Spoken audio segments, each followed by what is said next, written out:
110 Benhill Road off of Beach Creek. Should the first residence on your right. Reference to a missing 4-year-old. The parents have called in and advised that the mother has been for a walk. Came home, now they can't find her. They've been yelling for her. She's been gone for about 10 minutes now. Yeah, for one miracle. 110. 10-4 rounds less. 335 on the ground as well.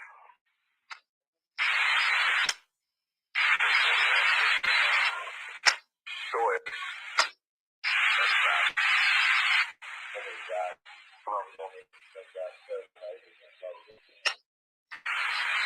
And 4. 29 minutes. Go ahead.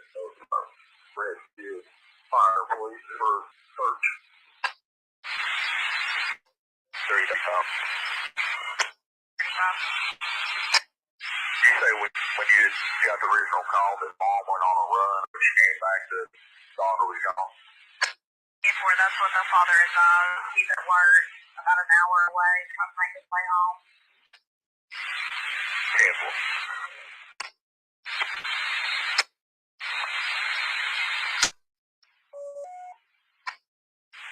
C12 central.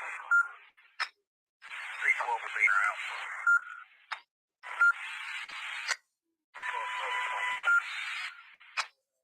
906.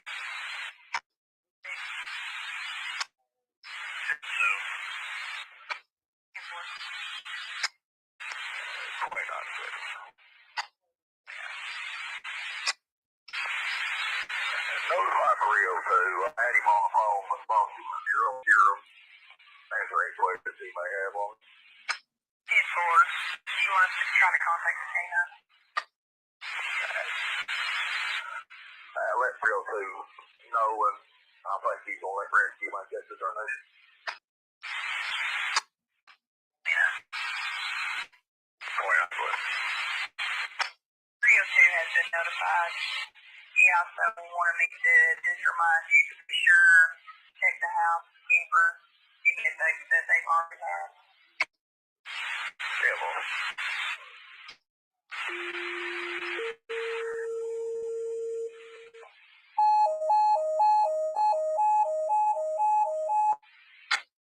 Talking to the rescue squad members, mutual aid request, search and rescue with Churchill Rescue Squad. Staging area is going to be at Mount Carmel Baptist Church on Beach Creek. Hawkins County Rescue Squad, all members, mutual aid request from Churchill Rescue on the search and rescue. Staging area is going to be at Mount Carmel Baptist Church on Beach Creek.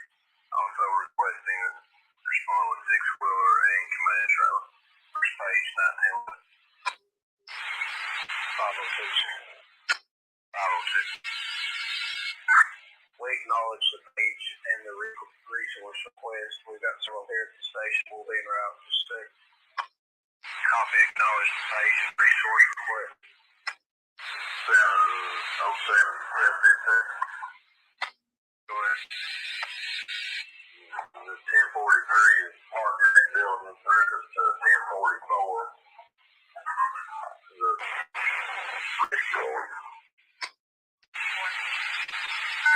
Go ahead, go rest floor.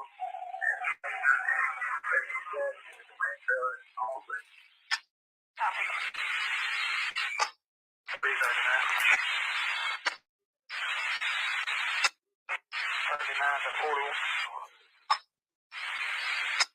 All other units are caught up on this issue, correct? Yeah, well, I'll be here directing the 5 and 5. 10-4, I'm leaving the airport. For the complainant or the suspect? That's it.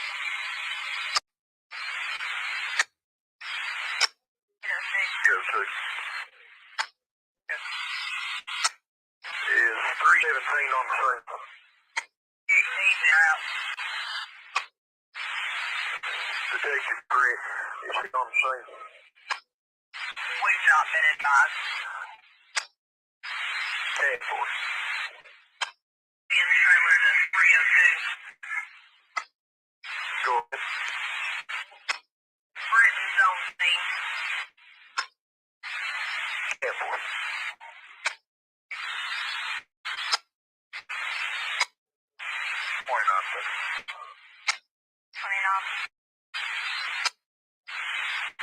Get hold of 334. Advise them we need 2 units to come in to answer calls a week.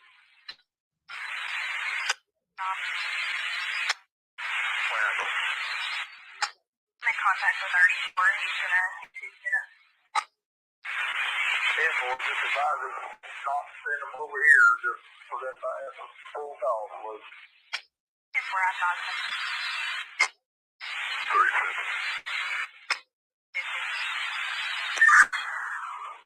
41 has it cleared by the time that 2 units go back. Just one of them. We're check on country lane. We go from there. 2949. 2949. Which direction did you go? Under the Mount Carmel Freewell Baptist Church. 49. Go ahead.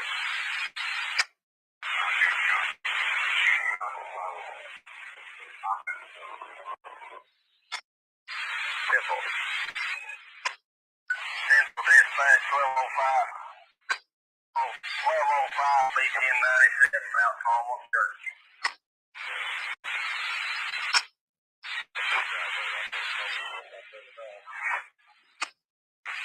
1415 to Central. 1415 Central. 1415. Does the water department need to set up a LZ or a helicopter? 10-4, what we were about to do. Let's do that.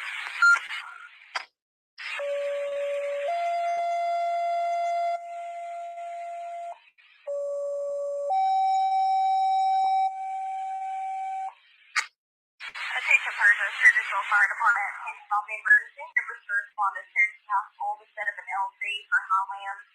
They have approximately 6 minutes ETA. 1402. Alright. 1415 Central. 1415. On scene at the LZ, I'll have LZ command at this time. Copy. LZ command at Central. LZ command. Go ahead and signal 9 Sturgisville, please.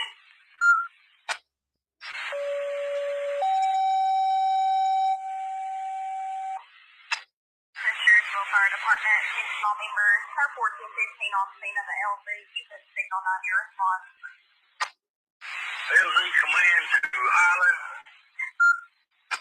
Command there on the EMS channel. Roger that. Just available for calls. We do have a pending welfare check. 2934. 41 in the upper end by itself and 39 and 50s in the lower end. That's all I've got available right now. Roll copy ready.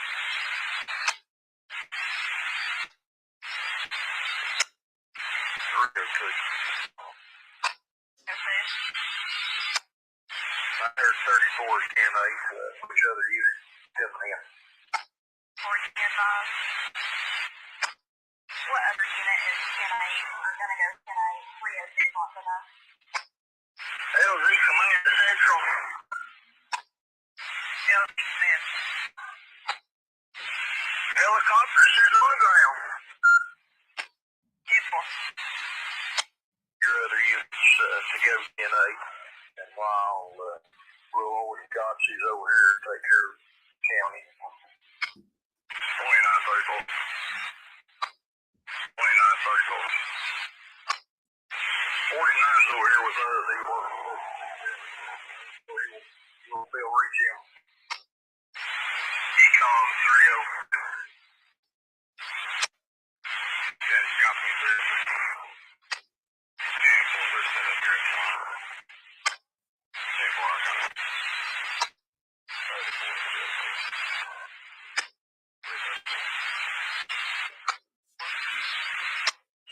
44.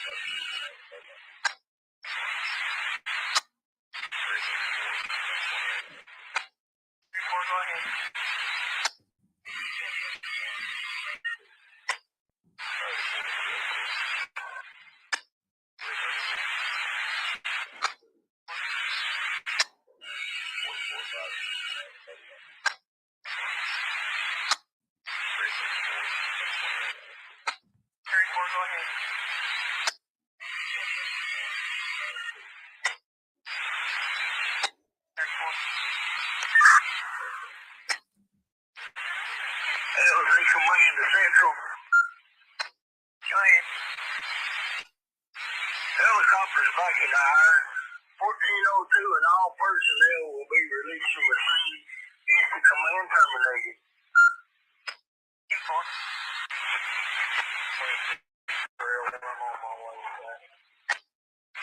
Decom Central. Decom. Log in the cab that goes represented in a way. 801.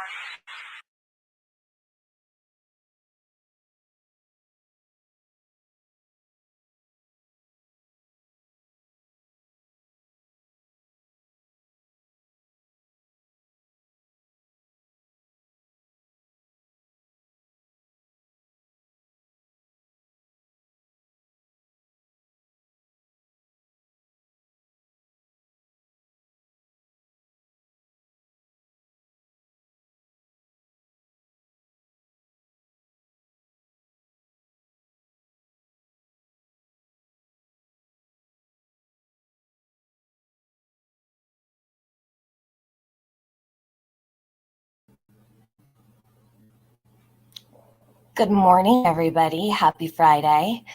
I hope everybody's good. Is my sound okay? I just want to check first before I start. Sometimes if I play, like if I keep this in the background, it might make me a little bit choppy, so let me know. Let me know. Hey, Bizzle, Deets on the Streets, Beach Lady, Auburn, Florida Tiger, TZB, let's see, Amy, Lee Marie, Harris on Trork, Duchess, The Looking Glass Tarot, Cotton Candy 65, and let's see up here, Wake Up, Wake Up, Wake Up, The Runaway Horse. I know. You know, when that runaway horse flew down the road there, it was like a very, I don't know, it was a sombering moment. I felt like it was very much a sign, but so sad that this case has dragged on so long. Patty Ponytail, I know, I can't believe we're still here all this time later. So what I want to do today is I would like to go over the last 40 hours. So what I did was I took some clips from Rap Live last night. And first and foremost, I want to say it was a really great, actually, it was a great interview. I think that the more people who are, it's a little choppy. Okay, I don't want it to be choppy. See if this will help if I make it. Yeah, we can't have choppy sound. I do like to have summer up here, though. Hold on one sec. Who dat? Hey, good morning. Good morning. Yes, that was a great live last night. This is B. Dot. That was it was a really good live, and I've been listening to what you got going this morning, and I'm excited about. Is my sound bad? I think it is, but I can't. Okay, hold on. So Melissa Hart, Is that it's better? a little choppy. All right, Mamita Alicia, Kasha's Gems, Never Forgot Summer. That's right. So hold on, let me boot him so he can come back. I don't know what's wrong with his. Something's not working there. Hold on. Thank you, Lee Marie, for dropping that link for the National Center for Missing Exploited Children. It sounds great. Okay, so good. The sound is good. All right, when I minimized it, it must have kicked in and helped a little bit. Rumor has it. Hey, Toe Beans. Oh, let me boot him. Hold on a minute. Device is not connected.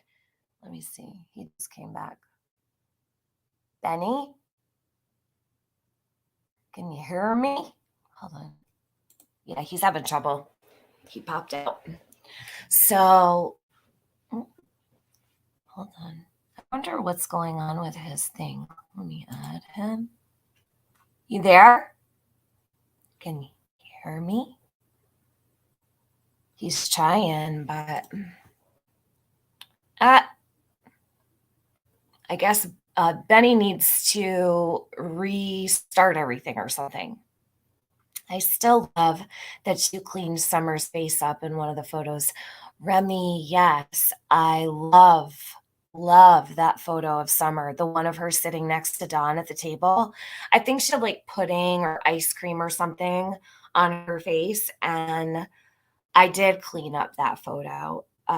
Thank you, because I got some shit for doing that, actually. People got upset with me that I took the food off of her face, but come on now. She's too pretty to have food all over her face. I'm sorry, I thought Benny was rude. Rude when, hon? Kitty cat. You thought he was rude? When? What happened? Hey, Angela James. Selena. Thank you for 10. Oh, Salty C gifted 10 members. See, I can't see. I have to pull up my thing. It doesn't show me on StreamYard. What the heck? I hate that so much. Let me see. Salty, thank you so much for gifting 10 memberships. Let me see who got them. Did it give them out? Yes. Okay, so welcome to my membership, Laced in Chains. Salty C gifted you a membership. Sophie, Deets on the Streets, Amy, Mamita Alicia, Sky Maiden, World Peace, Cupcakes, Hazel Burke, Birdie. Aw, welcome you guys. And we have Jenny's Cuddles and Kisses. He's been a member on the rooftop bar for 11 months. Let me try to add him. Add to stream. Hopefully this will be better. Boy, that boy looks amazing. God bless. You there? Jesus. Yes, ma'am. How are you? Am I like missing something here? I can't hear him. You cannot hear me? Technical difficulties. Let's see. There you are. Hello Okay. over there. Hello. I guess I'm in the game now, Coach. Earth to Benny.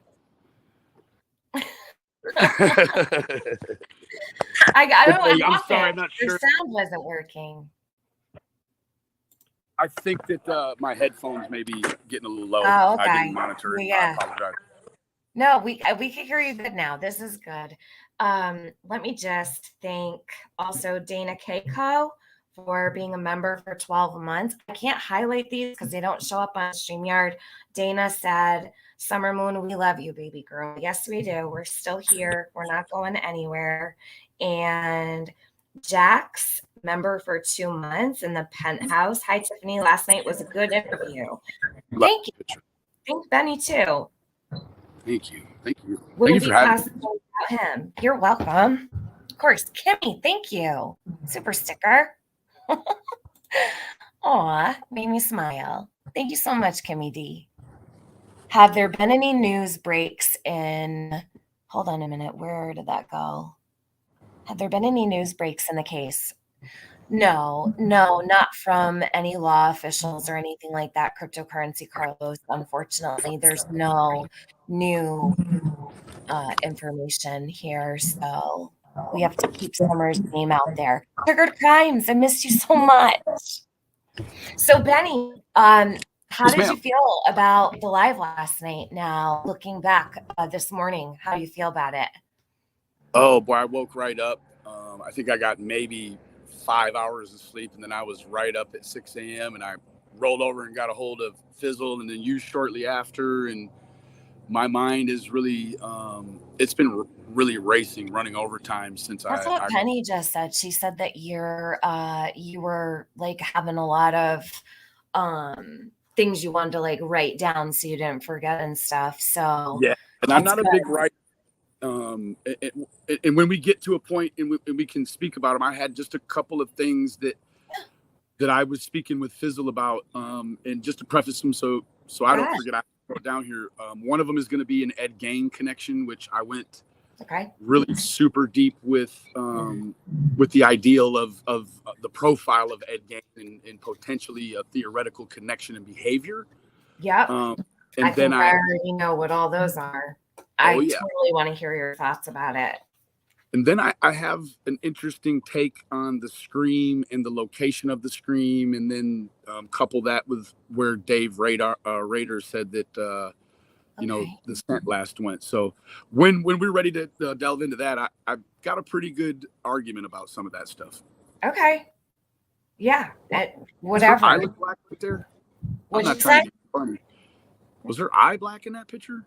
Yeah. So hold on a minute. This photo, I know exactly the one you're talking about right here. Hold on. That one. Yep. Is it coming up? Is it next? Yes. So hold on. Let's, so right here, there is a lot. I've always really, I probably shouldn't have put this photo in here, but I always love like her face close up, you know, because she's such a beautiful face. But over here, yeah, her eye is, her eyelid on the bottom is red, and it does look bruised here. Bone a little bit there, on down to the right here. Yeah. Yep. So I don't know what happened. I mean, it could have been, in all fairness, right? It could have been a tumble or whatever. I mean, it could be, right? But we know there were bruises all over Summer. She had bruises, especially always noticed her upper arm right below her shoulder, on the side of her arm up high, like someone was grabbing her. You could see a lot of pictures have like a whole thumbprint right on her arm. Do you know what I mean? Like, yes, ma'am. Someone must have been grabbing her by the arm or something, it looked like, and I can't stand that. It drives me insane. I hate seeing bruises on her. Yes, this picture always bothers me a lot. So yep, that is absolutely, I can say with no doubt, some kind of irritation, redness, and what appears to be bruising. I mean, that child is even up here too. I have the full photo somewhere. Child is just almost as close to perfect as you could get. She is, you know. I know. She's beautiful. She is. She really is. Oh, let's see. Her cheekbones look red and bruised to me too. Yeah, it's really hard looking at some of these photos of Summer, truly, because her eyes, you know, when I first ever saw her pictures, her eyes were what really drew me in. Was somebody had asked me one time, like, what did you notice first? Like, what drew you to Summer? And truly, it was her eyes. It was the look in her eyes, the look on her face. There's just something about the look in Summer's eyes that just like screams to you. It's like she was always looking beyond, is the feeling. She was always looking past where she was at. Like she's somewhere really, you know, I mean, of course, you might be looking at a Barbie doll, but it just is that very, it's like a very old soul look. Yeah. You know? Yeah. I bet she is an old soul. Fizzle says, I noticed that constant bruise on her arms so early. I hate it. Me too, Penny. Yep, me too. Bruising on arms when being picked up, unless she was being picked up by the upper arm and someone was trying to pull her shoulder out of her socket. I mean, it's in a concerning spot. So like, say you were to, I never pulled on my child's arms. That was like a thing I saw a lot of parents do, you know, even like in the pool, you know how people like grab their kids by the arms and fling them around or whatever. I hate that because they're so far, you know. Absolutely. What is it, Benny? I said they're so fragile. I'm the same way. Like I'll see people pick their kids up by one arm, and it's like, Yep. no, man, those I sockets hate that it. your shoulders are flimsy even as adults. But you're Yep. just so you know, just I hate to see it. Me too. Her left nostril looks red. Yeah, it does. That could be a shadow. I don't want to like pick her apart. You know what I mean? Like I don't I can know. Could be a little bit of shadow there. you can definitely see that it seems to be a reprint, whether it's a picture of a picture, but you can see that there's some texturing around her nose. Almost looks like maybe a picture of a regular picture that maybe see right there. See it's almost like a thumbprint around her nose and all of that. You see it? I'm gonna take it down. So where are you talking about right here, Benny, or Yeah, over there's here? just a whole. It almost looks like there's just a filter all the way around her nose, and then you get like a thumb ridge line on her cheekbone, the one that's got the little bruise. You see all Yeah, the ridge line? Like right, go down a little bit right here. with the Okay. right off the corner of her lip. Are you talking about right here? Yeah, what is all that texturing? Right, is something in the picture. Are you talking about this? Like it's a Yeah, wave almost? all those I ridges. actually Yeah. have no idea, but I can tell you all the photos that I use of summer. I know the ones that I've touched up. I've only actually cleaned her face off, I believe, in 2 photos. So, like, I smudged to get like food off of her face in that one beautiful picture of her where she was eating at the table we were talking about in the beginning.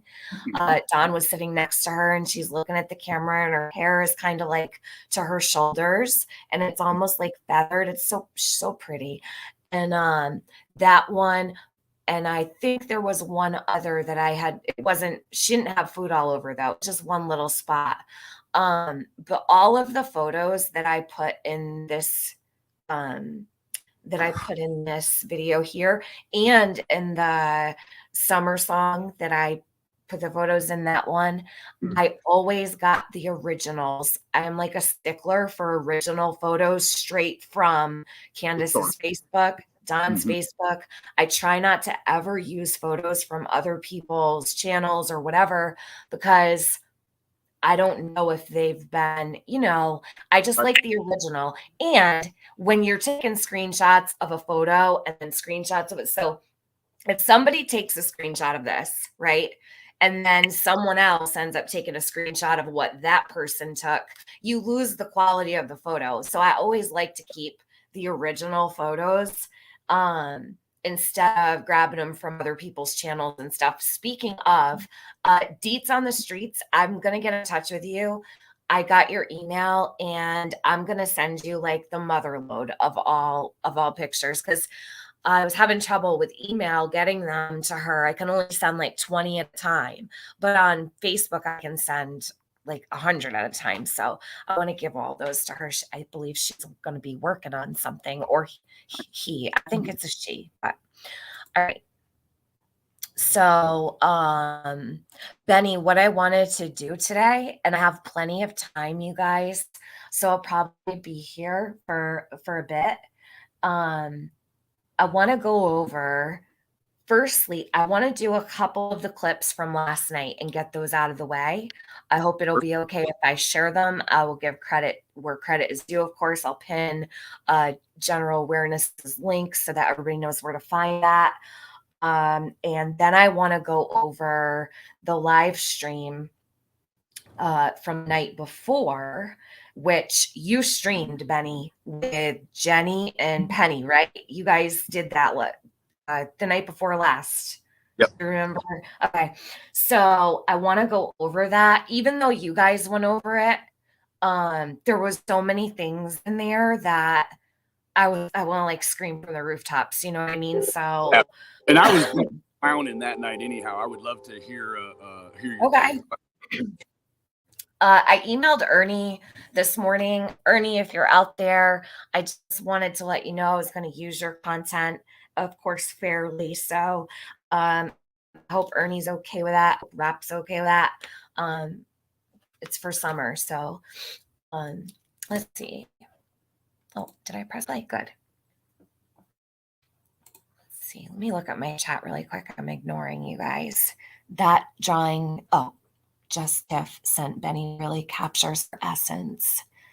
Oh, speaking of a picture, Penny made me a picture, like a little, what do you call him? Like character almost picture. She made one for me last night. Thank you, Penny. I used it on my uh on my avatar today. Thank you so much. She's like, "Can I get a picture with your forehead not cut off?" I was like, "What?" I guess I don't know. I always kind of like hold my phone too close. Probably should hold it a little bit further back. Ernie was talking some nastiness this morning about BK. Yeah, Skilo. Well, see, this is the thing. So I know that there's a lot going on between creators, but I've always, even when shit's hitting the fan, I'm always going to give, I want you to understand, I'm always going to give credit to the channel that it came from. I've always done that, even people I cannot stand, right? Um and that's been all the way through this case. Like, even think back to when Cher and I didn't get along at all. Cher, I used so many interviews of Dawn from Cher's channel. And one thing I will say is Cher couldn't stand me, and she never tried to prohibit me from speaking about Summer and using her content. She was always so humble about that. There was only one time that she had said, I think Cher, I got a comment from her one time, and Cher said, if you don't clean up this comment section, I'm going to strike you. So I was like, oh shit. So I did. I cleaned up the comment section. There wasn't really nothing too bad in there, but yeah, Cher was like, I'm going to strike you, bitch. But she didn't. She was always very good about that. She's always good about letting me use her content. So, Ernie's as issue with me this morning is that he doxed my son's and my ex-wife's address. So I took a municipal action. Yeah, and it went through. The municipal action went through, and he's very upset. So okay. yeah, he's right. he's gonna be in some trouble, is what's going on. And so he's very. Well, I don't know. I don't support that, Benny, at all. I do not support him doxing your family, and I do not condone that or approve of it either. Jesus, why is he doing that? Why is he mad? I thought you guys made up. I'm not really sure. It just sort Like, of not made up, but I thought you guys evened everything I out. apologized to him and left him alone, and he just kept on. And he about 6 months ago, he made a CPS report against me in Duncanville, and the allegation was sexual abuse against my son. I remember that. That was Ernie. That was Ernie. Yeah. Oh my God. I've been dealing with it, and my issue with that whole thing is that it seemed as if Ernie wanted the CPS people to put my son on a table and take a look.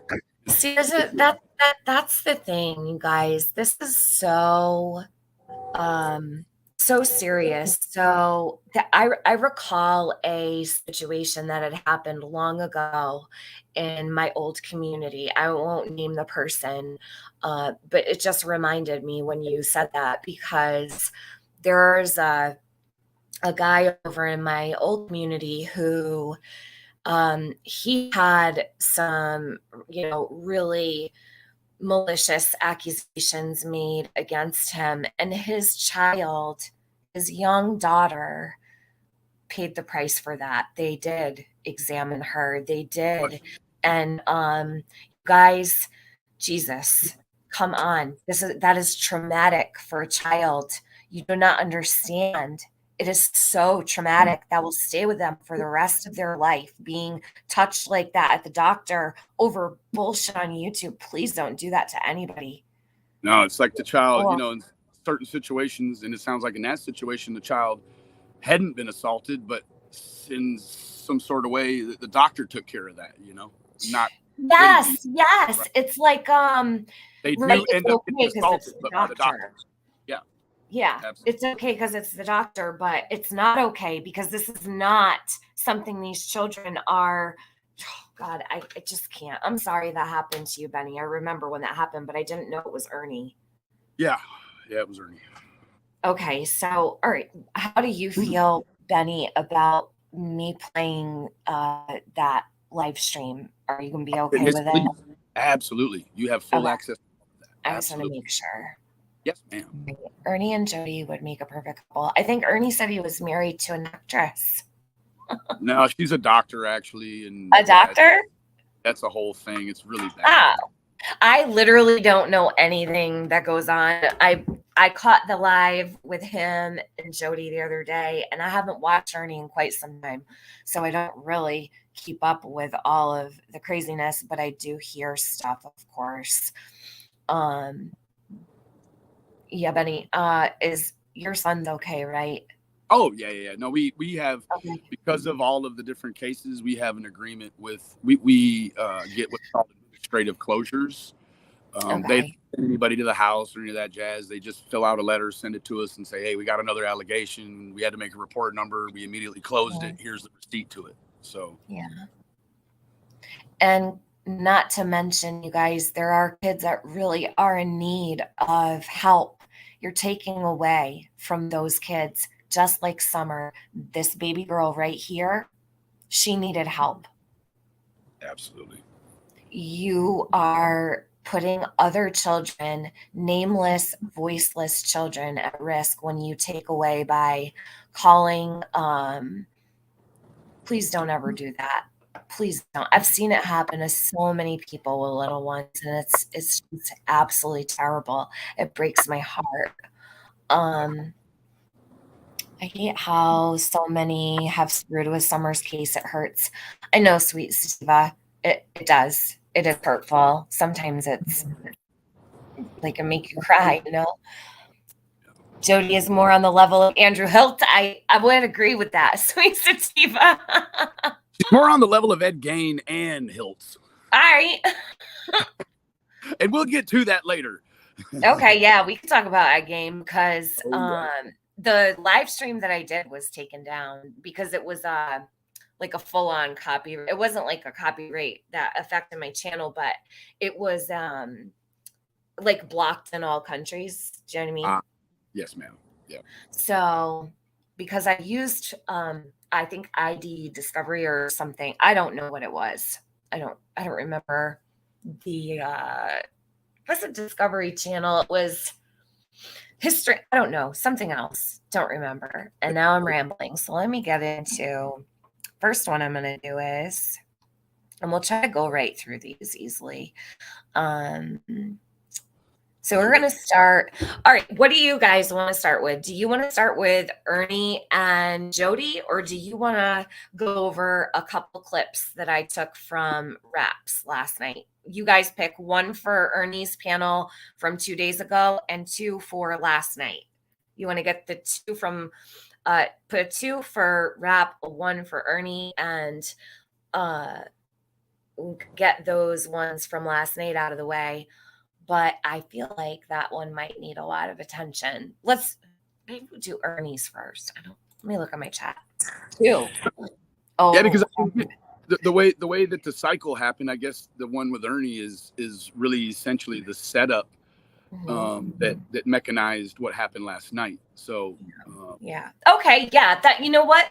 That's a really good point. But everybody's saying two. So they want to see Raps. But Benny made a really good Tarantino this thing. We can Tarantino it. But no, you made a good point. We should do it in order.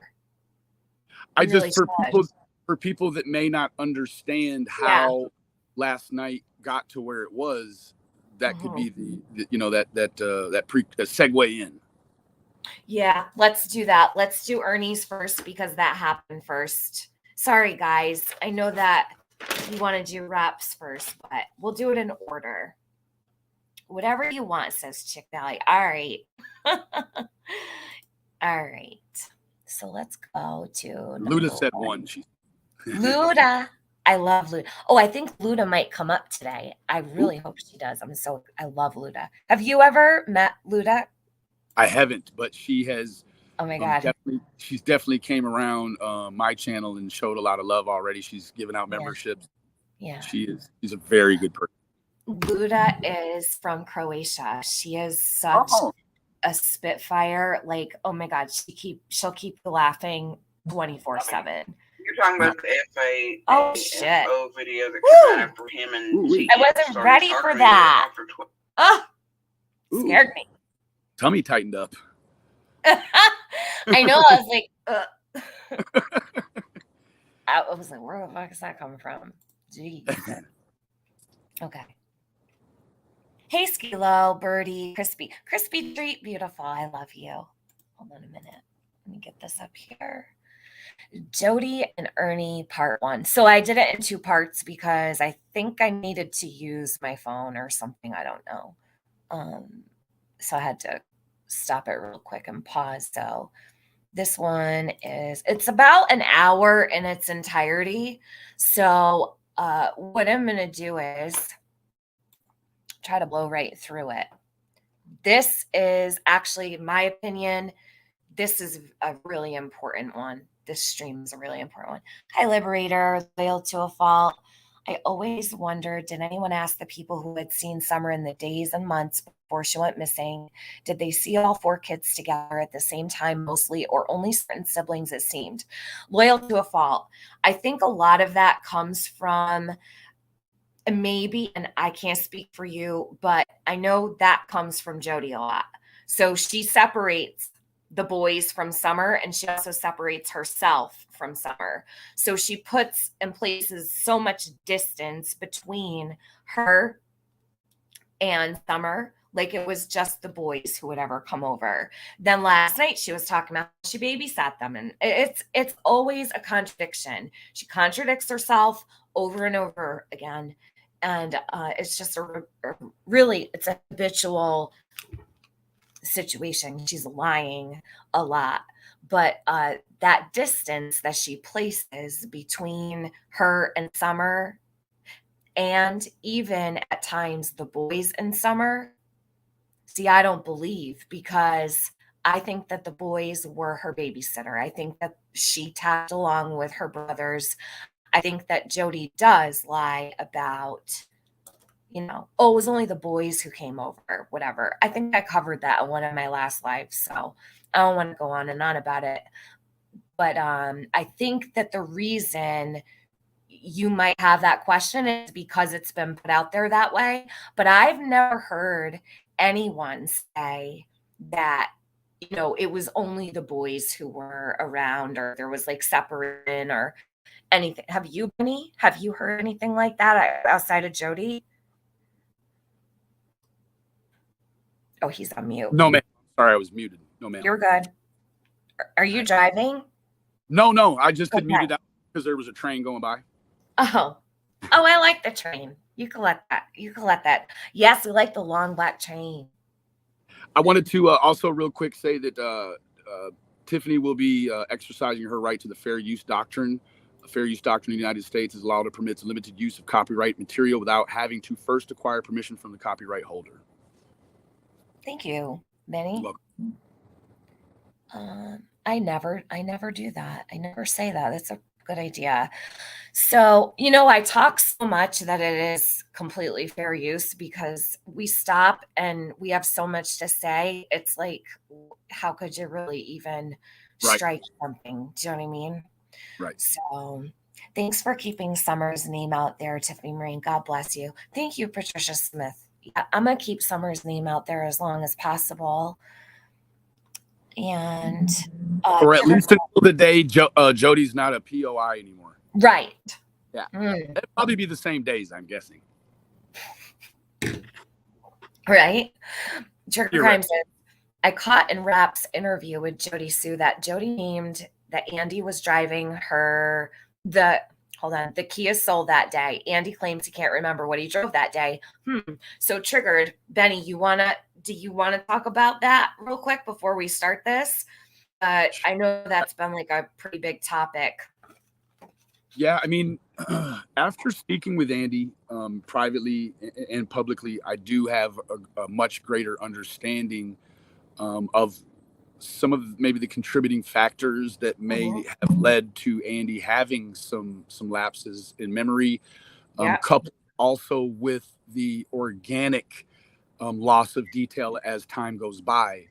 Now, the reason why I think the focus of what he was driving that day and the reason it was problematic is because I know myself, I was very critical and I expected Andy to have felt the levity of all of it, like, me over the internet, and all that, and think that it should be a JFK moment. Like, oh, you should remember picking a sesame seed out of your tooth with a toothpick that day. And it's just not the case. So, with the commitment of who was driving what, in terms of Andy, now we can get to where what he was driving multiple different ways, whether it's the reverse engineering of Jody telling us what he did or what he didn't do. So what is that Andy's in the soul. Now, before yesterday, I don't know, 2 weeks ago, 3 weeks ago, she was very emphatic of the point that she had the soul. So to kind of finish the ideal is that, well, when 2 weeks ago you were pretty sure you had the soul, what's changed in your life? Because her life isn't just a cyber life, it's also an actual life that contains police and missing kids and things of that nature. What changed in Jody's recollection? Because she did premise some things in the past 48 hours that, well, I'm starting to forget some things and I'm starting to solidify others, and things are going dimmer and things are getting brighter. So that's like painting. That's like painting you the palette, the painting you a set of directions to follow her down her trail of accidentally remembering something incorrectly. So it is very interesting. And the thing is that Andy's contention of what he was in that day, it never changed because he can't remember. Can I just interrupt? Can somebody remove out of the ashes comment, and out of the ashes only because that's going to identify where your child goes to school? Can someone grab that, please? Careful, guys, talking about that kind of stuff. I just don't want, I don't want people to give too much information. Anybody can go look that up, hun. And, so be careful with that, especially with the kids. Keep your kids safe on here. Yes. So back to, and just remove it. She didn't do anything wrong. Don't time her out or anything. And I'm sorry for that. Thank God everything's okay. Yes, ma'am. So the Kia Soul. All right. All right. These are two things that stand out to me with Andy. And I try not to be hard on him, I don't want to be hard on him, but I do have questions. So it comes down to the memory, right? The memory, I don't remember, and that's okay. If you don't remember, you don't remember. And if you do remember a little bit, but you're really not quite sure, or things seem fuzzy, it is best to say, I don't remember. That way you're not. So he's doing the right thing by saying, I don't remember. If he's not comfortable answering something, whatever. But yeah, I feel like everybody has the right to say, I don't remember, or I'm not going to answer. So, but I don't understand is, how do you not remember what you were driving on such a day? That is hard for me to comprehend, because when you have these really important things going down, like a child missing, you remember what you pulled up into the driveway in. How do you not remember that? I have this, that, and it makes me feel like, and I don't want to say like it takes away, like I think, first of all, Andy's very straightforward. He's very upfront. He's easy to understand. He doesn't beat around the bush. He doesn't bullshit. He's like, yes, no, this is what it is. This is very easy to follow. He doesn't give you the runaround, right? And I appreciate that about him. And I do lend credibility to people that answer things straight up. Like, you can tell he's not thinking too hard or whatever, but there are some things that he doesn't remember that kind of, I don't, and I don't believe that Andy had anything to do with Summer's disappearance at all. I think he was at work. Yep. But I feel like, and this is no offense to Andy at all, it's natural for some people not want to speak badly about even a horrible ex. He wants to move on. I get that. So why sit around and badger or, whatever. You don't need to do that. So that's very respectable, in my opinion, that he doesn't, carry on and shoot her down and whatever. That's very kind of him, considering how long we've been listening to her bullshit about him, right? Right. And to But speak on her, it keeps her anchored in his life in that way. Mm-hmm. He seems like, to me, he's everything that she says he isn't. So, like, it's amazing to have listened to all of these stories that she's told over, the course of, I want to say 12 or 13 months or so. All these horrible stories and, the terror and all the, but then I think we've observed Andy for a while. He does not, to me, come off at all as what she's described him. Now, with that being said, in all fairness, I didn't live between their four walls. I don't know what went on there, and I'm not at liberty to say. I just don't see in him what she painted the picture of, is all. Oh, thank you so much, Annabella. I agree wholeheartedly. So, Benny, do you agree with that? I do. We had one set of optics while there was no Andy. He was this mythical Voldemort, and he was. Yeah. I remember actually when I heard his name for the first time so early on, Voldemort. I actually went online searching Voldemort, and I couldn't spell it right. Voldemort. Oh my God. Yeah, and I'm like, what? Because I was spelling it with the accent, and I couldn't. And I'm like, what is this? Who is this guy? He should be so easy to find. Right. And yeah, it was the strange thing. But then it was like things were problematic only because of the actions that JSB would take line. But the optics changed when Andy came out, and when Andy came out, things got very, very complicated for JSB, and it's not smoothed out yet. It's still not smoothed out. It's just the ideal. And Fizzle and I were talking. She was like, "How much different would this be if Andy and JSB could sit down on a panel together and go through these things? Right? How much different could all of this be?" Right. And like, wow, the idea of just that, if even if they had differing ideals, but just the cumulative effort together, and I think actually Andy would probably be okay with that. But he never JSB. Right. Yes, Miss Norton. Yeah, Jenny, sometimes I say Voldemort.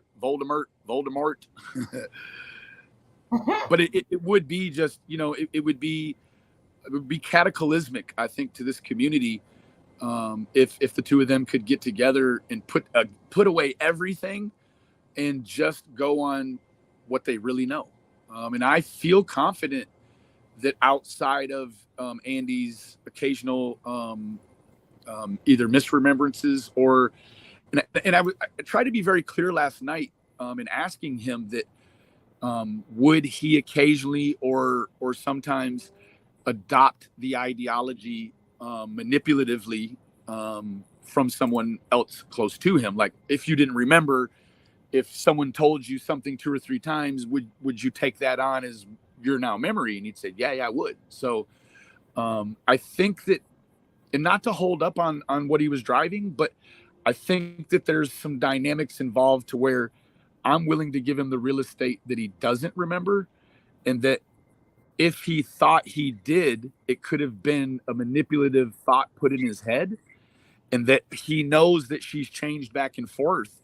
And so he actually may not know, because what he just took is, okay, they said I was driving, Jody said I was driving this. I'm cool with it. Whatever. That's what they say. But then she changes to, well, he was in this or he was in that.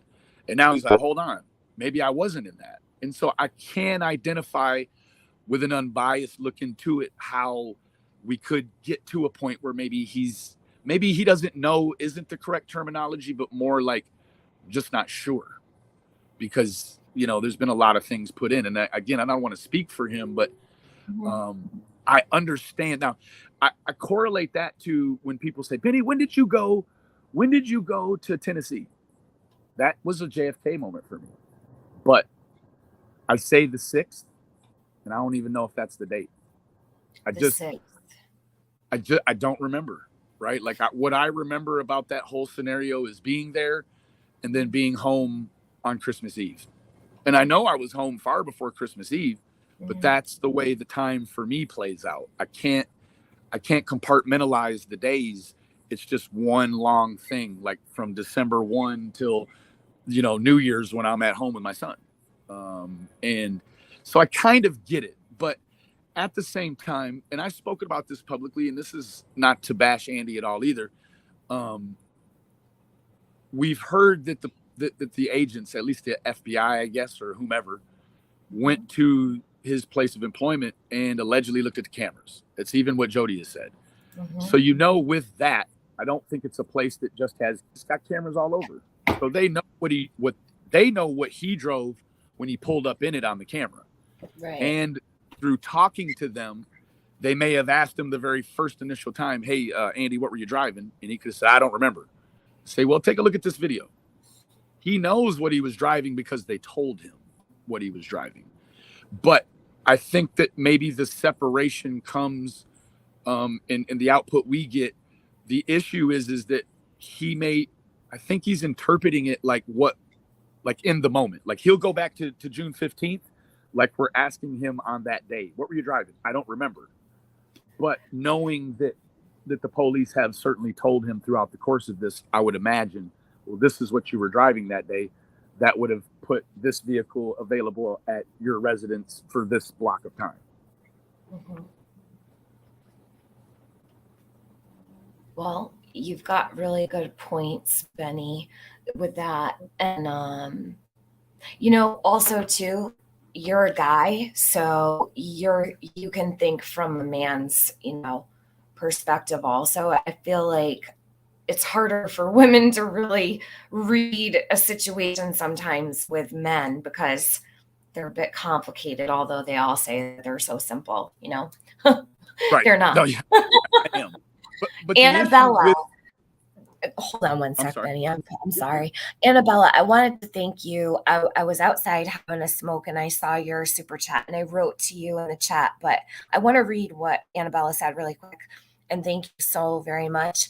I would like to thank you for always showing respect for Summer's case and giving your time to share information about our little girl we all love so much. As always, it's good to see Benny.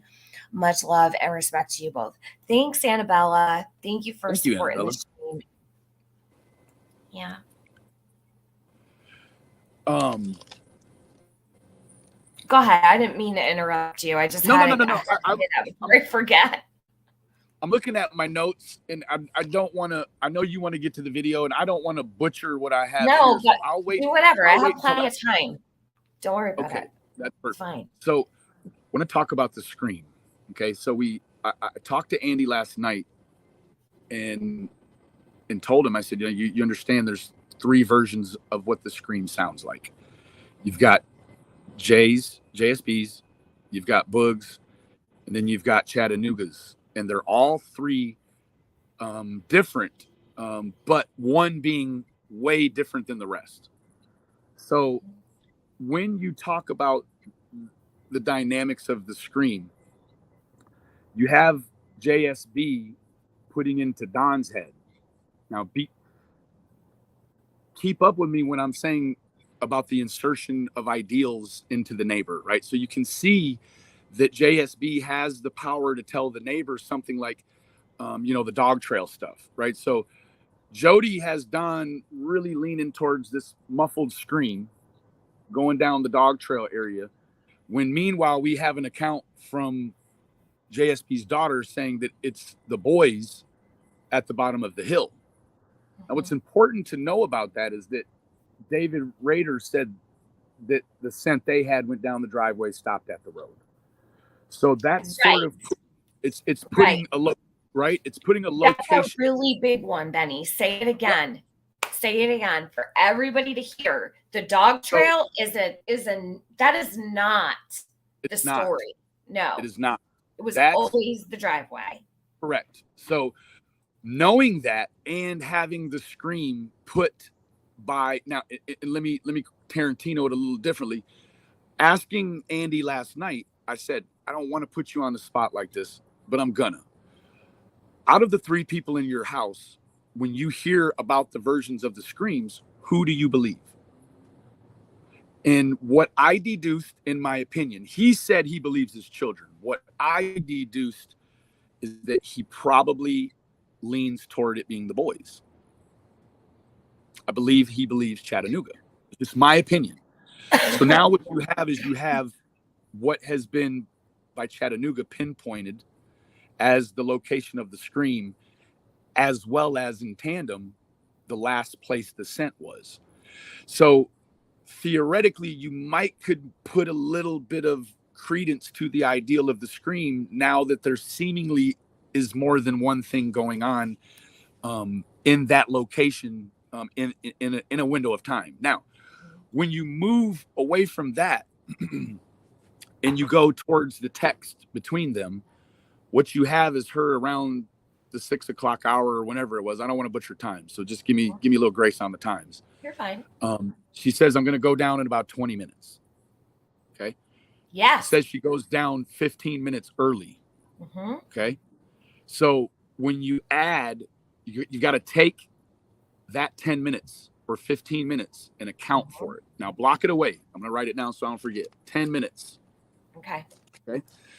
Now what you have is you've got this window of the screen, right? So Jody knows articulately where everything is at chronologically in the story, but when it comes to a 1 to 3 second scream somewhere in that neighborhood, I'm guessing, she has a 60-minute window for it. So out of 60 minutes, she can't put 3 minutes in its place. That's problematic. It's a huge window.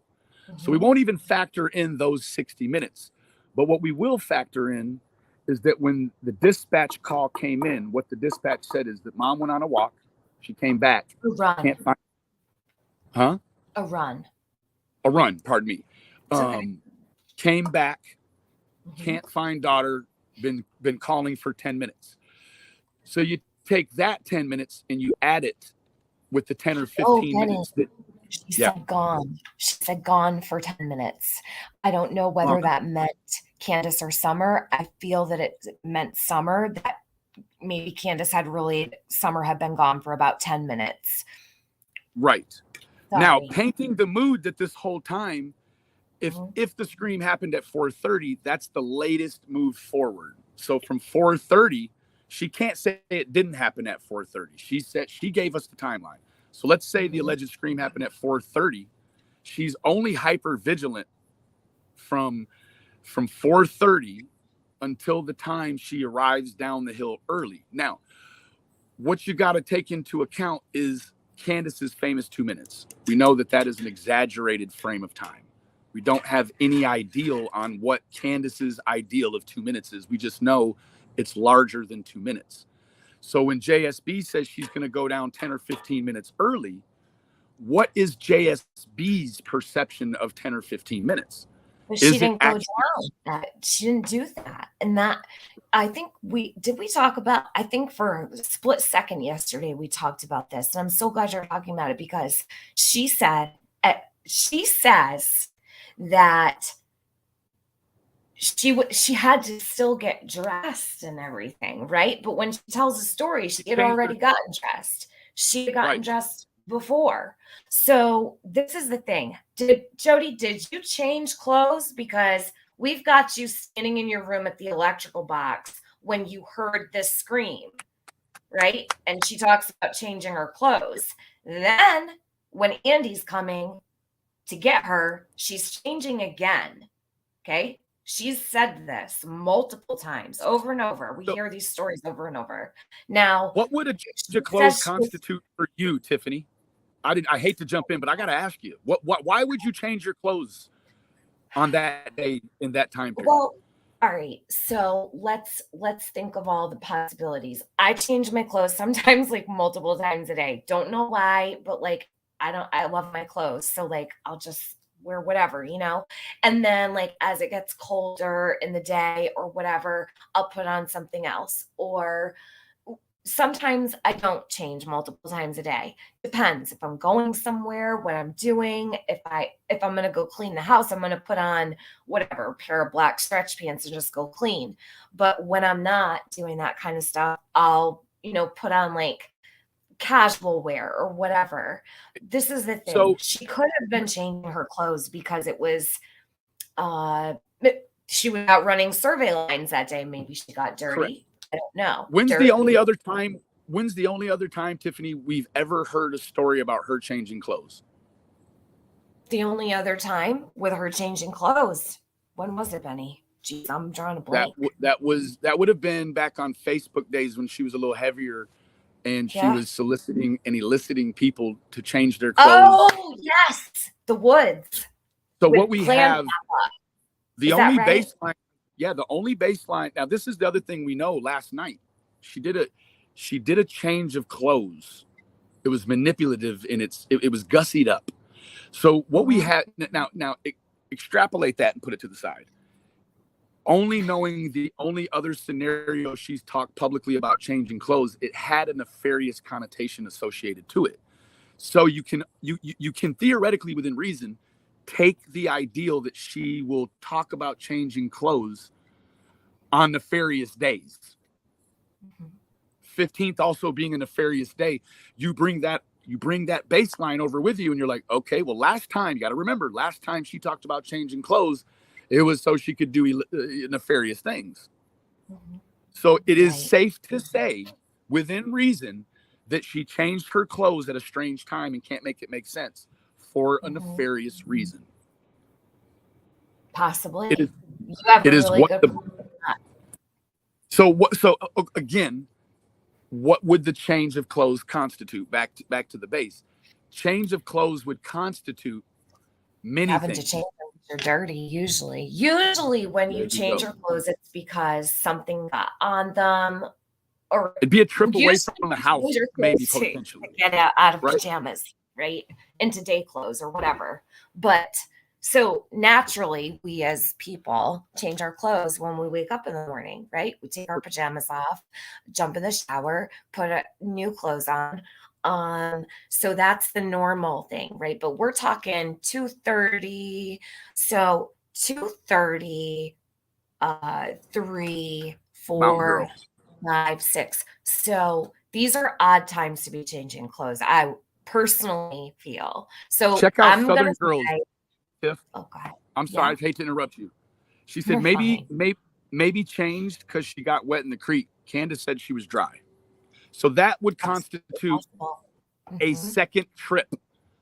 That would mean, theoretically, if she changed clothes, it means that there was an instance that she went off of her hill and was involved in something, came back and needed to change clothes to come down and either look, now follow me, come down and either look a certain way on her cameras or smell a certain way to a dog.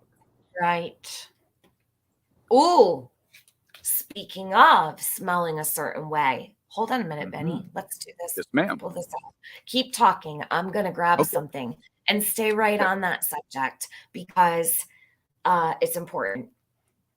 So when you also take in baseline, like when she's talking about the clothes, it's a perfect storm, right?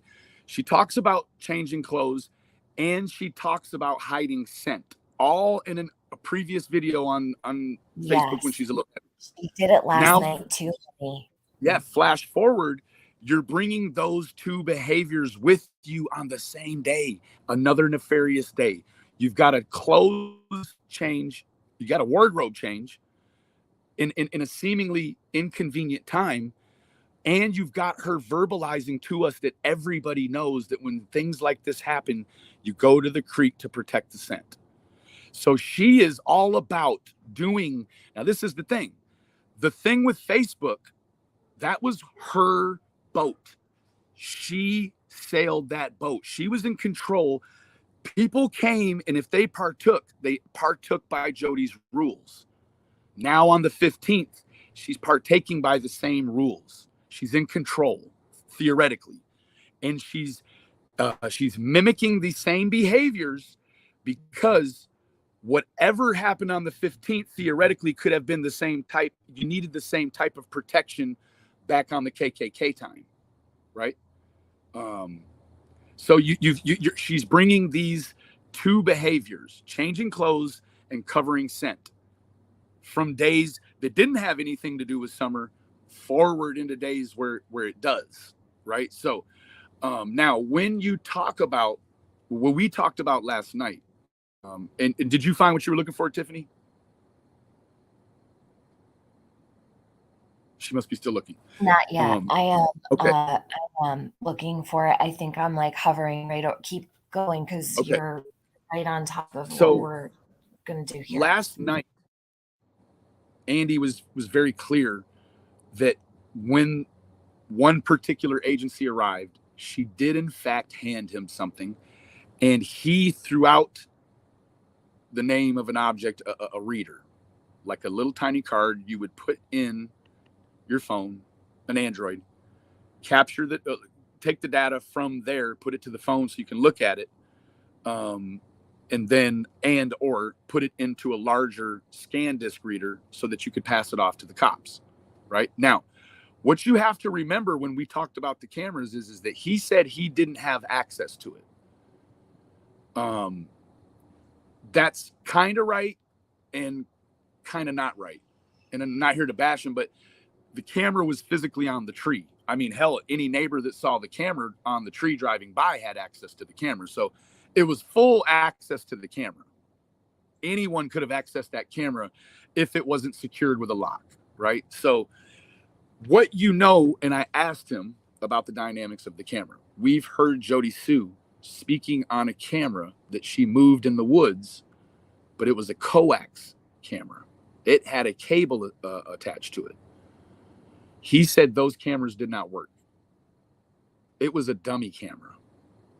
So why is there the importance of inserting information about you and your son out here moving the line in the camera, but that camera doesn't actually work? Now, I get it. If you're putting it next to the line and you're trying to scare Jackie Dobbs away, I get it.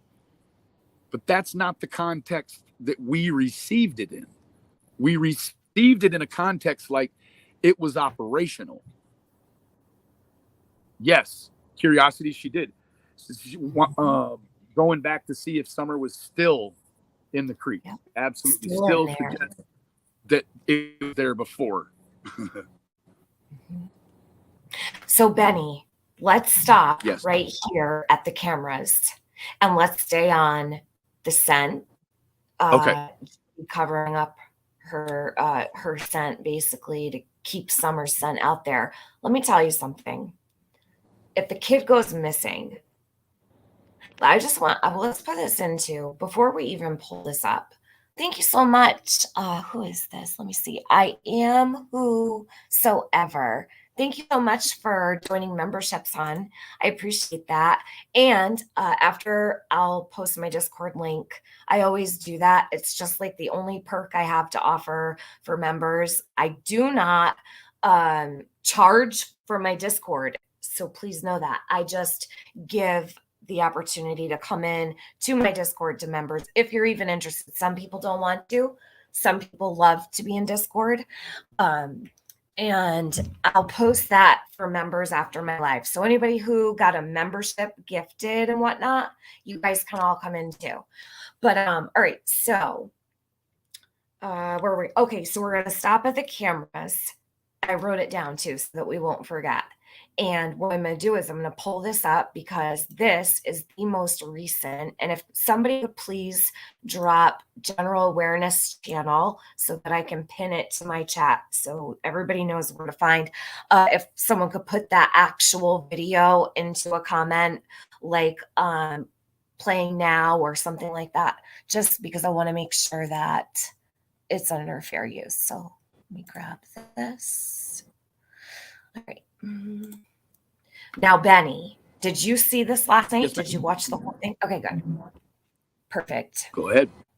Here we go. I'm just going to play, I think, like the first 5 minutes or so. Now, do you want to play it straight through and then we'll go back and dissect it so that we don't like run away with all your stuff? Yep. Okay. All right. Let's see how it works. I don't know if we'll be able to really get through it without interrupting, but we'll try. Well, maybe I should actually, because because then, yeah, never mind. I can't just play it all the way through. Who thinks of erasing scent? Italia, yes. That is what I mean. Who would even think that calling for a child, not being able to find them, would lead to scent dogs? She knew scent dogs were coming. She knew scent dogs were going to be coming. That's an admission in not saying it. Correct. It's like, tell us this without saying this. She's already prepared for dogs to be there while she was searching. I think that she probably, dogs.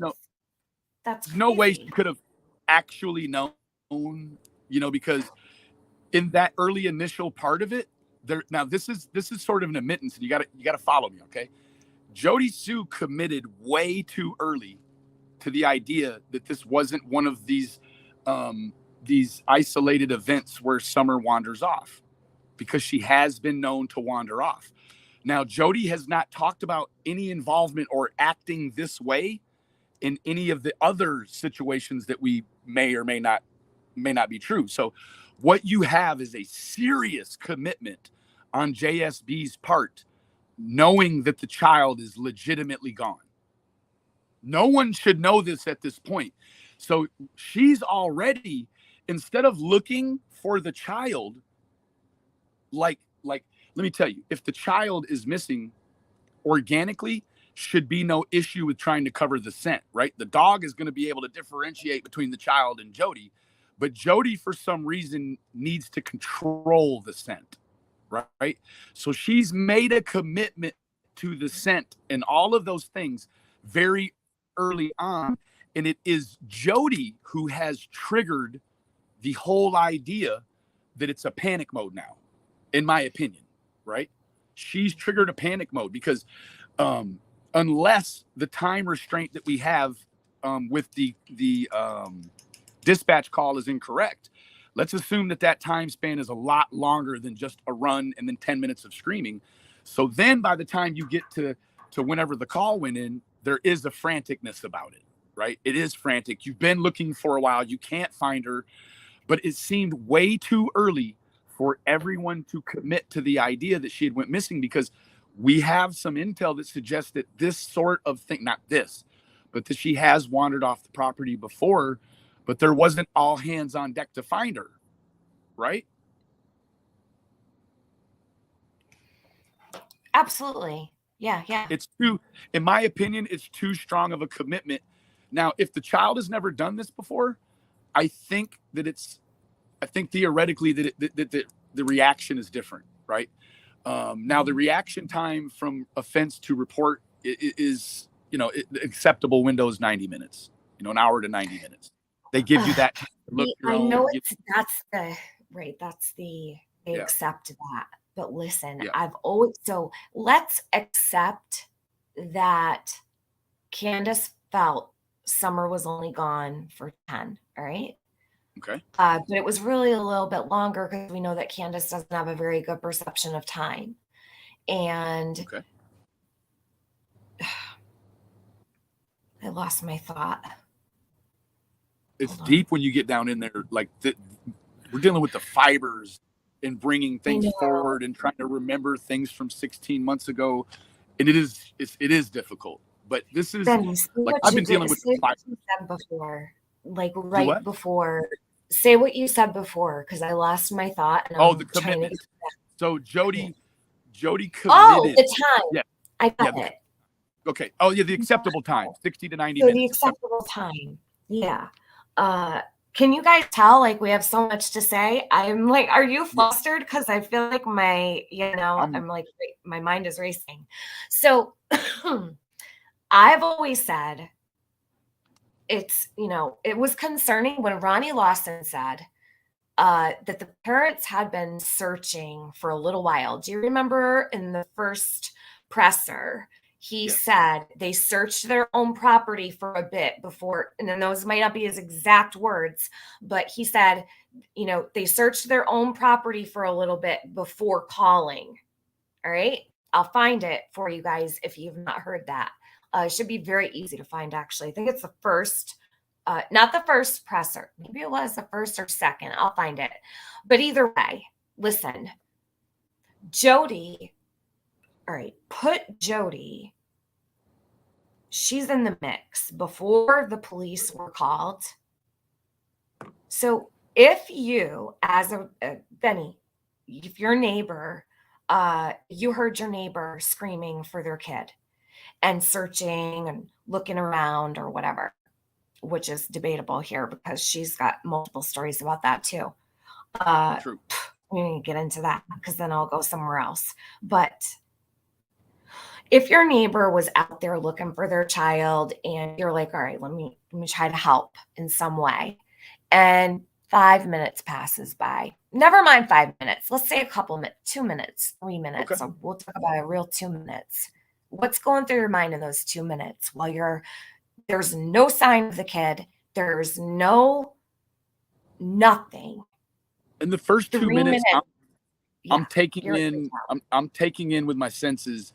Now, is this like, "Hey, Summer," or is this like, an animalistic, almost shrill? Like I remember one night, I was moving and my cat he was completely gone. I had no idea where he was. He ended up being fine. He was stuck in between. He knew we were moving. He was scared.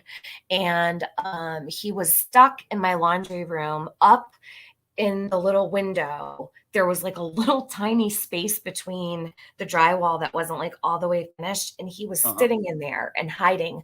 But the fire department came, the police came, because I was outside screaming my head off like a psychopath. I was crying over a cat. So please explain to me, because I wasn't leaving without my cat. And I'm thinking, oh my God, I can't leave. And I was about to be leaving. I had all my shit packed up, and the cat was nowhere to be found. So I'm going to compare this to losing my cat for 45 minutes or an hour. I know how I was just a cat. So you're going to tell me that Jody was out there, heard Candace calling, the boys calling, and not once did she say, Candace, gotta call the police. Within the first 5 minutes, first 10 minutes, how long was Jody with Candace before they even thought to call the police? Think about it. 6:09, she says she put herself seeing Candace very long ago at 6:08. She changed that story. It was 6:08 for the longest time. All right. One day out of the blue, it turns into 6:09. I got really pissed at it, even though it was just a minute. I'm like, why is she changing? So, and let me jump in real quick, and I apologize. So we've got the screen. Don't apologize. God. You got a 3 second, let's call it a 3 second screen. You got 60 minutes. She can't place 3 seconds inside of 60 minutes accurately. But all of a sudden, when it comes to 6:08, 6:09, or 6:06, now all of a sudden, these seconds have a very real place.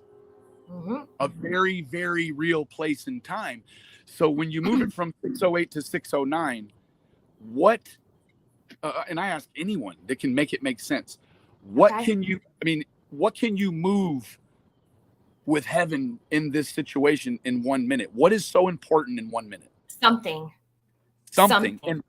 And then you were right there. You get to 609. You've moved. It's a time machine. It's Willy Wonka stuff. You move ahead a minute because it's very important to move ahead a minute, and then what? You subtract 3 minutes.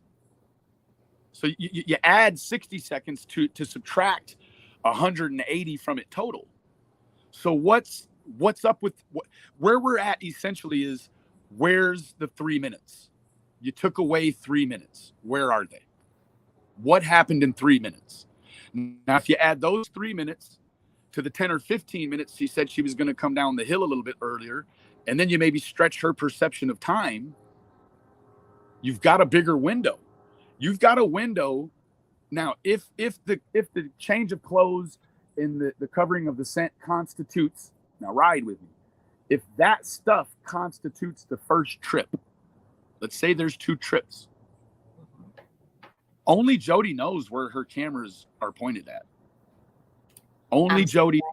Those cameras, listen, those if cameras. you run Dobbs off, you can come right down your property line, right down to the creek, and you can do your business. Now, that's an alternate route. Cameras won't see you coming down your driveway at a wrong time. You could go back up, change your clothes, text Andy with some plausible deniability that you're going to go down 10 or 15 minutes early to mess with some flowers, giving you 10 or 15, maybe 20, 30 extra minutes to be down at the bottom of the hill. Meanwhile, there was a scream there and where Summer's scent stopped. And where Candace said Jody was standing. Candace said Jody was standing at the, and this was told to a friend of Candace's and told to me. All right. So according to the friend of Candace who I spoke to, Candace told this person very early on, and it was a very long-standing thing, that Jody was standing off to the side of the driveway. So at the end of the driveway, it's kind of like almost like a little bubble almost. You know what I mean? Yeah.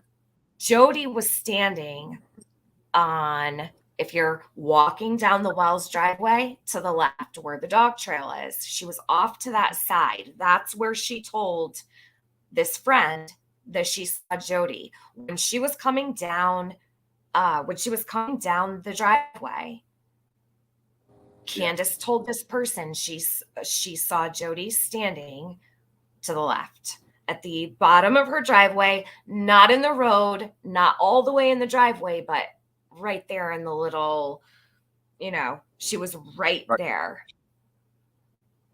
according to the person who told me. And I do believe the scene. That. She's on the scene.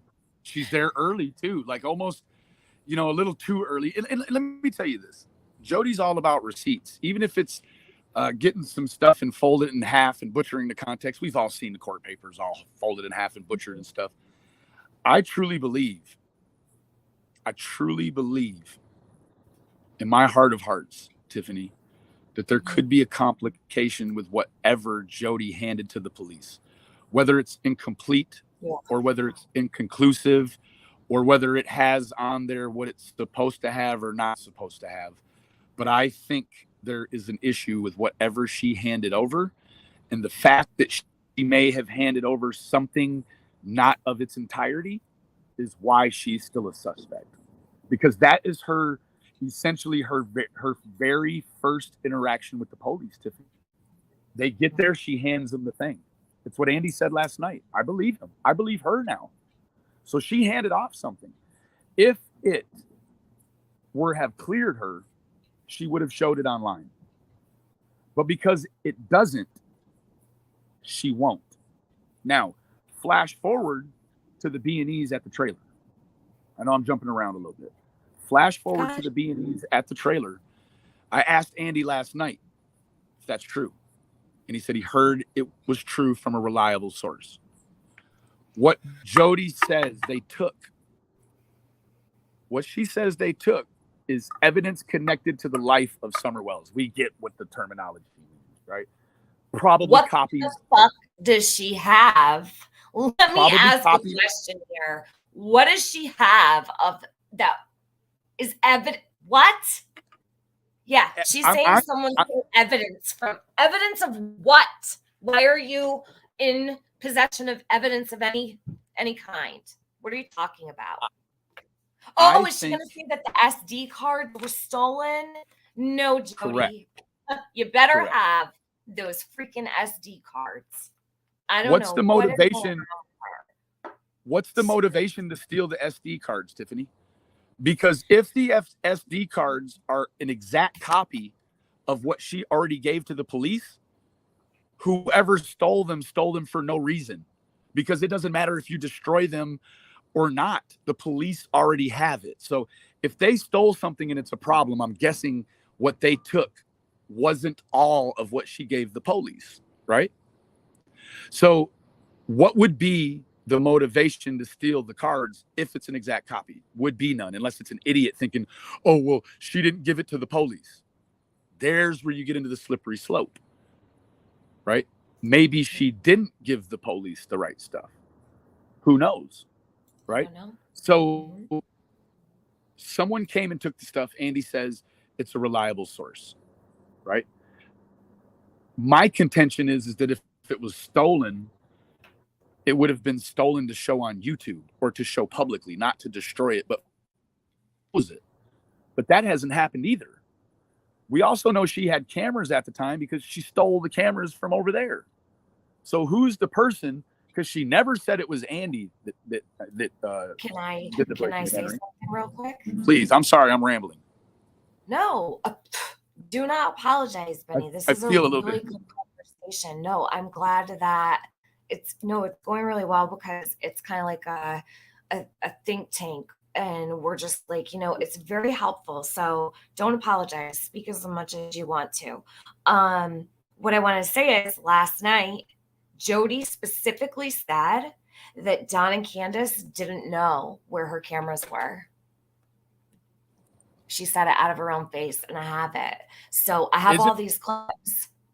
So she made a comment at one point that and said that, and correct me if I'm wrong, didn't she make a comment to say that Don had taken an SD card out of one of them cameras before? Absolutely. That would mean he knew where that. He knew where it was at. Absolutely. And now she's saying, Dawn and Candace, she goes, DNC. Oh, shit. How'd she say it? Hold up. I know, because I texted it to Penny this morning. So what she said was, my brain was so much more sharp this morning when I woke up, because now it's turning to mush as I, go through my all my thoughts. So, and that's what I was going to say. So I'm glad you brought up the cameras because, and we're going to go over this. I'm going to play these things as she said. They're important.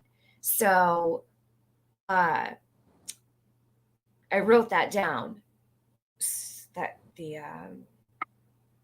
Dawn and Candace didn't know where they were. Where the hell did I write? Never mind. I'll find it. It doesn't matter because I have it all.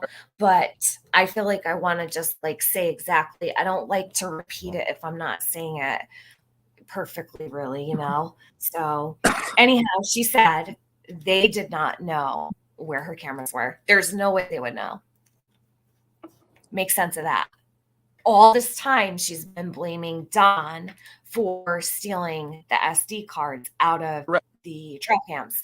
And now she's saying there's no way she would know. She was out there moving the other camera in the middle of the day. Who's to say they didn't see her? Someone didn't see her moving the camera with, moving all of that in the middle of the day. Like there's a hiccup. She's doing this. I truly feel she's doing this because Dawn is getting out in 2 weeks and she's going to she's preparing. Okay. So consider this nesting, like when you're pregnant and you want to clean, not you, Benny, I'm talking to the ladies. You want to clean everything's spotless, everything in its place. You go into total nesting mode. Jody is preparing for Dawn to get out of jail. For sure. She wants to align with him. Mm-hmm. Absolutely. So there's no way Dawn or Candace would know where the cameras are. Suddenly she changes the story. That needs to be something. Let me write that down so that I can put it into a little video. So I want to put in about changing the story about the SD cards. Yeah, and the cameras, like it can't be both ways. Like you can't say that he doesn't know, but then later on say that he took a card out, right? So Yep. when we think in terms of what we know about or have heard about a peeping Tom, when you think about a peeping Tom, you've not heard anyone else on the hill take an SD card. Now you have Jody saying Don took an SD card, but folks, do we understand how cameras with SD cards work? So if he walks up to a camera that has an SD card in it, it takes his picture. He opens the box and takes the camera out. He's also taking his picture with him. So how would Jody know that he took the card? Unless Don took the card home, told Candace, which I don't think he would tell Candace, hey, I was over there peeping Tom and on Jody. That ain't it. So how does Jody know that Don took the card out? Think about it. It takes the pictures.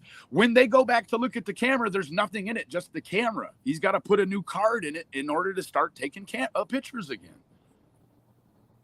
Like that doesn't actually work the way she wants it to work, because it never does. You can't know Don took you can't know Don took the SD card unless Don told somebody he took the SD card and then you got told that. Otherwise, he takes the card and the evidence he was even there. And what it also does is it tells you that if Don can get into the box, Tiffany, it doesn't have a lock on it. Right. Mm-hmm. You can access the card. I mean, that's point blank. I mean, it doesn't get any simpler than that, folks. Now, I don't know. There's probably another explanation I'm sure she's going to come up with, but there's no way she everything she does, we're going to see through it.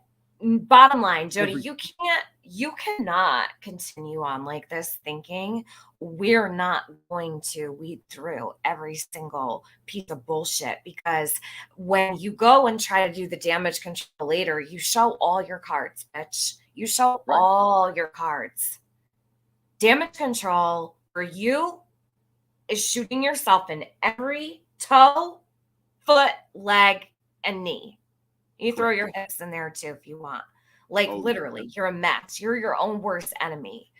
Benny, can I play this part real quick? Absolutely. Because I want to go back to the scent thing before, because the cameras are a huge deal, right? The scent is a huge deal. The SD cards, all of it. But I don't want to get too far away from right here, only because I have it pulled up.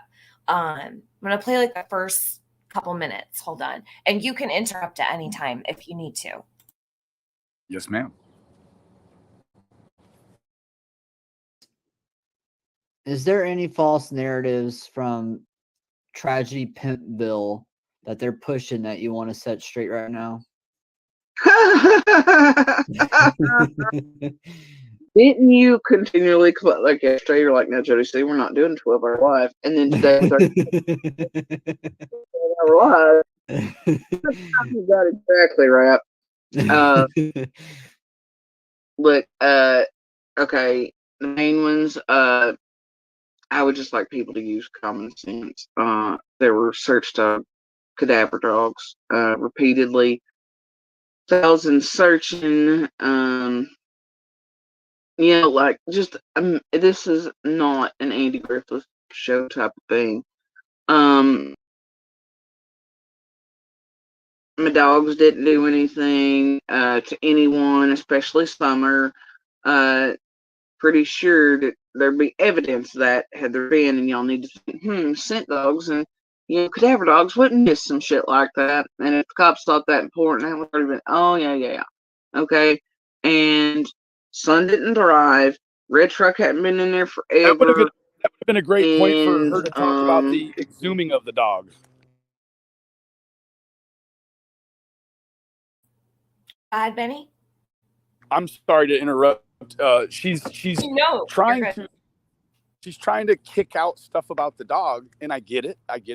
Some of the stuff maybe far-fetched, but all of that was designed around her contention that that the key was the dogs, right? So he doesn't know that Reaper, the dog she's talking about, she claims that the body has been stolen. So if that context Rap would have known, it would have seemed a little more fishy to him, like, okay, well, what's going on with the dog?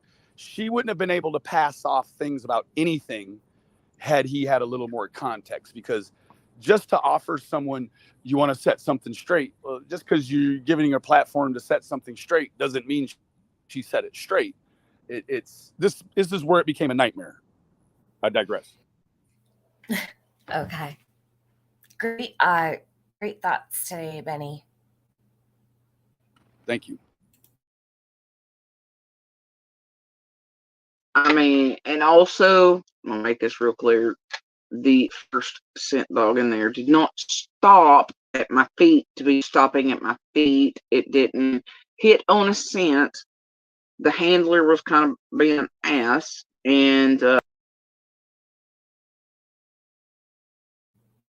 Now, I need to correct something from last night, and my apologies, because on Benny's, I had said that it was Candace's dogs. I knew Jody had dogs outside, but I didn't remember that it was an issue because I was always so focused on Candace. I wasn't really focused on Jody at the time. I was focused on Candace. Jody did have her animal outside, and it did interfere with the dogs. Why that flew over my head last night, I don't know, but I need to correct that. And I don't remember who the girl was that was in the chat that had said, no, Tiffany, Jody's dog too. And I didn't even answer her because I was busy, like multitasking. But I just want to apologize for getting that wrong and correct it here, because Jody did have her dogs outside. They did interfere with the search dogs.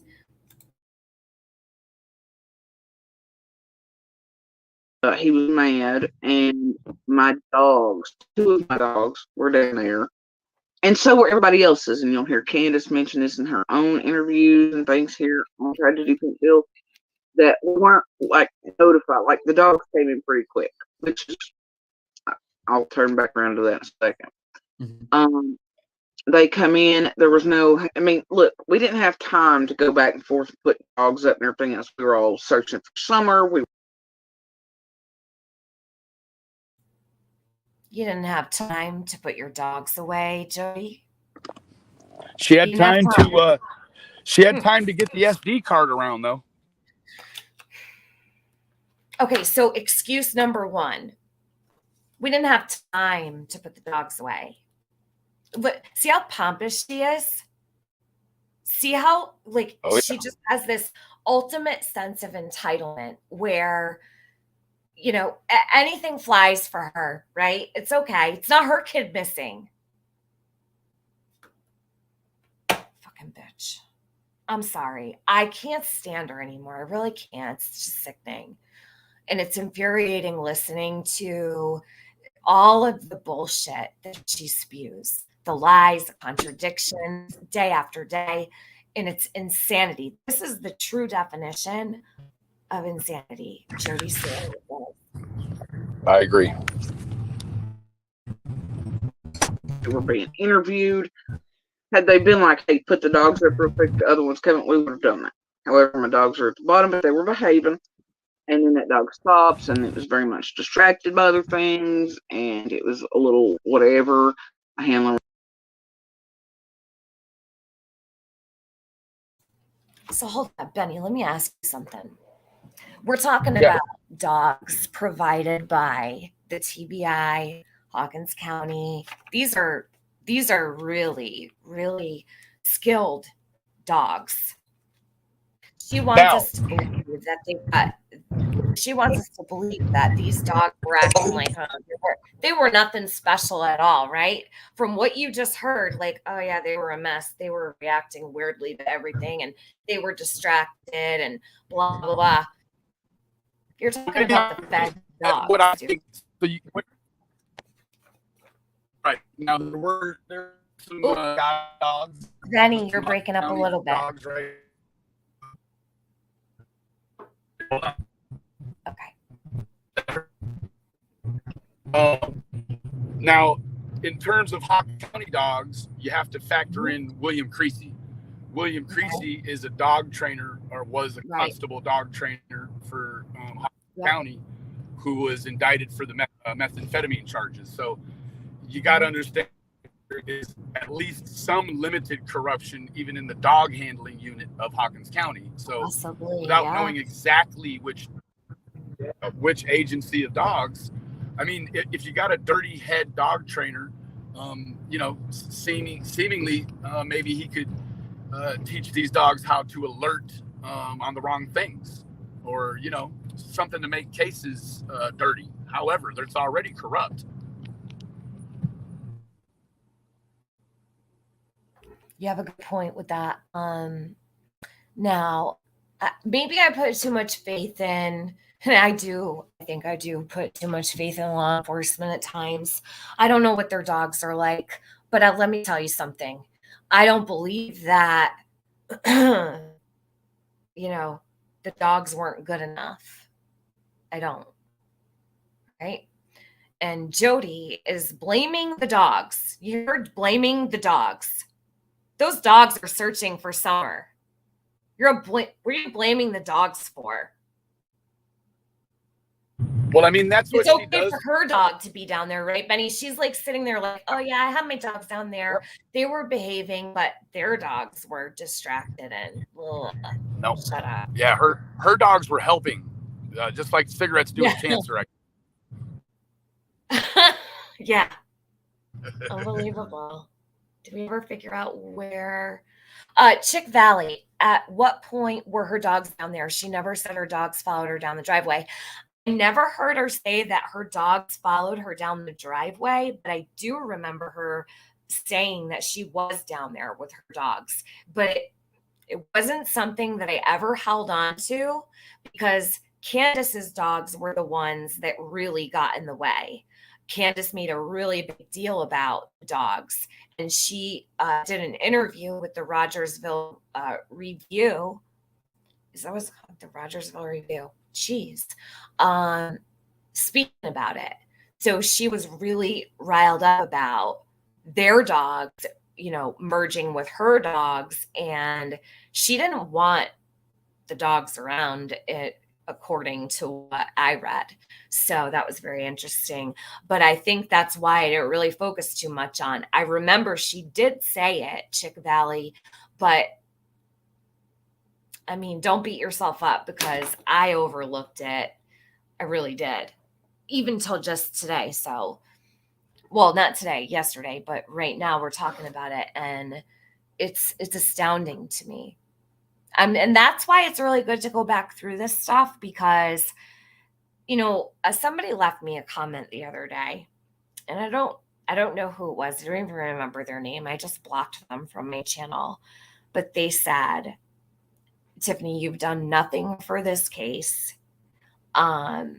They thanked you, Benny, and Prayer Garden, and they were like, fuck you, Tiffany, you're a piece of shit. So like, Well, guess it what? was, I wouldn't even have known who Summer Wells was if Tiffany and AB hadn't broke it into the community. Like, I truly believe that the two of them, with their influence and you know, they're great followers and subscribers and believers, were able to take it from you know, not just a regular kid that we see on all these other ones, right? Like Duchess of Discussion, she's the powerhouse. It's a lot of them kids that are going through similar circumstances, some even worse. They don't get none of the play like Summer and Quentin and these other kids. No, well, thanks for saying that, Benny. You know, worked really hard on Summer's case. The thing is, like, this person, they said, because I haven't been down there, you haven't even gone there. They were like going through all the things, right? Obviously, they were just a hater. Usually I don't even really bring it up. I guess so many hateful comments, but they were just so mean and like basically like, Tiffany, you're useless to this case. You offer nothing, blah, blah, blah. Well, listen, I don't have to go there to talk about Summer, right? at all.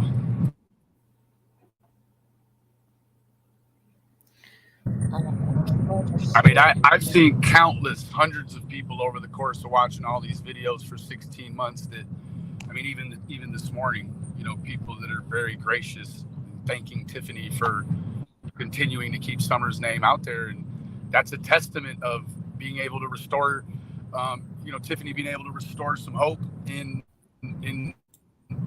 people today. Trying to keep hope alive. I do have hope. I don't know why after all this time I still have hope. I mean, even her own family doesn't have hope. And I do. You know what happened the other day? I don't know. I feel like I've already told this story, but I don't think that I told it on live. And then I'm going to keep playing this because I'm getting sidetracked. But I walked into, where the hell was I? I was standing in somewhere, a store or something. And there was this little girl, and she was standing with her back facing me. And I swear to you guys, it could have been Summer, just like literally looked just like her from the back. But she had, her hair was grown. It was like shoulder length, right? But her head was shaped the same way. And I'm like standing and I'm like, I don't want to stare at someone else's kid, you know? That's like so weird. But I'm like, how can I get like a look, you know, a look at her? Because I was like seriously actually thinking, oh, I've really got to see that kid's face. And she turned around and it wasn't her, of course, but I don't think I'll ever not look at a blonde-haired child ever again. Like I'll always do that second. The same. Yeah. That second glance, like, hold on a minute, stop everything. I need a look. You know what I mean? I agree. And think about how many people are just like me and just like you. Everybody in this chat. So 467 people, I guarantee you all would do the same thing. Maybe a couple of them wouldn't. I don't know. There might be some weirdos hanging out here, but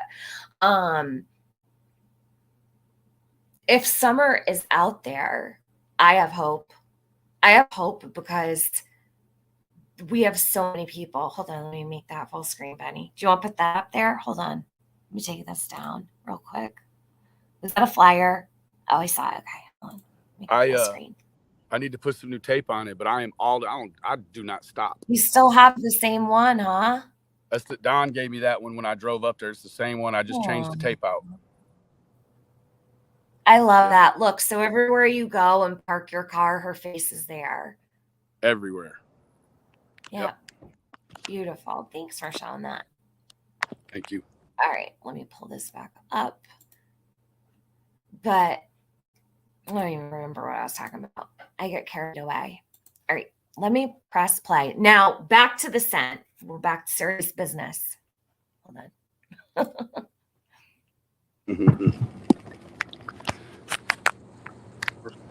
Yes, but it wasn't about my dog. He was bitching about everything going on, right? Mm-hmm. So the dog did not hit on anything, didn't stop at my feet to be something. The handler stopped him. You know what I mean? But also the dog was trying to play with my dogs. No, it wasn't. No, it wasn't. No, it wasn't, Jody. Proof or it didn't happen. You're not going to tell me those dogs try to play with your dogs. Hell to the no. They did not. Wow. Right here, right now. Law enforcement's dogs try to play with your... Get out of here. Yeah, you seen when them cops let them dogs out of them cages, boy, they go right to their job. They're programmed to do what they do. They are not... They're like robots. They don't give a shit about anything except their task. So that's it. Really? Wow. So let's play that back one more time. Everybody remember that she did this. Why? I don't know. Those dogs are trying to play with my dogs. No, they weren't. No, they weren't.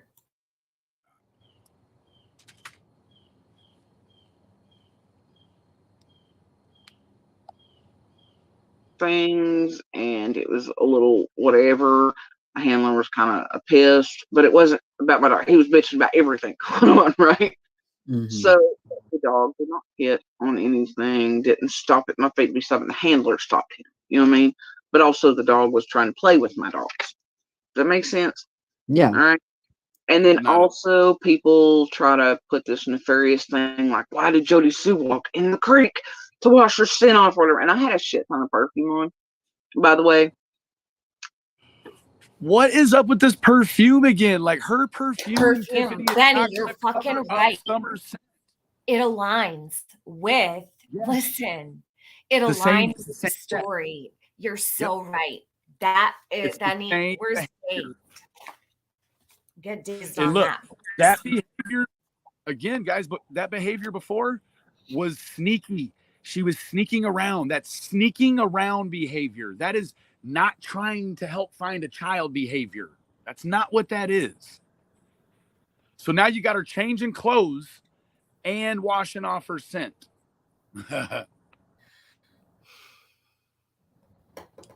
Oh But boy. okay. So listen, this is a parallel.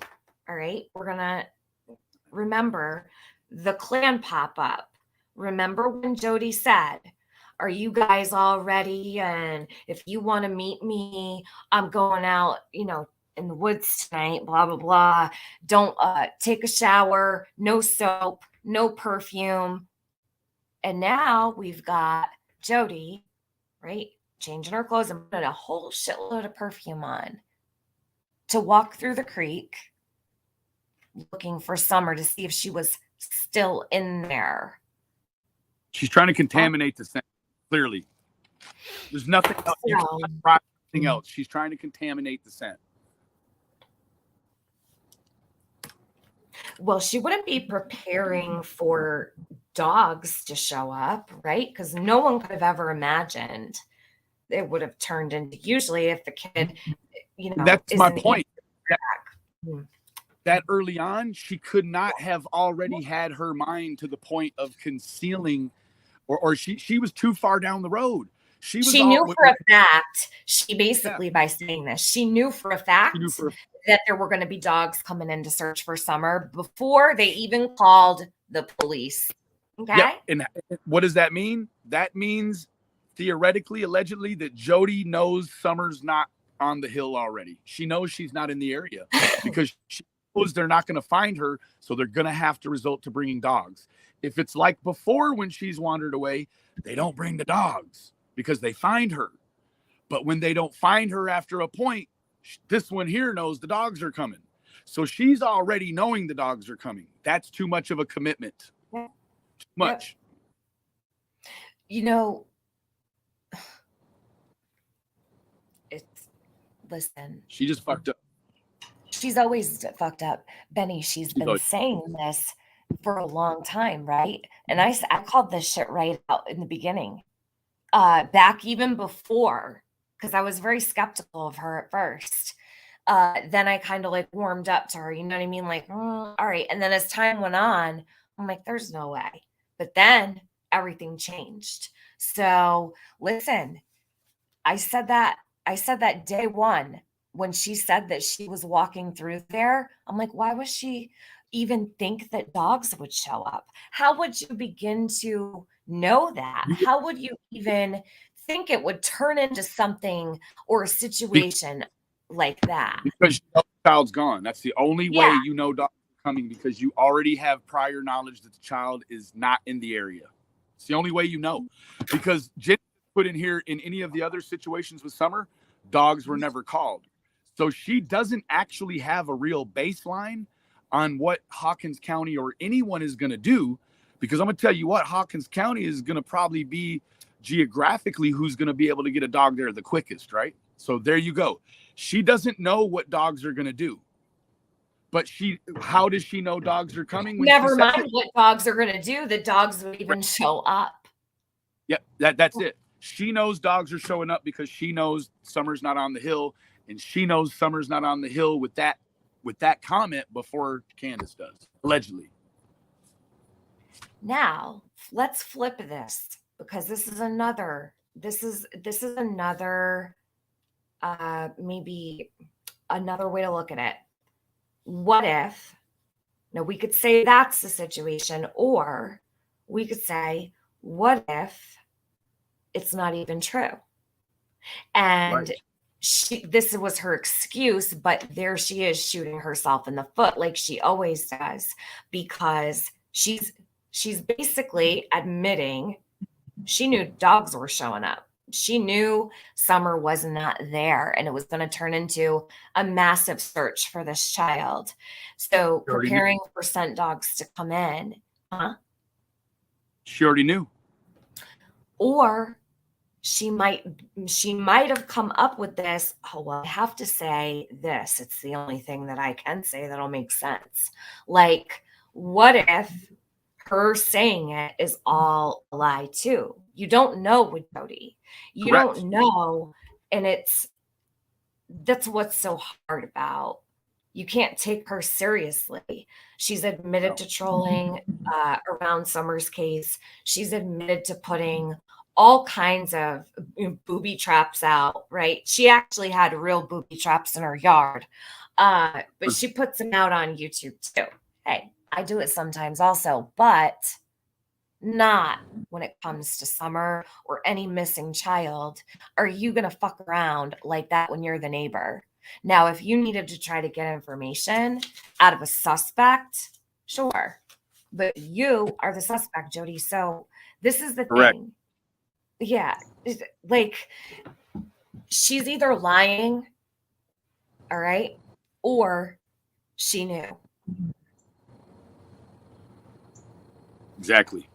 But the fact One that of the she two. even says it, I can't believe that they're going to let that slide. Like Hawkins County and CBI, how are you going to let it slide that she knew right here? Hold on. Ronnie Lawson, she knew search dogs were showing up before she ever even talked to Candace.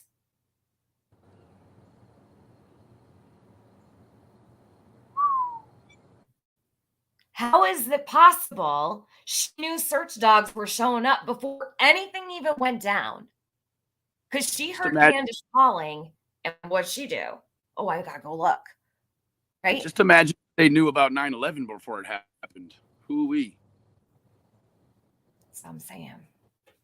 If you know about something before it happens, you could either stop it or you're involved in it. That's right. Yeah. That's right. Totally. Let's see. You love this breakdown of Jody Sue? Good. I'm so glad. I'm really glad. Thank you guys for all being here, by the way. I'm sorry I'm not like super interactive with the chat. I am going to go back and read through it all, though. I promise you. Hold on a minute. All right, I'm going to press play on this. Okay. And, I said in some of my first, we'll try to put this nefarious thing like, why did Jody Sue walk in the creek to wash her sin off or whatever? And I had a shit ton of perfume on, by the way.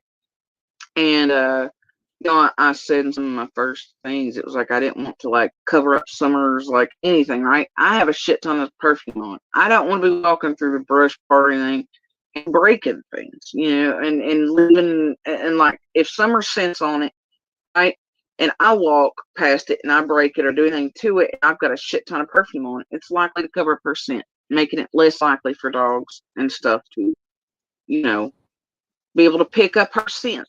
Correct? Right. But either way, it needed to be searched because it was deep enough for her to.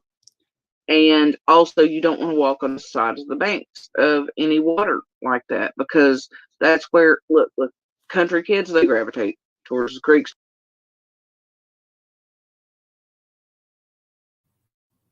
Listen to her. Listen to her. I'm going to play this back. Listen again. Wow, says Harley Yaya. Wow, says Sammy Sparrow. Right. Wow is right. Let's listen to it again. Really listen to her words. Since she's so well spoken here last night, she's very clear, she's very loud. No problems whatsoever hearing her. This is what Jody does when she finds a new creator. She'll present nicely. She'll speak clearly.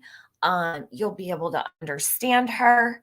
Talking a mile a minute, right? No pauses. She's not staring off yonder, looking at her phone, muting, playing music, whatever. This is Jody going in for the kill on what? Another channel creator, because she needs somebody. So this is how you're going to see her here. That's how she presents. In the beginning. She did that over here too. Play in. Secondly, you're going to be able to pick up animal tracks or crossing back and forth. Anything to it. And really quick, before I keep playing this, I want to say, remember Benny last night when I was on panel and I had talked about Jody saying it rained? She said the video of Summer dancing in the rain was 3 days before Summer went missing. It was not. It was May 28th. It was weeks before she went missing. So she's saying it rained 3 days before, and listen to this. It washed away the bear tracks. So I'm sitting here thinking, how the fuck you know there's bear tracks anywhere that got washed away? That's like saying Lularu wrote her name in the sand down by the ocean and it washed away. But you weren't there to see it happen. What? So it's like, yeah. If a tree falls in the forest, one's there to hear it. Does it make a sound? Yeah, basically. Yeah. Makes no sense. And I've got a shit ton of perfume on it. It's likely to cover 1%, making it less likely for dogs. There you go. There you go. I had a ton of perfume on. So it's more likely to cover up Summer's scent. Listen to that statement. The only scent it made it less likely to smell is hers. Because I tell you what, I think she needs to educate herself about a dog, right? Like, it's going to be extremely hard to cover up the scents, right? Like, was she trying would have to dump. I don't know. I mean, but I mean, she would have to walk right on top of it. If she walks, so say Summer's scent goes north and south. If Jody walks east or west across it, it's not going to kill it. And what are the chances that Jody's going to know? I mean, what Jody's almost saying is she knows exactly where Summer walked. And that if she walks, I mean, you could walk 10 yards off. It's two different scents. It makes no sense. Yeah. No pun intended. Wow. She's unbelievable. And we've only just begun. This is going to be a really long live, you guys. And Benny, you don't have to stay whenever you want to go. You're more welcome. Okay. Don't feel like you're like stuck here or anything. I appreciate you came up. Aren't dogs trained to smell beyond perfumes and soap? Yes, Harley. And stuff to, be able to pick up her scent. Correct? Mm-hmm. Right. What street needed to be searched because it was deep enough for her to. I'm so sorry I keep pausing this. Guys, pay attention to when her voice goes up. Okay? Always pay attention. When you hear Jody's voice go up, like her scent, like she's putting this great emphasis on. All right? Pay attention to all those times and go back and listen to what she says. So when you hear her like get a little boisterous, there's something in it. I've noticed that with her. And I think it's fabrication, lies, etc. I think her voice changes when she's lying. Well, I know it does. So.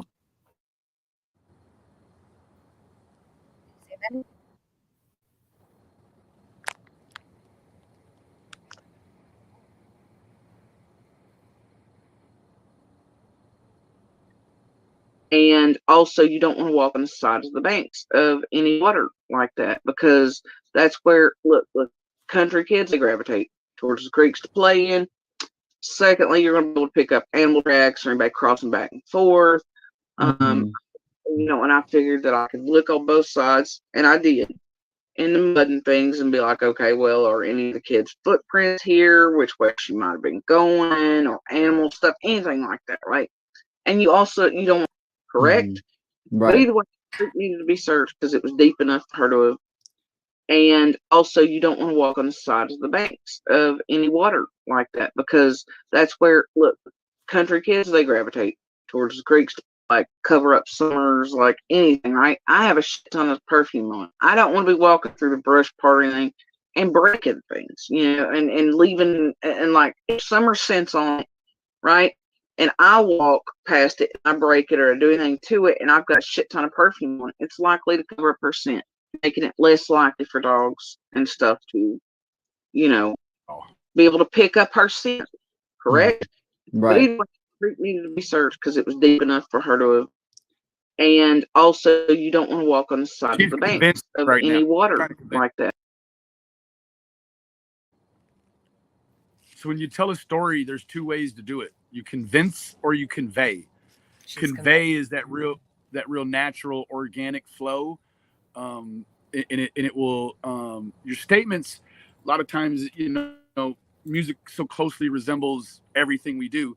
So when you're telling a statement that's organic, it'll have almost a music type cadence to it, and it will be smooth. Mhm. When you are trying to convince, it's going to be choppy, and this is real there's no flow to it. So in my opinion, and I'm not a body language expert, although I've taken a lot of Steve Johnson's classes. She's trying to convince right now. She's trying to convince him. Now, this is a story she's told over and over and over, although it's different. The mechanics and the way the cadence is, it should be da da da da da da da Right. da da da Right. da da da da da, not dun dun dun dun. It's Yeah. real jerky. This is real Yeah. jerky, big time. Definitely. I agree Right, with and you. that you've got the validation, right? The validation of, the validation is like you're watching a funny movie, you laugh, and you're gonna look at your brother and make sure he thinks it's funny too. That's that, right? Like when you say right, it's suggesting to someone to agree with you. Absolutely, Benny. Sally, I'm going to drop this link of Jody and Andy's text, okay, for you in the chat.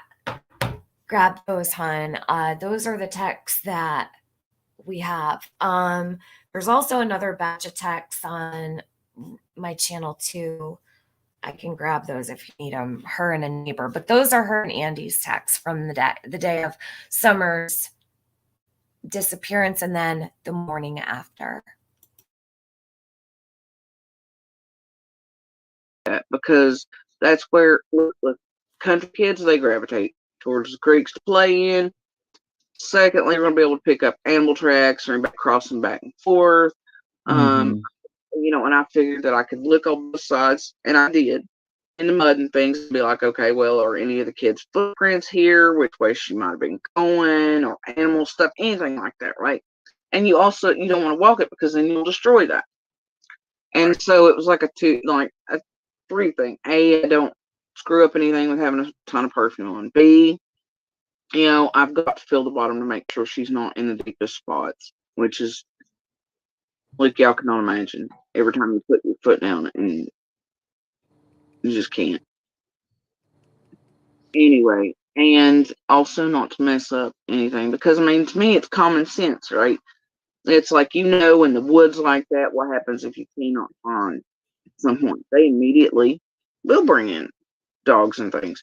However, it usually does take them a little bit, or the community gets there hunting dogs together and things and gets sent and does whatever. And so,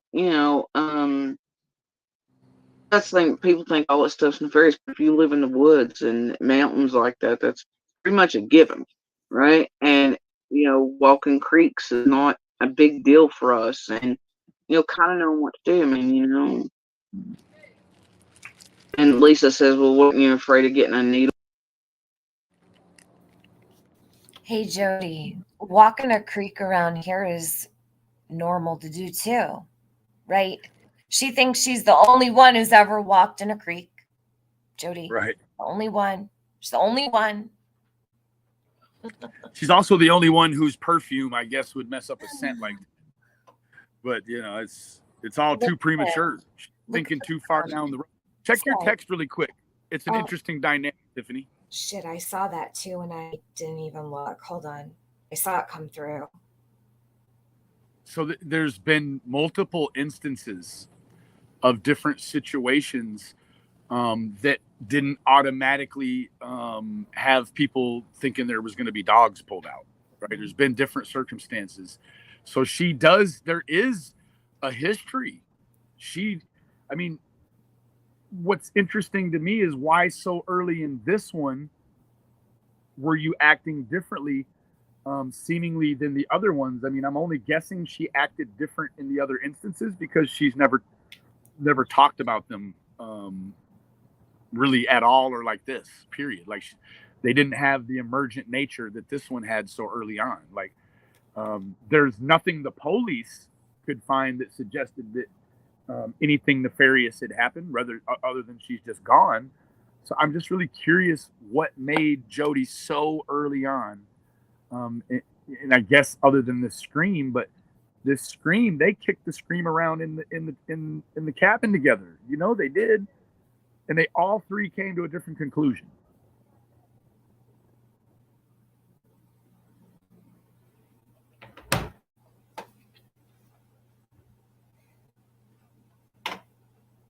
Yeah, why would she know what to do? No, I don't. Jenny said, how would she know what to do? Has she been part of a canine search before? Well, if you ask her, Jenny, she was a part of the Carly Trent case. I don't know to what degree. I don't think she was. I think she uses that though, Benny. I think she Correct. uses that to like, oh well, I knew how to handle this because gauge responses. Huh? How to gauge her responses. Mm-hmm. Yeah. You have to like see through her to even get to the bottom of what she's is this so much, you guys. Really. I'd pay $5 to see her search history in her device. Holy cow. Oh God. But it's a bunch of how to be a successful suspect. How to disappear. How to be a successful suspect. That's funny. Because yeah. Functioning. She's not successful. I'm sorry. Like I don't yeah, she's really killing it over there. Hold on. Yeah. I shouldn't say that. I don't like the way that sounded. Can't even joke about it. That sounded horrible. All right, hold on a minute. She's performing wonderfully. Jeez. Yeah. She's failing epically. All right, let me press play. Here we go. Victimhood 101. You know, it doesn't matter. I know there's drug paraphernalia. I know people throw needles and things out, right? Mm-hmm. Of course, some, right? But I'm not going to not do what's necessary to find a missing child. I would hate to think that anybody would be like, well, and I heard people tell me that I should have went back up to the house and gotten boots or shoes or whatever. What, walk in the middle of a creek and a body of water to be logged down by? Well, I'm gonna speak for whoever said that to her. All right. That's the only place you ever plan to go look, Jody, on the street and in the creek. So you never put sneakers on or boots or Uggs or nothing. Nothing. You didn't look anywhere, did you, Jody? You didn't look anywhere. You just admitted it. Listen to what she just said.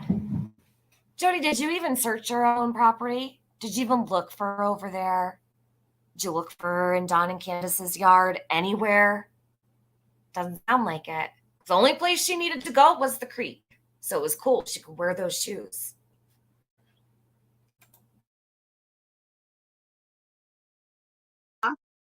Now, is this the shoe everybody? Not do what's necessary to find a missing child.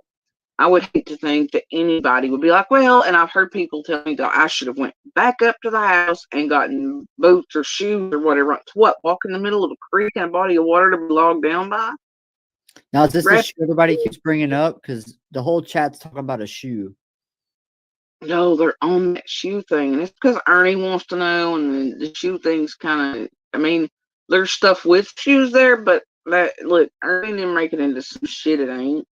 I don't think that Big Harry Bell should have possession of things like that. I don't think any of those people from Tragedy Pitville should have been allowed on 110, period, or on any other properties or witnesses' properties to possibly steal, possess, or get possession of things that could be planted or used for setups. Because I've watched this place send us all pictures and messages trying to make us call in on stuff they say has been dropped off by C and D or this and the other after these tragedy pimps have been around or near 110, and I don't like that one bit. I don't think somebody like BJ or fucking up stuff should have possession of. They don't care about Summer. I don't think they should have possession of any item first, period. Well, you're making it sound like you care more about Summer than your own daughter. You remember what happened there a few weeks ago there, Jody? You asked your daughter to take the celestial trip, so to speak. You are one to really, like, you cannot love Summer more than you love your own daughter. And that's what you're relaying.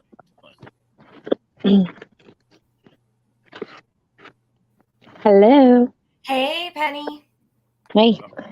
So, welcome. I was just. Sorry. What did you say, Penny? I said. Boss is here. Oh.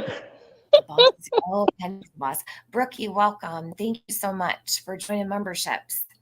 I'll post my Discord link after, okay? On my community, so look for it. Go ahead, Penny. Apologize, cut you off.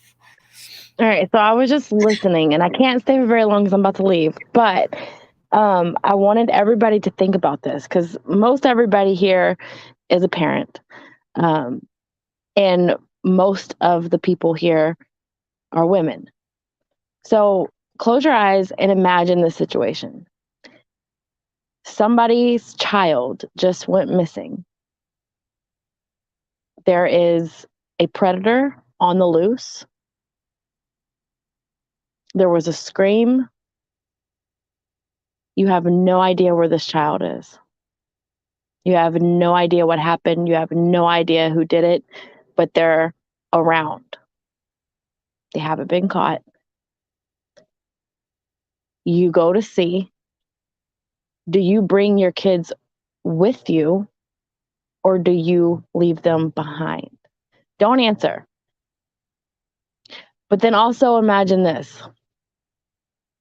Let's say there's something going on outside and you need to go handle some business. It might get rowdy. It might get messy. Do you bring your kids with you or do you leave them behind? In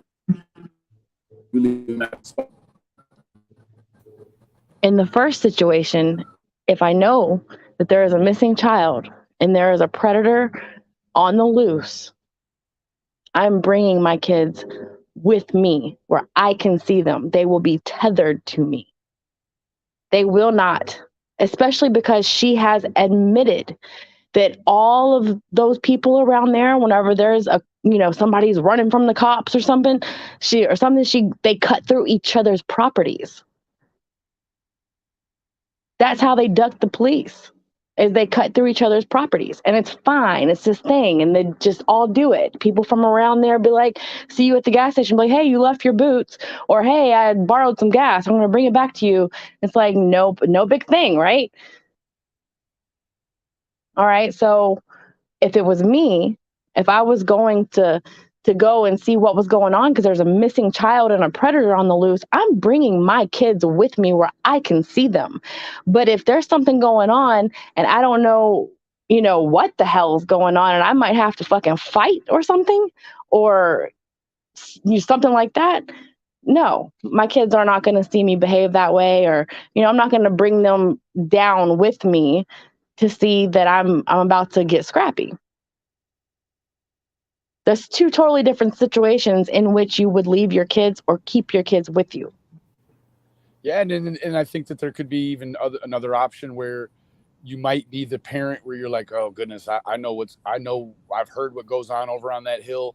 I'm gonna go ahead and lock my door and we're gonna get under the bed and hide. We're not going out there Right? and trying to fake nothing. We're But locking the she door and we're did, and pointing she guns left at her the door. kids up there. She Correct. did, and she left her kids up there. And now she's saying she took them with her. Like, there's a whole new story now. Now she's saying all this time they were not with her. Now, as of last night, they were with her. She said they went to the main house. I heard her say last night that they went to the main house. But you know what? She claims that on the worst days, on the worst abuse days, she would send the kids out to the woods so they wouldn't have to witness it. So, I mean, clearly they have, I guess, what she would call a safe place in the woods. Like, I just cannot make sense. I cannot make sense of anything, any of these accounts. And the reason why it's so confusing is because there's so much deception in all of it, because it's not true. It's not true. You knew that you guys heard a scream. You already knew that there was something dangerous, right? So by the time she starts looking for Summer and she goes down there, she had already heard the door. She already heard the scream. She knows that there's something wrong and you leave your kids behind, but she's supposed to be this big bad mama bear, right? Like, would you not bring your kids with you? And I would never leave my child behind. If something like that was going on, oh hell no. Right, exactly. Well, number one, my kid would be searching with me. I mean, for real. So I mean, especially if in the past she's had a peeping Tom and she's a grown son, we're gonna search with. But it's like, it's a totally different scenario if she already knows that, you know, once she gets down there, she might have to like say if there's like a crackhead stuck in the driveway or something and they're down there hooting and hollering and, you know, you're about to probably have to go whoop a bitch. So you leave your kids up there because there's no need for them to be around there for that. There is no immediate threat to them, but there's a missing child. So you're just going to leave your kids up there? Person could be in there. You already have admitted that these people cut through properties to evade the law. So Penny, this is the thing. Think of one of your sons in about 6 years from now, or I don't know how old your children are. When you have a grown son, that son would be out there with you. You know? Yes, you would think, but also keep in mind, she portrayed him as a child. I know she for did. the longest time. But maybe there might be maybe there's another reason for that actually really matters. I'm sure it does, but like I'm thinking of this. I always try to put myself in this situation. Like I always try to picture this situation as if it was happening, and I know that my kid would look. He would be out there with me. And they would be terrified. Your daughter would want to be with you. Oh, of course, especially a daughter. Like whenever I told my kids, I was like, you know, I was listening to the Stockton serial killer thing, and I was telling my kids about it, and they like my little one, he was like, where is this? Where is this? Where is this happening? Like he was afraid. They get scared of things like that. Jenny just said that she could say that Boog was there protecting Chattanooga, but that can be knocked down with her old DB video stating she was afraid someone would hurt Boog to get to Rue. A Facebook video, sorry. It was her old Facebook video.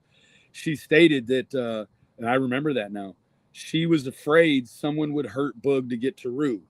So it makes no sense for her, having said that, to ever leave Chattanooga with Boog in a very extreme situation, being this. Makes no sense. You know why it doesn't make sense? Because it's not true. It's not true. It's a lie. Why she got lies to tell on the day another person's kid went missing? The truth is simple, and it's always going to come in the most simple form. Anytime you start adding in all these extra details and you feel the need to justify this, that, the third, yesterday, the day before, everything in between, your physical health, your mindset, your this, that, and the other, it's because you are not telling the truth. Correct. It's just the wrong situation to not tell the truth. You know, like I think acceptable times to not tell the truth are when you know, tell somebody something. And, You're breaking up. sorry.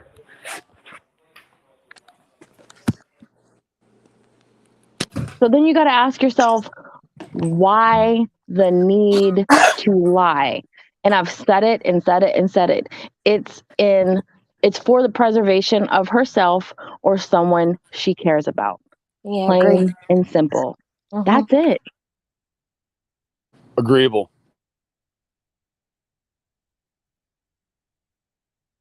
So all of this is for her. All of it. It's for her. And if not for her, it's for her loved person, whoever It it is always that she has loves been. and cares about. It's never been about Summer. It's always been about her.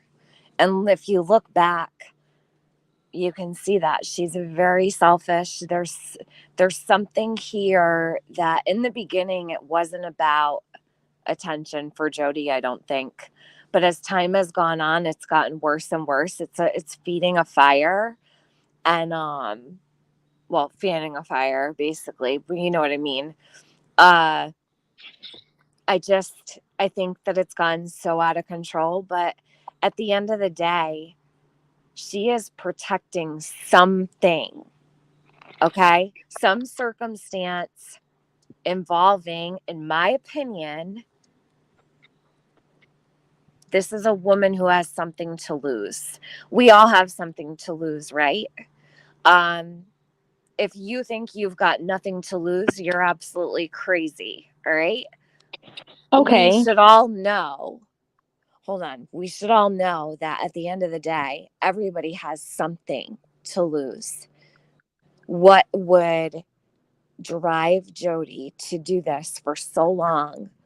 I have to ask myself because there's something much deeper going on. I really feel that in my heart and my soul. And it's not coming from a hateful place. I don't know what happened out there, but I feel Jody is absolutely, even in more ways than one, there's something personal for her. I agree. And so you have to ask, what does somebody who has nothing, literally nothing, nothing, maybe some stuff she can pack up in a garbage bag, have to lose? What does she have to lose? Right? And what now, and look at her behavior for having nothing to lose Uh-huh. and acting how she acts as if she has everything to lose. Now compare that to Dawn and Candace, who have lost everything and have not changed their behavior or their habits. Compare that. She has nothing to lose and has changed and is deflecting and is lying and projecting. And then you have Dawn and Candace, who have actually lost everything. Everything. Yeah. And they can't even, I mean, why change? Like, they've lost everything. They're going to continue on in their habits. Yeah. They haven't switched it up. That's a perfect what you just said there. They strike me as the types of people that, you know, I think they're rough around the edges, been through a lot of situations, and they're the type of people that are not going to fight. They're like, oh, it is what it is. You know, they're hardened by life in general. Like they're almost as if, I don't know how to say it, almost as if they're not affected, right? Maybe their circumstances in life play a role in that.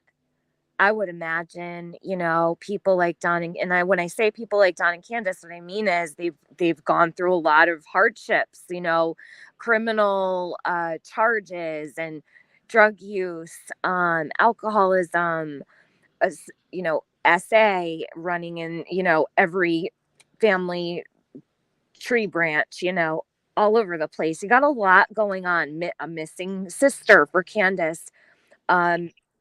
It's like, what can really affect them, right? You'd think their daughter going missing would be something that they would fight for, right? And I still always wish Candace would. Like, I want to beg Candace to fight for Summer. Like, if I could talk to Candace and if I had one thing to say to her, it wouldn't even be a question. I don't even have a question for her. I just want to know, when is she going to fight for Summer and her boys? When is she going to stand up and be a mama bear? When? And you know what? From the outside looking in, it's easy to say that, I think, but just in talking to you privately, there's been conversations where you're like, oh no, if this was my kid, I'm done. Like, I'd be useless. I would have nothing. Yeah. And and I think that, and I remember I Like, told you, I you're was like, talking yeah, about you with the think Kylie, that. with the Kylie Yeah, I was stuff. like, Yeah.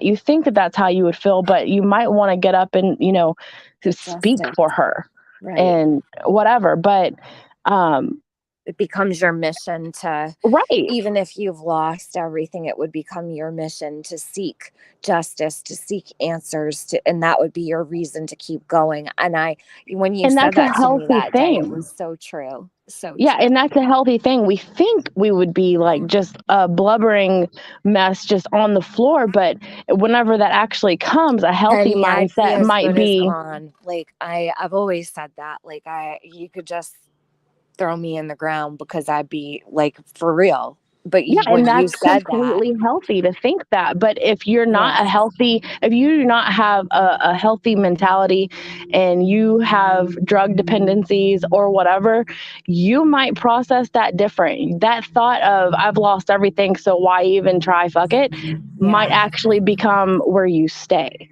right. I don't know. No, you bring up such a good point. I'm glad you came up here. Thanks for coming up here, by the way. It's nice to see you today, Penny. You're welcome. Thanks for letting me come up, but I am going to go ahead and jump down because I have to go get in the pickup line. So, all right, hon. All right, bye. Have a good evening. Come back if you want. Dazed. Jody Sue Brown has lied and told so many stories. So when we speak about what she says, she can say we target and harass her. I am not in any way, shape, or form harassing or targeting her. I'm trying to make sense of this situation. And, while we're on the topic of targeting and harassing, I will say I don't usually talk about things that like bother me, because I feel that when you bring attention to those types of things, people will continue and escalate. But one thing that the only thing I really have a super big problem with at the moment, when it concerns Jody and myself, like a personal issue, is that she's saying I've targeted her son, and that tried to, oh gosh, she said so many things, like basically that, from day one. Benny, are you there? Because she put you in it too, and I'm wondering if you might remember. Do you remember what she said about it all led back to me and you in the beginning? That is a lie. That is a bold-faced lie. Benny and I did not talk ever in the beginning of Summer's case, so that's out the window. That it led back to me and you. It was usually when I prank called you. What is that? I said the only time we talked in the beginning is when I prank called you. Right. Okay, so she's That was saying me and you ordered her. Wait, how did it go? Does anybody remember? She said that somebody ordered her to go on a panel or else they would murder her child or something. She said the craziest, something crazy came out of her mouth last night. And I was like, is she kidding me right now? I have always protected her kids, and I've caught so much shit for it. It's insane. A lot, and I was accused of defending Jody and standing in front of Jody and protecting her because I would not let her children be attacked. Even though her son is of age, I'm still a mom. I have a son the same age. So he's still my baby, no matter what anybody says. So in that way, she's at an advantage because we're both mothers of, just grown sons. And I have empathy for that because I know an 18-year-old, a 19-year-old, a 20-year-old, they're still, first of all, they're still developing in their brains till late in their 20s. They're still kids in my eyes. They might be 18, but they're fresh out into the world, right? They're just learning, really just going out without you as a parent. Like, so in my eyes, I always put Jody's son in the same category as her daughter. Like, even though he was of age, how many people tore me to shreds over that? But now she's sitting over there saying that I target. Wow. I mean, it's to be expected, though. I mean, That if she didn't come on a panel with me, yeah, I don't know. I like her bringing it up. Hopefully, she'll feel like she needs to address it. I'd like to know who she thinks was gonna do all that. I have no idea, but I can say without, a shadow of a doubt, in full honesty, never a day have I thought to target her children, never would. And I've protected them from being targeted in my live chats. So haven't my mods. You will never pull that on me. It's not going to work. It's not going to happen. I would never try to hurt anybody's children. That's insanity. Never. No matter how much I don't like somebody, you don't weaponize children. No. It's disgusting. They deserve, I believe all of those kids that grew up on Ben Hill deserve a chance. And if they have a shot at getting a do-over and bettering their lives, I want to see that happen. They deserve that. And they also deserve to break the cycle that they have been living in their whole entire lives. So I would never want to add to any kind of strife with, anybody's kids over there. You can fuck right off with that, Jody. Yep, directly off. Directly off sounds much better. Jaded, welcome. All right, I'm gonna keep playing. Okay. Oh, let me. I'm on my. I want another cigarette. Hold on, I'm gonna press play, but I'm gonna stay on my phone. Okay. I mean, it's obvious you don't care. I mean, look at what he just did. The counts he's creating the troll with her name. I mean, that's just sick and disgusting. But the shoe itself, I mean, they just found it outside. It was when they were there, like last fall. It was him, 423, Cam, the whole bunch, and they found it outside. One of them wanted it, right? But there's stuff around shoes. But I mean, I just, She knows who wanted that shoe. Can I ask you a question? Because she seems to think you're in possession of the shoe. No, I found it in the yard. I was smoking a cigarette on the phone, and his grass was long. I mean, it was stuff. There was pots with the handles chewed off them by the dogs. I mean, a little bit of everything. Mm-hmm. And one thing I can say about the dogs is that if you brought anything around and you set it down, there was so many of them.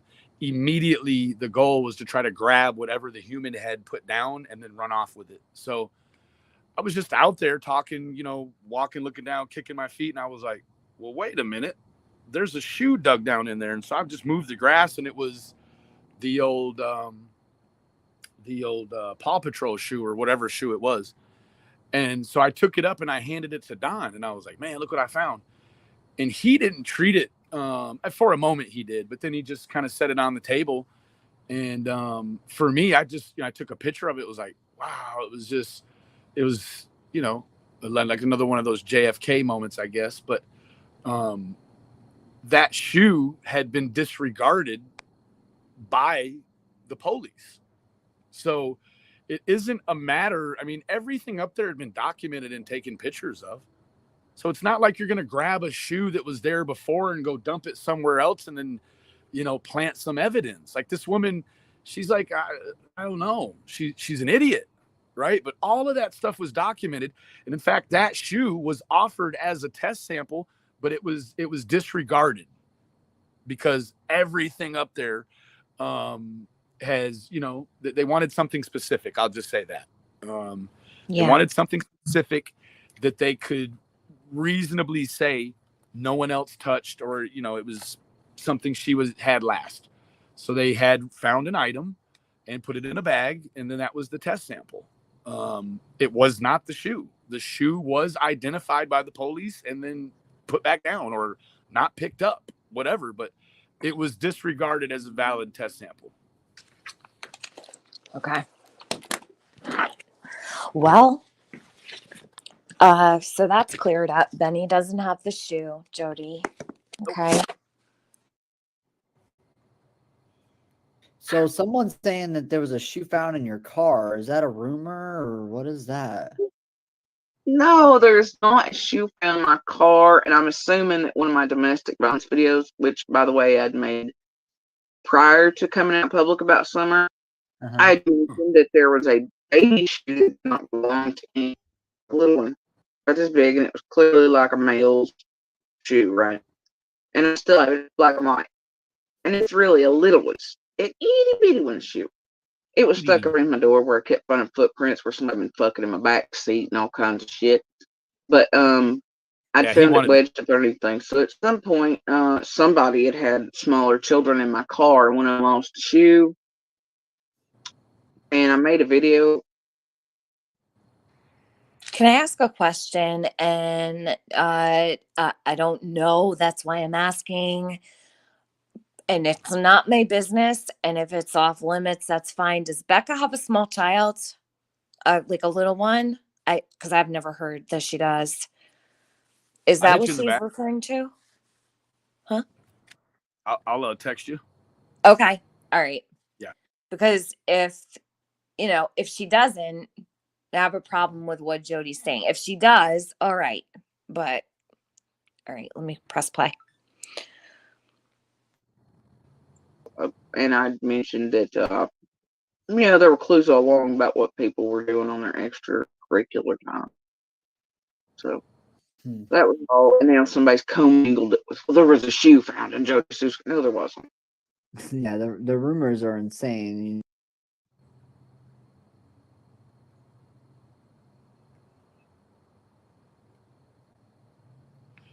All right, so the next one. Oh, go ahead, Benny. I was just saying, sometimes what she calls rumors are actually the truth. Yep. Yeah. Unfortunately. All right, so do you want to get to, let's play this one next, because we were on the subject of the cameras and the SD cards. So we'll go there. We'll go there Perfect. Next. So this one I think is 6 minutes or 39 seconds. Is that right? That can't be right. Hold on. Yeah, it is right. What the hell is this? Hold on. Let me play this and see what it is.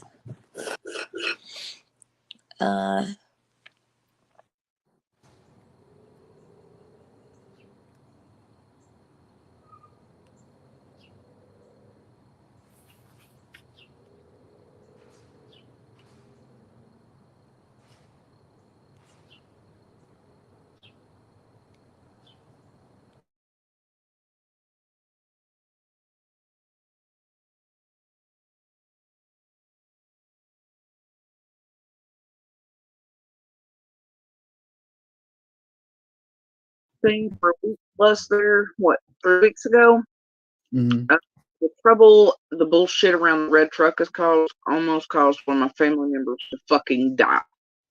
I'm sick about the red truck. And by the way, my son never drove the red truck. He wasn't even licensed. He was not driving at the time.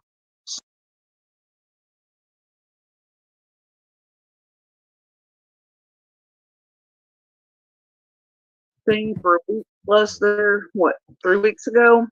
Mhm. The trouble, the bullshit around the red truck has almost caused one of my family members to fucking die.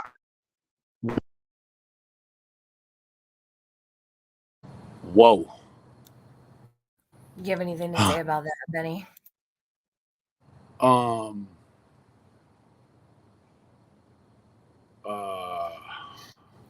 think so. Nobody has caused any kind of situation like that. That is an absolute lie from anything I've ever known. Who has almost caused a family member to die? I think that's a really loaded statement.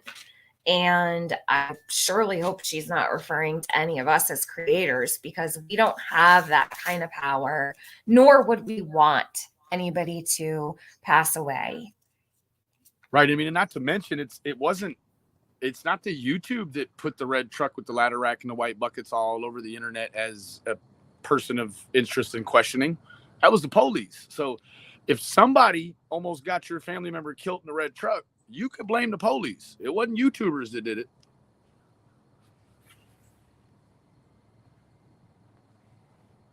I'm sick about the red truck. And by the way, my son never drove the red truck.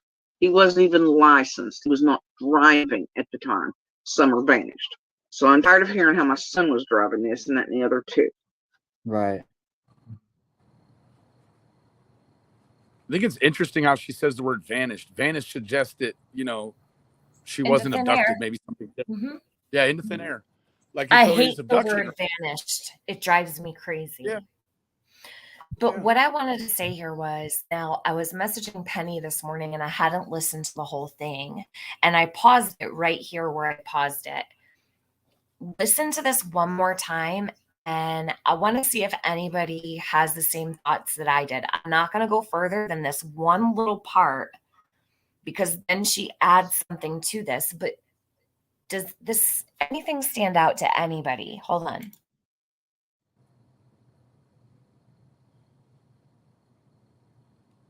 Drove the red truck. My son never drove the red truck. And by the way, my son never drove the red truck. He wasn't even licensed. He was not driving at the time Summer vanished. So I'm tired of hearing how my son was driving this and that and the other too. Huh. Does anybody have an opinion on what she just said before I play the last 10 seconds?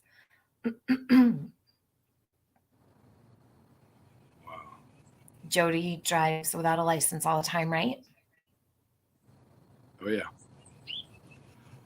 Why bring up your son, says Kimmy D? Right. Well, because he's being targeted, according to Jody Sue. That's why.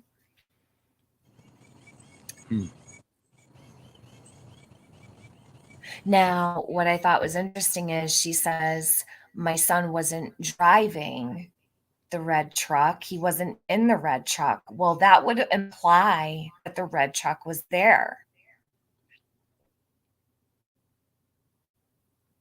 Now listen to what comes after. It didn't come first. It came after. Then she puts, the truck hasn't been there weeks before this happened. So if that would have come first, I would not probably be so critical. But because she put,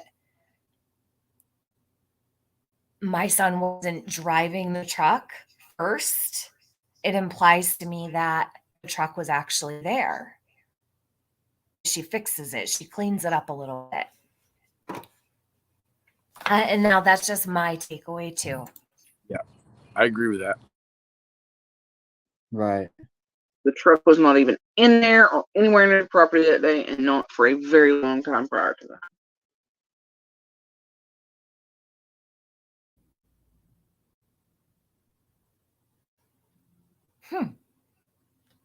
Yeah, that's interesting. Not anywhere around there. But because when we're trying to ask Andy what he was driving, Andy never eliminates Granny's truck as an option. Andy never says, no, that truck wasn't around. I couldn't have even been in that truck because it wasn't around. It hadn't been around. It wasn't going to be around. He never labeled it that way. Never. So now all of a sudden, it's a little bit of a different dynamic, right? Because now you're removing the ideal of the red truck altogether. But Andy hasn't removed the idea of the red truck altogether. He'll just say, I don't know what I was driving. So if he doesn't know what he's driving, but the red truck wasn't there, kind of narrows it down a little bit.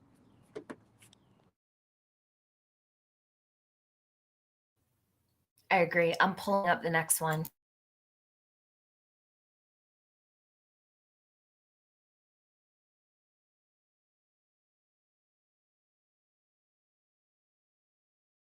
And let me ask you this. What was the need for, because, when he has another truck, and then they had the Kia. So it makes you wonder, just as a generic question, not appointing any persecution or anything, like what was the need for the other vehicle, right? So if Boog, if he's not licensed and he's not driving anyways, and that she's not licensed, what's the need to have two vehicles there during the day while Andy's gone and one of them at work? Why do you need three there? Is maybe the other truck not as reliable? I don't know the answers to these things, but only asking. It seems like you've got two adults at the house when Jody goes on a walkabout or whatever, if she leaves, it leaves another vehicle available for somebody else.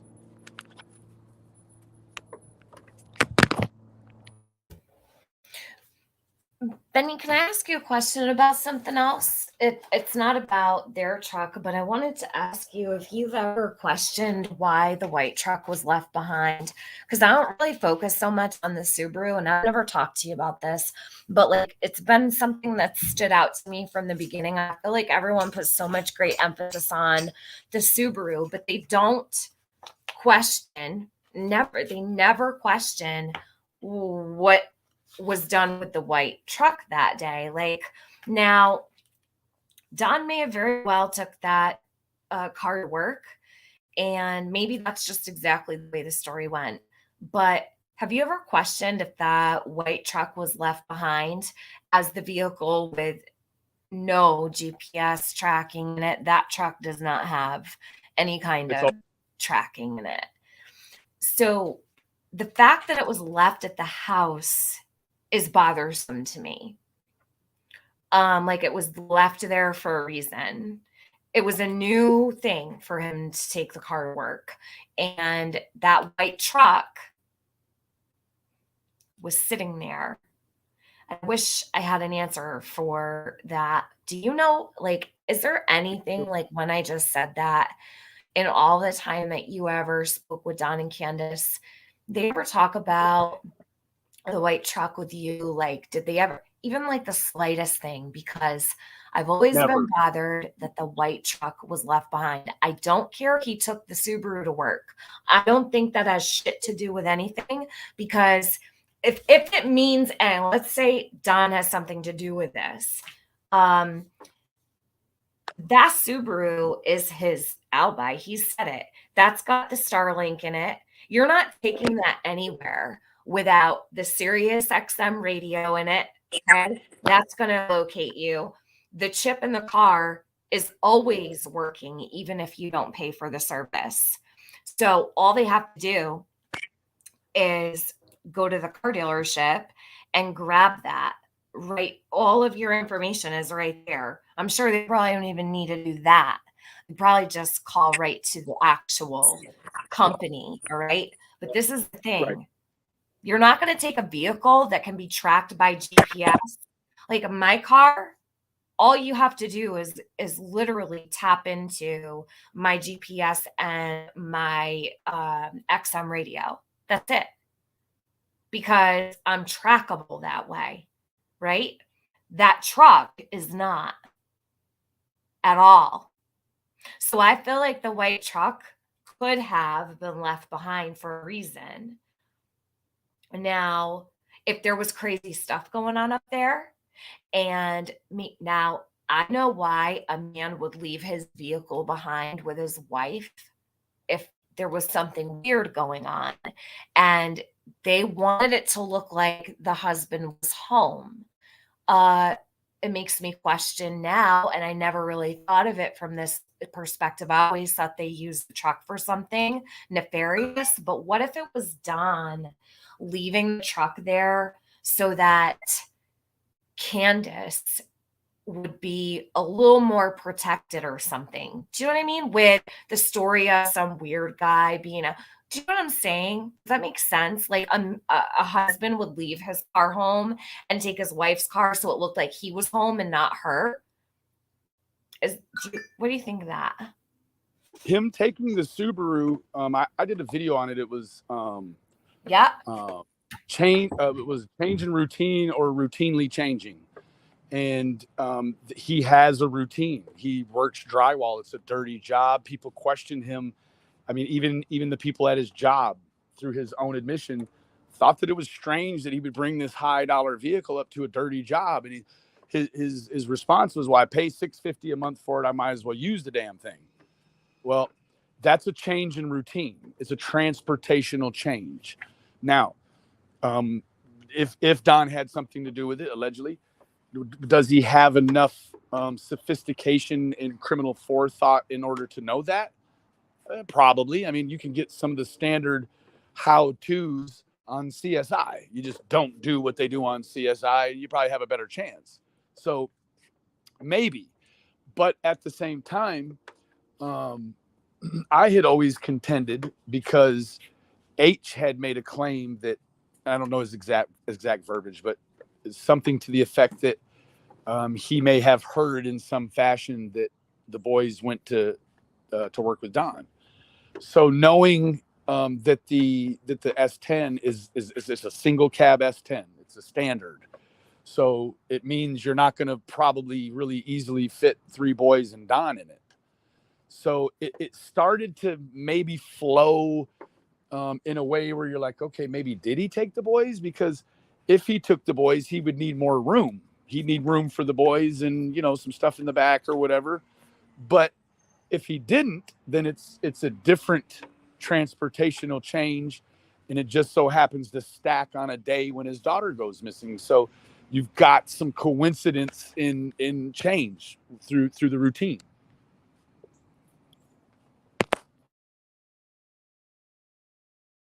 Benny, I've paid attention to your content about the car. I've always paid really close attention to the vehicles. So Absolutely. I think that you have really great points. I just really worry about that white truck. And I don't know, and Jody will not answer questions about that white truck either. It's very odd. You know what's strange about that white truck is that before I got there, so sometime in either mid-November or late November, I became aware of a fuel injection issue with that white truck. Chase worked on that truck. He took it into the shop for Don. He worked on Don's truck. Yeah. He actually never did anything to it. Just got around the truck. It's very strange. Yeah, no, he claimed that the truck was at his shop. Don and Candace said, no, the truck never left the yard and went to his shop. None of that stuff. He came over once. He used the truck as a way to get on the property, they thought. And he wanted a shoe or whatever his thing was outside of Brad. But he had bought a used fuel pump and was supposed to bring it over. And he came over the day to do it and he never brought it. And kind of came over under the guise he was going to fix the fuel pump, but came over without it and ended up just talking.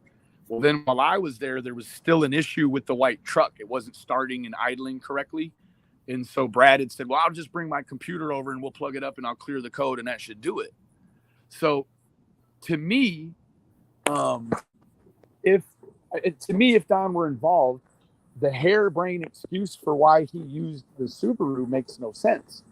Because if he had a GMC that wasn't mechanically sound and was giving him issues, it would have been perfectly acceptable to say I was driving the Subaru because my truck's not running well. but that's not what he said. It's just a harebrained excuse for why he took the Subaru. Now, if your daughter doesn't go missing on that day, it doesn't stand out as a huge routine change. It doesn't. But because it's stacked on this same day, and you give that excuse, and I know that in the past you've been having trouble with that truck, that's an issue. Now, I don't know where it falls into the box of matches, but it does somewhere. Maybe it's benign. Maybe it's, extremely malignant to all this.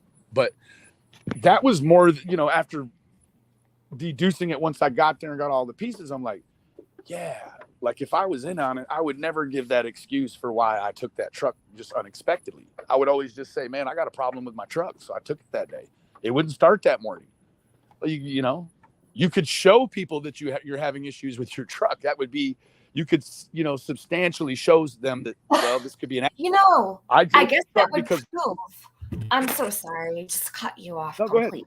It would prove that the incident outside the house with the red truck that ended up off the embankment and the lady inside, Don took pictures and you can see his truck there.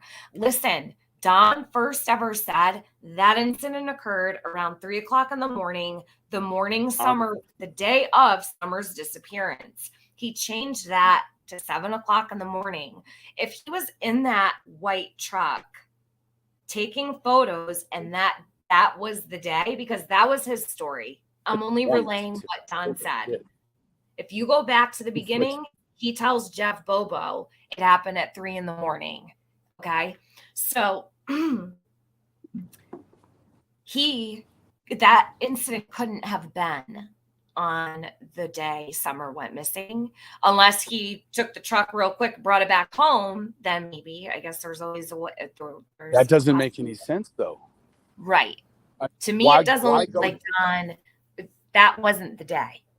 That truck incident. But let's think if it was. You got to do the mechanics of if it was. If it was, then what could that mean? Could that mean that he made an earlier trip during the day to do something different before he went to work, came back in the truck, dropped the Subaru off and left? Or it could mean Candace may have left earlier in the day to do something in the morning time, do some business in the morning. Yeah. And that he had the Subaru and Don's with the truck. She comes back, he gets in the Subaru and leaves. But you got to make that, and that's I never caught that. You got to make that make sense, because if that's the day, and you know what, it probably would not be impossible to get a service jacket at FOIA request. I mean, you might be able to call up there and ask them if that was actually that day. But if it was, you've got some tricky stuff going on and some new questions potentially with who was where and why they may have been there. Yeah. Well, all I know is he changed that story. He said he was leaving for work at 3:30 in the morning. And the way he made it sound was that he was leaving for work. And I'm like, what the fuck? And then he changed it to 7:00. But then you've got other people who say the red truck incident didn't happen the day Summer went missing, and that it happened weeks after. And that it doesn't line up, because that was posted to Don's Facebook by somebody else far sooner than August. I swear to God. So if it did happen at 3:30, like he said, why did he switch going to work from 3:30 to 7? That's 4 hours. I don't know. See, that's another thing. Let me write that down, because that'd be a good question to ask Don, Benny.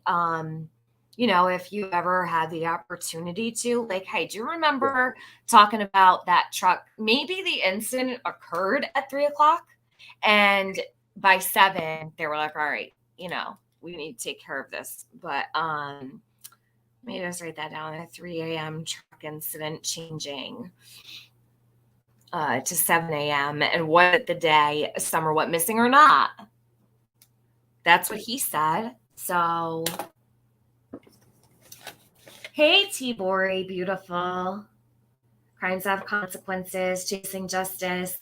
The real Andy B. Oh, he didn't see it. So, Andy, you didn't see that happen? I have a picture. Let me get it for you. I have a whole live about that red truck that I have the, let me, So if he, well, Yeah. so there you go.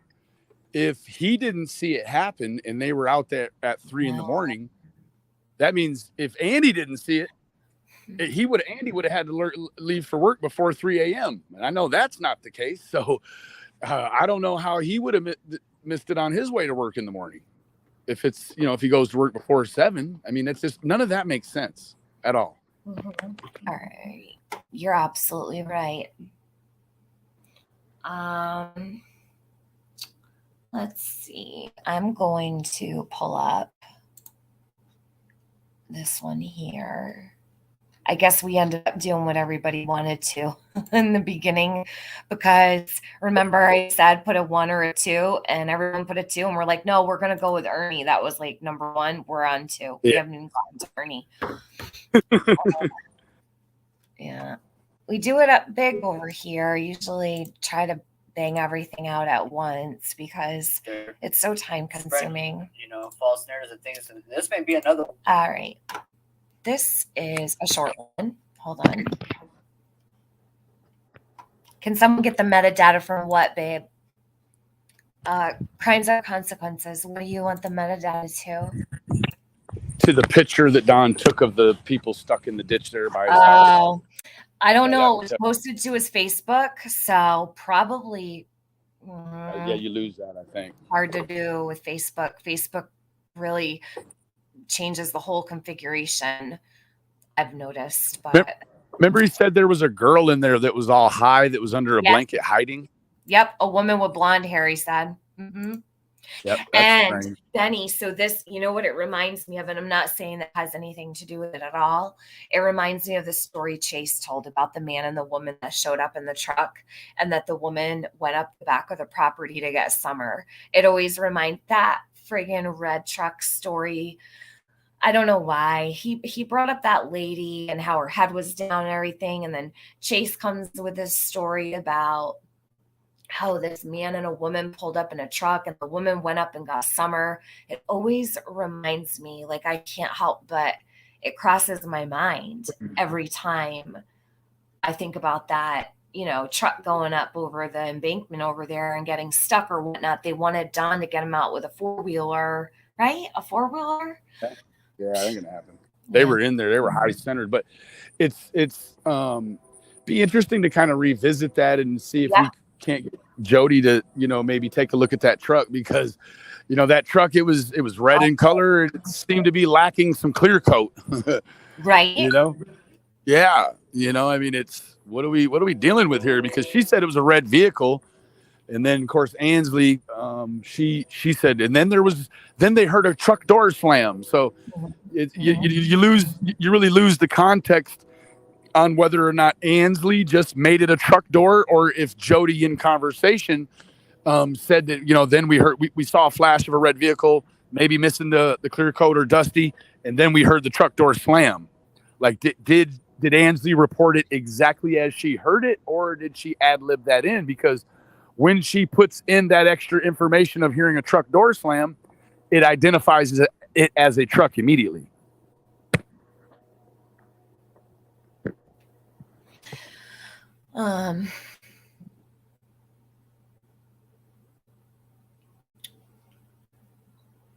Sorry, I was just looking at the chat. Has anybody seen Mama Lisa? I'm really, really, really worried. Like, it's been months. Anybody? I'm truly concerned. She used to come in here every single day. I haven't seen her anywhere in this community at all. I'm hoping she just deleted YouTube maybe, but I'm really wondering if she's okay. You haven't seen her, Tibor? Yeah, she's nowhere. I don't even know her last name. Like, I hope she's alive. She always used to talk about her horses, and she'd come in and, she'd be like, I'm taking care of my horses. And she's such a sweet lady. Actually, Mama Lisa, She went up on Molly's way back in the beginning, and she is a friend who worked at a nursing home in Wisconsin who has stated she was a victim of Dawn. Mama Lisa is a really special person and so invested in Summer's case. I haven't seen her anywhere, and I'm just really hoping that she's okay. Guys, keep an eye out for her. Maybe she'll pop up. Sometimes, maybe because of the summer, she might be busy with her grandkids, but it's been months since I've seen her. It's just not like her.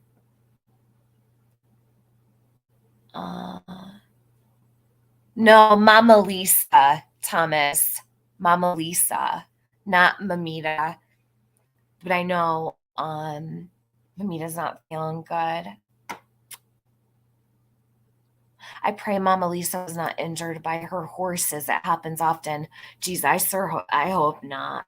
She's always says she's with the horses and listening. Yeah, she was the whole fixture here. She was always popping in. Let's see. Belle says, I love seeing all of you work together.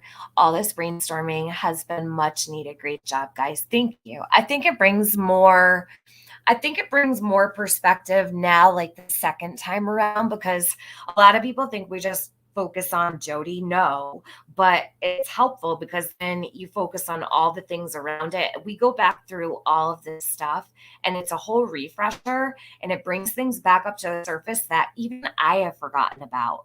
You get rusty after a while. Absolutely. Yeah. You need a little oiling can. So that's what we're doing. And I think that it's really keeping Summer in the forefront. Cannot give up on her. No, as creators, we can't give up on Summer. There's a lot going on. While there might not be, any updates, we're actually watching some really serious stuff, I feel. I've seen pics of the red truck. Oh, the red S10 in the ditch. Okay, I was going to pull it up for you, but I didn't see it in person. All right, Andy, were you not there that day? And do you know what day that was? I might as well ask you. What do you recall if it was the day Summer went missing? Did anybody ever say it was, or was it a couple weeks later? No.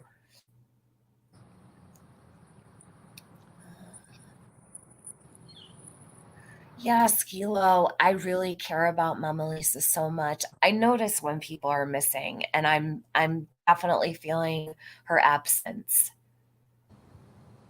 I'm gonna have to go back and see when the last time she was in chat was and try to see if she's okay.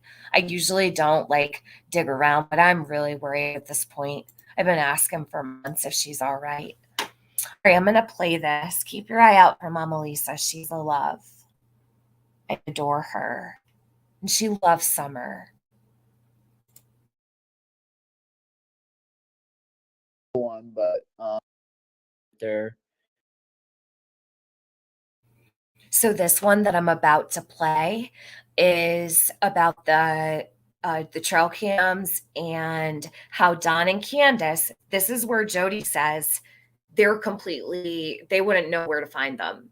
So the SD cards, the trail cams, Don and Candace unaware of trail cam locations. So listen to this. So for all who followed and know that Jody has always blamed Don for taking the SD cards, she's saying that they're completely unaware of where they would be located. I don't know her specific words, but you're about to hear them. Spreading, false narratives and things. And this may be another one, but something about trail cram. Did they take pics on the 15th? Do you have any pics? I'm not gonna talk. Look, here's the thing: the police have all of. They told you all. No, I beg to differ. The police don't have all of them because you held the bag up, Jody. You held the bag of SD cards up. It's a joke to you. So did you hand those over or no? She's saying the police have all of them. You gave them the whole bag? Jody, what if there's something on those SD cards that could actually help that you don't think has anything to do with Summer and that might not help her at all, but to law enforcement, it could mean everything. Literally everything. Where's the bag of the SD cards? I have a feeling that that's what she's going to say was stolen.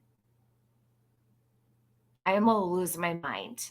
That red truck was off. The license plate came back to a property on Ben Hill that doesn't show up. Which truck, hon? Eden? No. The truck that was in the ditch in front of the house, not the other truck. I don't remember breaking down. Andy says. Let me see what Dana said to him. I'm trying to keep up with you guys. T-Bori, maybe she did, yeah. Maybe she changed her name and she's still around. We love you, Mama Lisa, wherever you are. Okay, Dana said, Andy, do you remember which day you were broken down on the side of the road? When was Andy broken down on the side of the road? I never heard that. Did you? No, I haven't. Huh. All right. Let's keep playing this. There's an interview on WJHL. It's true. It's the last one a couple months ago. Mhm. And Benny, listen to this part. I'm going to back it up just a little bit. Okay. You're going to want to listen to this. Actually, let me just go right back to the beginning.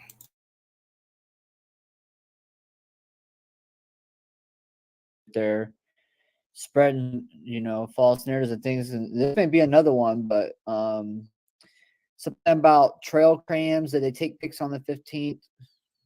Do you have any pics? I'm not gonna talk. Look, here's the thing: the police have they've told you all.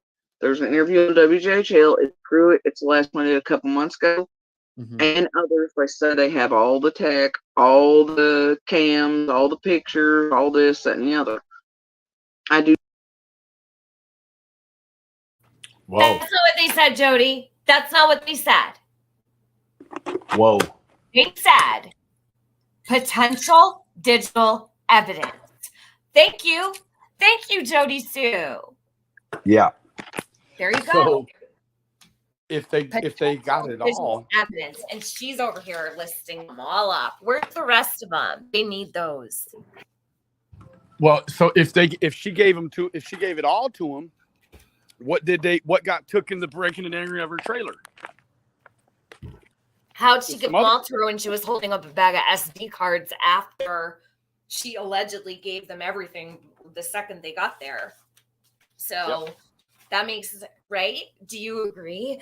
How would they have everything if she's holding up a bag of SD cards? Correct. After the fact. Probably trying to sell it.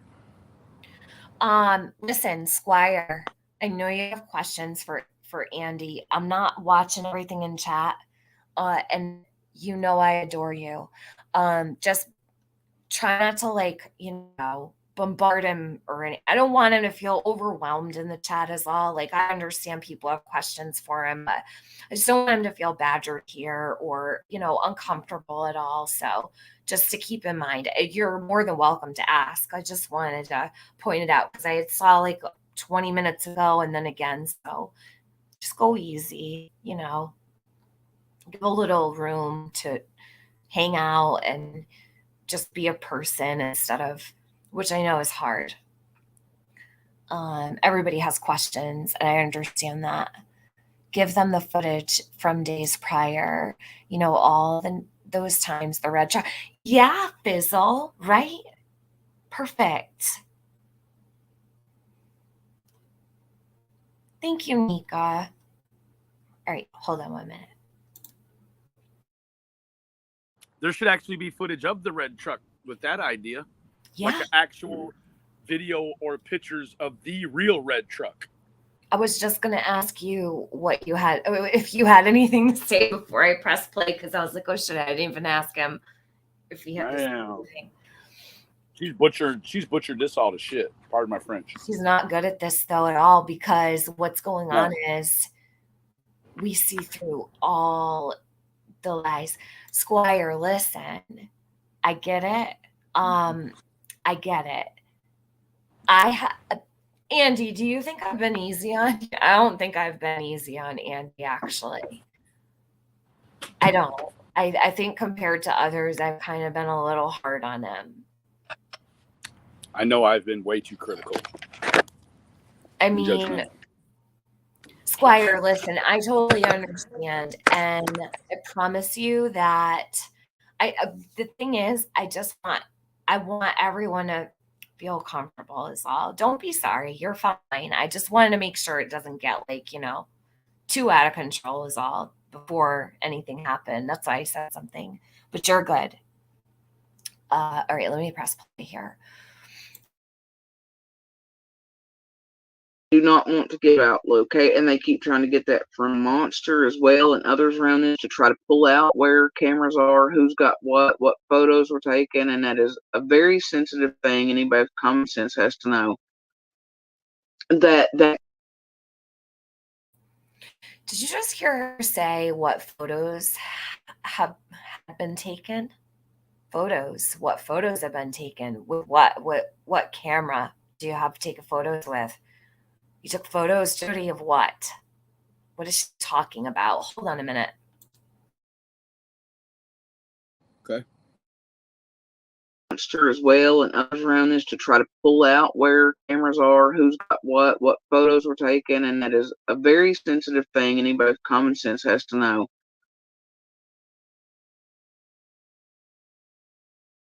All of they've told you all. There's an interview on WJHL. It's Pruitt. It's last one a couple months ago. Mm-hmm. And others, they say they have all the tech, all the cams, all the pictures, all this, that, and the other. I do not want to give out locate. They keep trying to get that from Monster as well and others around this to try to pull out where cameras are, who's got what photos were taken, and that is a very sensitive thing. Anybody with common sense has to know. See how she demeans anyone that would ask a question? It's like, it's common sense. Don't even ask that question.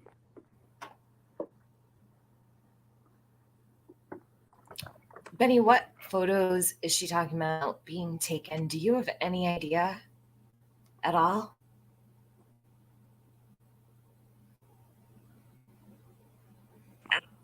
He has the link. I believe Penny sent it to, or Jenny. Somebody sent him the link.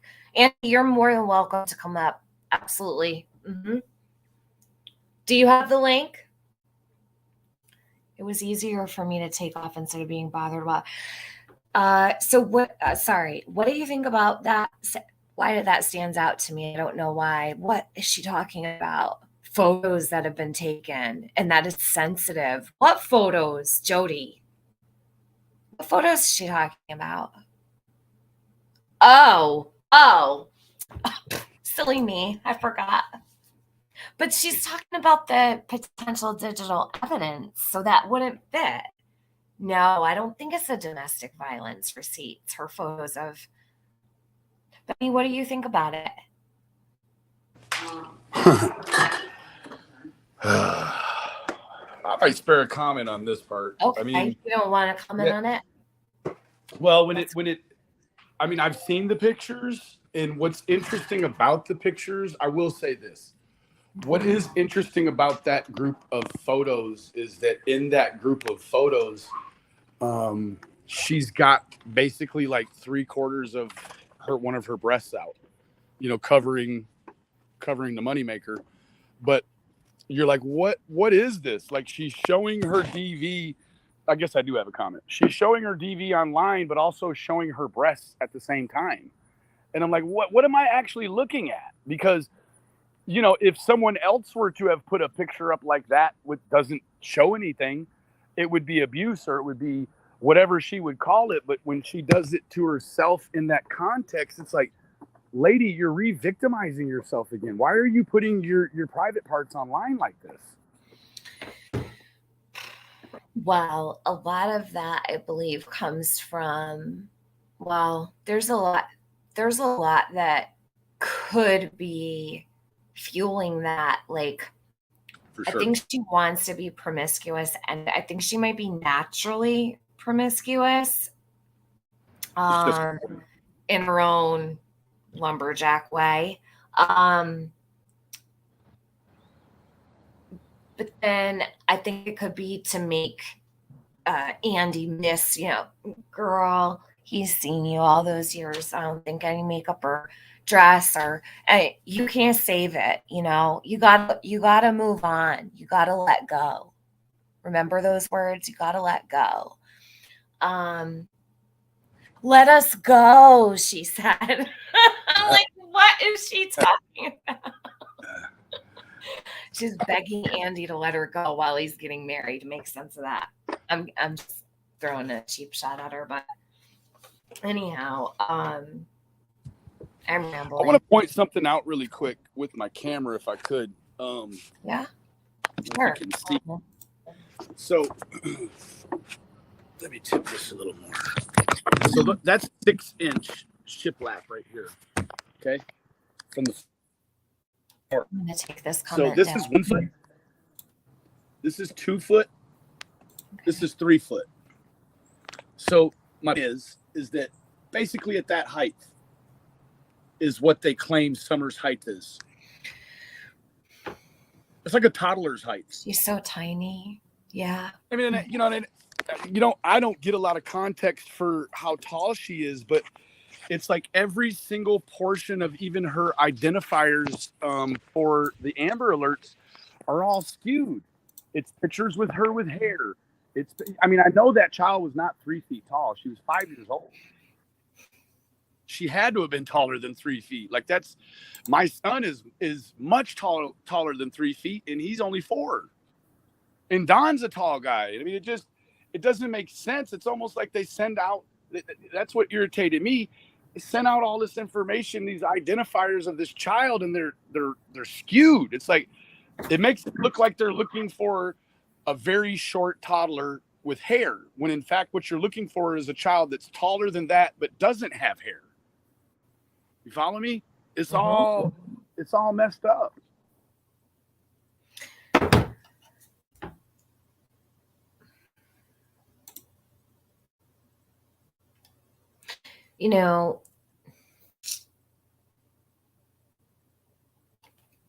Something interesting that was said. Where was it earlier? No, it was last night with Andy.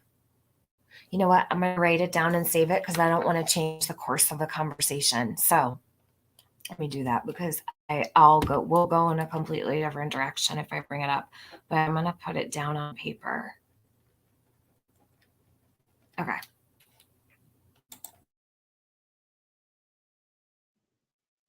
That could be very detrimental to Summer's case and could alarm or set off or let whoever's done this know exactly where all things were or were photographing or recording. And I'll tell you that even C&D are not aware of all the things inside of there. I'm sorry. What? What she did was just make it a situation that basically only someone with her knowledge of the things could have done. Oh, Jesus. Jody holds all the keys. She said, well, guess you'll never know what happened to Summer if you don't listen to me then. She said these things. TBI, where are you at? Ronnie Lawson, what are you doing? Because to me, she's making it seem like whoever could have maybe done this also could be the person that maybe allegedly stole her dog and broke into her camper and stole the evidence. She's loosely making that all one person. So it's like, I'm like, Jody, I got to ask you, is the person who took Summer Wells revisiting you still?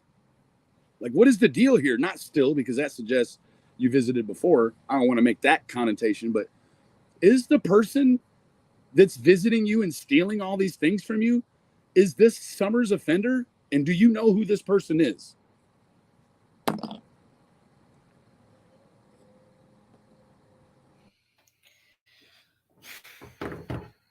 she's doing this thing again where she wants people to believe she's got the answers. She knows, she's got the golden goose egg, and Summer's out there missing, but Jody's got she's got it all under control. She's running the show here. So, mhm.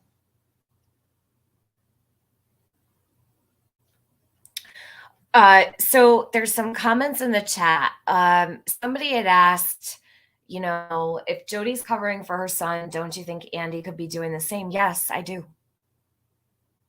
And I see it more and more in the chat, but that's a general statement, because naturally as parents, you want to protect your children. So I say the possibility is there. I'm not accusing Andy of that. You guys don't seriously think that I have not thought of that, right? There's a couple of people in the chat have asked, and I'm thinking, you guys, you underestimate me so much. Benny, you didn't have to super chat me on panel. What are you doing? Thank you. That's not me. That's a troll. Is it troll? No, I'm just kidding. That's me. Oh. I was going to say, thanks so much. I appreciate you. It means the world to you. I know. Oh, shit. I can't say that like you guys do. Oh, man. Thank you very much. My grandson is very small for his age due to a heart defect and had heart surgery at 6 days old, and 5 years old is 46 inches tall at barely 6 years old. Trying to remember, I think when my son was 5, he was probably above my hip a little bit, maybe around my hip. I don't know. Let me stand up. Yeah, he was around my hip. Like, maybe. Yeah, my son's 4. He's about 41, 42 inches. But yeah. Scott Scholes, he measured the railing, and I think I was at Pigeon Forge. I'm not sure where that was. He measured a railing that she was standing by to get a reference, and she is taller than 36 inches. Like, they fell off horribly with that description. Like, he went there and gauged it, and was able to, generically CSI it for us and say, yeah, she's, like, railing is X height, and she was this far above the railing, making, her taller than 3 feet. Yeah. I think, well, they did say around, right? Around 3 feet, around 40 pounds. So I think they're going off the last. What would matter is, and what would count is her last doctor's appointment. So if say I could probably narrow it down, because we have the photos of Summer sitting up on the doctor bench, right? And then, like in the pediatrician room, they have like a little, like a big wooden like cot with like a cushion, like a nice like leather cushion type thing. The table. Yep. So she was sitting on that. I could go back and look at the date on that. All right, let's keep going. Benny, are you good? Do you need to eat? Do you need to eat lunch? Dinner? I'm good. All right. I feel bad. No, don't.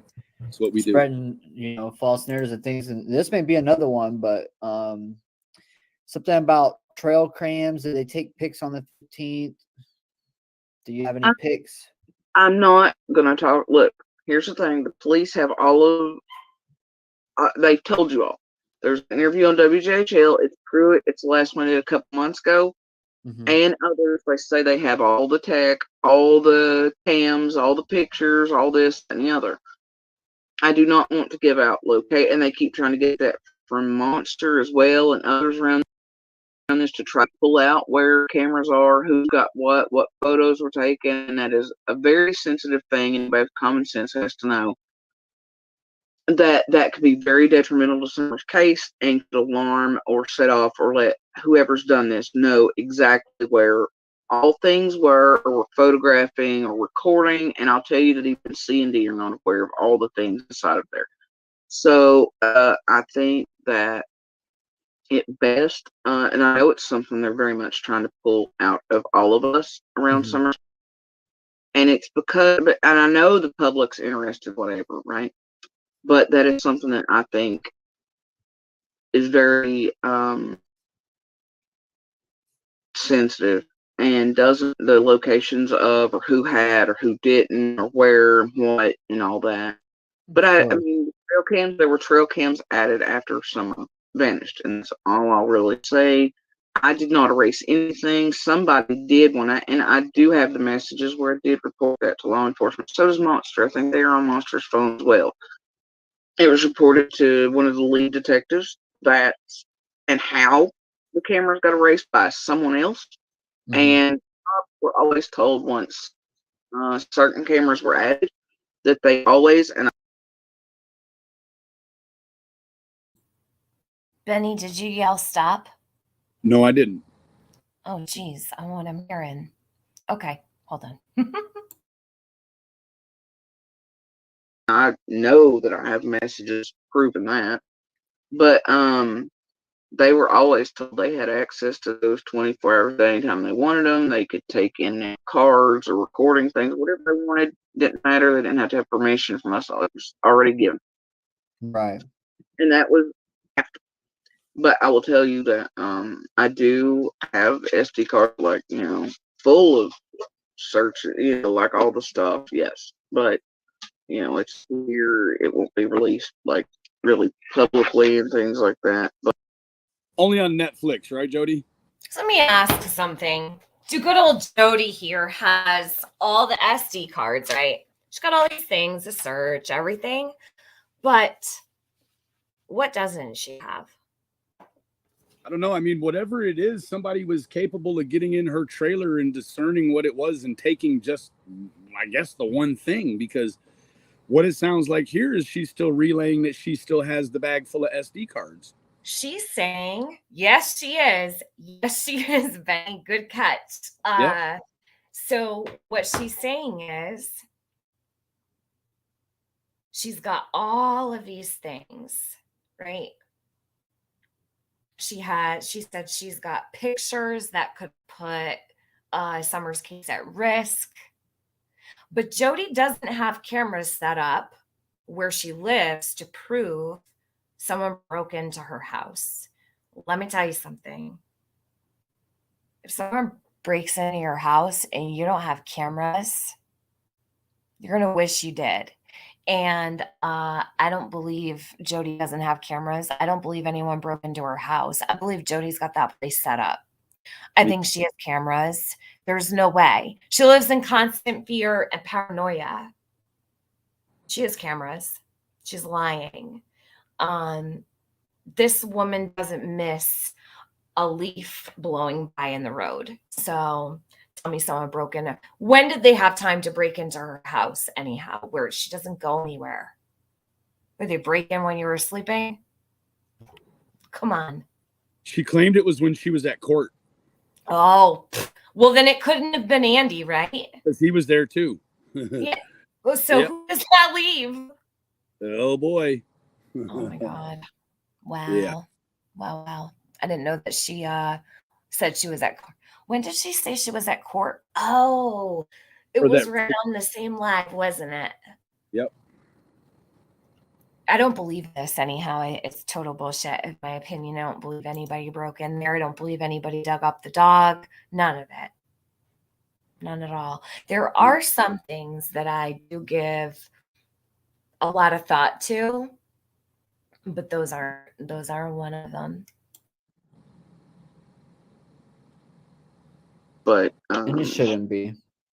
the trail cams, and all that where they're at is, you know, But I did not erase anything. So is there any false narratives from Tragedy Pimpville that they're pushing that you want to set straight right now? Didn't you continually come up like yesterday, like, now, Jody, see, we're not doing 12-hour live, and then today was our Okay, gag me. I take this down. Never studied the case. I've seen things on the true crime. Oh boy. Hold on. Not yet. That one. We have one more here. What the heck was that? What Deets? Her. She was laughing. That's her. That's her sexy laugh. Oh man. Who's gonna go out to the camper? No one. No one's going out to that camper on the corner of that road. Are you kidding me? No. Hell no. Hell no. Don't think so. She likes to tell these stories so she could be a damsel in distress. That's all. Always a damsel in distress over there. You know? Oops. Send it to the wrong place. Okay. This one is important as well. So I'm going to pull this up. And this is the last one from last night that I'm going to play today. Okay. But how long have I been live? Let me see. Can you see how long I've been live? I'm on a different screen, Benny. Actually, could they have made out in town? People 3:45. Something like that. All right. Sure, absolutely. But do they hang out? Absolutely fucking not. Oops. Absolutely not. Were they like buddies, pals? I'll could they have made out probably. in town? People. Oh my god! I try to pause it.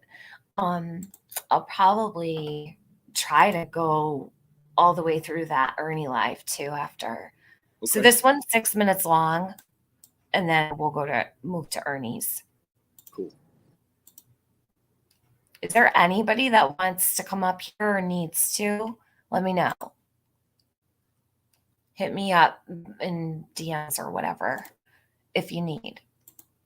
I know other people have opinions and whatnot, but okay.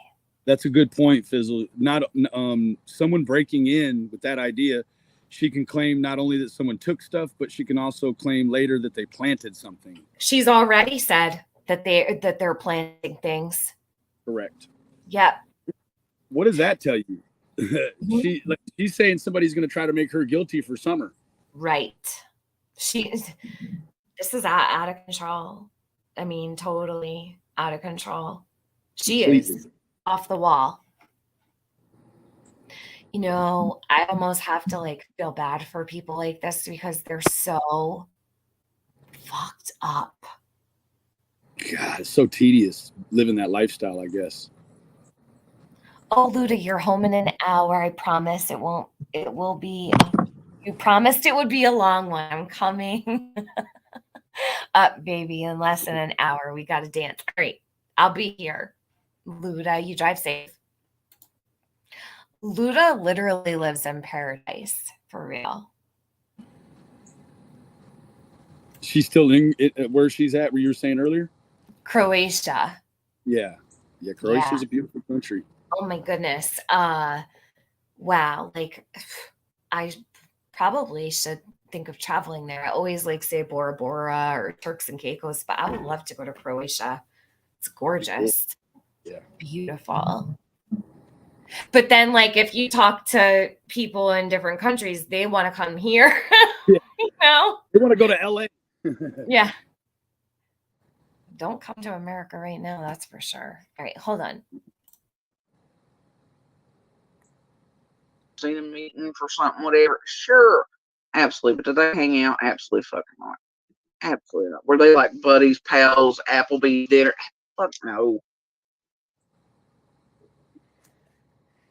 So there's another thing here that relates to that says Jody Sue said the pills Andy sold could have been used to potentially drug young girls. Is that true? Look, in my FAFO video, all right, TM and them pushing her, she had clear clarification inside of there that day because she was trying to push in. She's like, Jody, I need you to explain to me. By this time, you have Scotch already trying to push in the attack cycle with Chase, CZ, the whole nine, right? I knew it was coming. I called it. But anyway, then TM wants to use that moment to start shit. She said it. What do you mean?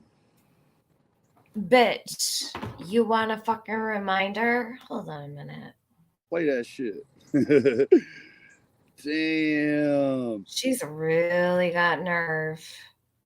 Like, that's the best Really. she can do? Mm-hmm. That's like little kids. Don't copy me. Don't say what I say. What the hell?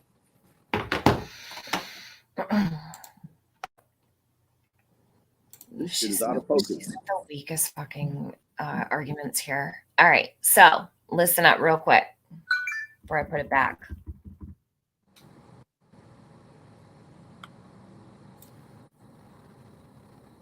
I took Josie's name out. Well, that's good. Yeah, I'll go over there and ask why exactly it is he was selling drugs to the children at 110.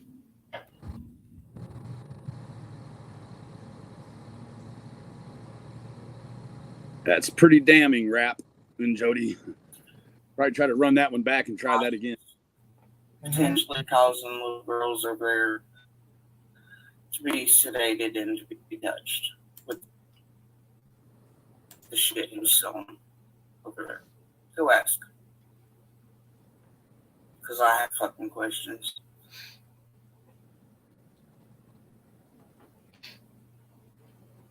I'm not standing in front of him anymore.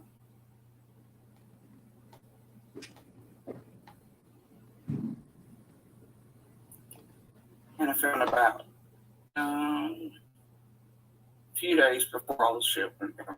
I'm not kidding, dude. And I got the fucking receipts on it. And I'm sure law enforcement does as well.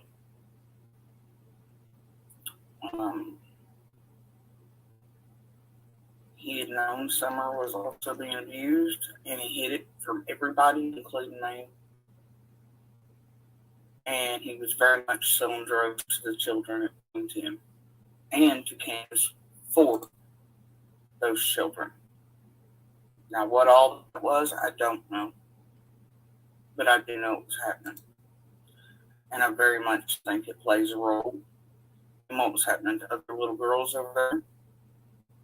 And very much do think that it could be part of why Summer looked so asleep. Is maybe possibly Candace giving her the shit Andy was selling to her. So go at it. Because I still have fucking questions.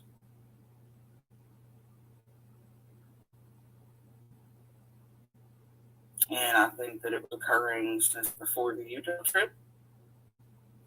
It is part of why he's taking to Utah. Whoa. Kind of fucking lie, right? Why he went to Utah.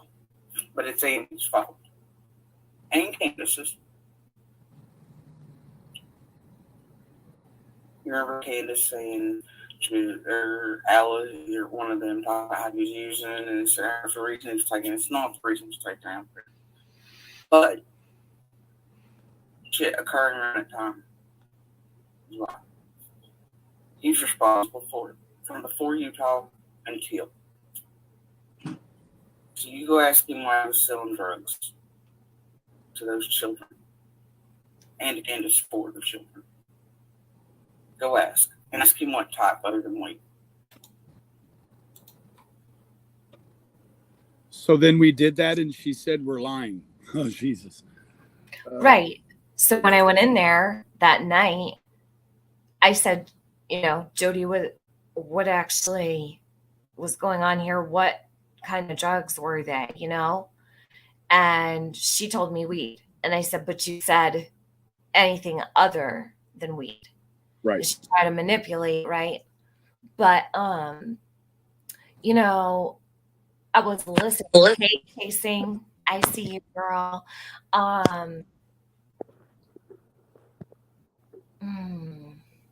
I saw that crazy shit yesterday. The real Andy B, did you miss something? Were you just here for like the last 4 minutes? So I played Jody saying that you were responsible for selling illicit substances to Don and Candace for the children, well, to be sedated and to be touched, and that you ignored abuse that was going on, that you sold to the children, that the reason Josie was brought to Utah was because of this. So that's probably all you missed. Now, I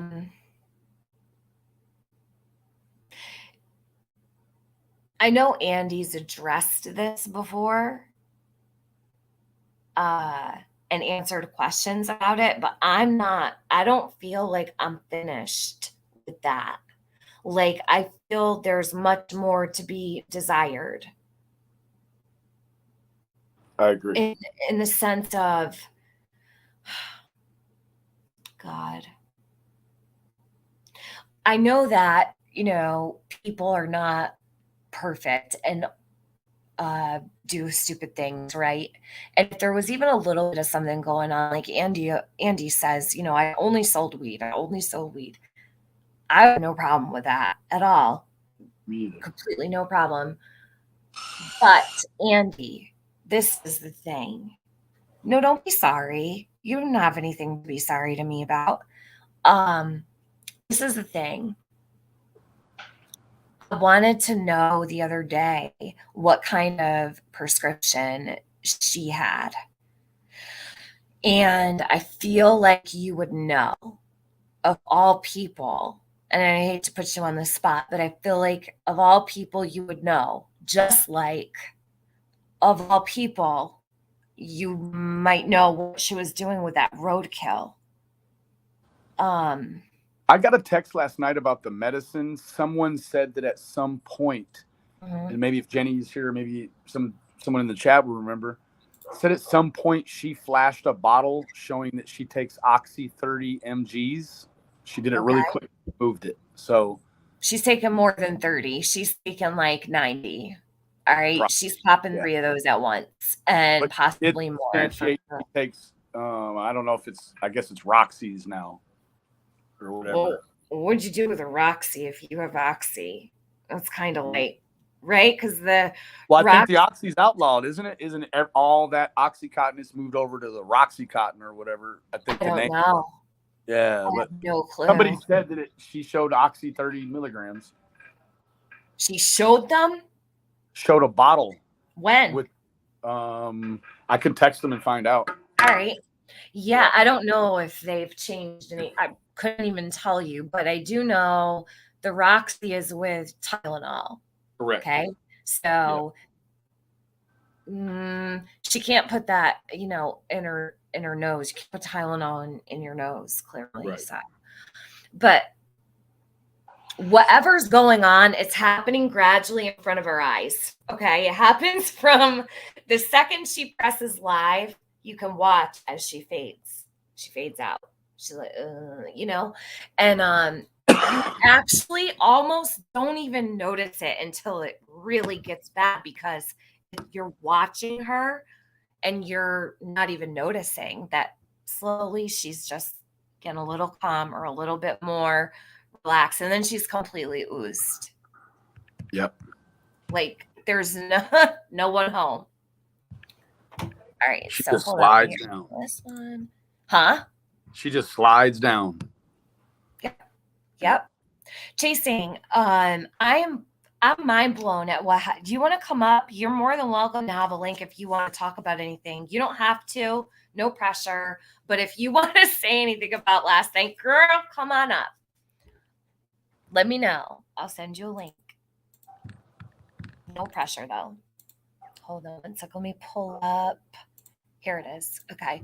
So here we have, this one's important because basically this is where I think this might be where Chasing came in, but I cut the video down into a square just so we could see her. So you're not going to see Chasing's comment. I think they get into it about 423 Chase. Jody seems to think she exposed 423 Chase before anybody. No, bitch. I reported 423 Chase's scam to the TBI, and to Hawkins County Sheriff's Office. I actually reported that when I called that phone call, and you didn't bust out any scam, Jody Sue. I got news for you. Okay. That happened legit long before anybody accepted it. So sit right the fuck down, Jody. Sit right the fuck down. Not hap. This woman is crazy. She's like, oh, I'm the one that broke that scam out. You know what? You are a whole scam in yourself. But it's a story for another day. Yep. Lord. And then Penny and chasing. Was there anybody else? If I'm leaving somebody out, I apologize. There might have been more people involved with the billboard stuff, because that was basically when I called, that's what I said to the police was, this man is running a billboard for a child he's saying is alive in Indiana. So you've got a situation on your hands with just that. A scam. Yeah. Someone who's saying she's alive and that he can't stop taking money now. Like, that was all on the phone call to CBI. So Jody, did you report it? Did you report any of that to the police? I did. I don't even live in Tennessee. Well, we saw there was some screenshots that were supposed to be receipts of her having CZ report some stuff for her, but the email address was the wrong email address. It had a typo in it, and we're like, no, you can't actually be using this as a receipt. It's got the wrong email address in it.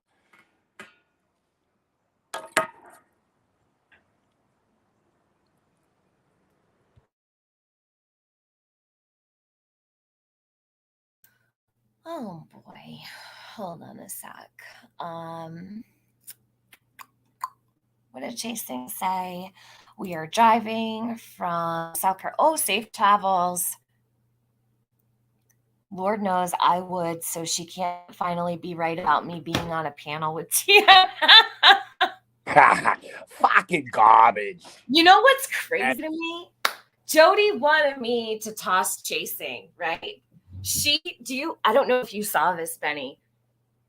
The day that everything had happened, right, with what I just played with her saying about Andy and the sedating kids and all that. Yes. So interestingly enough, she's telling people, oh, hold on. Sorry.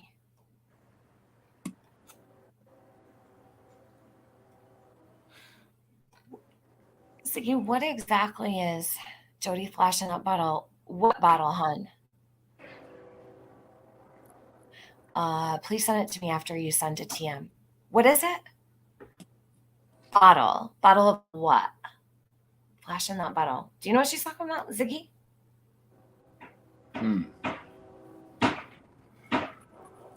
Somebody said flash bottle. So I might have paid close attention.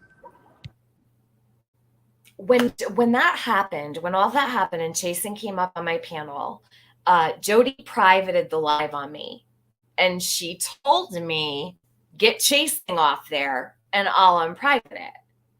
No, I said, absolutely not. What is the problem with us? First of all, Jody is not a part of my surroundings when it comes to this community. I don't consider her to be somebody who has the same vested interest that we as creators do. All right. She's here for her own selfish reasons. We're here to basically expose people like that around children who don't deserve that shit. Number one.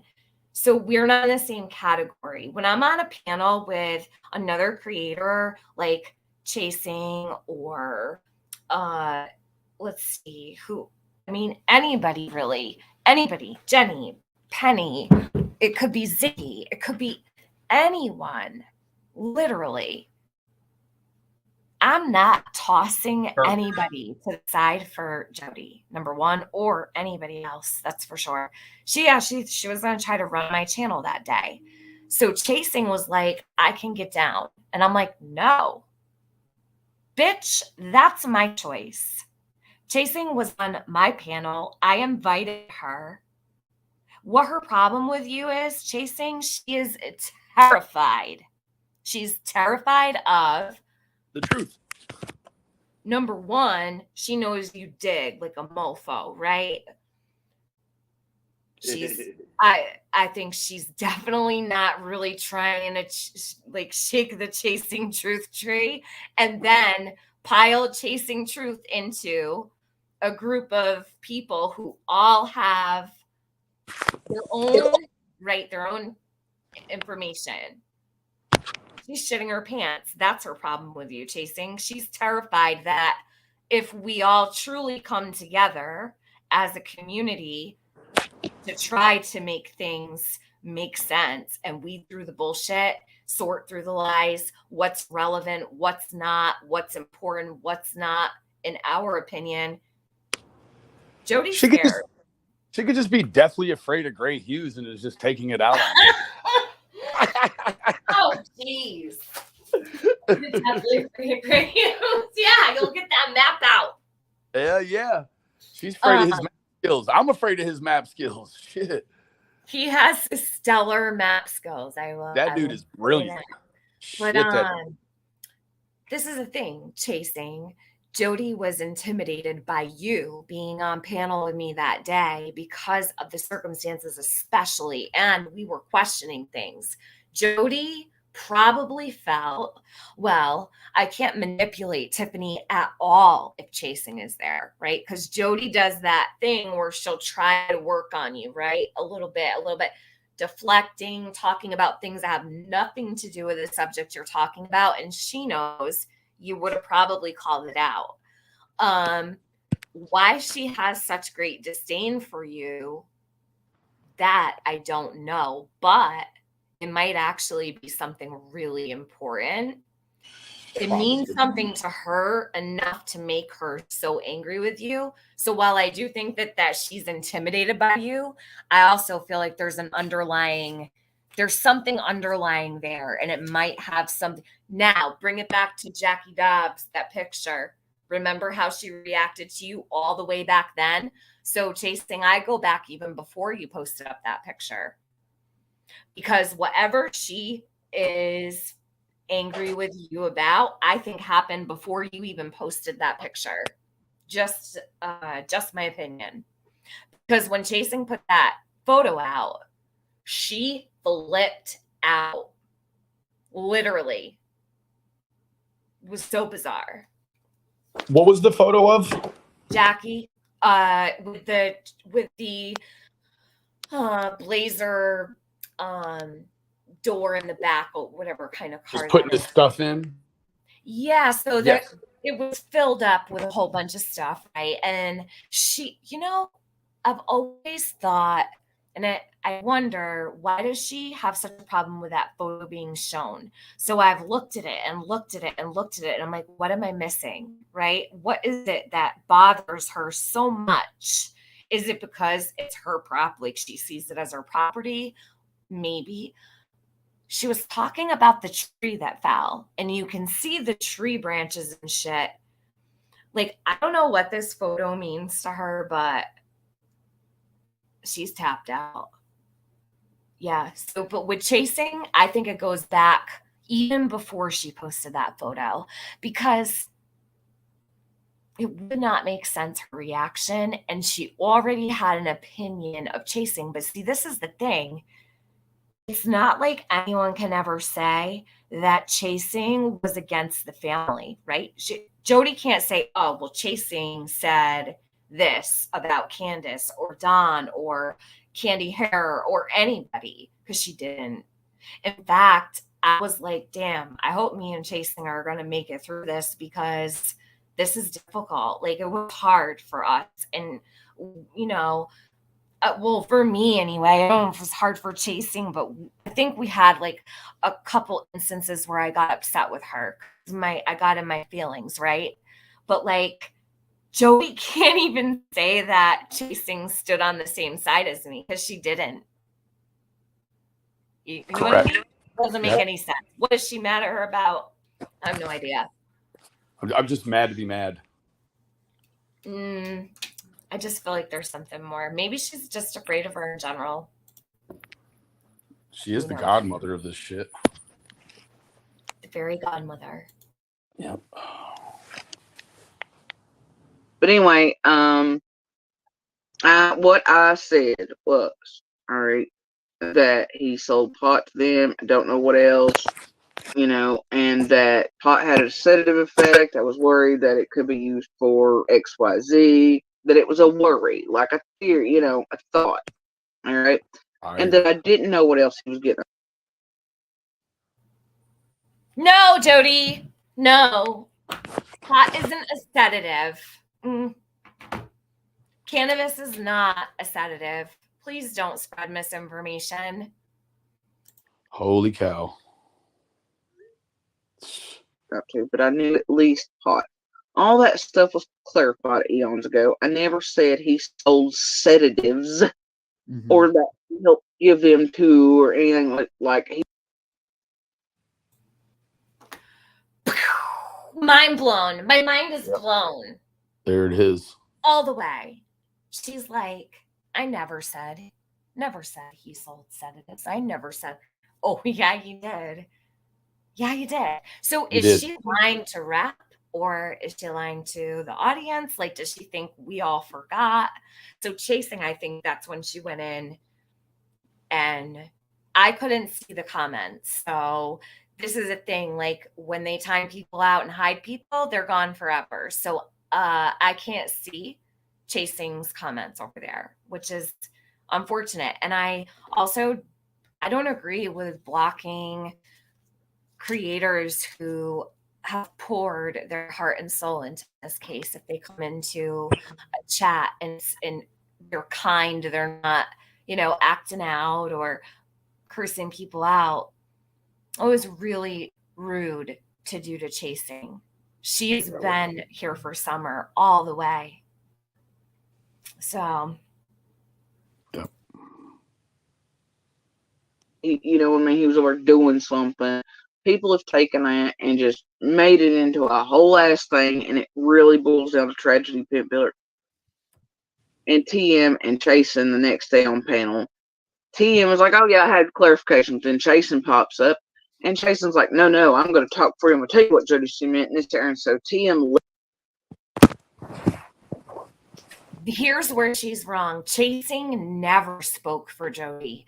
Jody was in the chat bugging out saying, stop speaking for me. Stop speaking for me. She never did. She never did speak for her. So I'm glad you played both. She either completely forgets or a liar from Liarville. I say a liar from Liarville. She even has the Whoville look to her, Jason. Benny's gonna fall asleep on this panel. No, I'm listening. I'm looking at something related to. What is it? Oh, okay. I got you. Maybe we should replay that. Which one, Fizz? I just played what Jody said a few minutes ago. I don't know. You might have missed it. I think JSB's mad at Chasing, busted 423 out over the billboards. Could be. That could no, because why would she be mad about that? I was already dealing with that. That's true. What? So that doesn't. Unless maybe she was involved with getting some money with him. Maybe. That's maybe the only way. Maybe that stopped the money up. I mean, because that was the literal stop to the money, Yeah. Yeah. Remember that would be interesting. Well, there's something to it. And I mean, who knows? She might just not like the way she looks. You know what I mean? Absolutely. Like people just hate you because of your hair, or they hate you because of whatever. Your way you dress, anything, your nails, your eyelashes, your eyebrows, whatever. Maybe that's it. Maybe it's the eyebrows. I could understand that, Jody. Could be the eyebrows. The eyebrows have a tendency to be offsetting for me too. Well, Jody don't keep up with hers. No, not at all. It's like a sidewalk that you just don't edge anymore. Shit, I mean, they're bigger than Julia Roberts in Pretty Woman. Damn. She had the biggest eyebrows, but they were beautiful, right? Yeah. Let's start getting twisted. Then guess who pops up on panel 10 lets up on there? Well, it's BK. And then Scotch calling Jason. And Hold on a minute. I don't remember this. She's saying Chasing was on my panel, then BK, then Scott, then Chase. That never happened. and then the rest is freaking history, okay? I know Andy did pills and all kinds of other shit. I have a lot of suspicions and a lot of things showing that he was quite like. I'm gonna defend Andy here. Benny, what's your opinion? Have you ever observed Andy?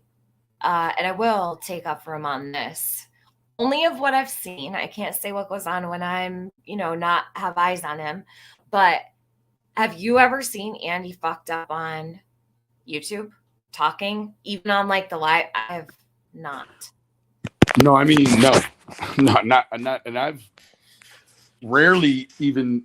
I think I saw maybe one of the videos where he showed himself, but I've rarely seen his face. Like last night, we didn't see him, but just there for the little bit. But he's tactful. His story, his statement to me, it has the right cadence. When you ask him something, whether it be later on in the conversation, you can ask him again or ask him way later.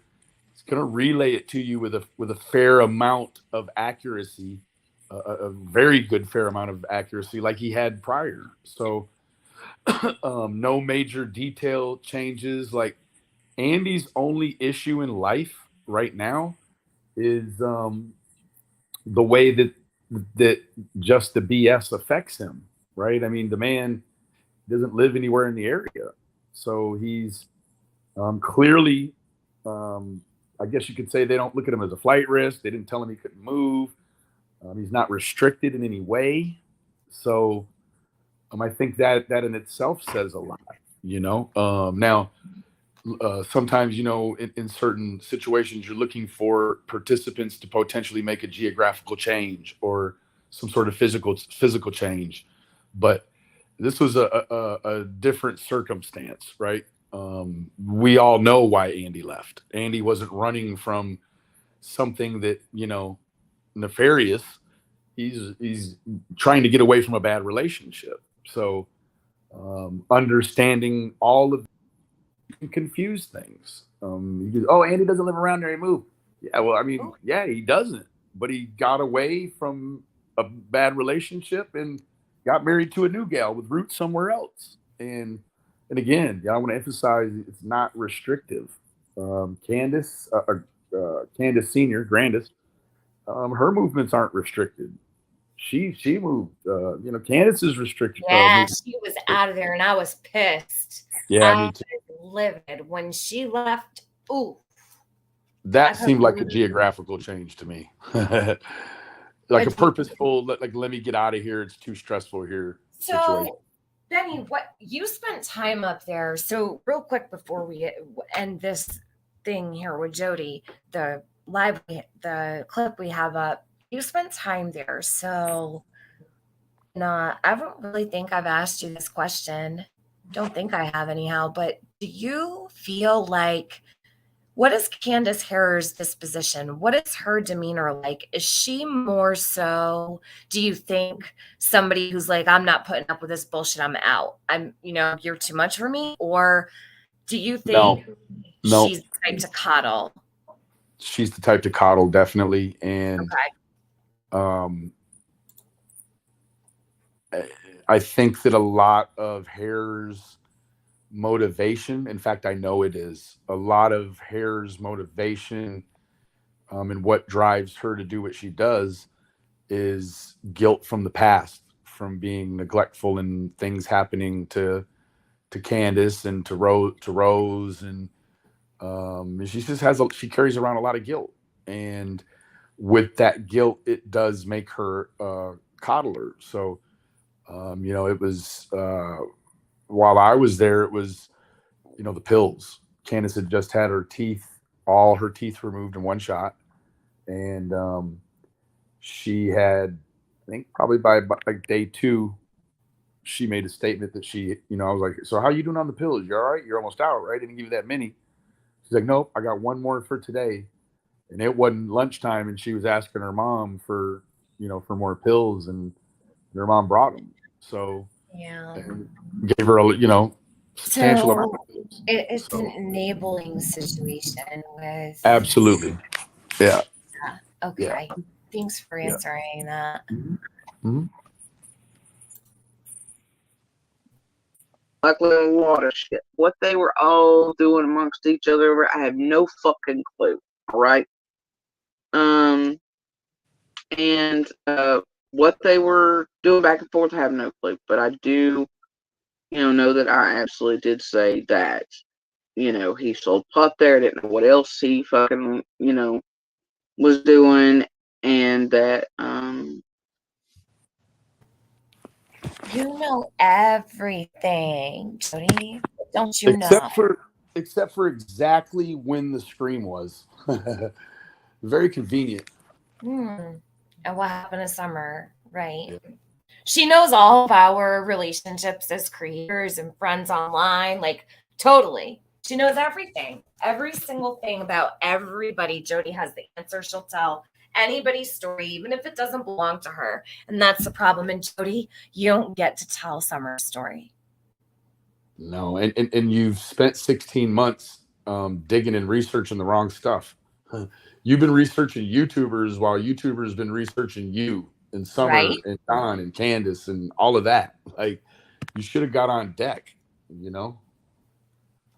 Yeah, of course. Any person who is going in the right direction would want to help, right? Yep. They want to add something positive, something that's going to make a movement for this child. What has Jody done for Summer?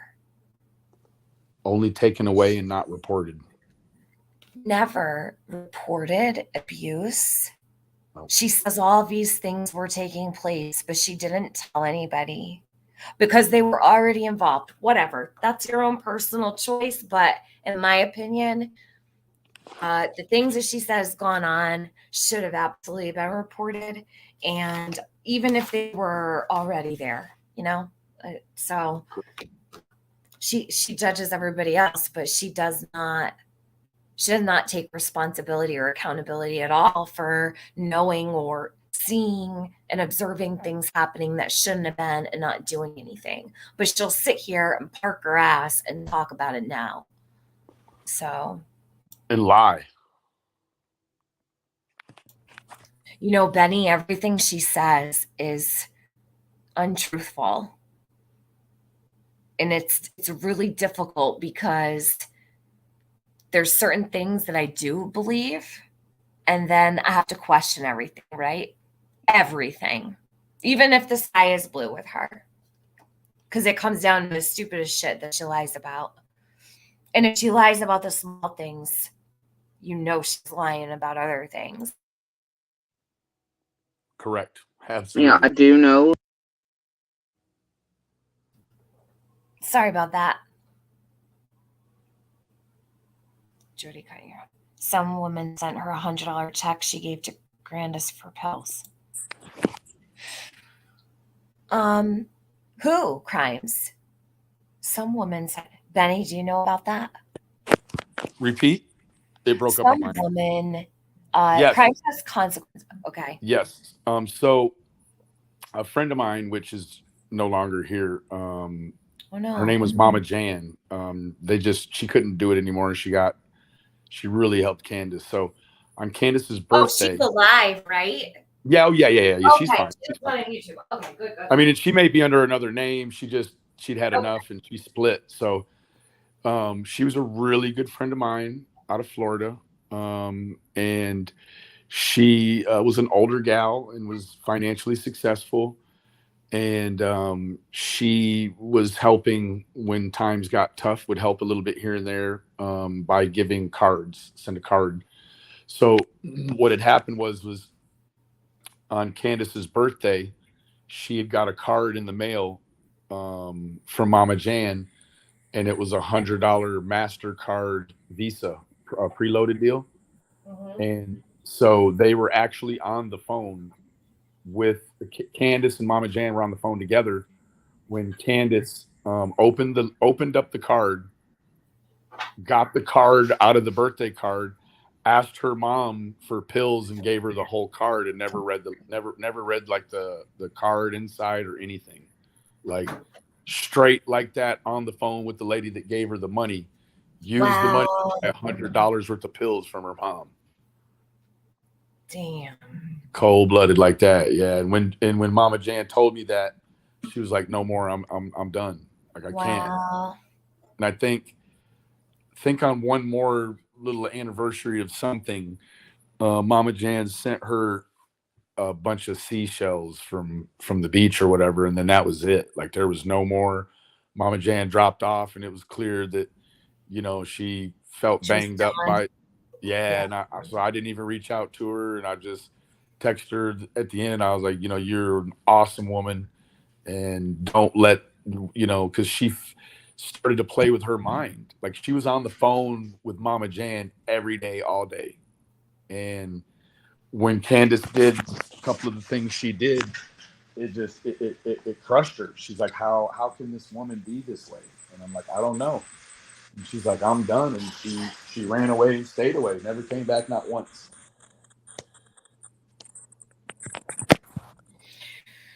Okay. That's sad. It's probably, what, good for her. Good for her that she left and she wasn't feeling right about. I have to give people a lot of credit for walking away when they know something's unhealthy for them. Mama Mia, I am very well aware of Christy. Christy accused me of a lot of really horrendous things in her pursuit to protect Chase.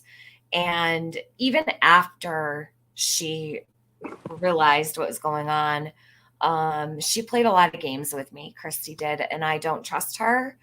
There's a lot there that I question.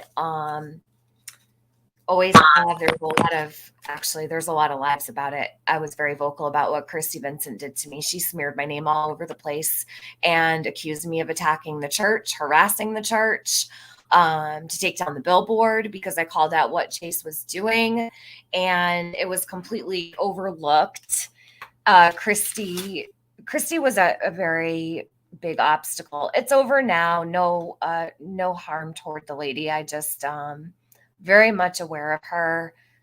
I had dealings with her very frequently throughout the Chase situation. It was difficult.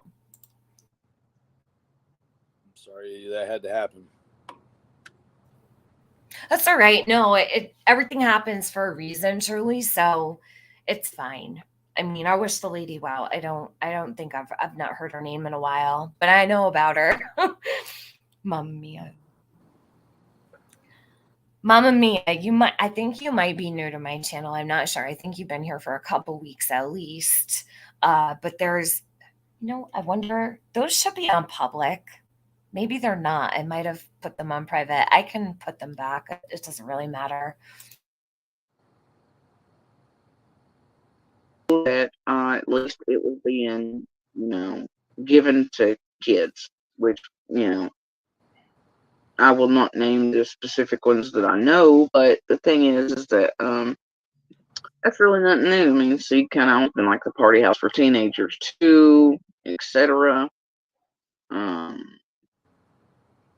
But yeah, T and Marissa tried to make it this whole thing. Like I said, Andy was selling sedative pills or whatever, and it was specifically meant for, and all this shit, and that's not what the hell it was. So. It's exactly what the hell she said. How can I don't even know how you can feel good about doing that. I mean, you did it on the internet. It's not like you just did it to random people in life. Like you did it to thousands of people, tens of thousands of people. Yeah. Yeah. And she, see, this is actually very fascinating as well to me. Welcome, Ashley. Thank you for joining. And Mama Mia, you did not upset me. I probably sounded upset because, sorry, like hearing her name kind of puts me back in that, like, no, I'm running. But you didn't upset me. I'm fine. What was I just saying? Now, shit, forgot. Oh, it's about what was it about? Was I saying what Jody was talking about? She was saying that, yeah, she's saying she didn't say all these things, but we just Right. listened to it. It's not even worth really beating a dead horse about it because we know what she said. She said it publicly. She knows what she said. And what's fascinating is that she knows it's out there, like a whole 11-hour loop.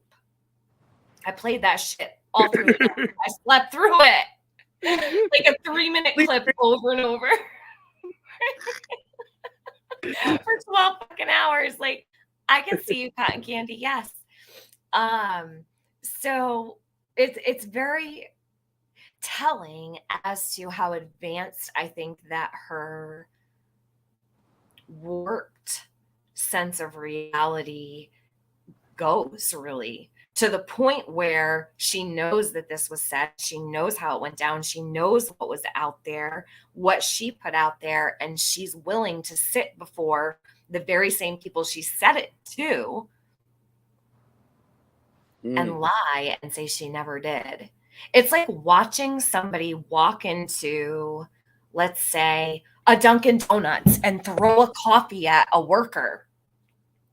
And then it's on camera, right? All this stuff is caught on camera. Yep. And then the person who did it walks out and says, that didn't happen. I didn't do that. But it's right on camera. That's not what happened. But I thought it would be funny. Jody likes to rag on me all the time about it. There was nothing on camera, by the way. Jody. Jody tells everybody I threw a hot coffee at a worker. That is a lie. No, that's not what it was at all. That is a lie. I would never do that. I wouldn't even throw a cold drink at somebody, okay? Like, unless you're in a bathing suit on the beach and it's water or something. Like, I wouldn't even throw lemonade at a friend, joking, to be honest. So whatever, Jody, who's banned from Starbucks for life. Yay. All right. Yeah, do you know she is, right? Oh yeah. Benny? Yeah. Or at least she get once a week she gets a new Starbucks cup, one of them. Oh She my just uses it for God. the rest of the week. That's probably what she does. Maybe no, because people have seen her. It's a bootleg, right? Oh my God. Ooh-wee. Yeah. So she's coming at me for the Dunkin' Donuts drive-through situation, and she was banned from Starbucks for life. I'd rather get banned from Dunkin' Donuts than Starbucks. I'm just saying. I'll take a caramel macchiato from Starbucks any day. All right, hold on. I encourage you.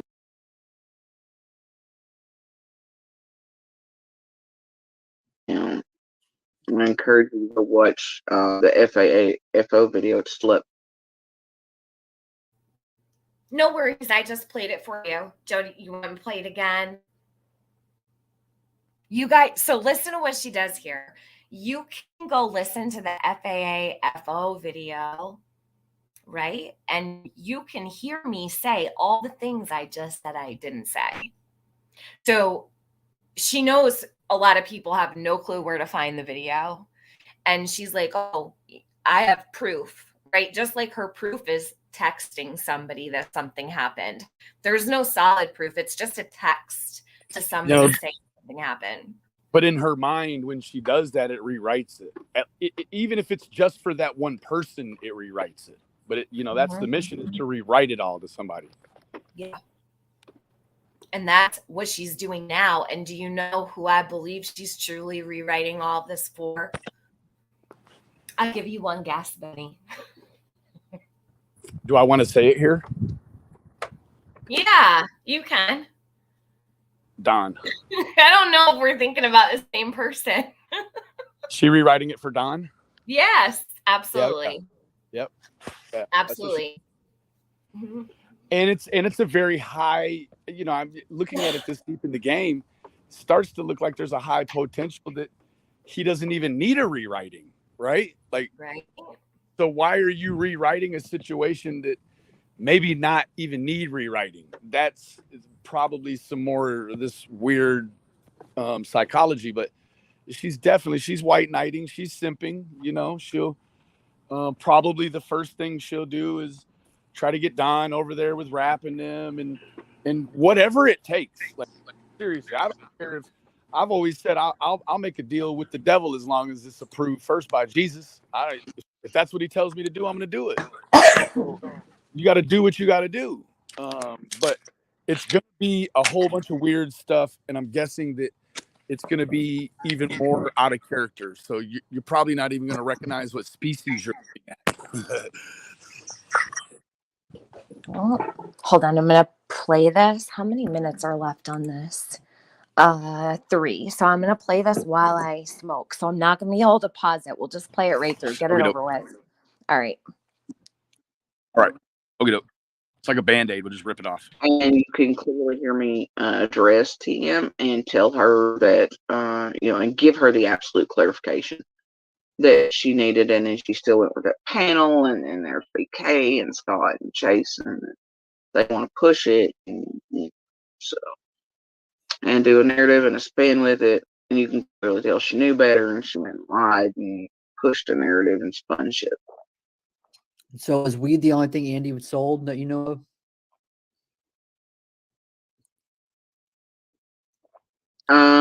As far as like other workmates, things like that, I know him doing other things, especially their last. But I don't know what his interactions were with 125 and what all was coming doing. I had no idea, and so therefore his actions outside of there aren't really for. Okay. But I'm sure that Lily's well aware. Well, I'm sure they are. I'm sure they are. Yes, Luda. So what do you think? I mean, out of all the things that could have happened this summer, what do you think happened? You think she got abducted from the property from someone that she knows? Do you think it was an accident? What do you think happened? The thing with me is I have certain puzzles with fires. I have not come to any firm conclusion or one firm puzzle or idea. I mean, there are many possibilities, and I still think that. It's a puzzle. I think that it's possible. It was a controlled abduction. I think it's possible that it was even familial, or someone that had met her or known her. I even think that because we all know here locally that the particular park she was at that day, we all kind of stopped going to it and taking our kids to it because the playground, which is an amazing playground they just built, but there had been quite a few weirdos, if you get my drift, caught there and arrested all kinds of things, and they were sitting on the benches watching the kids doing that in the playground stuff. So a lot of us had stopped going there and taking our kids there. We need to substantiate that. I never heard that. Not to, we're probably pretty slim because she don't really pay attention to stuff like that. But it could be that somebody's seen Summer out there swimming at the horse pond or anything, and they're like, hey, and then followed them around until they got back to Ben Hill. That's even a possibility. I mean, there are all kinds of possibilities. It could be any of the dozens and dozens and dozens and who knows how many people that came in to look at the freaking property that Dobbs bought, that could have seen Summer. And most of those were out of state. Most of the real estate postings for it were geared towards out of state buyers who couldn't come walk it and really see it in person and were stupid enough to buy as is, blah, blah, blah. And so that it was mostly out of staters that, were coming to look at and doing whatever. It could be wood crew, brush cutters. It could be any number of things. It could be one of the weirdos that they've had visit. We all found out about, just like you all did, that had records and histories and sketch at best, And I mean, it could be all kinds of things. So why do these tragedy pinnacle freaks think that you're why do they think you're a suspect? Like, that's just so confusing to me. I mean, after interviewing you and hearing your side of things, I mean,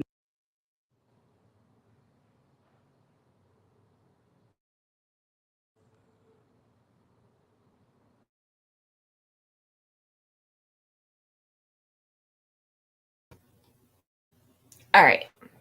So I should have kept recording. She goes on to talk about how the feds have cleared her. Do not believe that, please, because, oops, I had my thing on mute. I hope Benny didn't try to talk shit. No, that's okay. Right. I had my volume that on stuff mute. makes my stomach turn, man. What? Yeah. What does?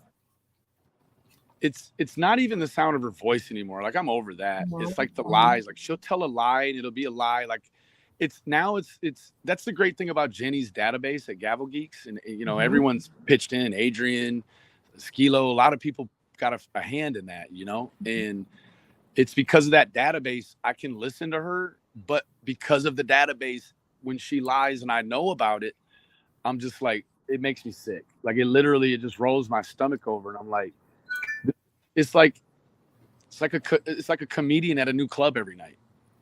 She thinks, you know, the people old club didn't come to the new show tonight. Like, we're all still here. We can all see you. You go to a new channel, you put on an old dress, you put on some new makeup, and we, you know, you're not passing yourself off as someone we don't know or someone we've never heard from before. Like, you're still the same person. So I don't know. Oh yeah, here we go. This is the good part, and maybe we all right, so why I call this the good part is, and I want to say, Rap, thank you for doing your interview with Jody. Appreciate your questions. You did a great job with questions. I did leave a comment for Rap, and I said great job, because I think he did actually what I find to be helpful is when men step in, because Jody takes differently to men than she does to women. If you notice, she gets all dolled up. She's very proper. She's sweet. Seems to be helpful, right? That's how she acts when she's with men that she thinks can help her, protect her, who might want, you know, she wants something from. If Jody's around you, she wants something from you. Most of all, protection in some way or another.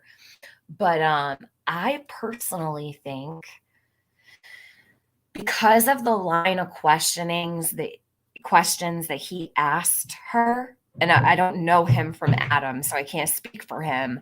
But like you said last night, Benny, he knows a lot of things because you guys worked with each other in the beginning. Like, Correct. he was aware of a lot of stuff. Absolutely. And the questions that he asked her told me, all right. Well, he was getting those from the them from the chat. From the chat. Oh, he was getting them from the chat. Okay. All right. I thought those are his questions. No, okay. no. Like, and that's the thing. Like, he when I say he knows a lot, like, he was around when I covered it all.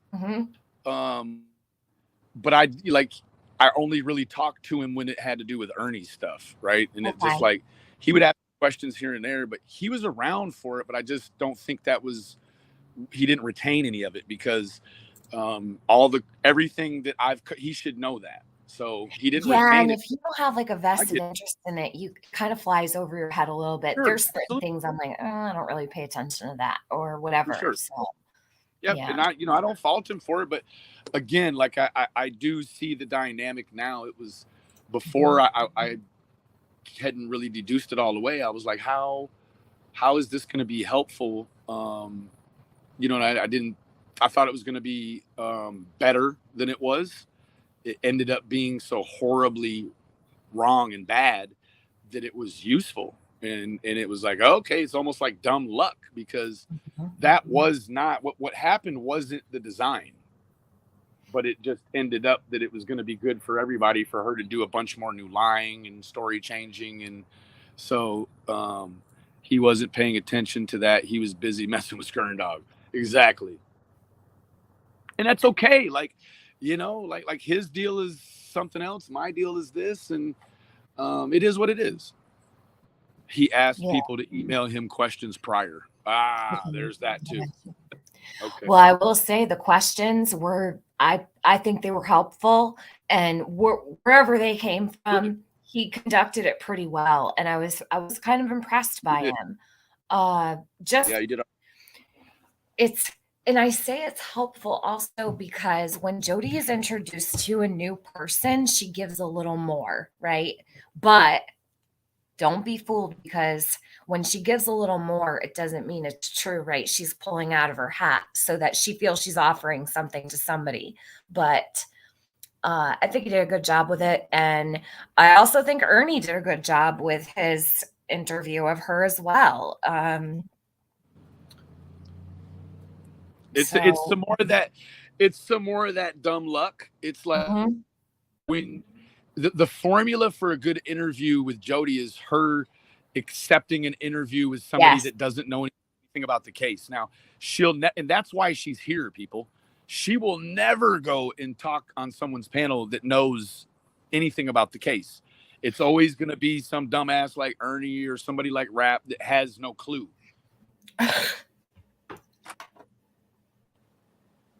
Unbelievable. This is just unbelievable. And this live here, I was like, oh my God, because Ernie draws the fuck out of her. And the ending is actually really interesting. So now remember, this happened first before the one you just saw. So she went on Ernie's early in the day, right? In the morning, was it? Yes. And then at the end of the day, she went to Raps. Why do I feel like, no, it was the day before she went on Ernie's, right? Was it the day before? And then she went on Raps. The day before. Okay. All right. What do you think she would do for a week if no creators mention her? Shorty Bang Bang, we've seen that happen several times. She usually goes for, oh, my trailer got broken into, or someone dug up my dog, or, that's what Jody does when no one talks about her. So she'll amp up the situation, and she'll make it interesting for people. She also, I don't know if people noticed, but when Benny was not live and he wasn't addressing her, she was dying for his attention. Oh yeah. Early in the morning. Yes. I'd wake up and people like, she was up like 6, 7, trolling around the internet asking about you, man. I'm like, nah.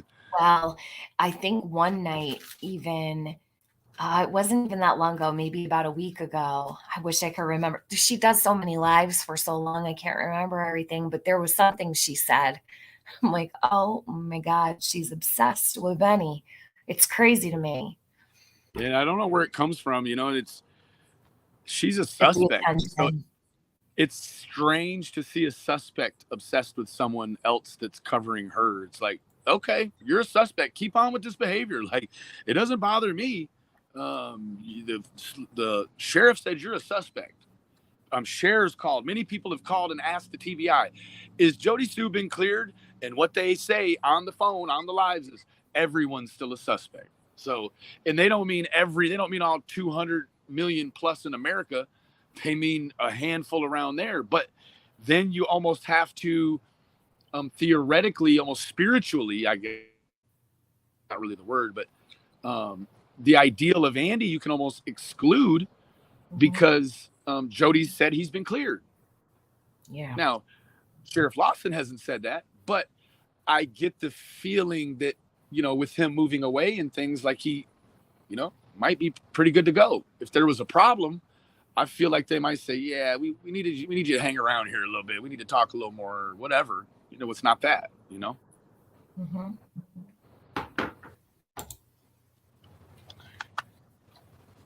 All right. So what was I just going to say? Before I start this, I think never mind. Oh, it'll come to me. Benny, you good? Yes, ma'am. All right. I don't want to wear you out up here. Oh no, I'm right. I'm all right.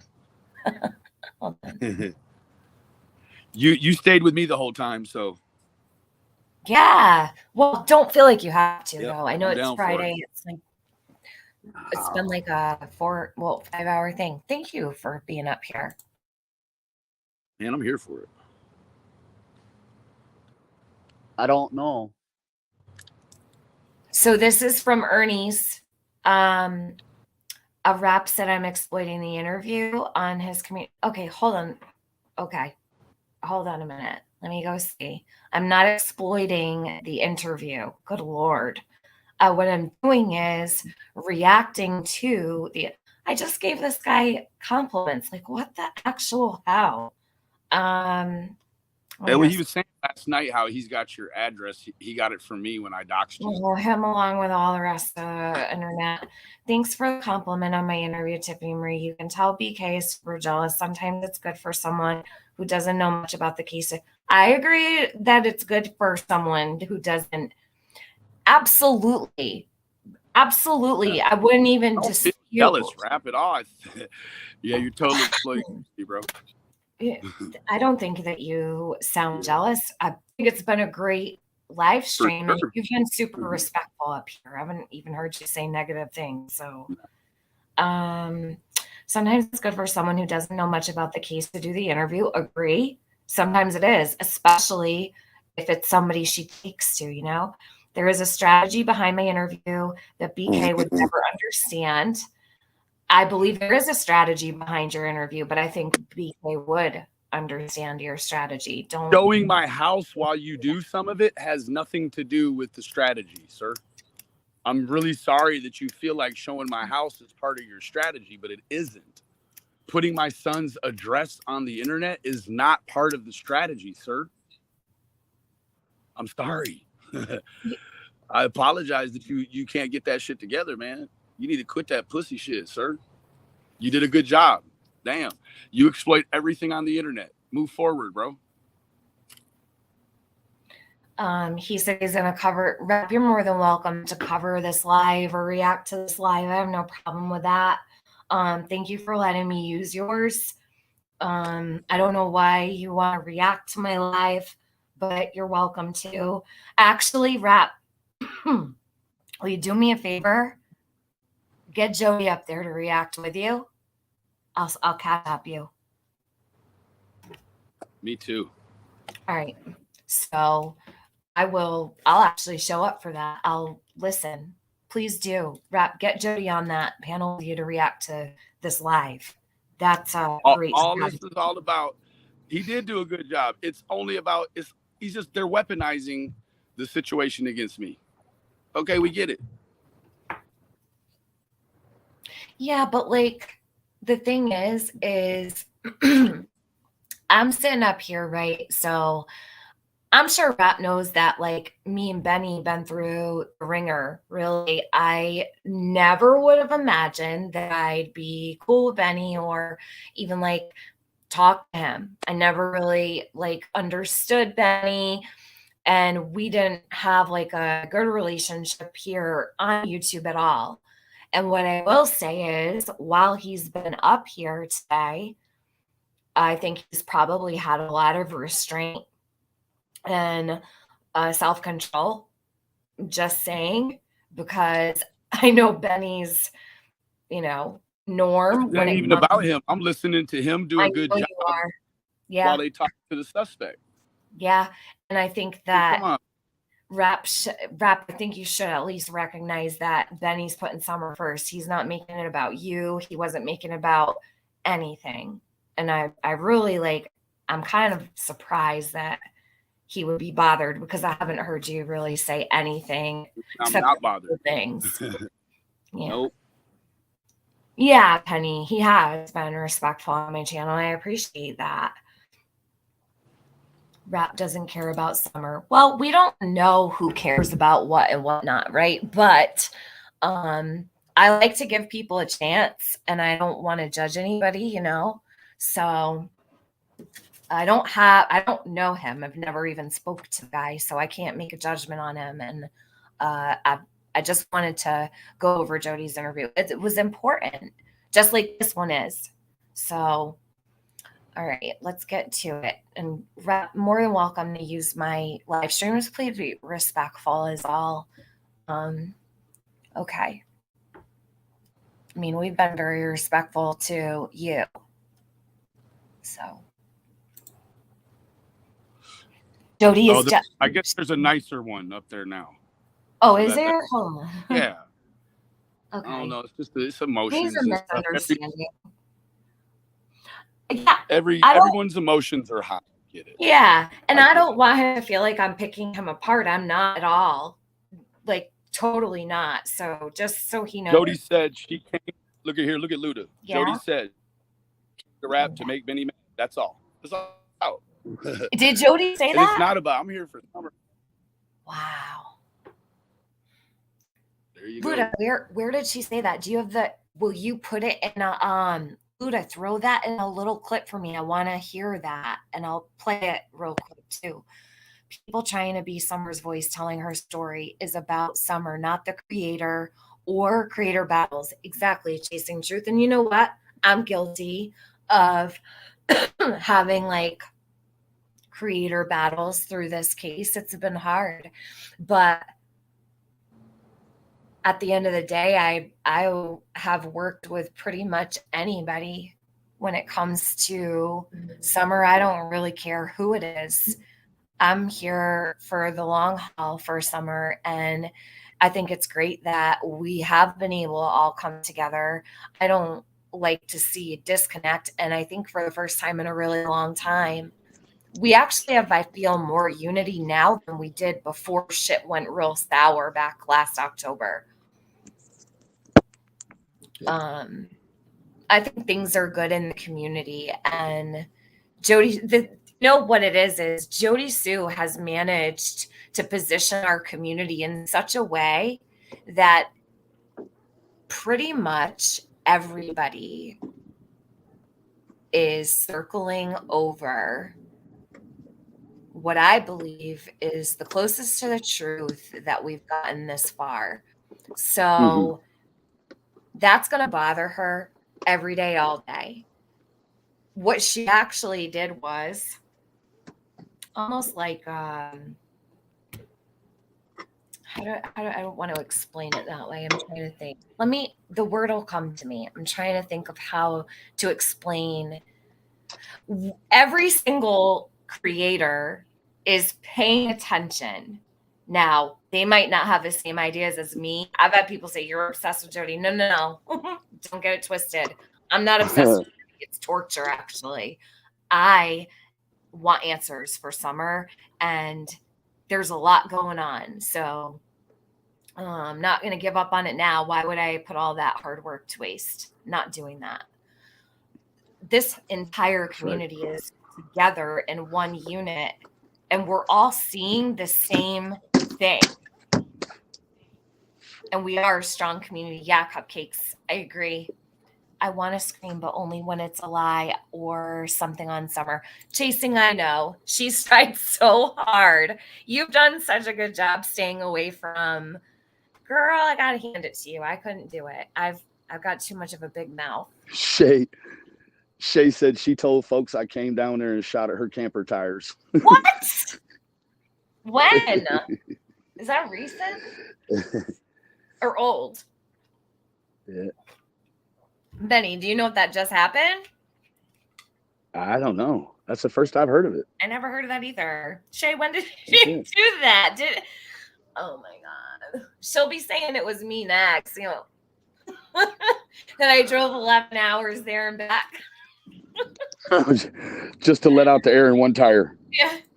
Stealing her coffee mug, her teacup. That's right. You know, a little teacup. Last night she was drinking out of her teacup, trying to be all, we're at the tea party here with Jody. Down the rabbit hole we go. All right. I'm going to press play on this. All righty. But I mean, you can't even see up that driveway. That driveway's rough. Yeah, it is. It's got places. Alive and kicking. It's hard. If you didn't know how to drive a normal vehicle, it's hard to even get a normal vehicle up there. Yeah, we were, I was in the Jeep and we weren't. Can someone do me a favor real quick? Dazed or Deets or whoever. Listen, this one little part I just want to see it in a couple like uploads. Even if it's like Lippy loves to do Luda, Bridget. There's a bunch of people here who do clips.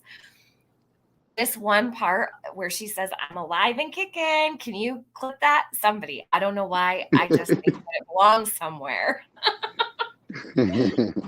And I know with all the talented people, they could come up with something good for that one little part. It's just like, I laughed when I heard alive and kicking. You know, God. We know, Jody. We know. Like maybe you hear a prison door slam, and then you got to collect call from, and then it's, "Hey, I'm alive and kicking." That's hilarious. That's a good one. Chasing, are you going, hun? Hold on. She put love all. I think she might be. I stay far from her. I'll flip out. Well, it's all right. You got us. We'll handle it. I'm waiting for the day that Chase will come back up here and tell Jody off. You know, she was like a trooper that one day, though, for real. She was really being abused by Jody badly that day when she was up here. And no, Jody's still angry that I did not remove chasing for her.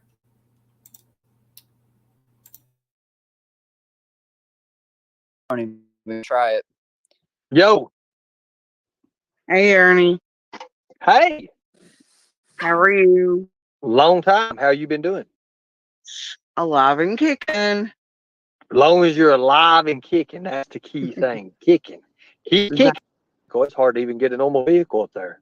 Yeah, we were, I was in. This is going to be so hard to get through because I have so much to say. Did you hear?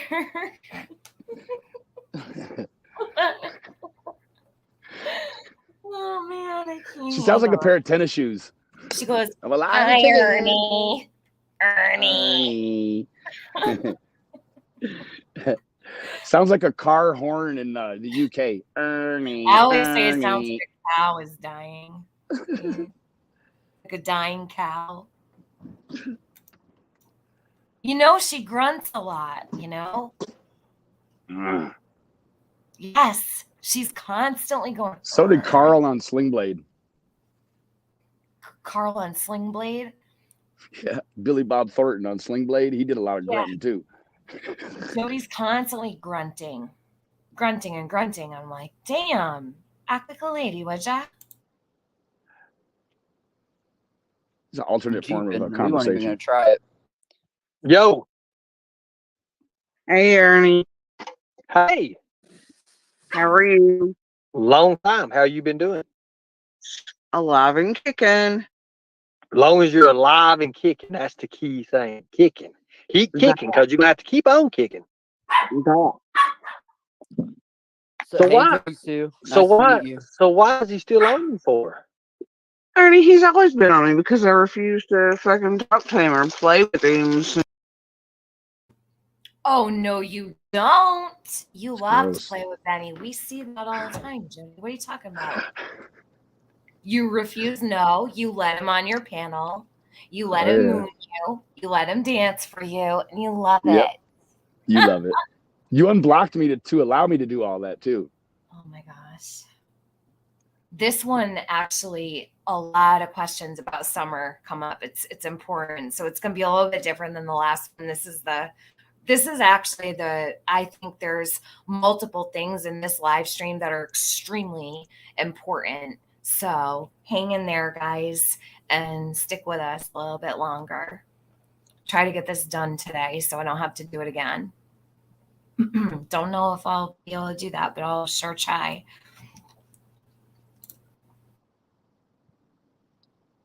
Since he came into the picture last year when we were all still living in Ben Hill, he can't get shit from me because he sucks and he knows it. And you know the whole drill, Ernie. It's the whole year plus of this shit. Well, I mean, at one time you guys was friends though. No, and never. Okay, I didn't know. I thought you was. Never. Okay, I didn't know. So was those fake messages and on Messenger and everything that came out? Was those fake? Which ones? The one that said like where BK was supposedly talking to you on Messenger or something like that, and What he showed on his live that time months ago, they were the same ones that shown on mine, where he admitted to being the handoff between the PO box, like he had ordered the handoffs between the PO box and all that that's shit. right, Jody. You got it all right. For Dude. summer. So tell me about the handoff. What's the handoff? Tell me about that. 'Cause like I said, I never studied the case. Oh, come on now, Ernie. With summer stuff? I never studied the case. Literally, I got in like literally when I found out that Candace had smiled and liked me and she like that. That's the only time I ever was even going in it and everything. Pretty much. I mean, we went to That's why you're at the volunteer racetrack picking shit up off the ground. I never really looked into it. It made me sick. The whole thing made me sick. Come on, You know, I wonder if Jody ever listens to herself when she's on panel. And I know that I'm the queen of like cutting in sometimes out of nowhere. But Jody does this thing where someone will be talking and she immediately cuts them off and starts talking so loud. She overpowers them. They have to stop talking. And then you don't hear the first part of what she's saying because the other person is talking. StreamYard can't. StreamYard cannot seem to pick up. Same thing in Discord. If two people are talking at once, it cancels out everything like it's mute. Do you know what I mean? Mm-hmm. It's almost like if two noises are occurring at the same time on a panel. It overloads. Yeah, it's like a blank. Huh? What'd you say? So Jody is, and a lot of the things that she says are cut off because of that very reason. So if you notice, Ernie was talking, Jody cuts in. You don't hear the end of what Ernie says, and you don't hear the beginning of what Jody says. She really needs to work on that.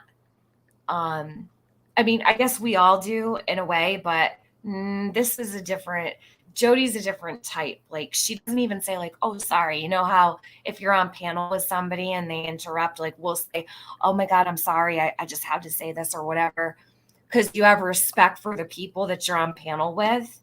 And if you cut someone off, at least say, hey, sorry, real quick. Even if it's like, oops, whatever. Absolutely. This is different though, right? Benny, do you agree? I would say so. Like she treats people so rudely. They open their panel to her and she's so rude. She is pretty rude. Yeah. I would agree. She does not return her grocery cart to the cart corral. She does not. She doesn't. She did not rewind VCR tapes either. No, she didn't do any of those things. She leaves them. Yeah, she does. Leaves the cart out in the middle of the parking lot. I absolutely know it. Without a doubt, Jody is not that type of person. Not considerate. Probably just find the nearest car and park the cart right on top of that. Just push it right up against the car. Yep. Oh, no one will see this. I'll just stick it right here. Oh, my goodness. You can definitely tell someone's character by those types of things. I truly believe that. Hell yeah. Mm-hmm. Bitch. It made me sick. What did? The whole thing, the way that it was spin out of control. I just don't believe the timeline. I never have believed the timeline. No, there's a certain timeline there. I'm going to restrain myself a lot because I've covered this and all of this stuff he's saying. I'm going to be respectful. But all of this stuff is all BS. I want to say really quickly on Facebook, it was compartmentalized. Ernie Shell popped up at the volunteer racetrack, picking what he said were arm ligatures off the ground with his hands. He also said that the TBI had come there and positively a dog hit on Summerwell's scent and told them they could go ahead and search for her. Then there was another scenario with a guy outside of Newport, Tennessee, that Tina and Ernie and all of them, allegedly a man had confessed to his wife about doing the ultimate to Summer Wells and then throwing her over an overpass. And so Ernie puts all this on the Facebook Live and then corrals in a serpentine caravan up to the guy's house and then down to the thing and then nothing. And then he erases the thing and thinks it's gone forever, Like that's the stuff Ernie was doing in the beginning. And when he says he wasn't involved in any of this stuff, it's a lie. He was involved in the most like movie prop portions of this stuff in the very beginning, but it all happened on Facebook. It didn't happen here. Yes, a lot happened on Facebook. A lot. A All lot. that weird looking for her stuff, and people confessed. And, you know, and then see the owner of the volunteer racetrack, if everyone remembers, he actually made a really long Facebook post specifically for Ernie and those people that did that. And he's like, listen, you're an idiot, basically.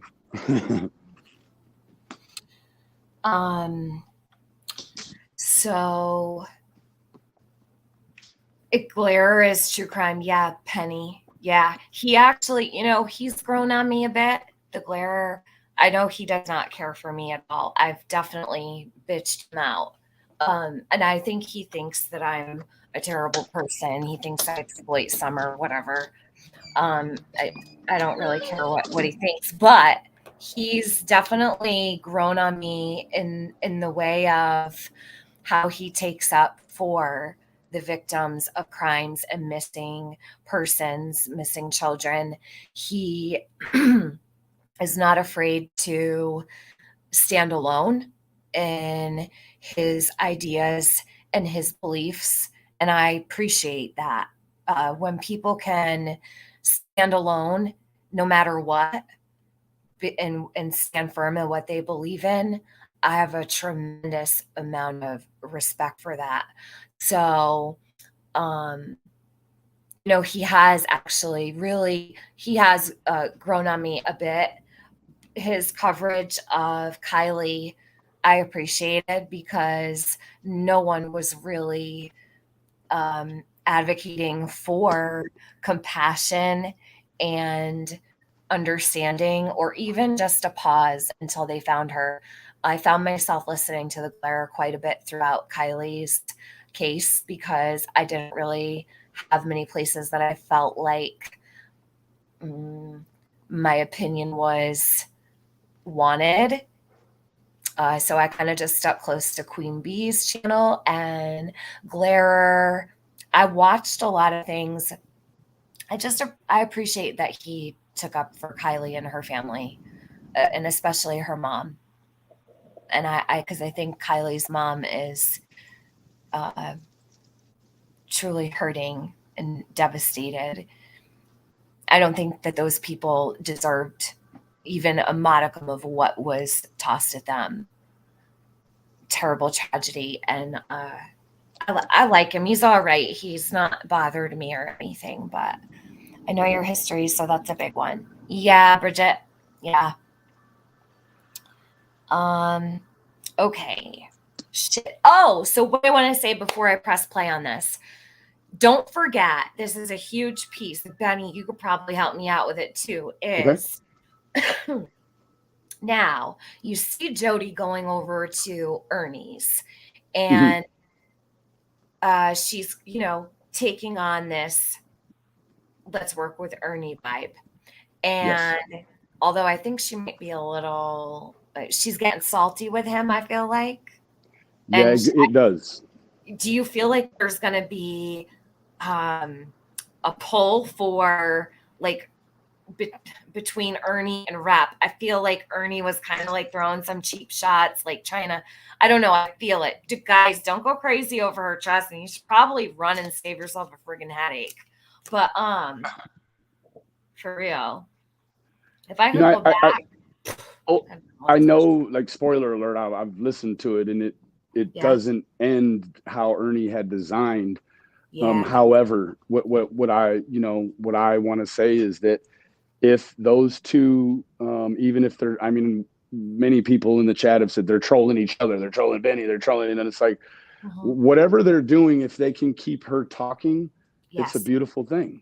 And I don't really have, I'm really going to just stop, offering and publishing opinions for these guys, because it's, it's different when you're dealing with people that are super immature. You know what I mean? And that's just my opinion. A lot of people say, well, you're immature. Okay. But it's a different type. right? It's the type when you see them doing something, but then you do that to them, and then all of a sudden they turn over like a schnauzer and pee on the carpet. Yeah. That's not cute, dude. You know? So I agree with you on keeping her talking, and I think yeah, maybe a change of scenery might really help. absolutely. So, and I appreciate that because I know that Benny has a history with both Ernie and Rap, and there's some things that have happened that are really terrible. And he's still sitting up here and he's not, you know, talking shit or anything because it's I not wish them about both the best, the most success they can handle. Seriously, let's find Summer. Like if Yeah, y'all want let's to play around with Summer, man, come on, like come in here and do whatever you're doing. Like show us how to do it. Just can we hurry up? Because it's been 16 months and 6 days. That's all, you know. Jesus. I feel like the 2-year mark is gonna break us. Like I agree. hope we don't make it to 2. Me too. All right. What I was going to say was, I never even got to it. Jody, real quick, it's important you guys know this, and it's important Ernie knows this as well. Guys, remember her son being accused of being in the woods, right? Well, Right. Jody blames Predator Hunter Nation for that and the psychics that they were hanging out with. Right. So I was questioning myself yesterday what angle she's working with Ernie because of that very situation. She has always kind of like stayed clear of him. I noticed like she doesn't talk bad about him. Hold on, I have to clear my throat.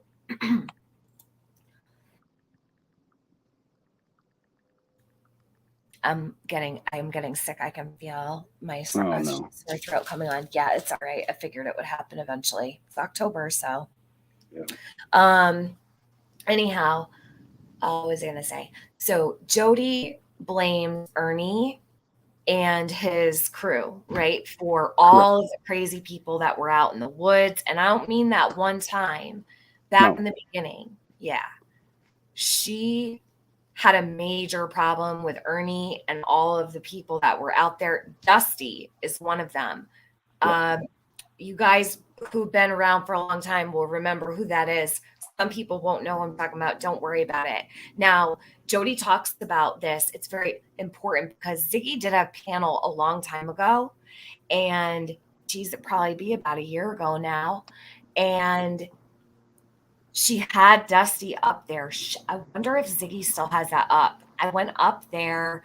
Dusty had a crazy story or whatever. Listen, there was complete madness with the psychics running around and the Predator Hunter Nation, bikers against child abuse. Then you had the Jeremy Duggan guy. Yeah. Oh yeah. Holy crap! Right? Yeah. Legal kidnapping. That's when she says controlled kidnappings. That's what she's referring to. Is the situation with H and Hiltz. Really? Yeah, that was. I mean, he was in a Facebook group. And I can get you all of the stuff with the setup between Hiltz and the guy. Like I have it all. But he was just in Facebook groups saying he was, H's dad, and got approached by Human Aid Solutions, and it went from there. And it went very, very sour. Oh, Luda, you did? You downloaded? Oh, let me check. She downloaded Jody saying she went up there only to trigger you. Let me see. Oh, nice. Sweet. Luda's the best. Yeah, she's So it wasn't for Summer, actually. It was, she got paid, because you guys seen the video on my channel. She got paid to do it. So she got paid to go up there and try to make me mad. But all she did was give us a wealth of information, actually. Yeah. Yeah, thank you, Jody. Do it again. Keep going. Like, I'm serious when I say that. Keep going. All right, listen. So it's not a link, so I'm going to play it through my speaker. Let me know if you can't hear it. I'll have to figure something out. So, Bridget, thank you. She just sent me the live with Ziggy that we did. I love you guys. Respect for Jody after this interview wraps. So hopefully about like tonight, And this was. Welcome. I mean, I know the whole BK history. I know there's connections there. What is that noise? Hold on. That want to, in pursuit of down further tragedy, right? Let's be honest. But I just want to make it clear that I don't have ulterior motives where it concerns you, and I'm not here to hunt you or any of that. Just here because it simply is something BK would not like. And I don't like his fingers in the interview with Ernie, though, the other day. But it's All weird. about me, baby. Bring the name for, I don't know, 5-6 days in a row, and then they come. I don't know what that noise is coming through. During that all of a sudden. But anyway, all I'm saying is no ulterior motives other than BK can kiss my ass. And, you know, I do that whole, the enemies of my, you know. Yeah, so. Now, whatever, my patient food, I'm sure he's restreaming this, doing whatever. Oh, you already know he's been on it. He was saying he's going to interview Andy tonight, but I don't think that happened. All right. All about you, Benny. Nothing about Summer. Thank you. Benny, Thank you. Benny. Jeez. I got the power to make her lie. Look what I made her do to us last night, guys.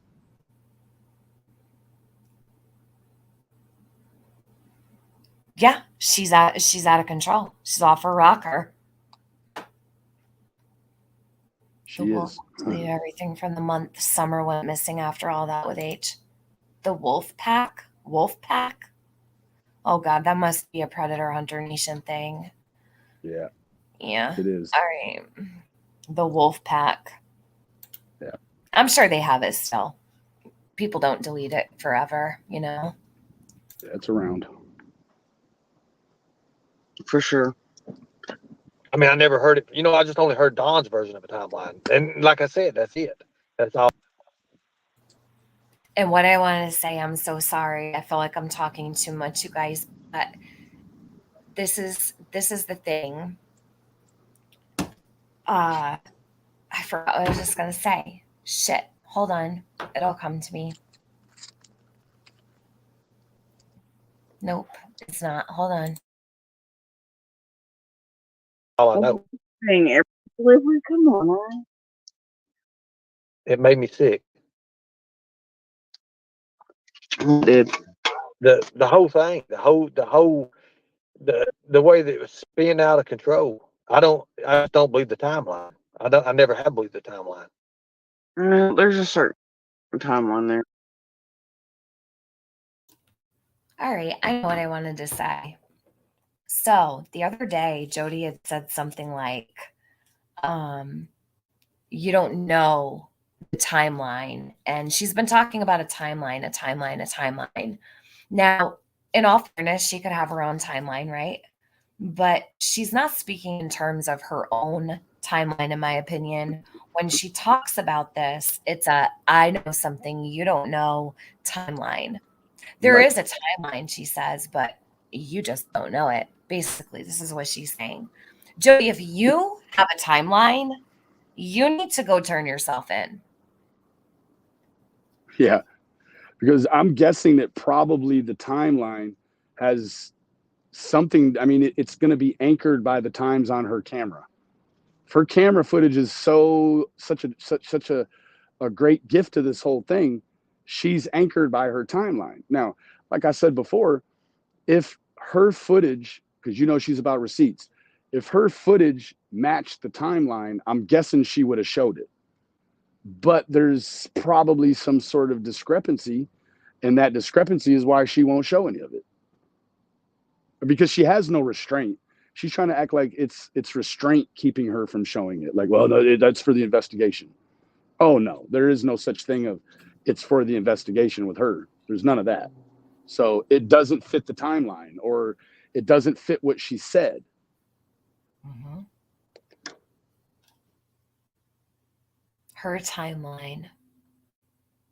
There is a timeline, she says. Mm-hmm. There sure is, Jody. And you keep saying you know what it is. How's that possible?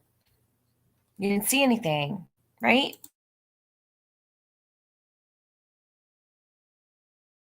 If you didn't see anything, then you should be accepting what. I mean, I never heard it. You know, I just only. I'm sorry. You know what's fucked up? I always thought, don't be sorry. I always thought that, you know, her timeline made the most sense. And it's very interesting because Ernie said the same thing to her. He said, you know, your timeline fits. You know, he was, and I said the same thing to her. Her timeline fits. Why is that? Why is that? Because she made it. That's right. It's a perfect timeline, right? Perfect. For Right a perfect according storm. yeah, everything she needs to be is in her timeline. Yep. Everything is as it should be in Jody's timeline.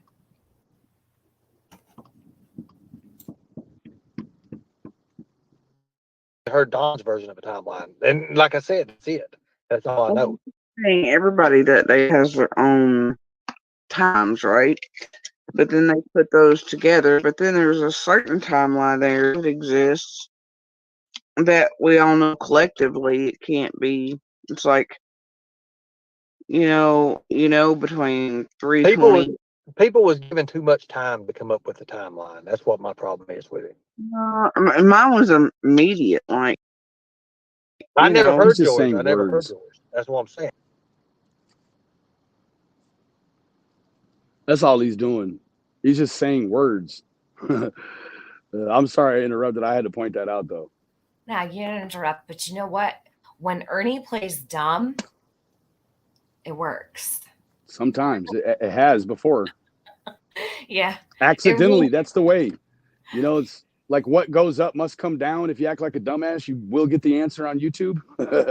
People will flock to tell it to you. You know what's funny? Merca says Skern is clueless, in my opinion. Don't let him fool you. Yeah. He's not clueless. He's really not. No, he's not. Yeah, he's a lot smarter than people give him credit for. But he didn't have no $74,000 opportunity staring at him any other time in his life except for Summerwell's reward being that close. That's what it put somebody at a racetrack picking up things that ain't really what it is. Yeah, I can't with that. I can't get down with that. Anybody who wants any kind of financial reward from no.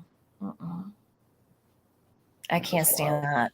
Like financially motivated when it comes to a baby girl that should actually be safe with her family. I don't have any respect for people like that. I can't stand it. It makes me sick. I agree. People was given too much time to come up with the timeline. That's what my problem is with it. Mine was immediate. Like I never heard yours. That's what I'm saying. I only know the one that was. There was so many damn timelines that was put out that was just ridiculous. It did not make no sense at all. And some of the things that I was trying to understand. There's a lot of shit. Yeah, makes sense right up at all, but I'm like 100% positive, like almost that. Yeah, I mean, obviously, Summer, came home because of the stuff at 3:20 that day. Because it would have to be at 3:20. They reached home. Around 4:30, 4:40, 4:45 that we hear the scream because the message I think to Andy was at 4:52.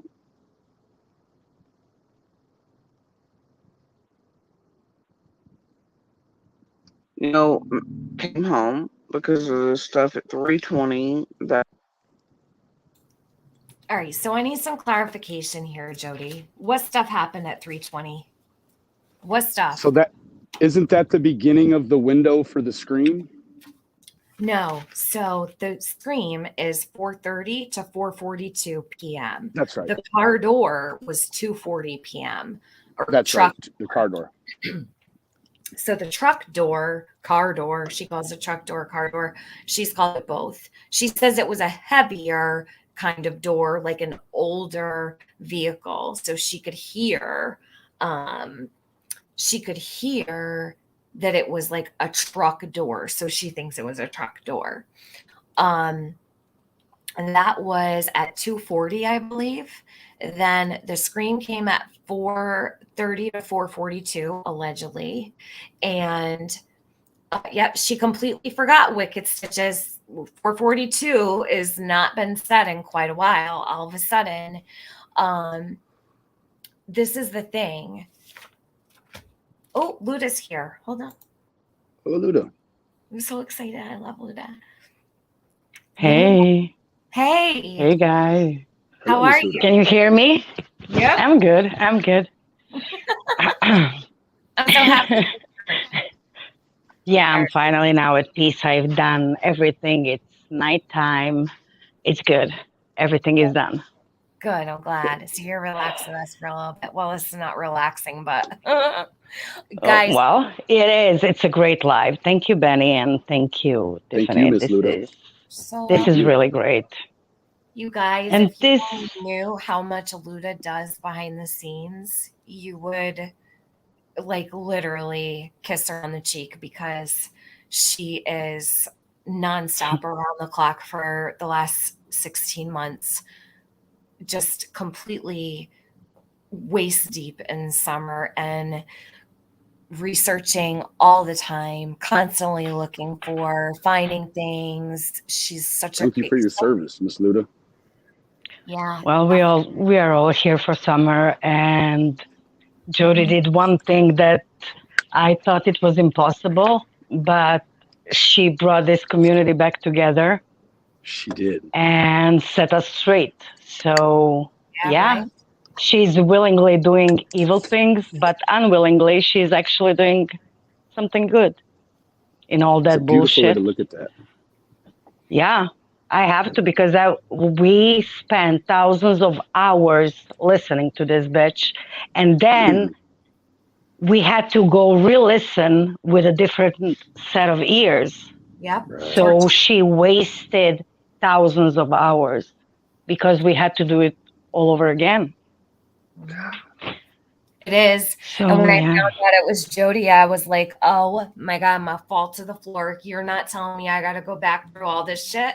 It was torment to just sit here and listen to all that. And here we are. I can't believe it. But you know what?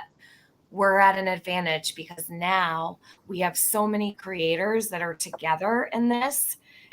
The workload is not as heavy as it could be if it was just two people calling this stuff out. You know, we have a whole community that's truly in this together and working together. It's making it so much easier.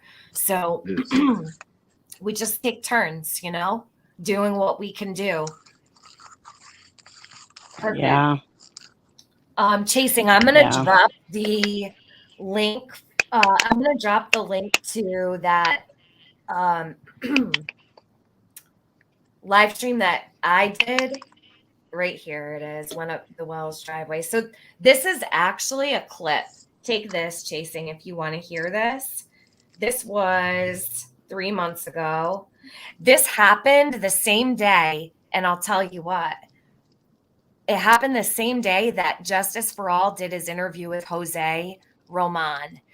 This fell right through the cracks, unfortunately, because that day was such a busy day. The 5:30 Candace Harris truck going up the drive. Now, if you listen to Jody today talk about this, she's got also another story. So this story changed as well. The 5:30, it popped up out of nowhere. Luda, you got your, are you bustling around with your something? Oh, wait. I'm gonna hold on. She's so cute. I have to. Now I'm in this one and I cannot. Okay. All you do, yeah, there you go. You got it. So what happened is she's now telling a different story, saying she doesn't know whose truck it was. She didn't see it, blah, blah, blah, blah. But back when she labeled this as Candace Harris' truck going up the driveway, she said it flew up like a bat out of hell. So here's the 5:30 Chasing. I'm dropped for you right now. She said the silver truck, actually, I believe.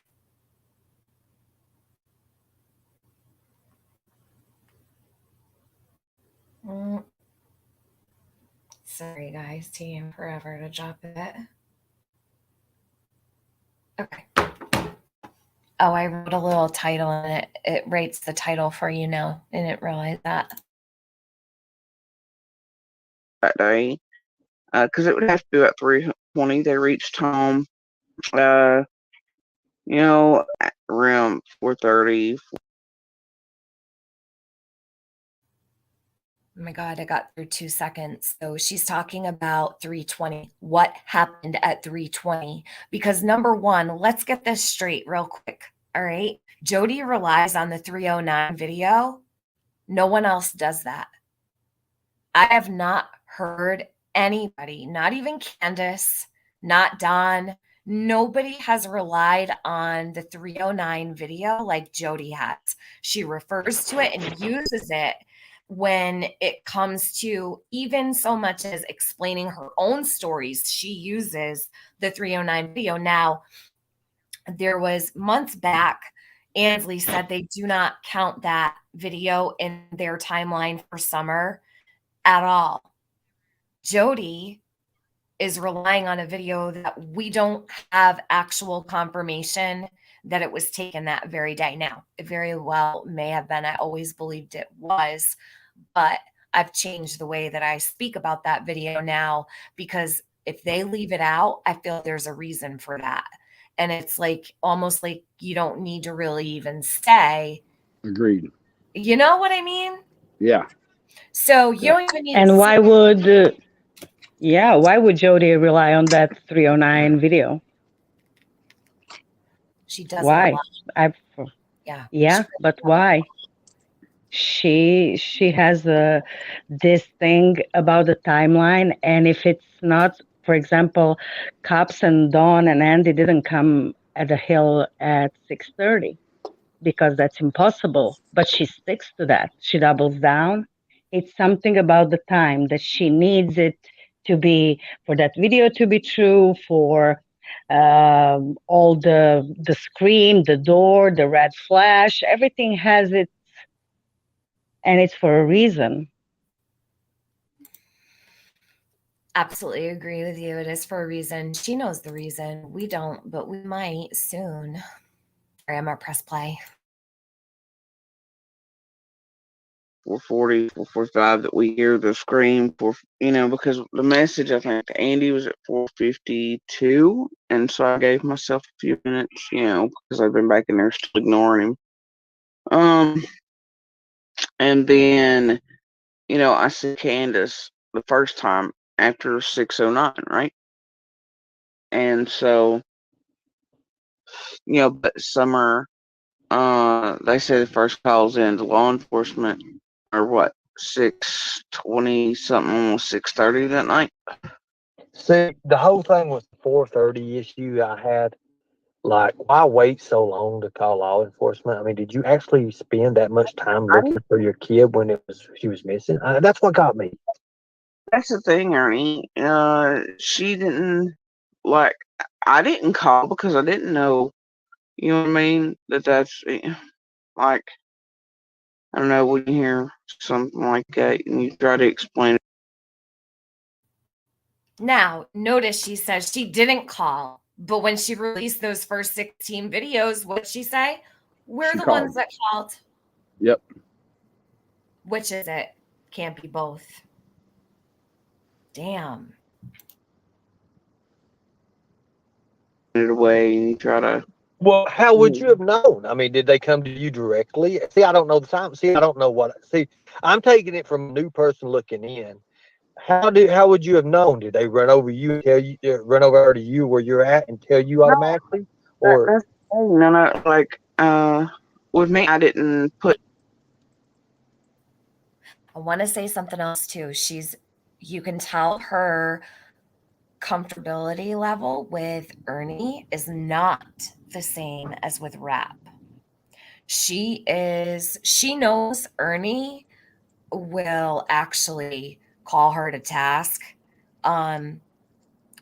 He does challenge her throughout this, and towards the end he gets her really pissed, but and she leaves the panel. But I can tell Jody isn't comfortable all the way with Ernie. She needs to work on him.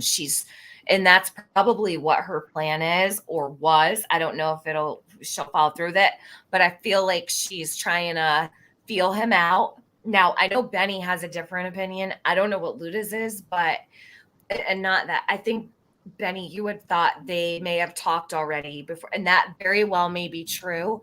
I just It don't seemed feel like comfortable. comfortable, huh? Yeah, it seemed like it. Not. I think it took a turn with the persistent questioning that you guys will see here in a little bit, but it felt like not that they were comfortable, but it felt as if they had just picked up a conversation maybe they had somewhere else.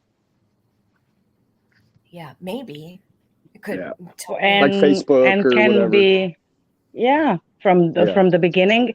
And she knows that Ernie has ties very close to her, Correct. like with Tina and Xander. So I think that she perceives Ernie as a bigger threat because he can, Rap is not going to hang there or whatever. He doesn't know the people, but Ernie can find out a lot about her. And Rap, I don't know. I don't think that Rap presents like a threat to her, but Correct. Ernie, maybe, I agree. that's why she's so cautious with him because he can Yes. actually find out something like She is from right. the locals Mhm. or You're right, Luda. You're right. I agree. I'm gonna drop Luda's link in my chat. You guys, she does really good videos. I want you to sub to her. Make sure you do. I'm gonna press play. 2 and 2 together until, I start hearing them yell for Summer and they increase in like intensity, as I'm going down the driveway and things to stand and wait on Andy. And it's like, okay, and then my mind starts going, that fucking scream earlier, and I'm sitting there thinking, holy shit, that's been forever in between. If, because I automatically knew it wasn't the boys. I knew it was not the boys. It's not what that noise was. I tried so hard to dismiss it. I never thought Summer because Summer was never that far away from my house. So, And so, let me ask you a question. Did they you see? only started looking for her at somewhere, right there around or 4-6. But BK, I knew it was not. Did you just hear that? Yeah. I need to play it back. I didn't notice this. Maybe I'm crazy. Hold on. Boys, it's not what that noise was. I tried so hard to dismiss it. I never thought Summer because Pause Summer it. was She just never said that that far she away said from my that house. the noise wasn't the boys, but that's what her daughter said the noise was. Fucking scream earlier, and I'm sitting there thinking, holy shit, that's been forever in between. If, because I automatically knew it wasn't the boys. I knew it was not the boys. It's not what that noise was. I tried so hard to dismiss it. I never thought Summer because Summer was never that far away from my house. Jody, she wandered off before. She has been that far away from the house. is it a noise or is it a scream? Yeah, that's the other thing. There's two noises. Yeah. Now we have two noises. Well, Where's no, the scream? So listen, let's really think about this for a second. 240, the truck door slammed, car door, whatever it was. Then you've got, hold on, because there's multiple things that went on in this short amount of time, none of which were logged with Andy except at one little part. So 240, she hears this truck door slam. Then we have at 4:30 to 4:42 is the scream, right? Then we have hold on. There's multiple things here. I'm guessing she's rearranging the timeline based upon video footage that has timestamps on it. It's what it's got to be.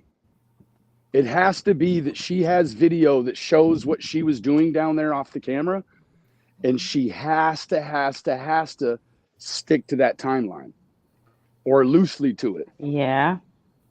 Yeah. right? So that's where you're getting, like when she changes it from 609 down to 606. Well, I mean, I don't know. One explanation is maybe she looked at it quick and it looked like a 9. And then she's like, oh, no, that can't be right. On the thing, it says 6. So I got to actually bring it back to 6. But when you're talking about trying to add a minute and then shave 3 minutes back off, that's very stringent parameter that is clearly driven by something that we can't see. We can't see what drives her to add and take away minutes like she's in a time machine. And I'm guessing it's something concrete. And the only thing that could come up with these abstract times like 412 to 432 or whatever these numbers are is because there could theoretically be based upon timestamps on videos that she possesses. Yeah. Sarcia Hun, that's a this is why I don't use closed captions.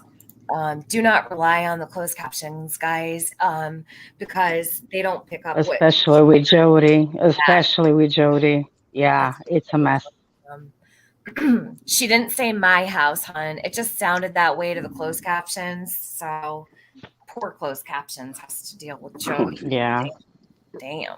Good thing it's a computer. This is like the seventh one that already is like, I quit. Yeah. Like, no, nobody wants to close caption Jody. Before too long, we'll hit the button and it won't work anymore. Yeah. It's like we are going through this too fast. Like this bitch needs to. Yeah.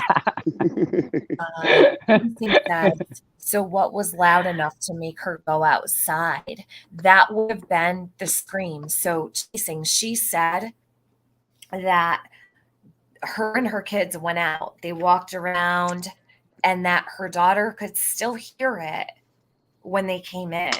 Like she could hear it as she was standing by the door.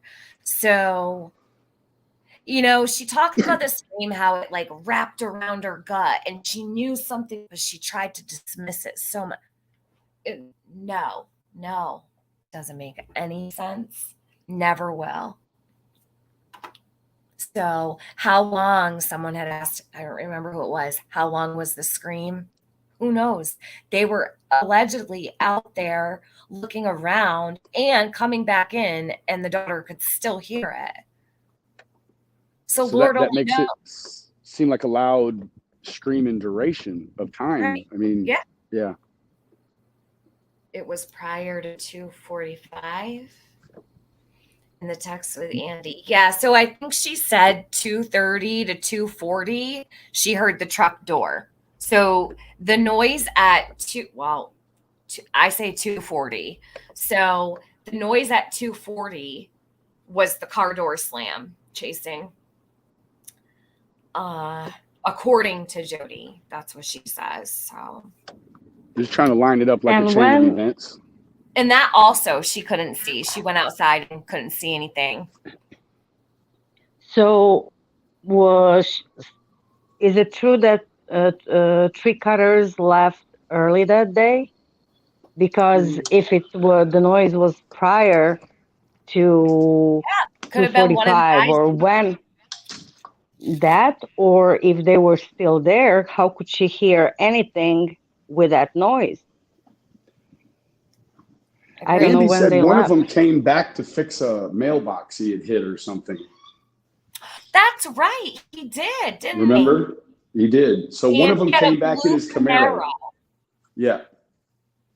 And then Jody talks about the guy with the blue car from, what was the name of the place? Georgia.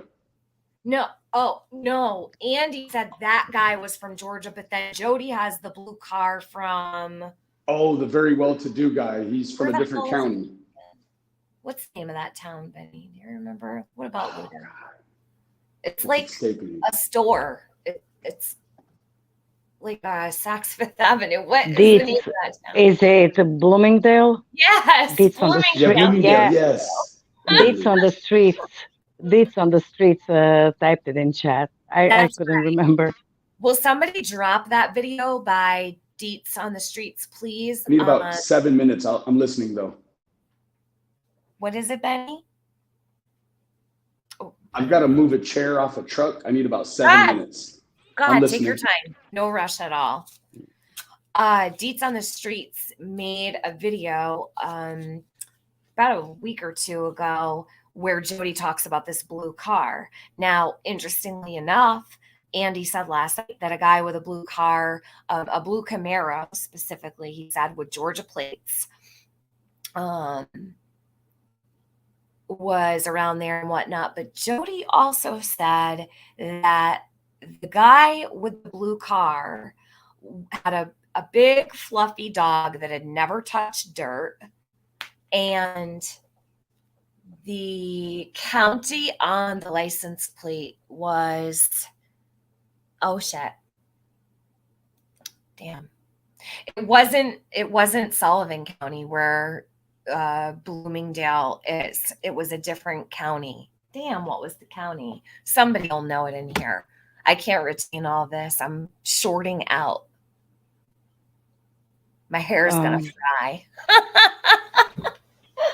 I'm gonna have hair like Miss Frizzle from all of the thing I do.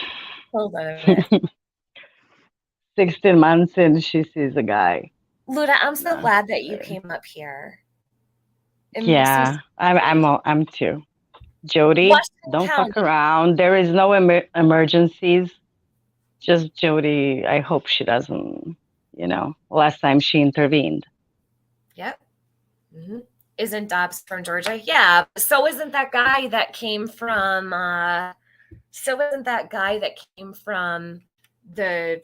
he came from Georgia to go to Timmy's prayer services, and he stayed. I don't know if he ever even went back.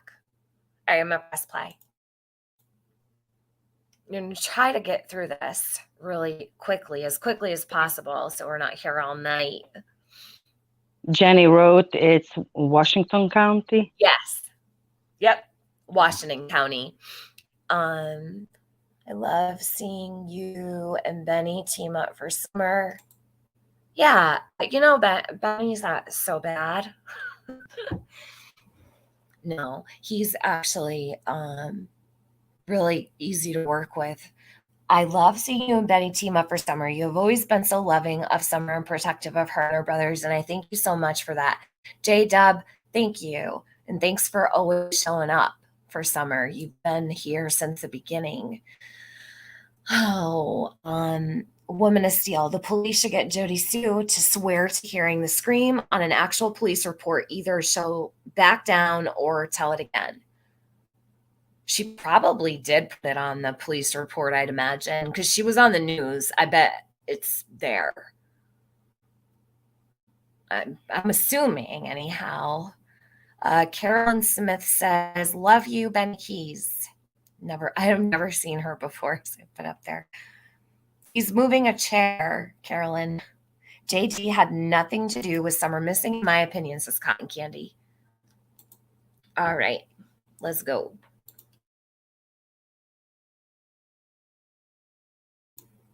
I'm going to add myself to the stream so I can smoke.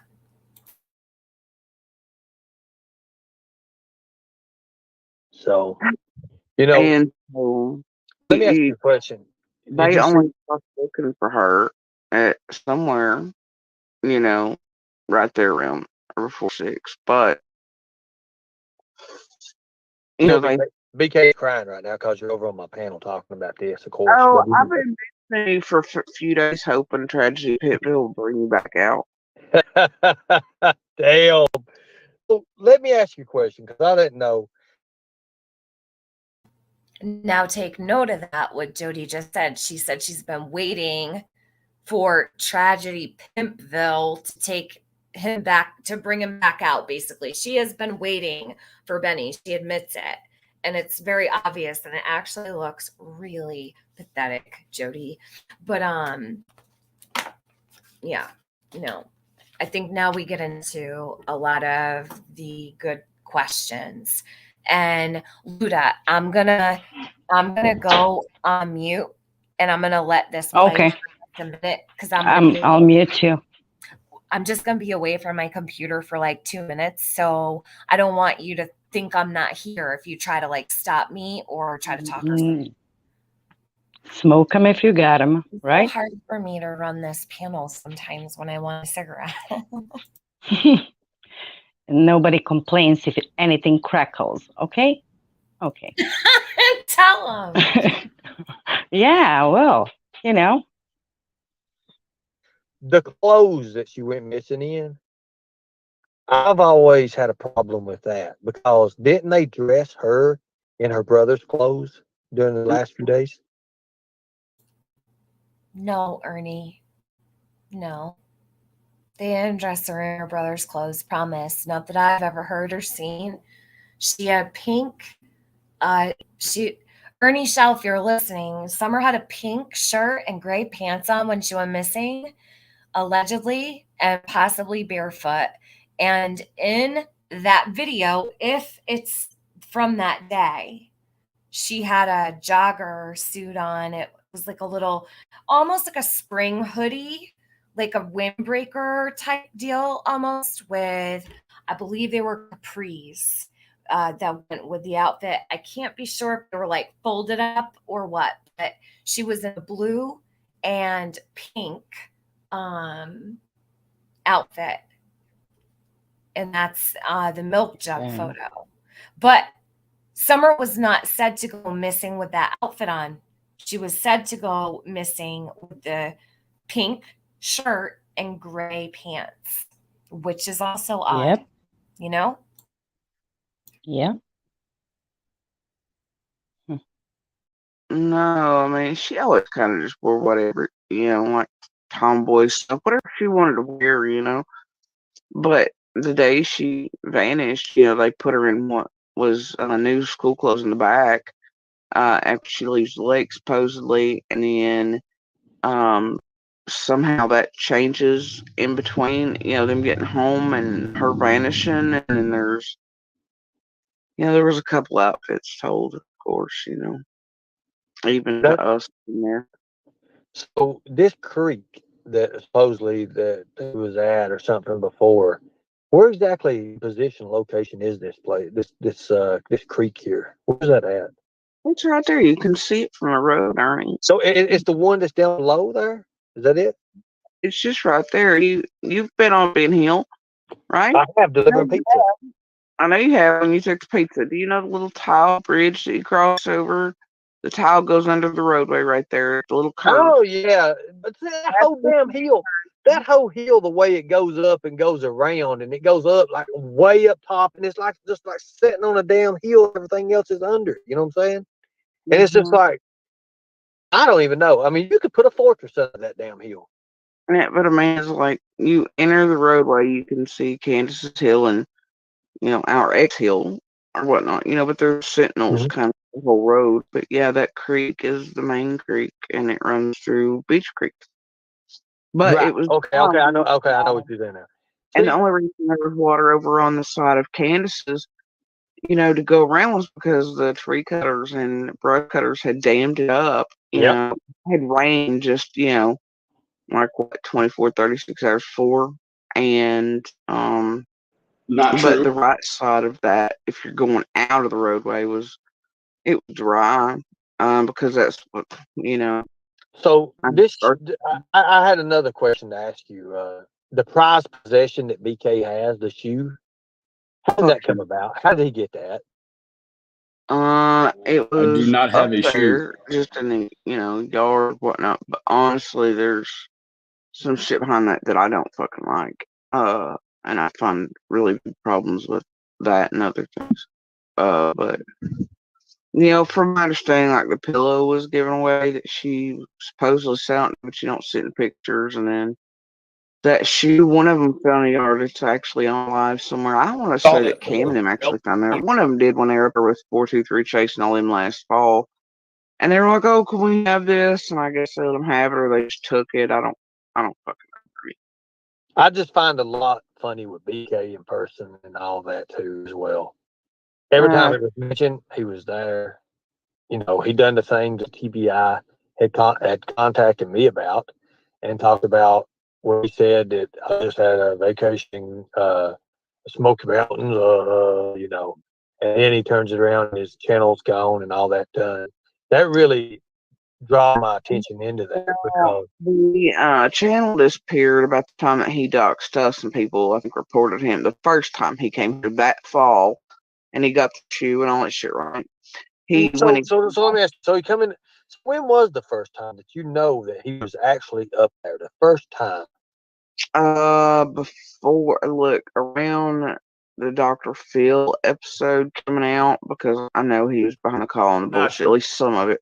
Yeah. With the TBI falsely coming here because of him twisting it. And that last call, really, that I had with last video chat I had at length with Candace, that, and that was right before Dr. Phil's coming out, the false call to TBI had been made, the weird shit went on, and Candace's, I mean, she's always hated BK, despised his ass just like she did Cher.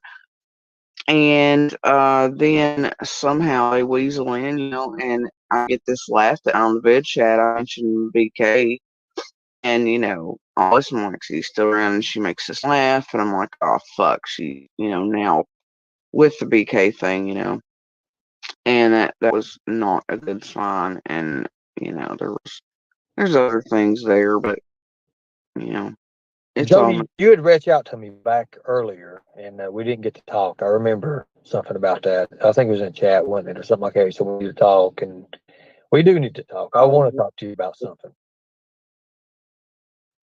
Not on the internet, not just nothing, just something. Just you have the same kind of how do I say it? Thing I have about the shoe thing and the sickness with that. I believe that because something really, really toiled with my mind on that. And Well, I mean, you gotta think, It was like, way probably the back meth. during the fundraiser, right, that they had first one before they tried to let off the second one, and I screwed that up for them too. They were already sending me stuff on you and trying to say that you had taken Summer and all this other stuff, and I looked into it. I think you'd sent paperwork in on the fundraiser uh to somebody, and I looked up your Facebook pages there, but they were sending me pictures of your family's houses, all these other things, and then it began to where they were sending us pictures and inboxes. That's where they were saying they had watched Candace and Dawn drop off, Summer's this or whatever that, and that it was evidence. And one of them they dropped off. Jody, they named my name because Don Wells was scared to death of me. I don't know what it was, but it wasn't really. The thing is like they were trying to have people call in. What amounted Ernie's to also them, friends it was with fake stuff they were Jeremy putting Dugan. around places saying Candace and Dawn had been seen dropping it off, but then there was a jacket that really did look like Summer's that they put in a creek behind a hotel, and they said and all this other shit, and they were trying to get us all to call in. And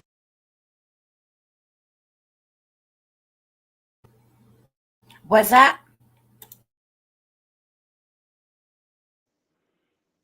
I'm sorry. Did you say something, Benny? I forgot what you said. I got caught back up in the. I forgot what I said. I got caught back up in the conversation again. I was calling out a lie about something. Oh, I'm like, what did he say? What's everyone saying? Basically, I was like, "That's a lie." I don't remember what she said. It kind of was like a reflex. Well, you can say that's a lie and not be wrong, like That's right. ever. Please go back and listen to this conversation. It's important. We are on, Carolyn. That's what we're doing right now. It's so funny to listen to two of them because it's two bullshitters. Like they're really good, like at playing people. Jody has done it for years on the hill, like triangulating and whatever she's doing. Yeah. And Ernie knows.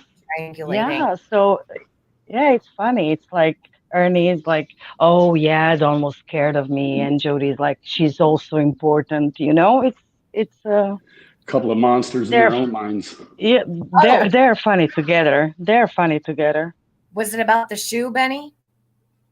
Were you going to say something? Yeah, I did say that's a lie too. That's a I lie. have All a right. picture of the shoe, but you just got to ask yourself, like, does I see in the police saw no importance in the shoe? I'm Right. still wondering why Ernie found such great importance in saying I have the Well, shoe. Benny, Her it too, looked like like it was one with the earth for like a whole year. I mean, that shoe looked like it had been stuck it in was the beat. grass for a while. It was beat. Yeah. Well, all right, hold on. They're both selling bullshit and nobody's buying. Absolutely. And it really worried me, like they were trying to set up shit or something. You know, it's been so many levels of foul and fucked up since YouTube got involved, Ernie. I understand that. It's So, worrisome because some of it does lead back. do you hear how she's like? Do you hear how she says Ernie's name? Pay attention to that. She's like, it's all sorts of fucked up, Ernie. Yeah, she's playing him. She's playing him and he's playing her because they both want like something, but it's so funny. They're funny. Yeah, but Jody is like really, she's so transparent, man. It's like sickening. It really is. Yeah. And it drives me insane because listening to her, watching her manipulate different people is, like I said, fascinating to me. She's different with everybody, and she has a different way of communicating. Yeah, because she's mimicking. Like she's gonna be more open with some men, more timid with others. And with women, she also has, she will put you in a box she, you know, and then she's gonna either mimic you if she wants something from you, or she will completely freeze you out, like she's doing what to she's trying chasing to do is or a chameleon, right? Like it's almost like a chameleon. She'll blend with whoever she's talking to. And don't forget, she's been 3-step strategy. Yeah, exactly. Yeah. She's been watching for so long. She knows Ernie's. I think she probably knows Ernie's weaknesses. She knows his strengths. She know, and that goes for. Did you hear her? Yeah, did you hear what she told him? She told him like, they tried to make it like you did this, Ernie, and you did that, Ernie. You know, she's playing into his victim card. Like they were trying to set it up like it was Ernie's fault or whatever, you know? Mm-hmm. See, I disagree of Valerie Ventura. I don't think she's the opposite of transparent. I see right through her. It's very easy to see what she's doing. I mean, it's been a long time and many, many hours. After Jody, we see you. We see. Bitch. She's a bitch. All right. Mm-hmm. Back to even locals who, for some reason, were watching Ben Hill and all of us before them summer fucking vanished, and I don't understand that. And they had the first ideas for the marathons, and you see, that's what I think. That whole heel there. I know. I talked to people who've partied up there with Don, Candace, and what they done. Other than that, you know, outside of it, and you probably know what went on up there as well. I mean, you knew the people, I guess. You know, Don, we had him on an interview. And he talked about she's worth a lot of gold. That right there sticks in my head so much. Or she. So now I can't speak for Don, but what I think Don was saying that Ernie might not understand, or maybe it didn't come across to him that way, was that Summer was as precious as gold, right, Don? We as women would say like precious like a gem or whatever. Don said gold. So I don't think he was talking in terms of worth, like financial, nothing like that. And I kind of think I know where Ernie might be going in his mind with it. And it's just my opinion. I could be completely wrong, but I think that Dawn did treasure Summer. I think that, like everybody says, she was a daddy's girl. She went everywhere with him. He was her prized possession, Dudley said. Allie said he was, Summer was always with Dawn, and that basically he cherished her, treasured her. So maybe that's where the gold comes in, is just a thought. I think that could be He viable. was.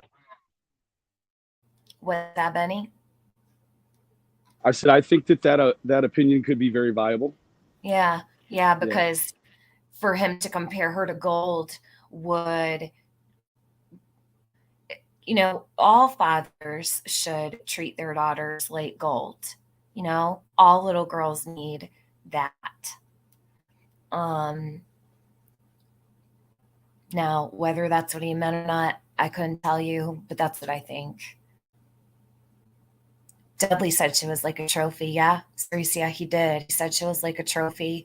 So Don was proud of her. He was proud to carry her around or have him with her, have her with him, and things like that.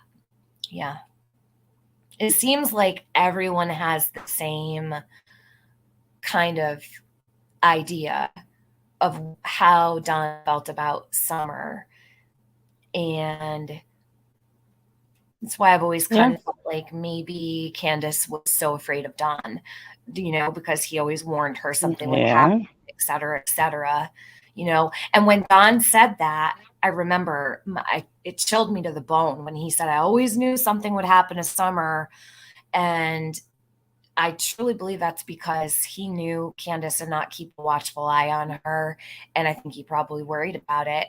And that's how I've always kind of thought I don't even think it's the police Candace would be afraid of if she was involved with Summer's disappearance. I think she'd be more afraid of Don. I think he would kill her if something happened to Summer. But just my opinion. Did Candace give Benny the cushion? Benny, I don't know who would have to answer that. No, when I got there, I was completely really oblivious to the whole idea or the existence of the pillow. And when I got there, I got in the truck. They drove down to pick me up, and I got in and I slid into the back of the truck, and I was oblivious to it. It was just sitting there on the left side behind the driver's seat. And we go up and get out, and she said, Benny. And then it was like this first interaction between me and Granny. She's like, Benny, you didn't even notice. And I was like, what did I miss? I'm like overloaded with everything. And she's like, she reaches in the back seat and grabs the pillow. And I was like, what is this? And she's like, this is the pillow everyone thinks is gone.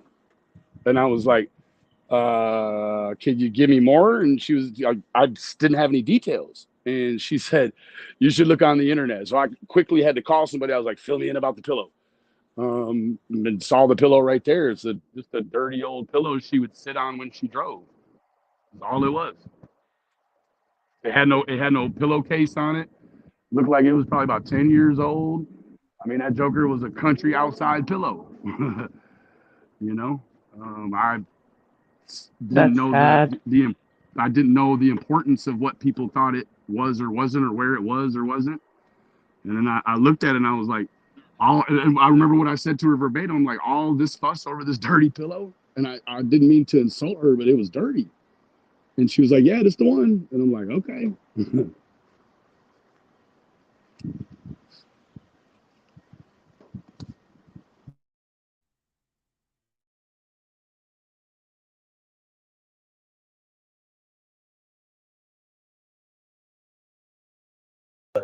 Worth a lot of gold. Is that what he said? You don't say was. Don't say that.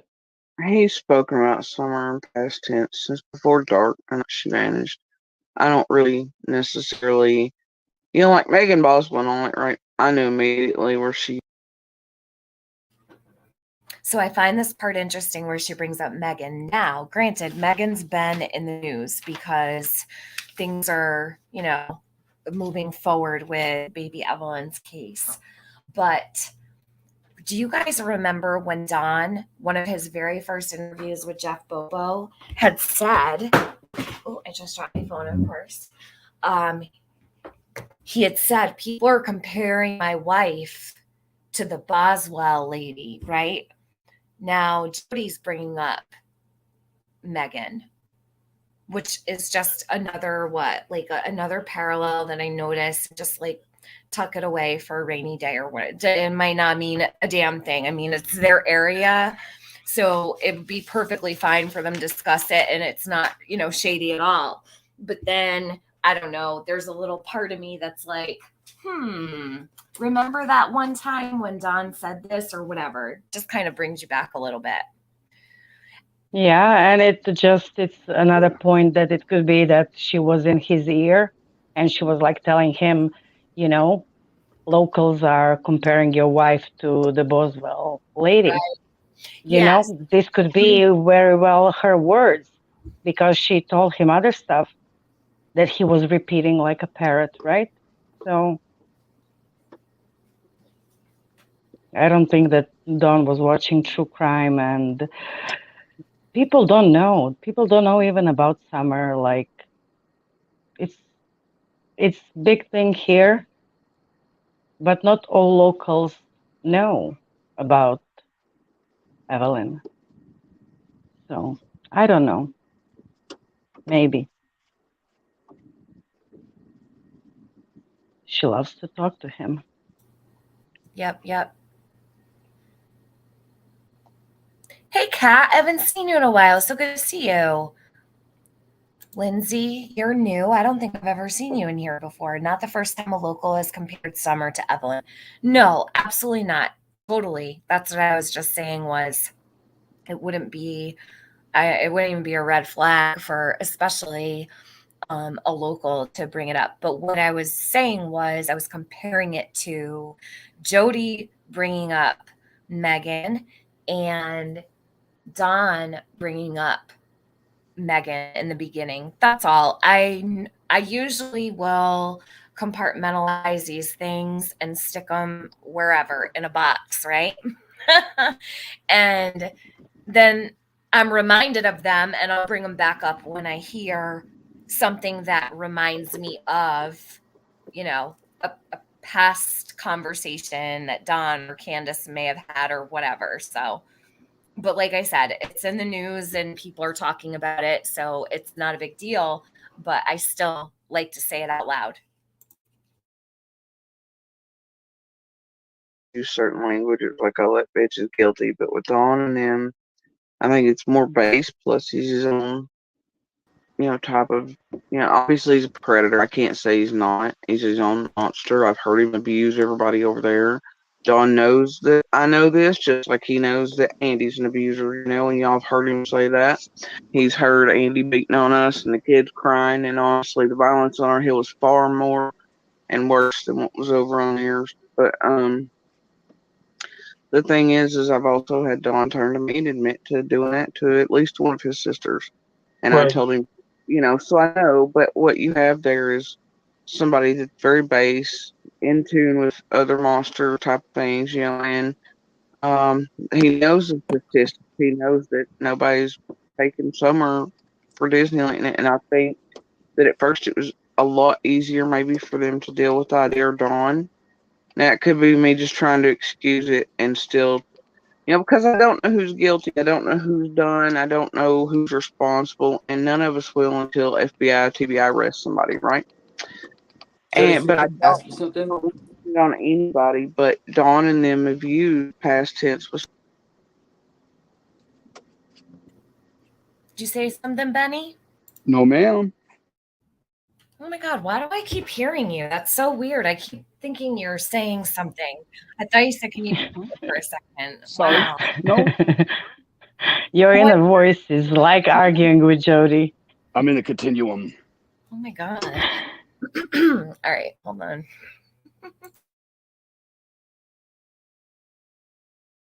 Summer before dark, even at night. And then they started after a couple of weeks going okay, and they were using present tense language. which to me I think means that Well, you know the cocaine crack and the hotel shit didn't sit well to me either. With when what the, he had what he had main reference to about she's probably in some hotel and for him to even know about that's still transitions into that sucks. that's still predator, and honestly, that goes into stuff I don't really try to touch on too often. But obviously, like I could tell when Don would actually be on his runoffs, because of the rare nights I'd hear him leave the driveway, I'd hear the rocks as I was, awake. I could hear, throughout the years, I'd be like, ah, well, there goes Don. He's on a runoff again. So for the next 3 days or so, I knew I'd check on Candace or do whatever, because he'd be out and but Well, um, Rap's got a question I want to ask you. Yeah, I just want to know. Can you hear me, Jody Sue? I can. I just want to know how you feel about Ronnie Lawson's son. I mean that's what do you mean exactly? Jody, you're a real piece of work with this one, I gotta say. So he asks her, what do you think about Ronnie Lawson's son? She doesn't have anything to say about that. The woman who sits before us all and says that women die in the dark and they're terrorized and abused and yada yada yada, right? This is an advocate for the abused. Really. And she's going to act like nothing. We're talking about children, Jody. But we all know she doesn't have a soft spot for kids, right? Only herself. Only she and her abuse matter. No one else is, not even children's. She didn't care about the abuse that went on with the children in her neighborhood either. And here she is. She's going to defend Brandon Lawson by, well, I really don't. Shut up, Jody. That is very telling. She doesn't even want to comment on a pedophile. Actually, here at 6 o'clock, we grabbed a hold to. We got the FOIA on those documents, so I'm going to go over all of his paperwork, both pages of it. It's concerning. Okay, so hold on a minute. You got the FOIA for Brandon? I got his documents for his plea deal. Shit, really? Mm-hmm. Nice, Benny. Mm-hmm. It's troubling, the shit that's on there. Good. It's very troubling. Are you going to go over that on your channel? Yeah, would you like to join me? At 6? Oh, yes, 6. please. Yeah, please. let me Okay. Well, you got 2 hours and I can push it back a little bit. It's no rush. I'm here for it. I'm not going nowhere. I'm staying to the end. Yeah, I don't want to for real, let me know. We've been live for a really long time, so if you want to do anything, just let me know. No, I'm good to go. Angie Carter, thank you so much for your super sticker. Thank you, Appreciate that very much. Let me just go through here really quick. Hey, Overlooking Eyes, beautiful. All right. That's great, actually. And a lot of people are going to want to be informed on that. Yeah, absolutely. Yeah. I know Angel talks too fast. She's really dug in on the scenario and she's uncovered quite a lot. In fact, he's reportedly made 2 trips to Jamaica to work in missionary situations for the church. So, and all of his family goes to that same church. So it's very, very problematic. I think it's very strange. And this is, maybe someone could explain. Are we sure that and I don't want to identify a victim even by saying who they are, only just like my personal preference. But are we sure that there's a familial element here, because the family unit is still together, and that's kind of making me feel like, do we have information wrong? Because I can't imagine a mother staying with a man that hurt their child that way, and even going to church together. It's just, I don't know. The impact statements didn't seem like the age group.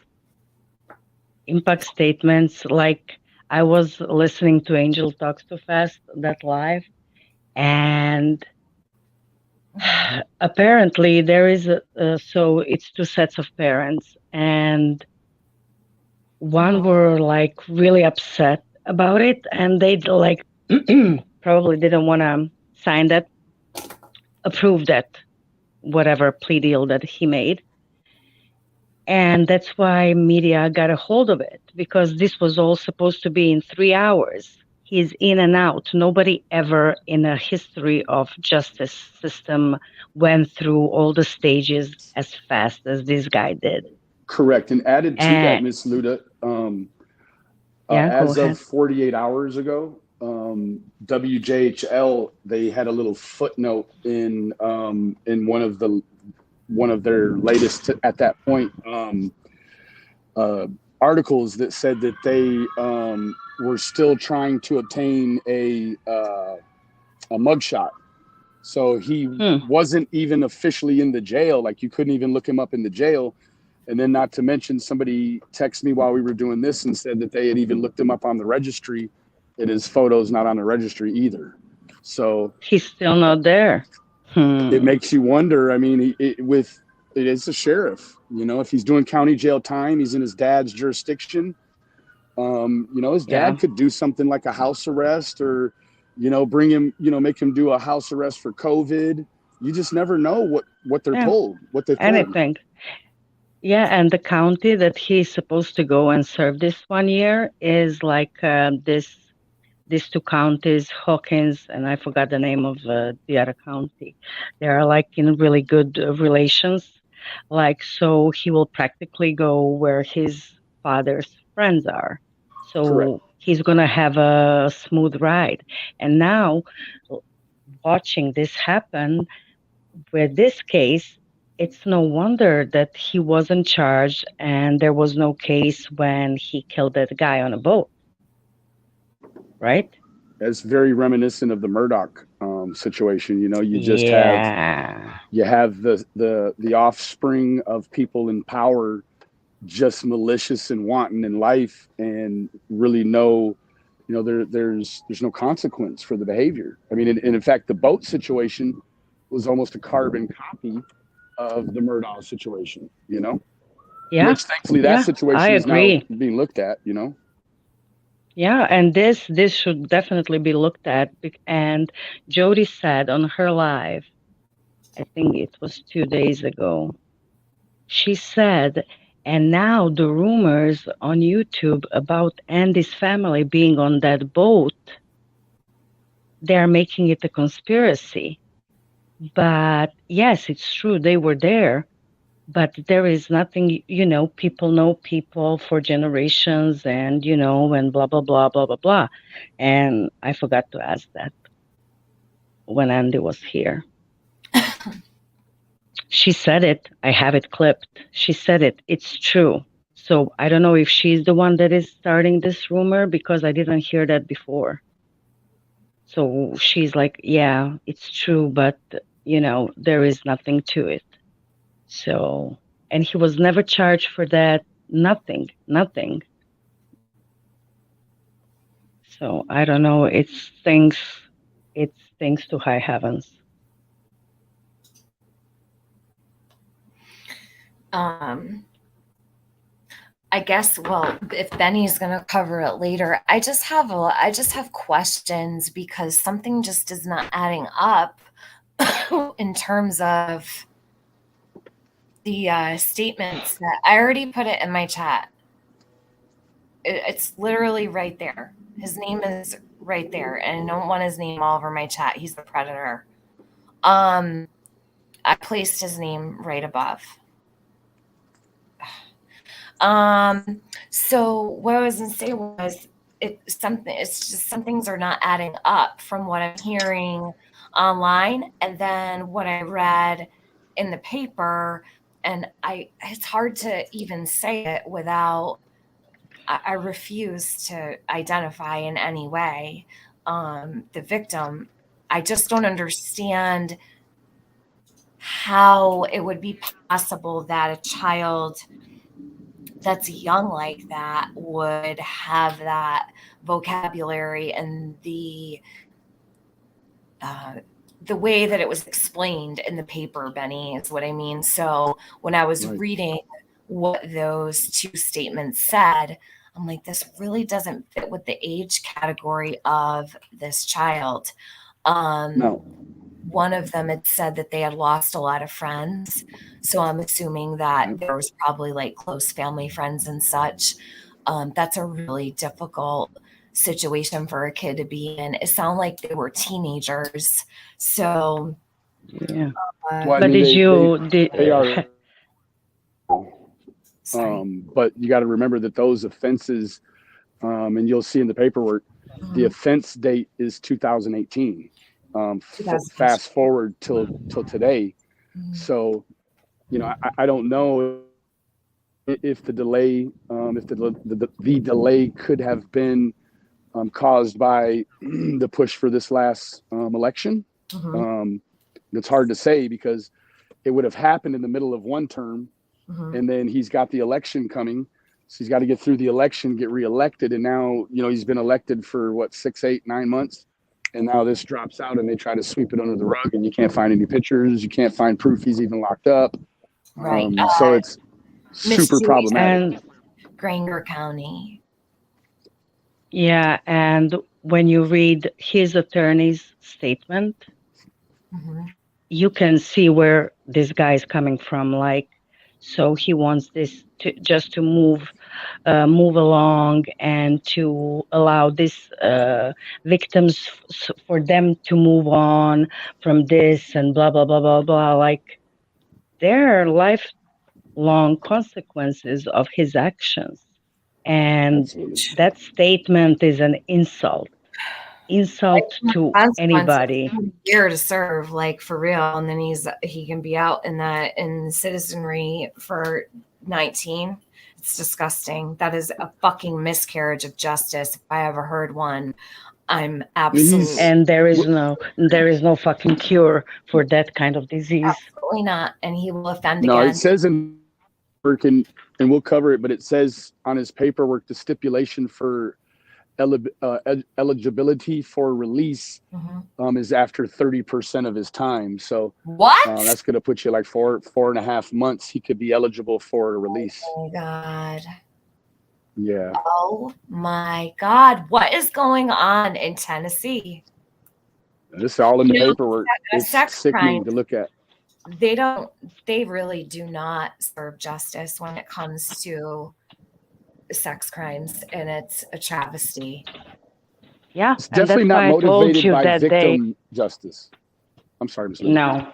No, it's not, and you're right, and that's why that day I was typing in Discord like, you have to watch Angel Talks Too Fast, because she went through all this paperwork, and it's so infuriating. I wanted to fucking scream and shout and like throw things.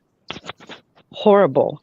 All right, let's get back to this, but that way I don't want to get too far off track. We'll never get through this. And I know Benny said at 6 o'clock he wants to do something, so I don't want to. We got plenty of time.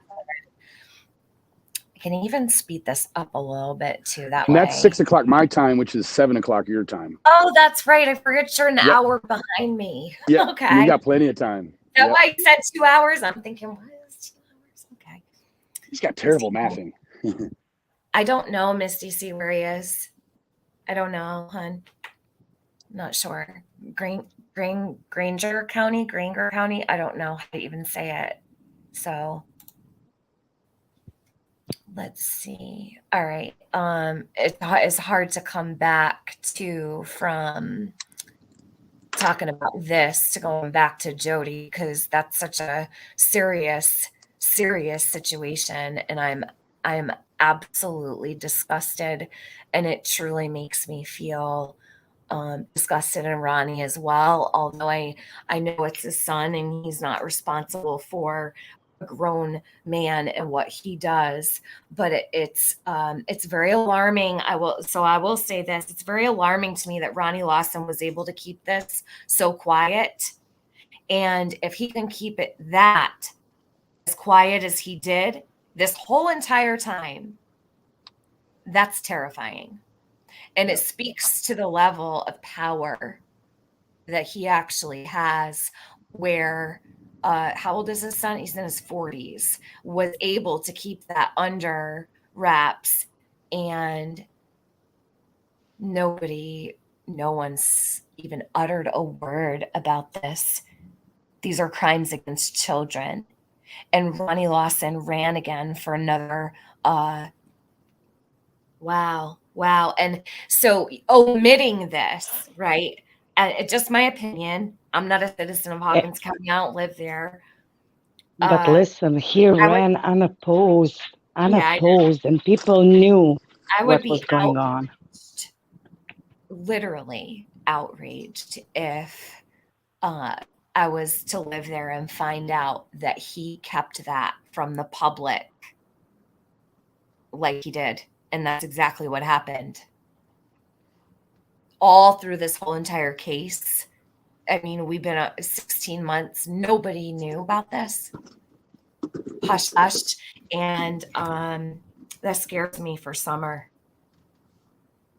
And it's also really telling as to why things have gone the way that they have. I think Ronnie naturally would be distracted.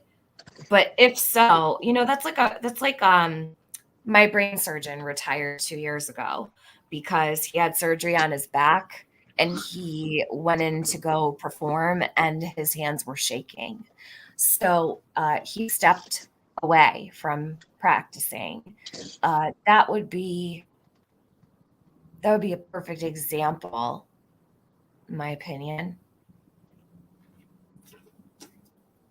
You step away when you know that you can't serve your community properly, and having, and if he hadn't have kept it so quiet, and if he would have admitted to it and been forthcoming and apologetic, not making any excuses for his son, I think a lot of people would feel very differently.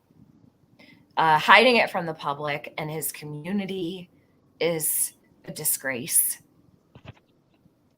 So, yeah.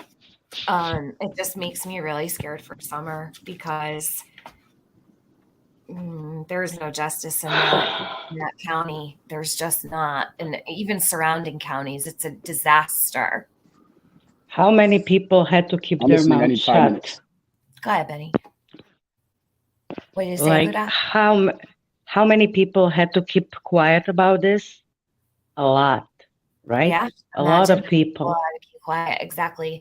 But the thing is, I'm just not sold on a couple things. But it just some things are just not adding up. And Justin was talking about putting an ad out in the paper about dude's son.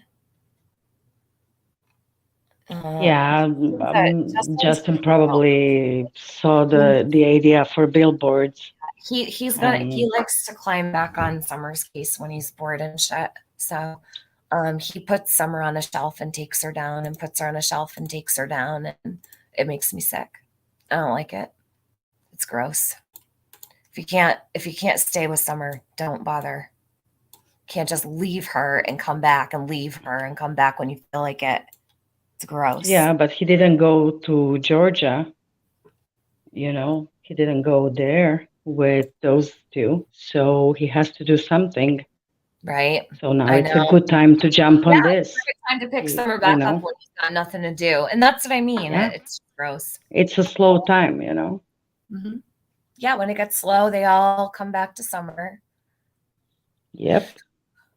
Just the fact Jody Sue supports him says a lot. Yeah. So speaking of, and that's why we got on the subject, is because Jody Sue is completely unbothered by this. That should tell you everything. And don't forget, Jody Sue has the letters RSO blocked in her chat. I tried to type a comment in there one night, and it was the word RSO. I had to space it out. I had to put the R space S space O to get it to go through. So Jody has RSO blocked in her chat because she is a supporter of some of them. Okay. Many of them. Yeah. Mm-hmm. Yeah. And here she is going to act like this is no big deal. But she hated Ronnie Lawson for the last 15 months. So this is very interesting. She must need something. Oh, yeah. Precisely what Like I think. with everything that's happened recently. I think his son's done what his son's done. I don't like it. Do I feel like that is a really light sentence and really fucked up? Absolutely. Do I like even Big Lawson? No, absolutely don't. I've made that pretty fucking clear. However, I don't think all the conspiracy theories around all of it, I don't think any of that should exist, and I don't think people should be doing what they're doing, which is trying to out the victim or the age or any of that. Absolutely agree with Jody on that. Outing anything about the victims, I won't get behind that. I don't like it. Just protect them at all costs. Okay, because they're victims and they're Jane Does for a reason. In the court system, they're not to be named. Victims are not to be named or identified, especially children of sex crimes. This disgusting freak who is the son of the sheriff. Good And Lord. she says there is no conspiracy. Like, conspiracy. dude, he got. She said there is no.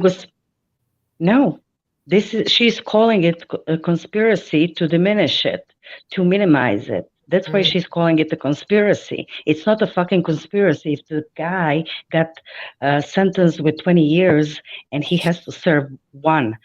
First question you ask to a guy like that, who's your daddy? Right? Yeah. Mm-hmm. Because nobody gets this. Like, if his father wouldn't be the sheriff, the story would go differently. And that's it. And she's saying like, oh, it's not because of this or because of that, blah, blah, blah. He had nothing to do. She's defending Ronnie. Why?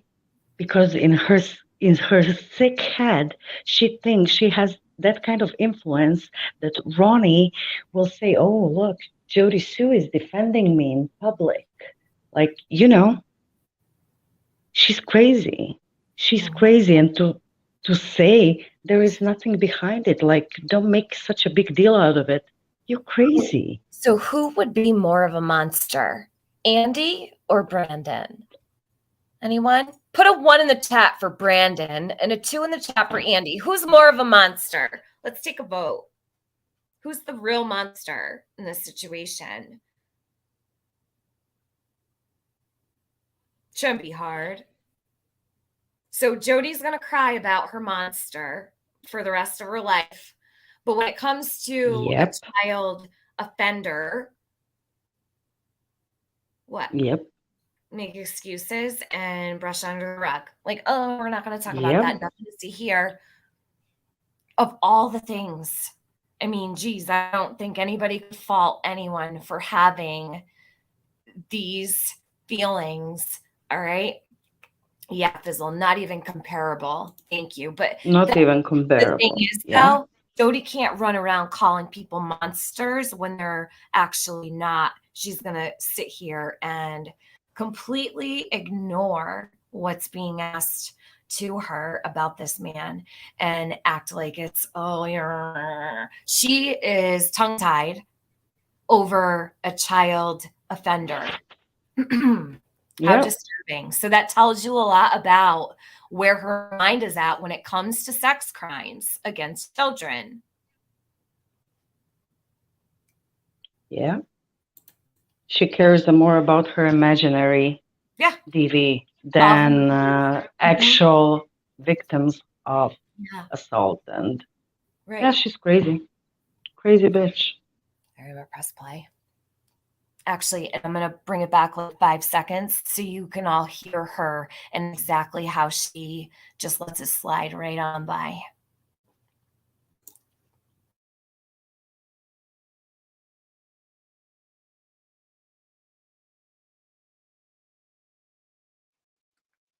I do what type? What do you mean exactly? Precisely what? And on. She has to ask Ernie what he means. So this goes in the paper literally like 2 days before. And she's like, oh, what do you mean? What do you think he means? She knows what he means. She don't want to answer it. She has no problem motherfucking Ronnie Lawson any other day. Makes no sense at all. Suddenly, all these changes. Honestly, that goes into stuff I don't really try to touch on too often. But obviously, like I could tell when Don would actually be on his runoffs, because the rare nights I'd hear him leave the driveway, I'd hear the rocks as I was, awake. I could hear, throughout the years, I'd be like, oh, well, there goes Don. He's on a runoff again. So for the next 3 days or so, I knew I'd check on Candace or do whatever, because he'd be out and hanging with it. Rap's got a question he's want to ask you. Yeah, I just want to know. Can you hear me, Jody Sue? I can. I just want to know how you feel about Ronnie Lawson's son. I mean, that's as in what type? What do you mean exactly? Precisely what do I Like think? with everything that's happened recently. I think his son's done what his son's done. I don't like it. Do I feel like that is a really? I think his son has done what his son's done. You know what that sounds like? That sounds like a mother whose son raped somebody. Well, he's done what he's done. That's what it sounds like. Jody projecting, who would be perfectly fine with that. I think his son's done. His son's done. Basically, it is what it is. That's the term would be it is what it is. That's what Jody just said there. I think his son's done what he's done. Well, thank God it wasn't your daughter, Jody, right? Or would you say his son's done what his son's done? Motherfucker. Really absolutely. Do I like even Big Loss? No, absolutely don't. I've made that pretty fucking clear. However, I don't think all conspiracy theories around all of it. I don't think any of that should exist, and I don't think people should be doing what they're doing, which is trying to out the victim or the age or any of that. I don't think that's right. I don't think them digging on Ronnie Lawson's family. Jody cares more about, which is important, but it should go without saying. She cares more about, I don't think they should be outing the victim. Well, you're okay with what is going on. And in fact, you acted like you didn't know what Rap was asking you. So she's going to pretend she cares about outing a victim. I care about outing victims. Jody's going to pretend she does. Yeah, Big Lawson, she called him Sage. Big Lawson. The family that swept it under the rug, ? Fizzle, I don't even want to know if that is true. I believe the state should step in and the child should be removed. If the child is in the care of that person ever, no, I believe the state would need to immediately step in and advocate for that child. So she's a minor. Could you give me the timestamp? Yeah, hold on one sec, Shy. So it was right around 17 minutes. But the live is not up anymore. I believe Ernie took it down. I recorded this, so I'm glad I did because he took it down. But around 17 minutes. No, I wouldn't even know. I recorded just this part, so it wasn't the whole live, so I don't even know the timestamp, hon. I'm sorry. Apologies. I'm like so as such an airhead sometimes you forget. Who's going after the mama? No one. We want Lawson. What? Who's going after? We want Lawson to step down and turn the case over. I will not support any mother who allows their child around their own offender. That's absolutely fucking disgusting. And yeah, and Jody here goes into like people are looking up Lawson's family, especially female family members. That's why she's like, oh, they're going after his mom and blah blah. All of her problems, man. Now but it's all about her. It's all about her. If she makes you sympathize for Lawson's family, then she can, ask for sympathy for her. Yeah. No, zero. There's no sympathy for anybody except the victims. And there are probably more that they don't know about. It's terrible. This man was involved in a church with a bunch of little girls, teen girls, just not good, really not good. And these people need to be put away. They're too ill for this world, and they will continue to offend, especially this one with the 20 years and 1 year to serve in prison, 19 suspended. He's going to reoffend. That is a guarantee. You cannot rehabilitate. 100%. Yeah, you can't rehabilitate. And a year in jail is not enough. He's going to hurt somebody very badly. Yep. This time he was using threats. Like, if you tell anybody, I'm gonna, tell everybody that you did this and that and blah, blah, blah. So he terrified them. So nothing is stopping him from escalating because he's going to be out like really soon. And he's like, well, I can maybe do it again. I believe he will escalate for sure because the punishment is so lenient.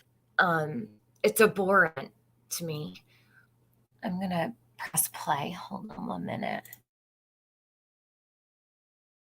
All the people around him, their community, their church members, and all that's right either. So you think his son should be protected? From what? No, I mean, I think that's a little honestly too light of a sentence. But once again, unless all of us know the case details or I mean, what was the sentence? What was the sentence? I've seen it, but I didn't know what the sentence was. What is the sentence exactly? It's to 20 years, but only supposed to serve 1. He only serves 1 year of 20 years, Ernie. That's a lot sentence, bro, for that. Yeah, and they won't say anything about what happened. There's whispers coming out, and that's where the digging's coming from. Other people are trying to get to the victim. They're already trying to out stuff, and it is, you don't want to do that to a victim. They've already been through enough. And, this place should want to protect anybody that's gone through that, no matter what the circumstances are. And also, it doesn't mean Big Lawson or his son's family or anybody else. I mean, they aren't, they aren't Brandon. They're, you know what I mean? The people around. I understand what you're saying, but they should be punished, tormented, or their lives further destroyed, because you got to think not only is the victim / survivor, live through this, the family, they lose. It's a lose-lose. I mean, you got a family dealing with, okay, well, here's this person we know and love that's capable of this. This came from the feds when I talked to the feds, because I got interviewed about this bullshit when Candace was saying that Predator Hunter Nation took Don. You remember that shit, right? Oh, you remember when it was going on and it was like, he's gone, he's been taken and all that. Well, I've been interviewed by the FBI a couple of different times over this. About the sisters.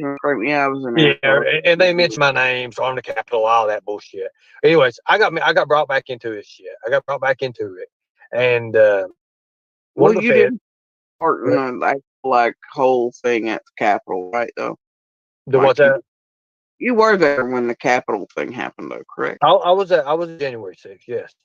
Okay.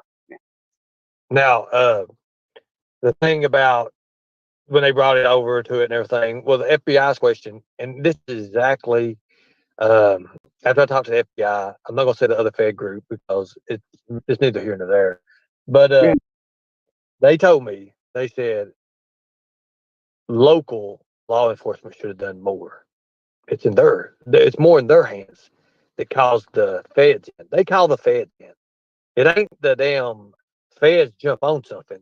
Local calls and asks for assistance to the feds. It's when Now, they put it out because when Summer vanished, we had locals come in, surrounding agencies. We had Tennessee Highway Patrol and all them coming in interviewing first.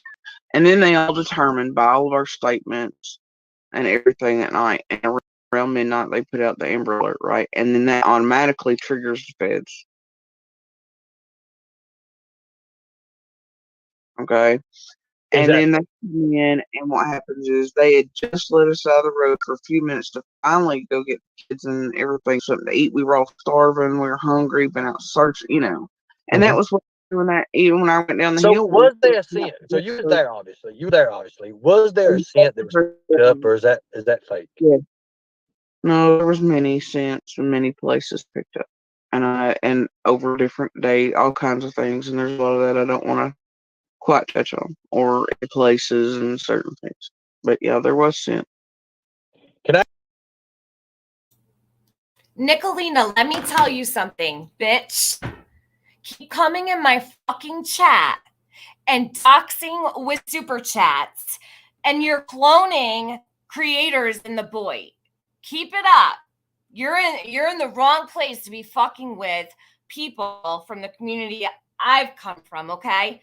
They don't want to fucking play with them, okay? Back the fuck out of my chat, bitch. I'm not fucking around with you. I'm in the middle of doing something important. Have some fucking respect, okay? For the missing.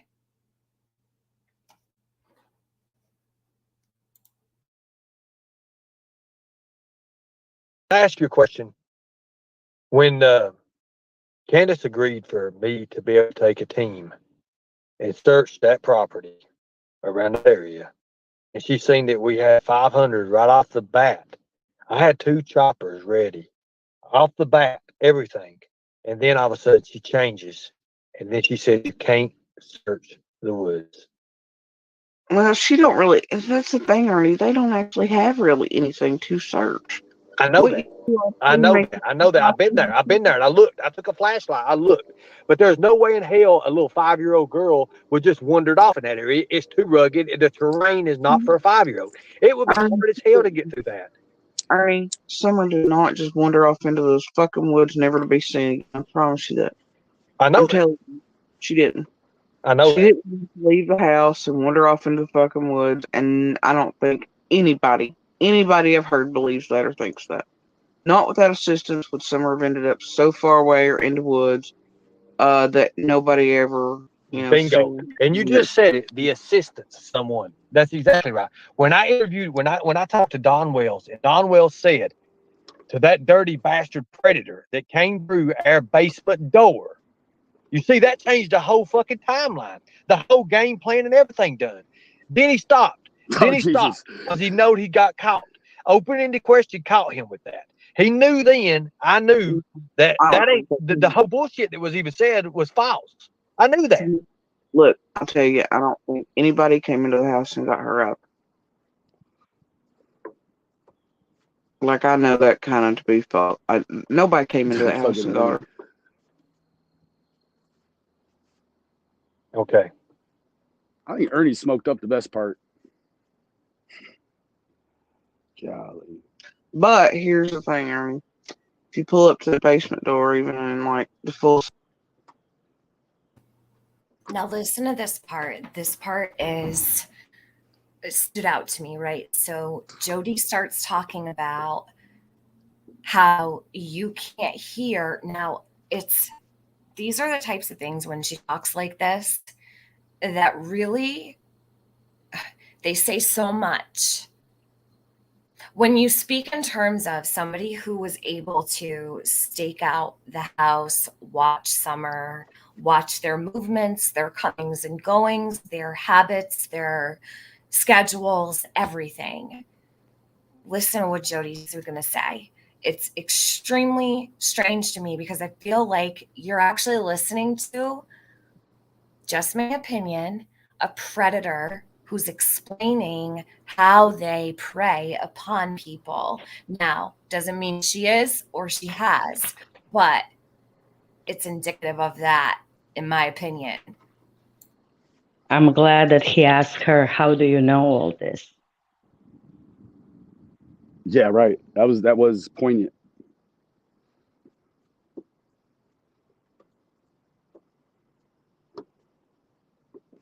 But here's the thing, Aaron. If you pull up to that basement door, even in like the full size Dodge truck Andy had, like you really couldn't tell it downstairs. You couldn't even really kind of hear it. Grandis's camp. It's just the way, the insulation, the layout, this and other. You could pull to the top of the house, all the way up and around, to the little porch area and all that, and the glass door and all that, and they hear you and whatever. But it like any other time, you could pull up right to the basement door and they wouldn't be able to tell you there, hear you even in like loud ass Dodge Ram like Bandies and stuff like that. I mean, it's just something, and you'll hear Dawn say that on. You're talking about inside the bottom of it. You're talking about when you're inside the basement right there. You can hear it outside, right?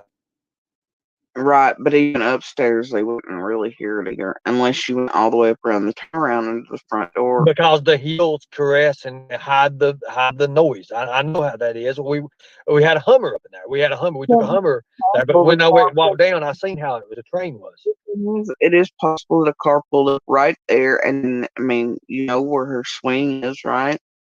And it's possible somebody just snatched her that quick, but I mean, there's also a million different things that are possible. But So if the swing, so I've been up there. I've seen it myself. I know where all these positions is at and everything.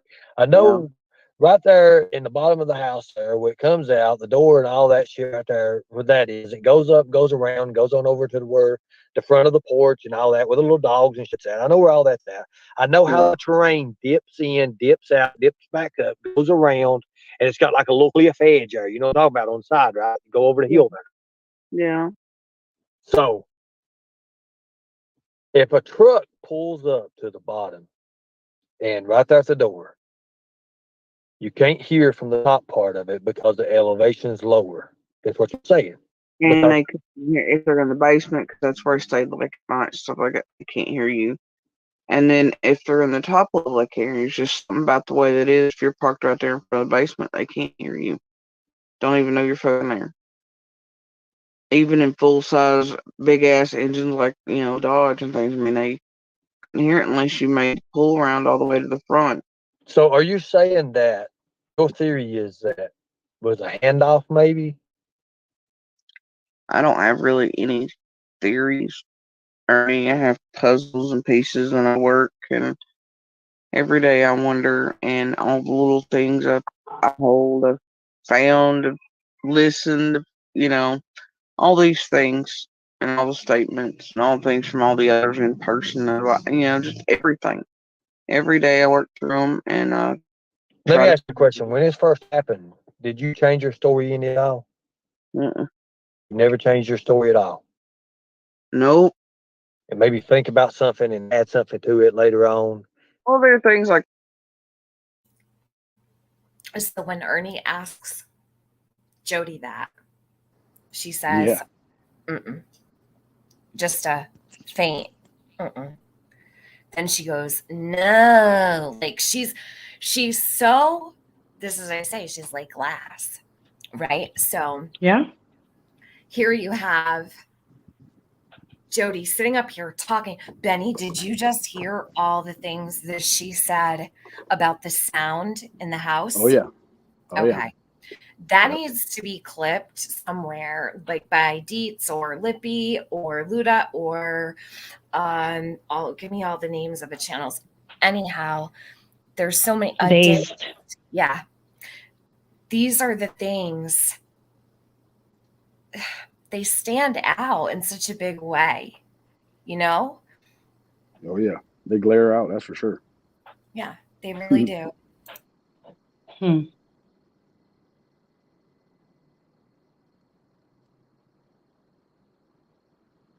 I mean, you had to, obviously, you had to, because when you start thinking, when you first come out, your natural brain thought is going to think of whatever's natural to you, whatever is immediate.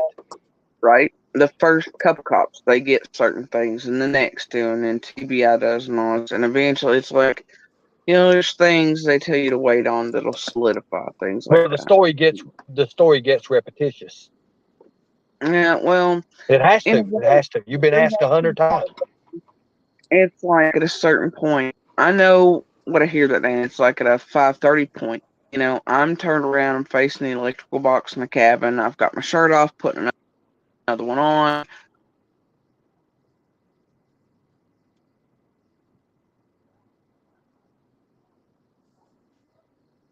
Repetitious. Yeah, well, it has to. It has to. You've been asked 100 times. It's like at a certain point, I know what I hear that day. And it's like at a 5:30 point. You know, I'm turned around, I'm facing the electrical box in the cabin. I've got my shirt off, putting another one on. You know, getting ready, etc. So here, let me ask you a question. And I know. Hold on a minute. So I realized something.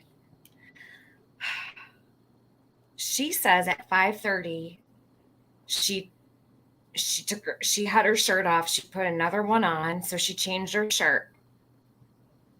Now, didn't she change her shirt earlier, and then didn't she tell us that she had to get changed real quick after that text was sent to Andy, because it was going to take 20 minutes for her to get down to the bottom of the driveway, right? She said, I'll be down in 20 minutes. Definitely. How many times did Jody Sue change that day? Because we've got now around, I believe she said 2, or when the truck door slammed, she had changed. She had gone outside, right? Well, let's even in the morning time. Did she change in the morning out of her pajamas into day clothes? Like, I have no idea. We'll just say 3, because we've got her admitting she changed 3 times within 4 hours. On the That's more than she does in a month. That's very problematic. So why at 5:30 is she changing again? And why does she always say she was pointing, facing toward the electrical box? That stands out to me also, because it's just one of those things that we don't need to know, but it means something to her. There's a reason why she said she was standing toward the electrical box. Now, I don't know the setup of her house, but if she were to be facing away from the electrical box, what would she be looking at? And I guess that's only something probably Andy could answer. So I'll put that on a new list, because I lost my old list. I need to know what was pointing away from the electrical box that she continues to drill in.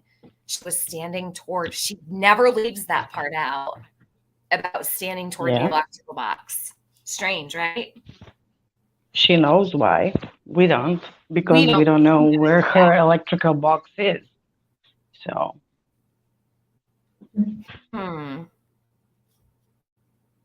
Okay, hold on.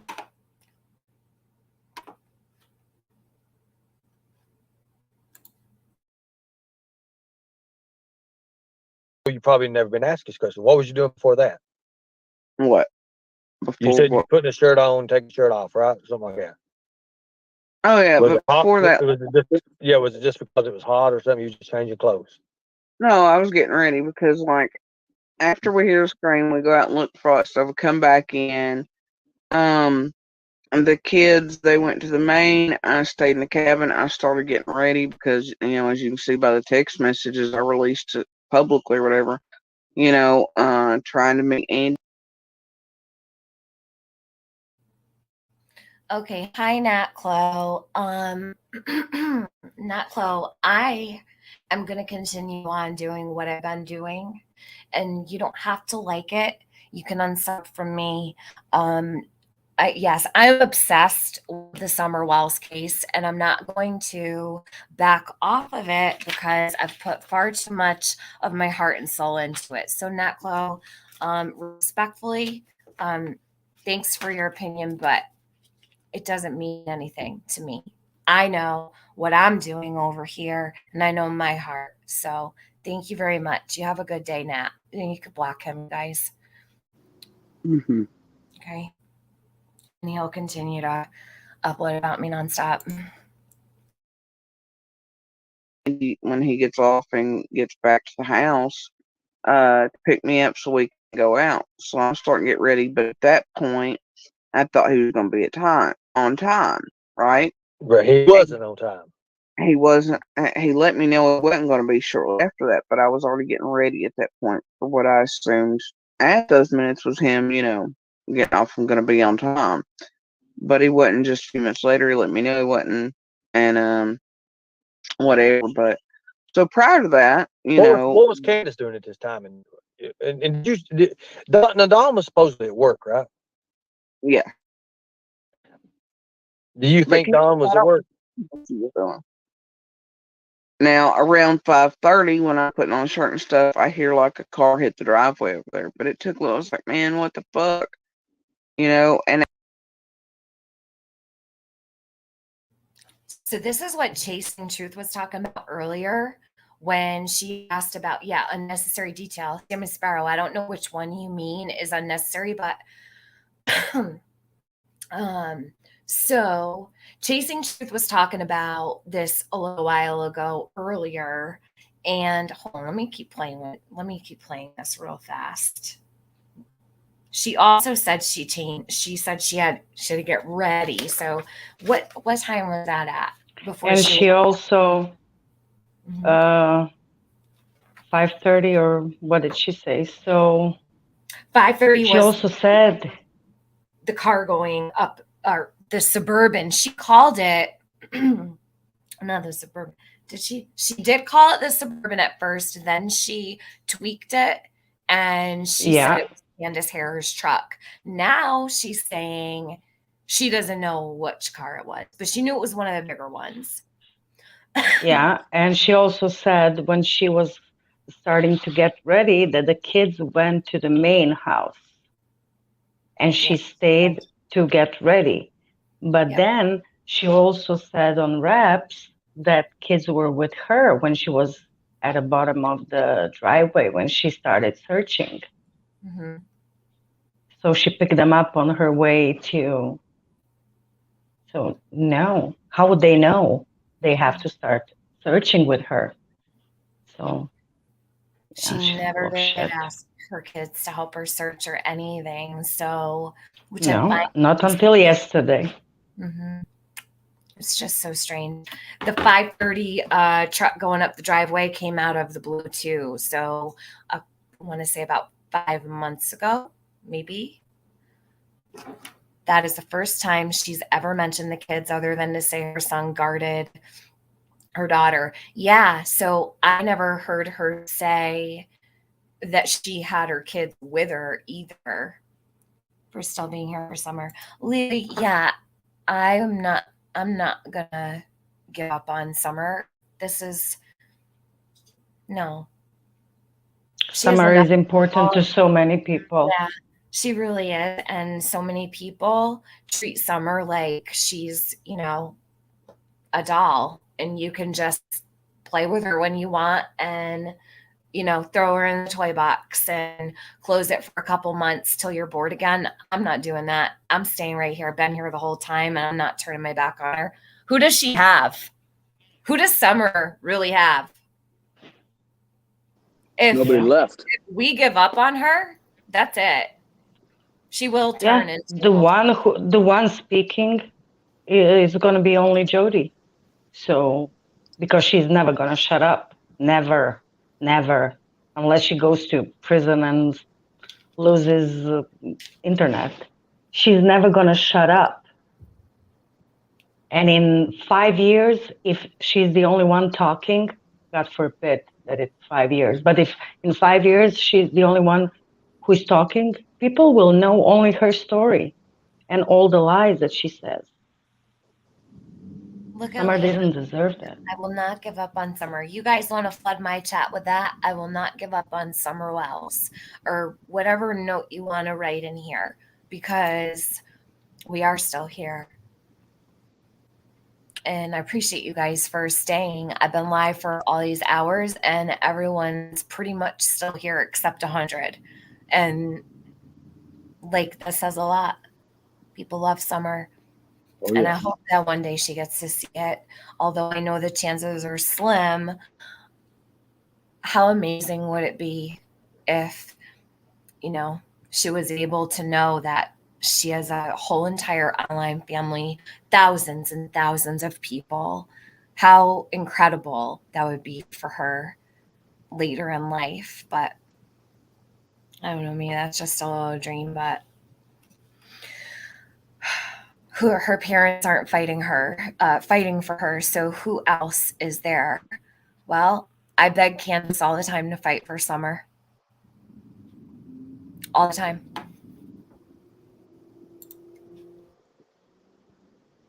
And after I heard a thing and I knew it was like, yeah, that's fuck. But none of it makes sense with everything else. So it's like I always like doubted myself. It was like, no. I know that day I didn't. It was like almost my brain didn't want to catalog because it was such a normal noise at 5:32, and it was like, man, something's, but all these things come together, and you realize, well, why? You're like, well, why the fuck were? It was such a normal noise at 5:32. 5:32. Do you hear this shit? 5:32. Normal noise. The fuck? So first it was 5:30. Now it's 5:32. It was such a normal noise at 5:32. So why did it come out month 11, 12? I can't remember.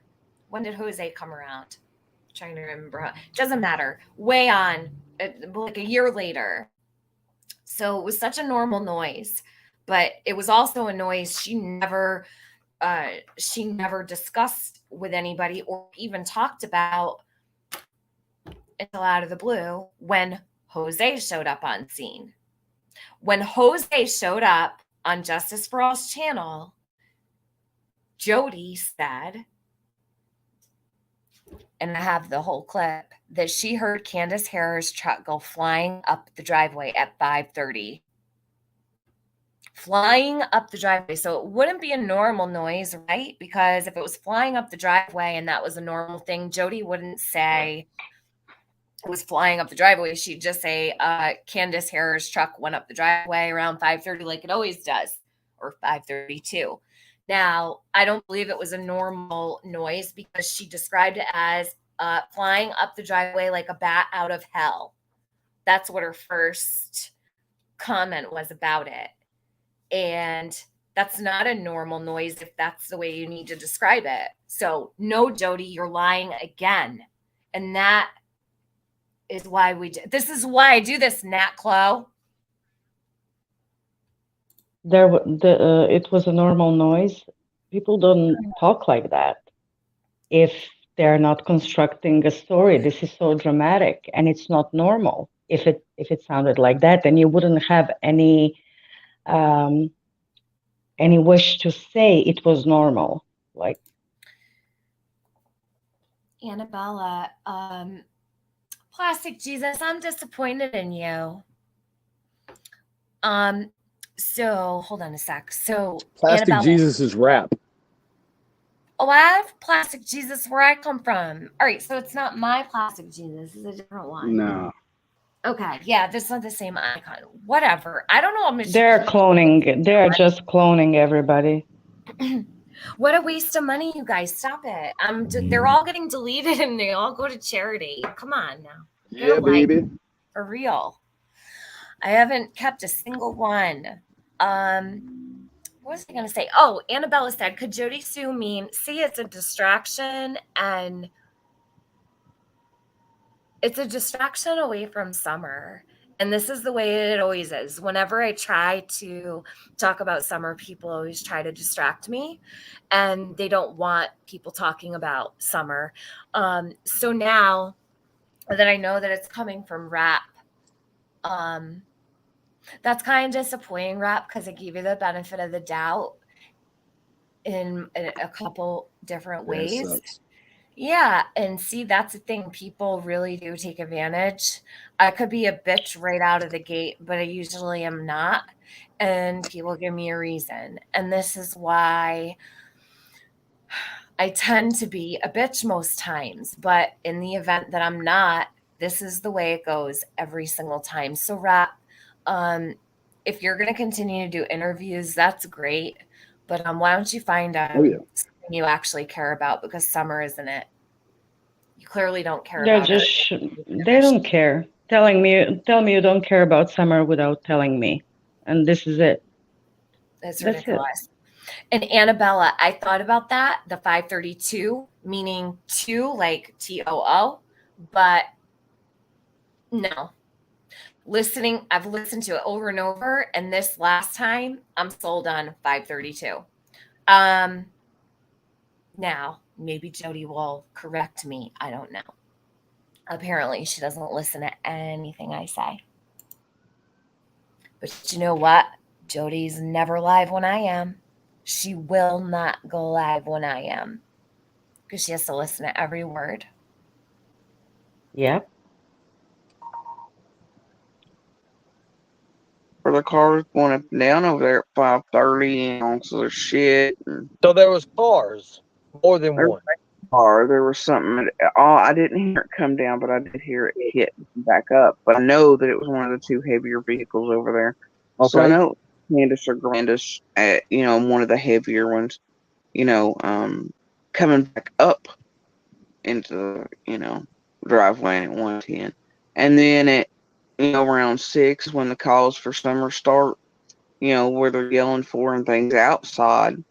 And So let me tell then you what I did. Nobody knows about this. We took and took a vehicle right there in the middle part of the road there, being Hill the road. When you get right up top of the hill there. And then we took something coming out of the holler there just to see if we could verify noise, see if we could hear, just to see if we could hear. And you are you can talking hear it. about You the can driveway? hear Or are you talking about the road? from the driveway. You can hear from the driveway. You can hear something coming up the road. In her driveway or ours at 125? And her driveway on top of the hill there, just to make Yeah. sure you can hear it coming up the hill. You can hear the rock spot. You know what a rock Mm-hmm. spot is? The rock spot. Anyways, you can hear the rocks kicking. You can hear that because Yeah. you have to be able to hear that in order, because the road is so tore up and destroyed that you have to get up on the gas if you've got a regular vehicle to get up that son of a bitch, right? Well, no, it depends on if you know how to fucking drive around. It's like you've seen Well, my driveway, right? I exactly. could get my Kia Soul up that son of a bitch, but they couldn't get full drive. But when you throw it down in gear, you throw it in bulldog mode. You throw it in lower gear, right? And it goes All a bit easier, right? their cars make different noises, and as long as they know how to drive, you can barely hear them. And But it goes into what we call bulldog gear. It goes up the road. You hear the rock splattering as it's climbing. You hear, and you can hear the rocking of it. well, I mean, like, not with all the cars and not the way we drive. It's like you could hear, this, like, say the red Subaru, right? They have. It would do this certain type of thing as it kicked over and picked up, right? And Because then the front wheel drive will do different than rear wheel drive will. Yeah, you'll hear that. well, All those cars Subaru, goes up that way. Go ahead. but they kick in, the traction kicks in. It does a different thing. Dawn, you can always tell it's him in the white truck because of the way he has to do a little pickup and go, but the gravels aren't too bad. The two heavier ones, they do different things. One will grab differently, and I know the amount, like the amount of times like the tire spins, before it picks up traction and goes as gears shift, and different things with each of the cars. We all know each other's vehicle sounds and things. Like I know, the other ones beside of them that are connected to their property and, their door slams and the work vehicles and all these other things, it just depends, but we don't have to dog the shit out of those driveways like most people do or think they have to. It's like I could get my straight drive Kia Soul up that, and I know the public knew I was seeing it driveway, but thing is, I could get it up there just fine with rust that would eat most trucks, and I could, get it around them and everything else. But they couldn't get 4-wheel drives or anything else up there. But like you said, just depends on how you drive. How you drive, what what you're doing, whatever. So who was driving these vehicles? Which the vehicles that you're talking about, referring to if they're down the highway. Like up Candace's driveway. I don't. Yeah. When I heard at 5:30, I don't know who was behind it. Well, what about the other one? What about the other one that was drove? The one with the flash going up the driveway that day as well. I don't know who the fuck, or what the fuck that was. And then, but at like after 6:09, it was Candace driving, vehicle. But when's the first time you seen Don that day? I seen him when he come down the main road, and Candace and everybody still at the end, etc. Ben Hill, all the neighborhood was coming in to try to help we'd already searched on the other neighbor. I mean, but the others were coming in and floating in to help, and Dawn and Andy arrived about the same time. Andy's already talked to Candace. Dawn comes in just a minute or two later. So wait a minute. Candace let Dawn or Andy know that Summer was missing, right? Yeah, Andy stops the car. I could see him right there, right at the Okay, street. so he stops the car. So this ain't a conversation, text or phone. She actually physically stops the car and she starts talking to him. The car parked there. Right. Okay. How far along was Don? Was he before Andy or after Andy that he came up? He was after Andy, and it was just like a couple minutes, Right. different. So how was Don's expression? How was Don's? I don't know. Look, I still hadn't I could see the boys, and so I was still curved when I seen Andy stop and talk to Candace, and I could hear him talking. I knew she'd kind of let him know because I could hear parts of the conversation down that way. But then he was coming on down Beach Creek Main Road, and I went back to the end of the guardrail just to flag him down, let him know I was out there. He seen me, he stopped, and I told him I was like, Summer's missing. He's like, I know. I was like, well, I thought that's what you were stopped down there for, but I just want to make sure. And I'm away. But then he was coming on down Beach Creek Main Road, and I went back to the end of the guardrail just to flag him down, let him know I was out there. He seen me, he stopped, and I told him I was like, Summer's missing. He's like, I know. I was like, well, I thought that's what you were stopped down there for, but I just want. If she stopped him at the garden, how does that make sense? How did he know already if he wasn't even? He doesn't remember who told him, but she says it's Candace. He said it was Candace last night too. So because the last time, how would Andy? This is why I think this is why it's important to have both speaking. Yeah. Because, yeah. I'm wondering how many false memories Andy has. Something that she told him as a fact. Yeah. Mm-hmm. If he told her, I don't. If he would tell her, I don't remember who told me, and she would say, Candace told you, and then she's like, okay, yeah, maybe, could be. I don't know. Also, I want to thank Ernie Shell for allowing me to use your live stream. He answered me back a little while ago and said, sure, no problem. So I appreciate that he didn't mind me using this. I emailed him. Yeah, it was nice. That was nice of him. Appreciate that very much for Summer. He's rushing through it like nothing. So, Benny, how is your live going? How are you setting up soon? Whenever I've just got a couple of documents, and then Okay. I'm gonna run the most recent stuff about him from WJHL, and I guess sort of open it up and let everyone express. I mean, when you see it when you see the paperwork, it's different. You're like, whoa. You're actually seeing the whole, like you're seeing the grail, and you're like, wow, this can't be this way. I'm I'm getting ready to show you it is. I'm almost like feel sick to even know. Do you know what I mean? I feel like Yeah. it's be another gut punch, and I feel like so many gut punches have come. No, it's fine, Penny. Oh my God, I've been live forever. I don't need to stay live longer. You don't need to push anything back. No, by all means, because by the time, Benny, do you want me to end this now? Because I totally can. By the time you go live. No, I'm good to go. Well, I don't want you to have to be up till all hours because you started late. I really don't mind. No, I mean, we'll we're right. all a team. It's gonna be low impact. Okay. All right. We'll keep it going. All right. This one's almost done. There's another one, but I might just grab what's important from it and put it out.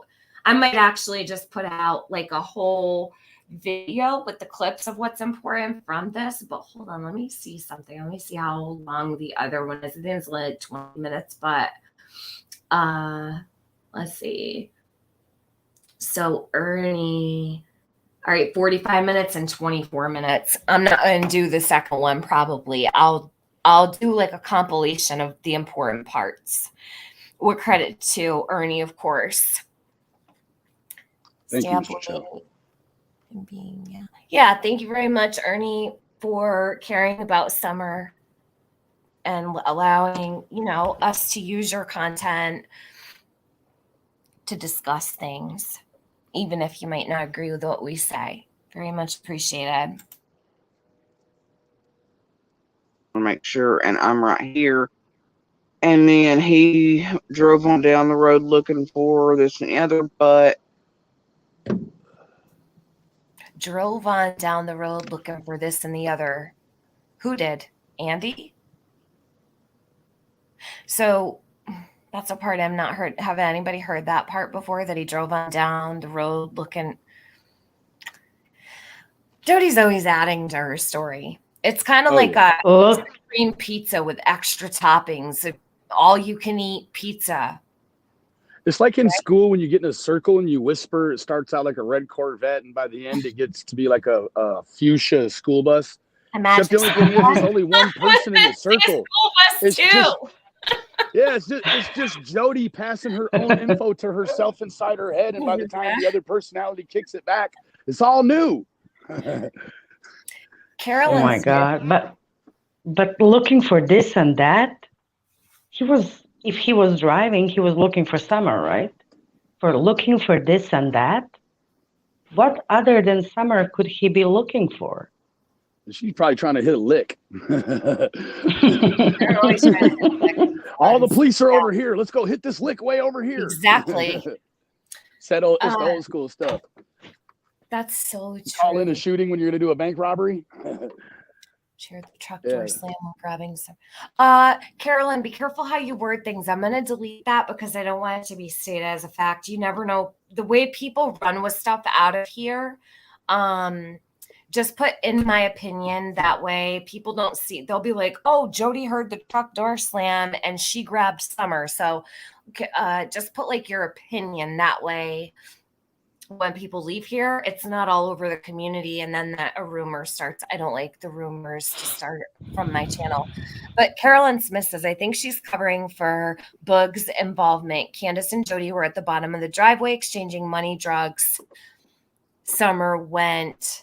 Oh, it was that. I apologize. Oh, I'm sorry. It was it was an extension of what she wrote. All right, drugs. Summer went. She heard the truck door slam when grabbing Summer. Well, that's a theory. No, don't be sorry. I didn't notice that you were writing too. So don't worry. Don't worry. That's my fault. I didn't see that well. think she's covering for Book's involvement. Candace and Jody were at the bottom of the drive. See, yeah, but Carolyn, and I can't really get it out of my head that, from what I understand, Candace was very bothered that she found Jody at the bottom of her driveway like she did. What was Jody doing on her side of the street? It's like, Didn't you got this thing going on in your family on your hill, and then all of a sudden you see the neighbor, one that you've got, probably a dicey relationship with anyways, and she's like, at the wrong place at the wrong time. That's how I always take it. It's like, that's wrong place, wrong time. Would be called contributory negligence. I mean, oh no. Absolutely.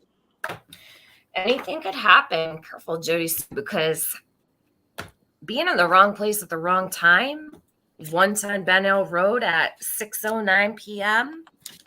might not work out so well for you. All right. And the main. Hold on. I mean, doesn't Jody just look like the type of person to be locked up for being in the wrong place at the wrong time? You know how she said that she's like Don and Candace. Oh my God. What are you in for? Wow, wrong place, wrong time. Fuck it. Lawyer, fuck me. She got that from the movies too. That was a dig at her because of what she said about them. She's like, they look so guilty. You could charge them and the body. And then she started laughing. So yeah, Joyce, you look like the type of bitch that get locked up for being in the wrong place at the wrong time. Hell yeah. If she ever gets in trouble again, I'm going to print off 8,700 copies of the 32-piece indictment and send them to everybody on her unit. Oh my God. I'm telling everybody she's a snitch. As soon as she goes to prison for anything, I'm going to tell them, this is a snitch. They're going to steal her coffee and make her sleep under the bunk. Steal her coffee? Yeah, coffee's a currency. Damn, can you imagine Jody without coffee? She runs on that shit. And her it's just that powder shit. Blood. Can you imagine what her coffee pot looks like? Her Keurig, it's probably got mold in the friggin' water holder. And probably used it to make meth at some point. I don't Jesus. Know. Shake and bake, Jody. She uses that thing so much. Nobody gets time to clean it. I would think that maybe she doesn't use it that much because in those cups it's rarely coffee. Yeah, I agree, Luda. She drinks from one cup and then she chases it with a Gatorade. Like, do you have a need after coffee? And she like gulps it. Like, you don't drink coffee like that. I can't drink much after coffee. I gotta. Right? I'm not trying to drink anything after coffee. Tiffany, exactly.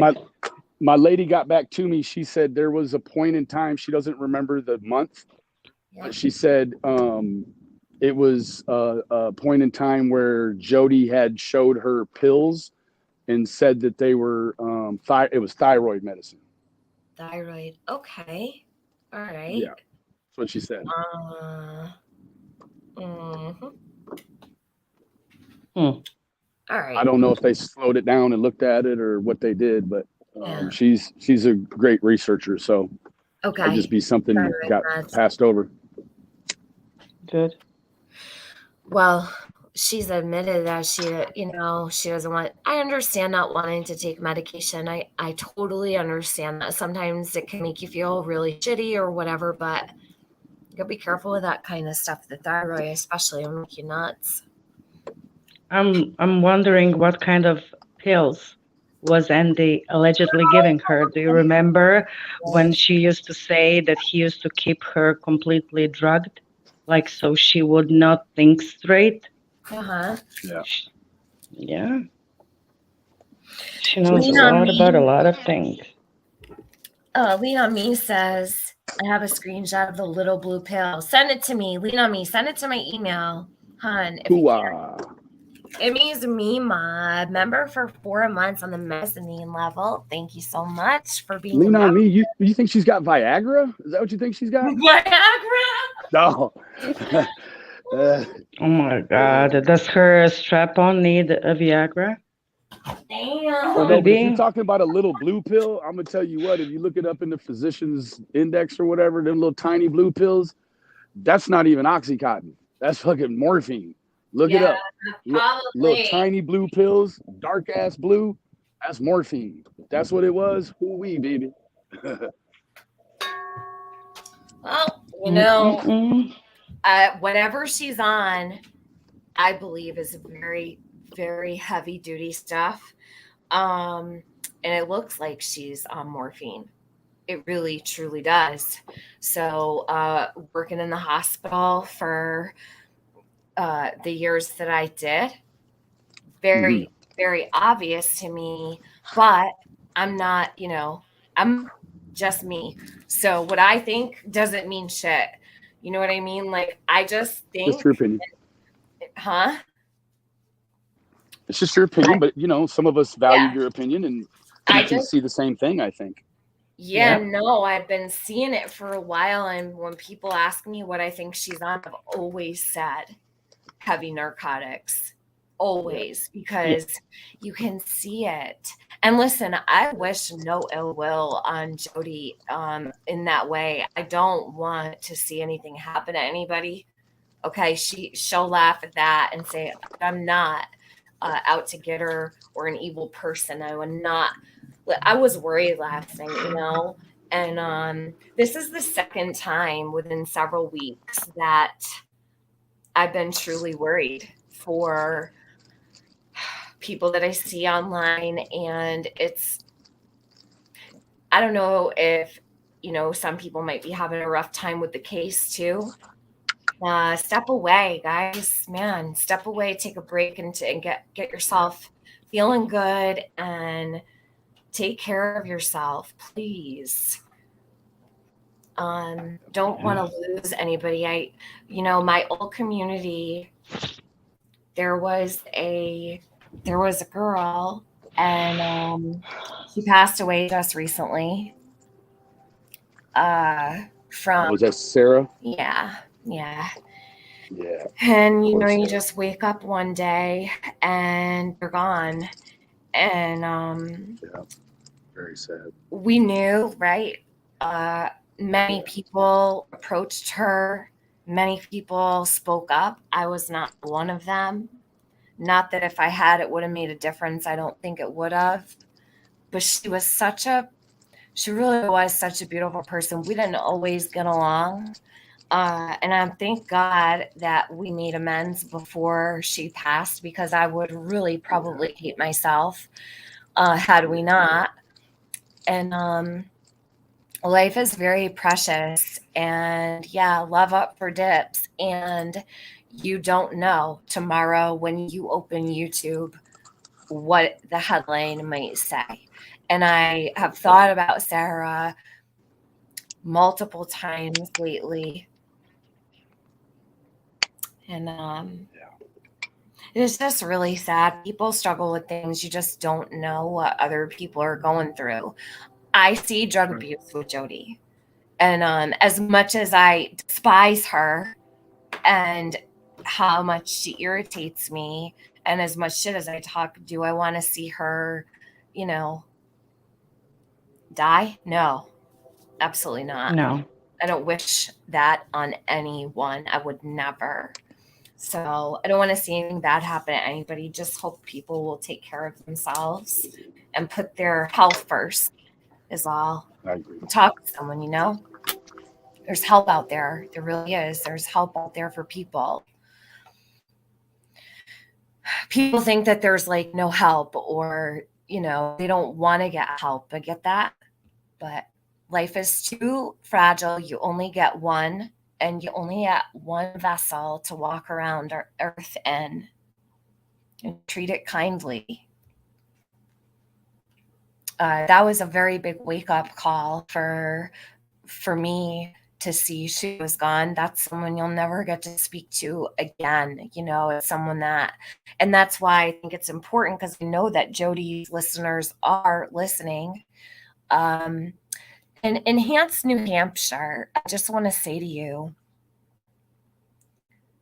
I think that your enabling and your excuse making is part of a cycle of behavior that we see with people around social media when they make excuses, right, for someone that they like, but I'd really hate to see you up there defending Jody's drug use and making excuses. God forbid something was to happen. I don't think you would be able to forgive yourself, and you probably think about it for the rest of your life. So please open your eyes. Okay? Do not judge me for speaking up, because I will speak up when I see something has reached a point of no return. You're a mean girl. So Sarah was very special in my heart. You're a mean girl. She was special to so many of us. She was a good person. So, and it doesn't discriminate. A lot of people suffer from these things. Yeah, you're going Clown Island, Becky Tillison. That's nice. Clown Island. Well, here. That's where the clowns go, bitch. Get fucked. Get fucked. Meantime, I and the other neighbor, we made our way towards, where the boys were and where they'd made it to, looking for Summer. And I talked to the boys, and we made our way back through the middle of the cleared field out between Candace's Hill and Main Road, and met other neighbors. I explained to them what Summer looked like, told them what we'd already searched and done. Obviously they knew there was everything kind of been covered by that point just by two of us, but it's worth other eyeballs and everything. So they were searching and helping and starting to flow in. But Right. then, Okay. So let me ask you a question. When's the first time you met Benny Keys? Met him? Yeah. I've never met Benny Keys. You've never physically met Benny Keys? Nope. Okay. Okay, that's something I needed to know there, because I'd always heard that you met when he came up. I didn't know. So you just seen him, right? Did you just see him or something, or was you just in and out and seen him, or just? I seen him come by here doing shit when he was visiting Candace on the past couple when he was here for the vigil in June this year with the one I was there for year, the and vigil? then Holy or shit. no, he wasn't, not this one. So you do know that there was the messages I was referring to earlier when I first mentioned that to you, that there was a message that was talking about something about laundering money or something like that. Something about, I've got too much, I've got to get rid of some of this money, and it was supposed to be to you. You heard anything like that? You was fucking me? Yeah, it was between you and BK. The fuck? I remember I showed it on the one of the live things and everything. It was said. Space Cadet. There was nothing like that ever fucking sent between me and Keys like that ever. Okay, so I didn't know, because I've got a message. I just want to know if it's real or not. That's why I'm trying to verify the validity of it. If it's real, I've got something that's like a message. I have to go back and look at it and find it, but I've got one that somebody sent. There was a screenshot supposedly one of you guys had taken. It was when BK was grabbing money for Cash App for Candace or something like that, and this happened to be on one of the screenshots. I don't know what that is. That's why when I wanted to talk to you back then, I mean, this is like way back then.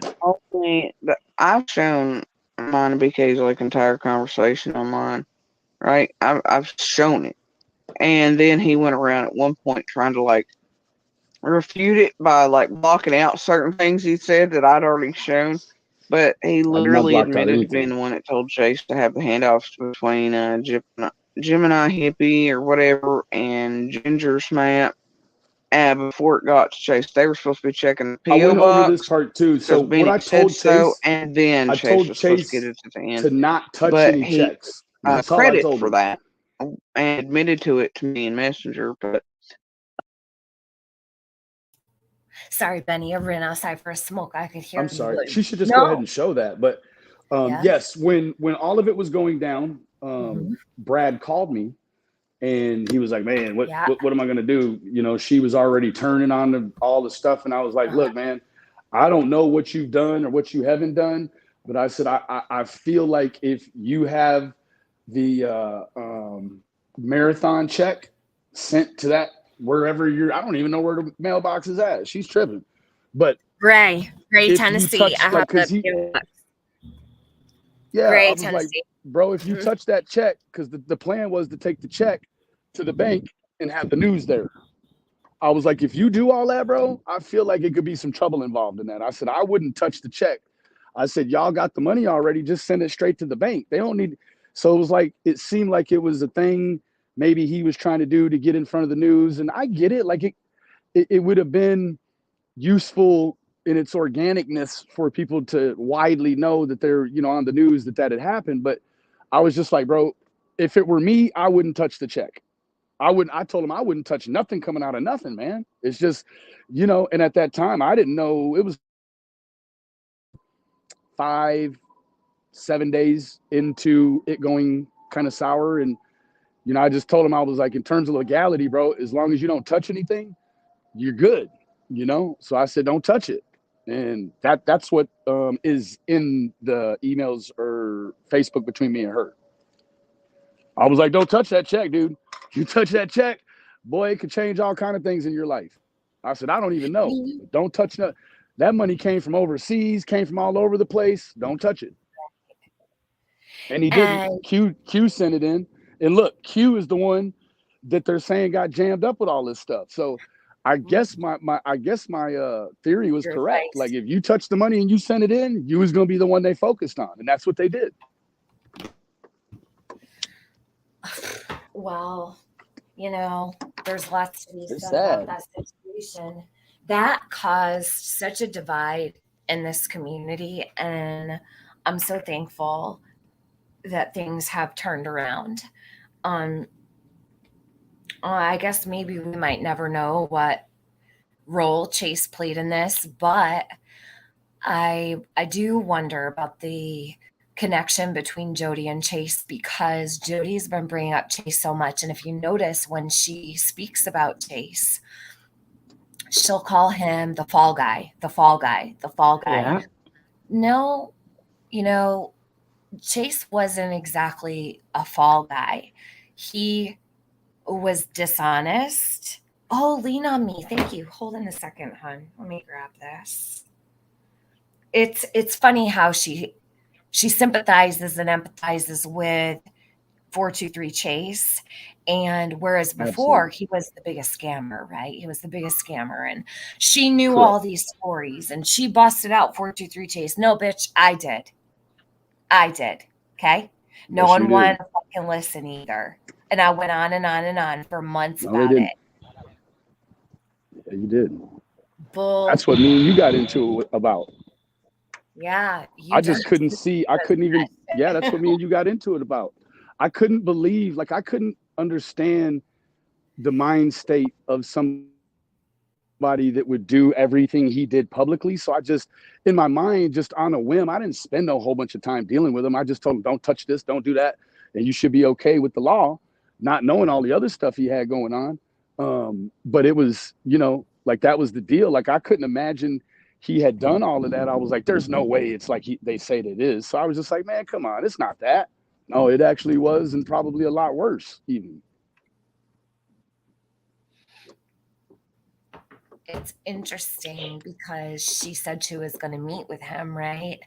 And she told Mm-hmm. me, and I don't know if that's true. Maybe she was, I even went into Discord that day and I'm like, maybe she's testing me and she just wants to see if it'll get out, But I had told my girls, I can't fuck with Jody Sue. She's fucking with Chase. And that was like a moment where I was like, oh, I might be stepping off this situation. Do you know what I mean? Lean on me. I got it, but I can't see an imprint on it. So it's not going to help me.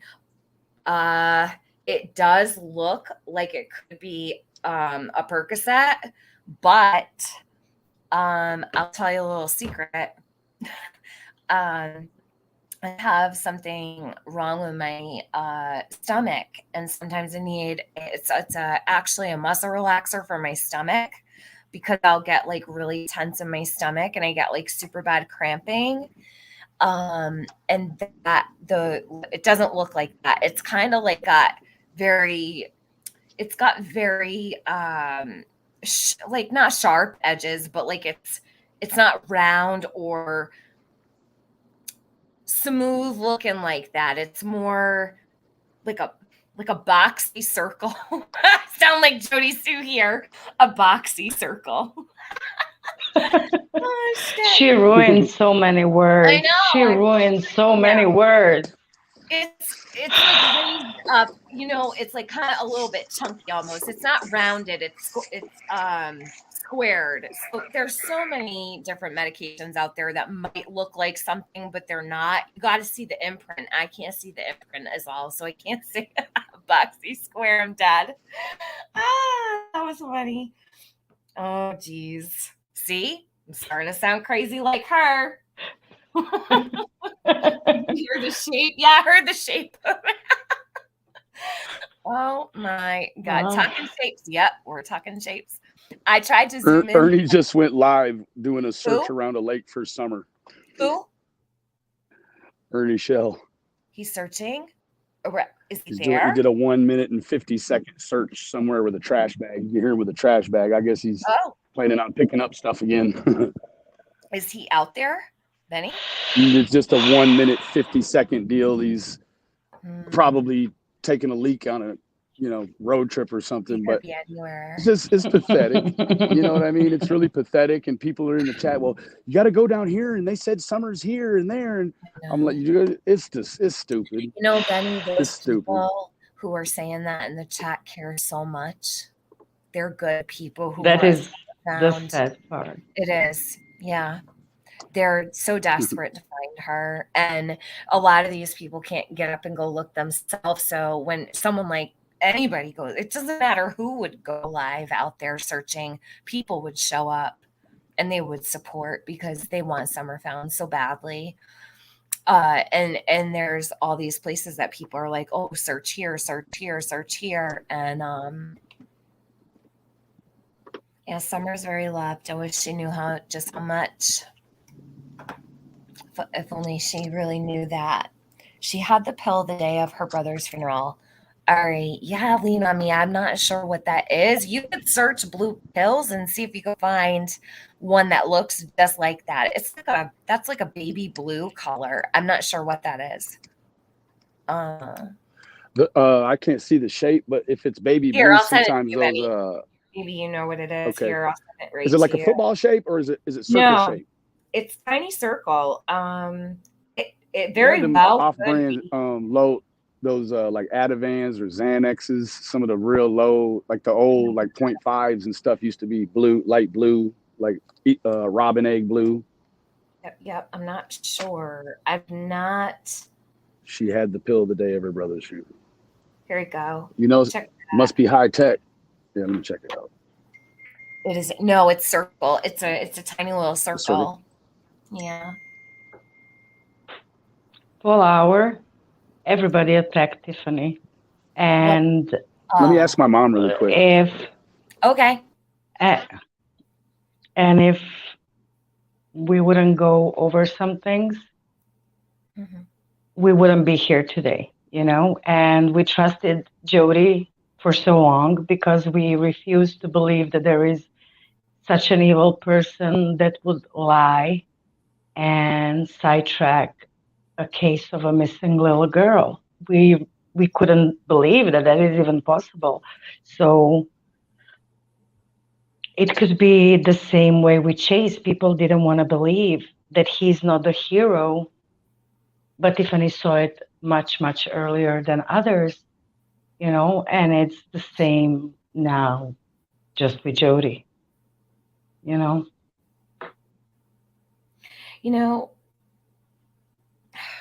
It sucks when I understand when people like fight back, right?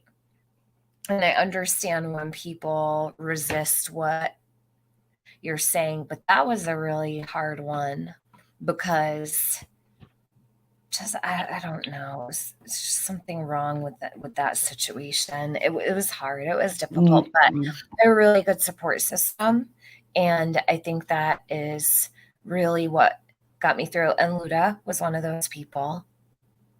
Love you, Luda. I love you too. You're a great person, and you will always, no matter what, do the right thing. And that's why I appreciate you so much, because no matter how hard it is, you will choose to stand on the right side of life. It might hurt people, people may leave, people may hate you, but you take it. You took so much shit, but you did for Summer. And here we are today. You know, I couldn't stand Benny. Here we But are today I'm glad Thank you, that Luda. he stuck to Summer, that he didn't give up, no matter we all had a rough time here. I didn't expect with different people Benny to still be here all this time later. I just thanked him earlier for not giving up on her, because so many people have. And like I said, I'll never stop. They put her back, I'll they never, put her ever. down, pick her back up, and Benny doesn't do that. So, Summer is the main focus for me anyways, and I don't know how long can we go on like this? Probably not much longer, but she needs to be found so that she can receive proper treatment or proper burial and send off. And I don't care how that happens or who pays for it. We as a community, I know for sure, would take care of Summer. She needs to be found. Yep. And what I mean by that is, I don't think anybody would have anything to worry about when it came to, services and things like that.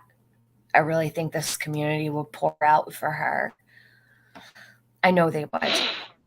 So she needs to be found immediately. It's been 16 months and I'm losing hope again, and I hate that, because I was so hopeful for a while, and now I'm losing it again. Which sucks. I think that all of this is happening for a reason, and Ronnie's son blowing up on YouTube and in the media, it's a good thing, because it's gonna crack open some of the stuff they were possibly hiding. Yes. I don't know. And she has exposed so much darkness, so much. Yep. Powerful.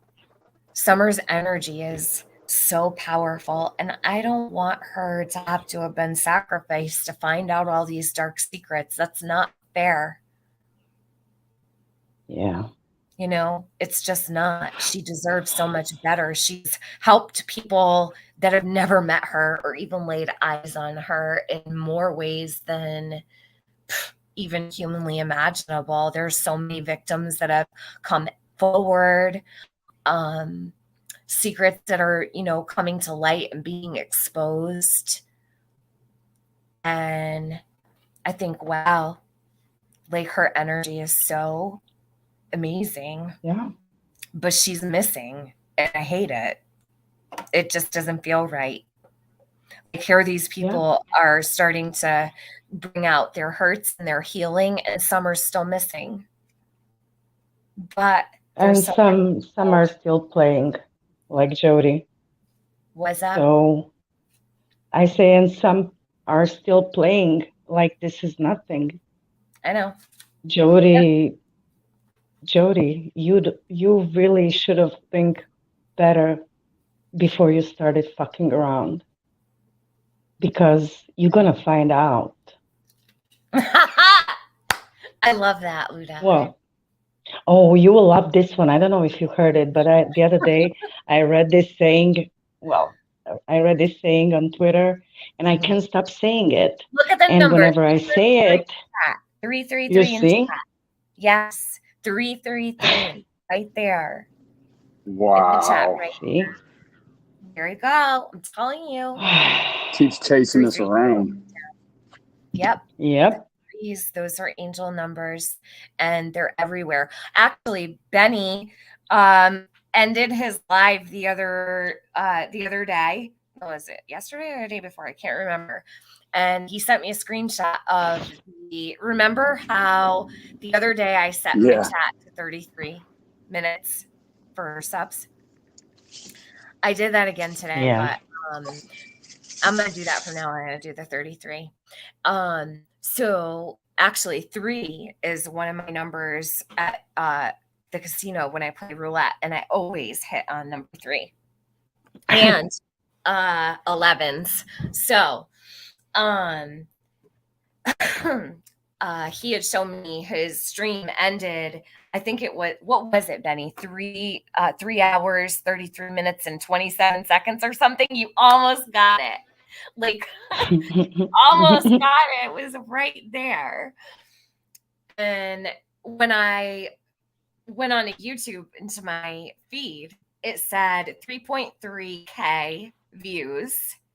And hold on, there was something else. What was it? It was 3.3K views. And then, dang, I'm trying to remember now. Oh, 3 hours ago. So it was like all the threes. So he actually ended up getting 1, 2, 3, 4, 5, 6 threes. That was actually pretty cool to see. So I sent it to him. That's he didn't nice. He didn't hit 3 hours, 33 minutes, and 33 seconds, but he got a bunch of threes elsewhere. So that was cool. Yeah, I missed it. It was 33. It was 3:33:27. I was close. It was 27. Okay, that's Yeah, it was 27. Yeah. All right, this is almost over. Hold on, we're gonna put it on 1.5. We've got to get this done with. Way too long. What time is it? 6:44. Oh, we're good. Other than that, no, you know. Okay, I just asking. I didn't know. I mean, I've got thousands. I mean, like literally thousands on this thing, and it's just screenshots. It's a lot of screenshots and stuff. But to be honest with you, I have never. More I've ever like spoke BK I won't even cooperate with BK this far. You get what I'm saying? Like so far, more questions in a legitimate manner than BK ever has or will ever speak to. Okay, so now, like I said, I've never studied case. I've seen things on the true crime community, things. A lot have come up about children being sedated. A lot of things that come up with that, and a lot of things with that. I don't know much about it. I mean, you're talking about the FAO video that came out after him and TM started talking to me after twisting my fucking words. So it don't happen. So beating your words around to get his narrative out of it, right? To get his agenda. Hold on. She just said after Tiffany started targeting me and I came out with the FAAFO video, I wasn't targeting her before that. I was fucking wrenching her channel. What is she talking about? This is what I'm talking about with Jody. She's always lying. Always lying. Why? God. Fucking pathological. You really are, Jody. After TM started, shut up. I'm gonna target you, bitch. Still not targeting you. We are playing her words, nothing else. Like, dude, you said that. Like, how is this targeting? Like, we come to conclusions. Like, that's right. Yeah, Luda, and we come to conclusions all day long. You should hear Luda behind the scenes. She gets wild. Penny said when you played her Facebook video in October 21. October 20. Maybe for the I got you. Oh no. Because back last October, I went through all those old videos. Is that what she's talking about? No, she said that the fucker I'll find out video. Fizzle. So no, she's a bullshitter. She lost her ever-loving shit on me for you playing those. Really? Well, that sucks. Maybe I'll play again. I'll play him again, bitch. How about that? to meet you outside. I love Luda's voice too. Her accent is everything.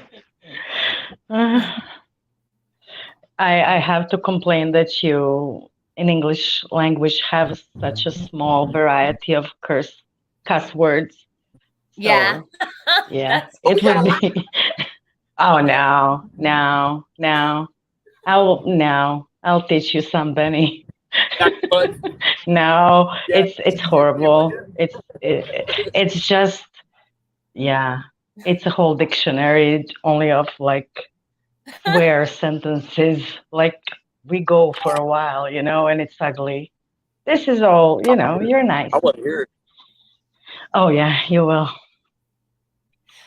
Wow. Oh, Jody. Motherfucker. You see? I'm restricted. I want Luda to curse Jody out. Damn, she'll be running for real. Oh my God. Oh, She gets me fired up. That's the Croatian sensation. Oh my God. Oh, Italia. Italia just sent me in my cash app $3.33. Thank you. Oh, that's so sweet. Whatever that pill is, this is a sleeper for sure. What did you say? I said, whatever that little blue pill is, this is a sleeper for sure. So somebody said that it could be a thyroid med. I'm not sure. Did you ask your mom, Benny? She might know if she works. She would not render. Like, yeah, I can't see anything. It okay, could be yeah, you can't see an imprint. You can't even see like if there's a line on it or anything. I wonder if maybe you invert it or something. Maybe something might smudge out. I don't know. But she was like, yeah, I mean, they'll change things here and there, manufacturers, and they might stay this way for a while, and then they'll change. And so it's just hard to say. Italia, if you're listening, that was so sweet. I adore you. Oh my God. Yeah. All right. Hold on one sec. Jody Sue, always blaming Tiffany. So I don't care. Or blame me. It's fine. Blame me for whatever. What else is new?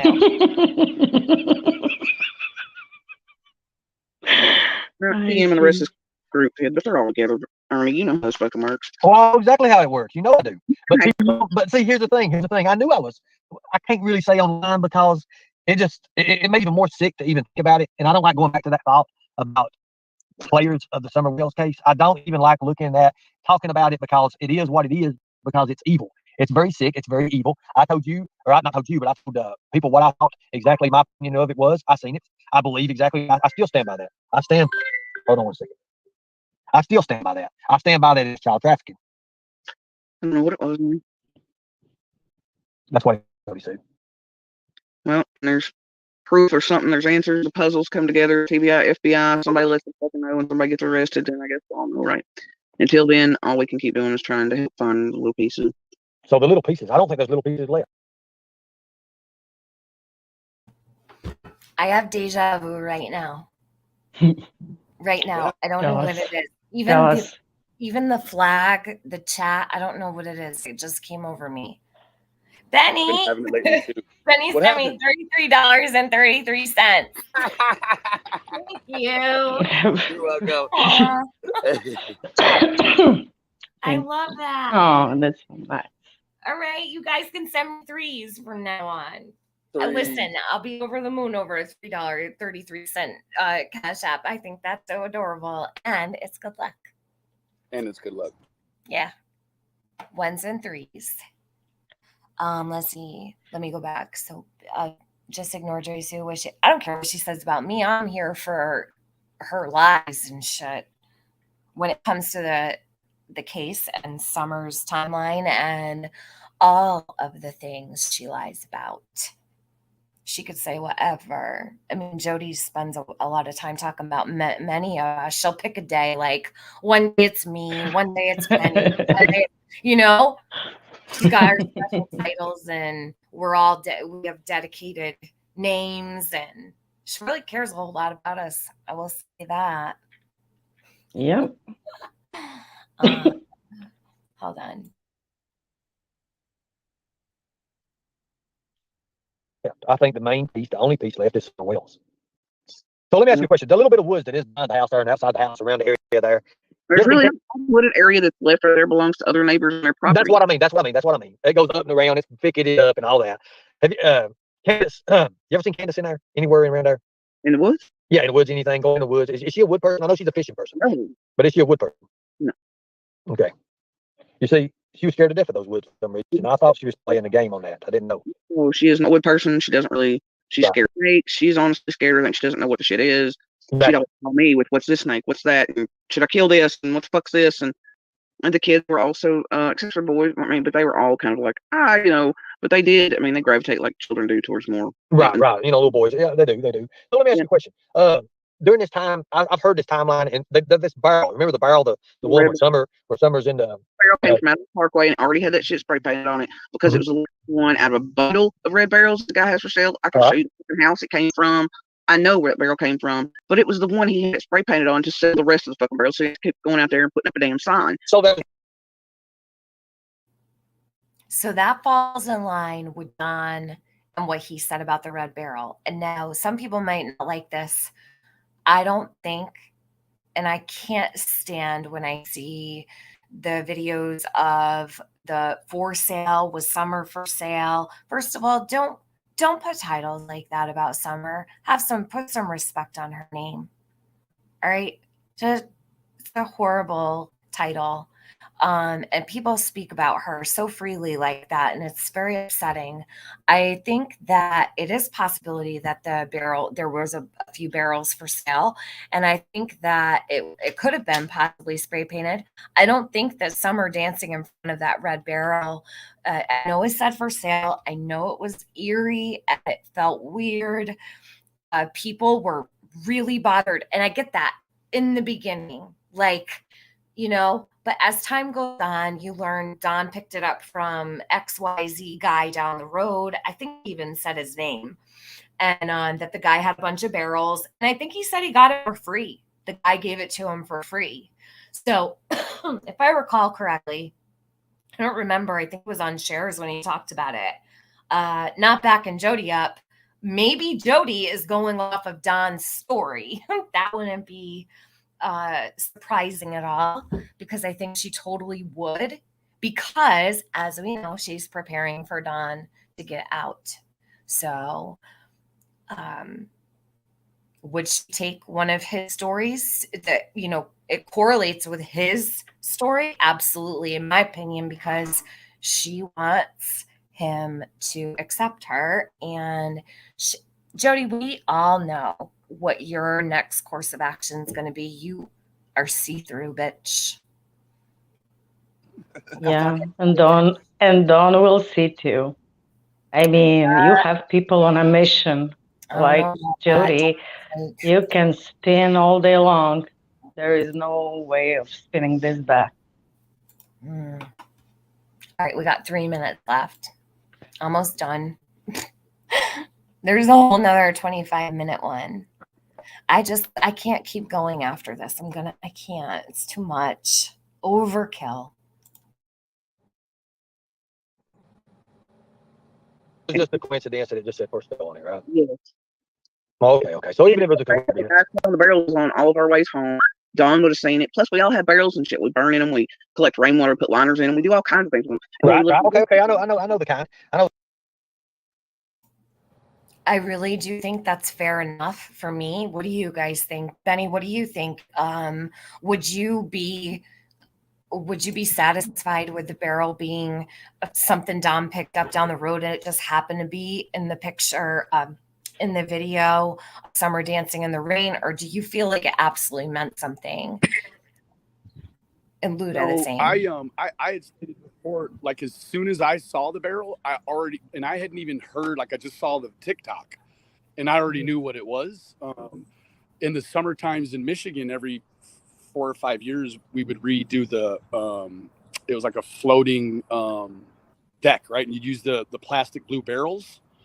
And we would get the plastic blue barrels again from like horse farms. They put their grain in them. And they would do that same thing. They would just write for sale right on the blue barrels, because if, somebody took the one that had the sign on it and he's out there doing it again. So it was just black marker on the barrels. And then I remember my dad would always make us turn when we would build the deck and the dock, we would put the new barrels under. He'd always make us spin them to where the for sale was on the inside where you couldn't see it. So I'm familiar with that, actually. Mm-hmm. Barrels are not a big thing where I live. Of course, people have barrels, but they're not like, I know down there in Tennessee, they have like barrel races or barrel day or something like that. We don't have like barrels like that But hanging out unless people have them like in their backyard. Burning trash is illegal here, so it's not like you can burn trash. and was this a plastic barrel? No, Steel. yeah, I think it was. There's the steel. Because she is mentioning like burning. You cannot burn anything in a plastic barrel. No, yeah, it'd catch fire.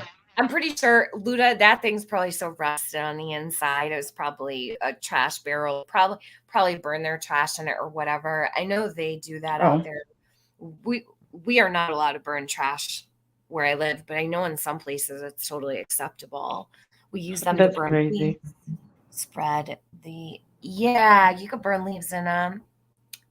All right, hold on.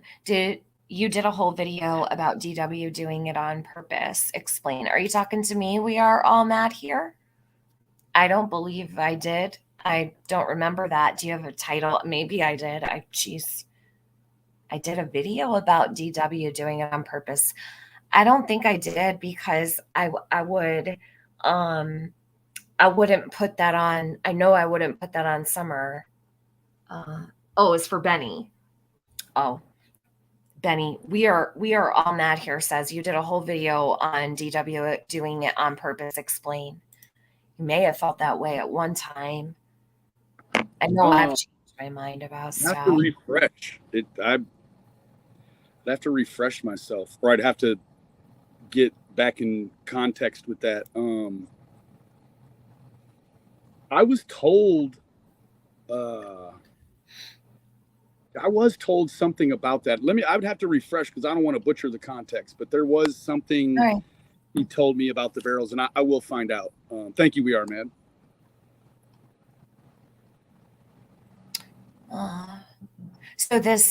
So sad. This baby belonged to no one.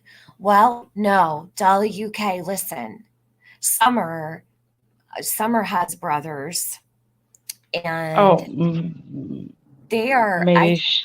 They will be advocates for her one day, I hope. And she does belong to someone. She belongs to God. She belongs to maybe God.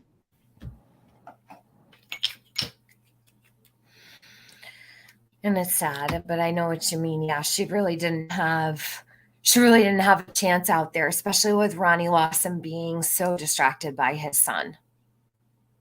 His pedophile son. Yeah. And I've been like such a cheerleader for Ronnie, so that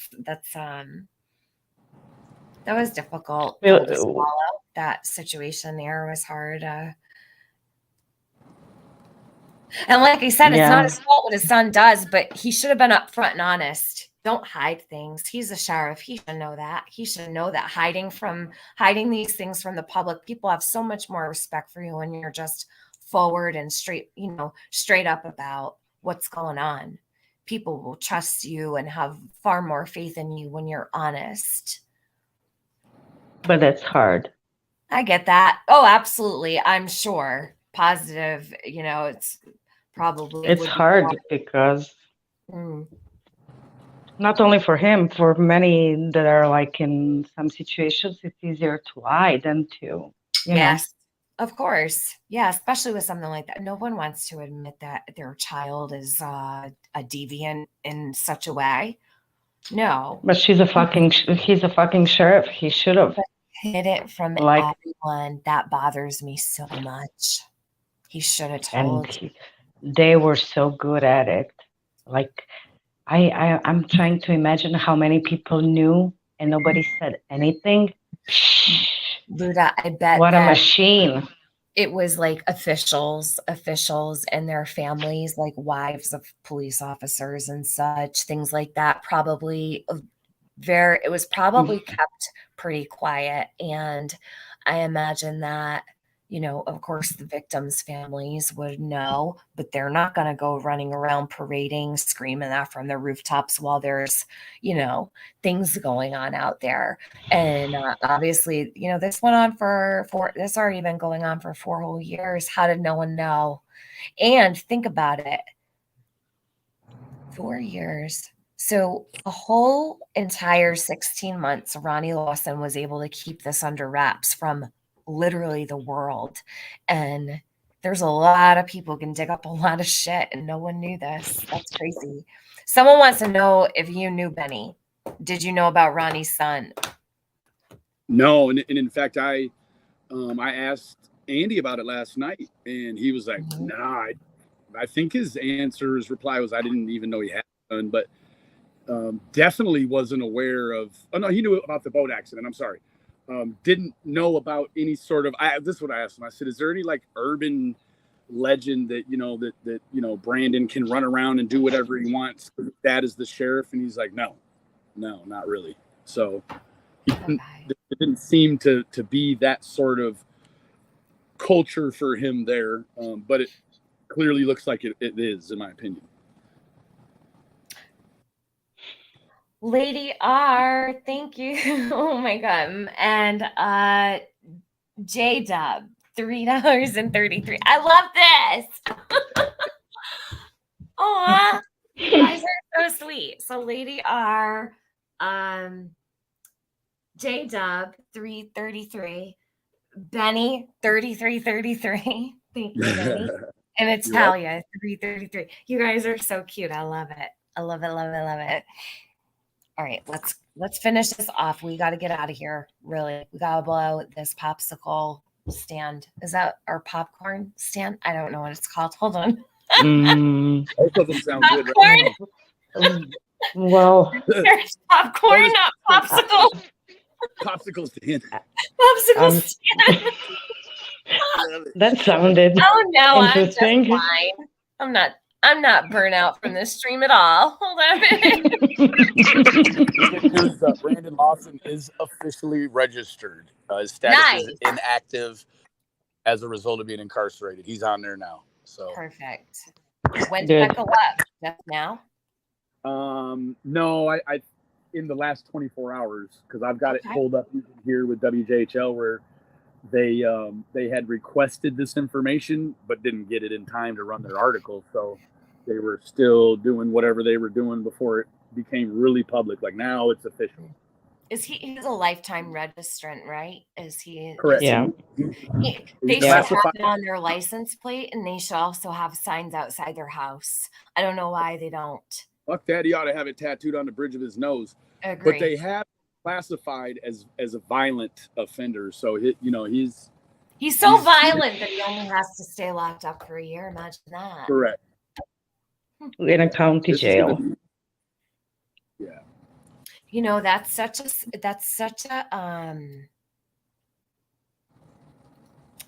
really think about Hawkins County, Sullivan County, that area, East Tennessee in general has such a high population of offenders.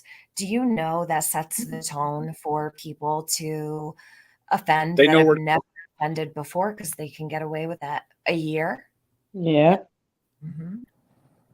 Yeah. And in every other case that gets to the court like this, they can call, how do you say that? They can call on this case and show it as an example how, so other sex offenders will probably get smaller sentences. Thanks, Fizzle. She says excellent live.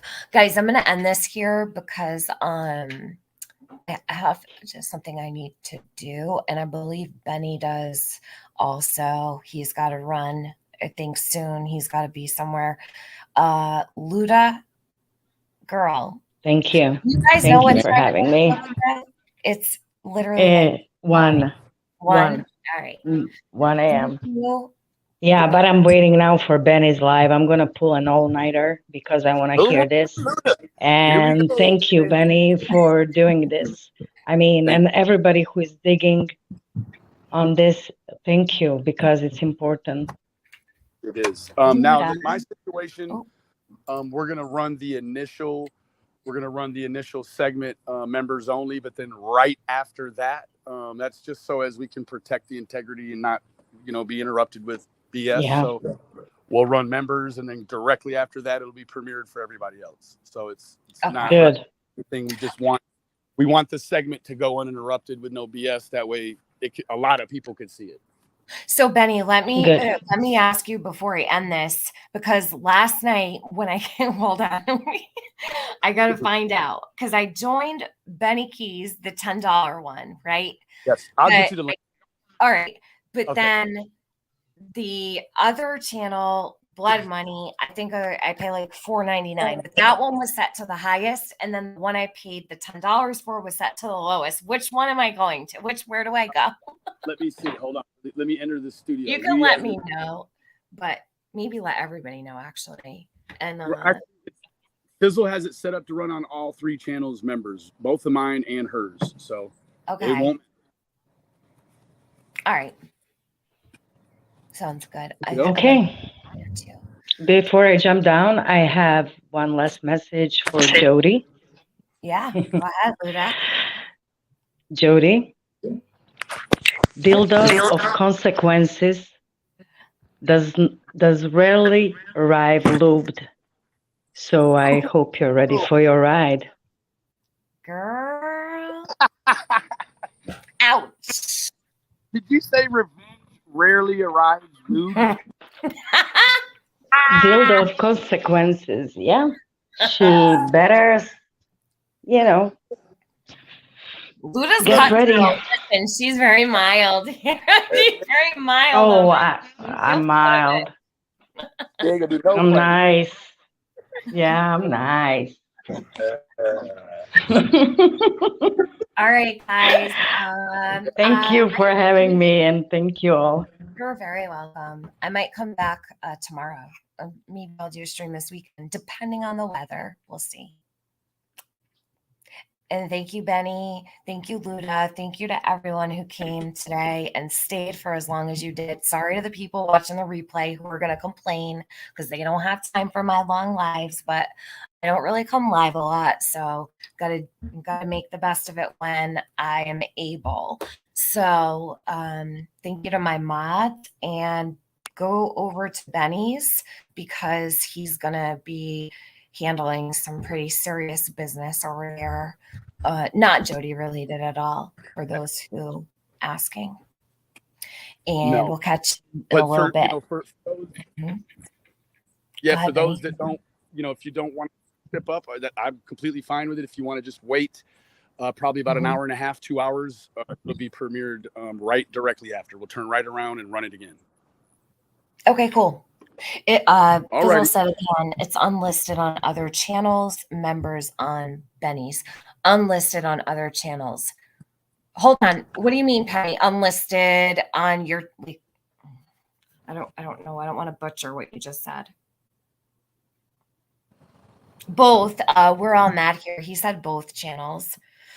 All right, guys.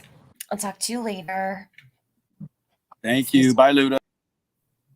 Bye, guys. Bye, Luda. Love you. Love you. Bye.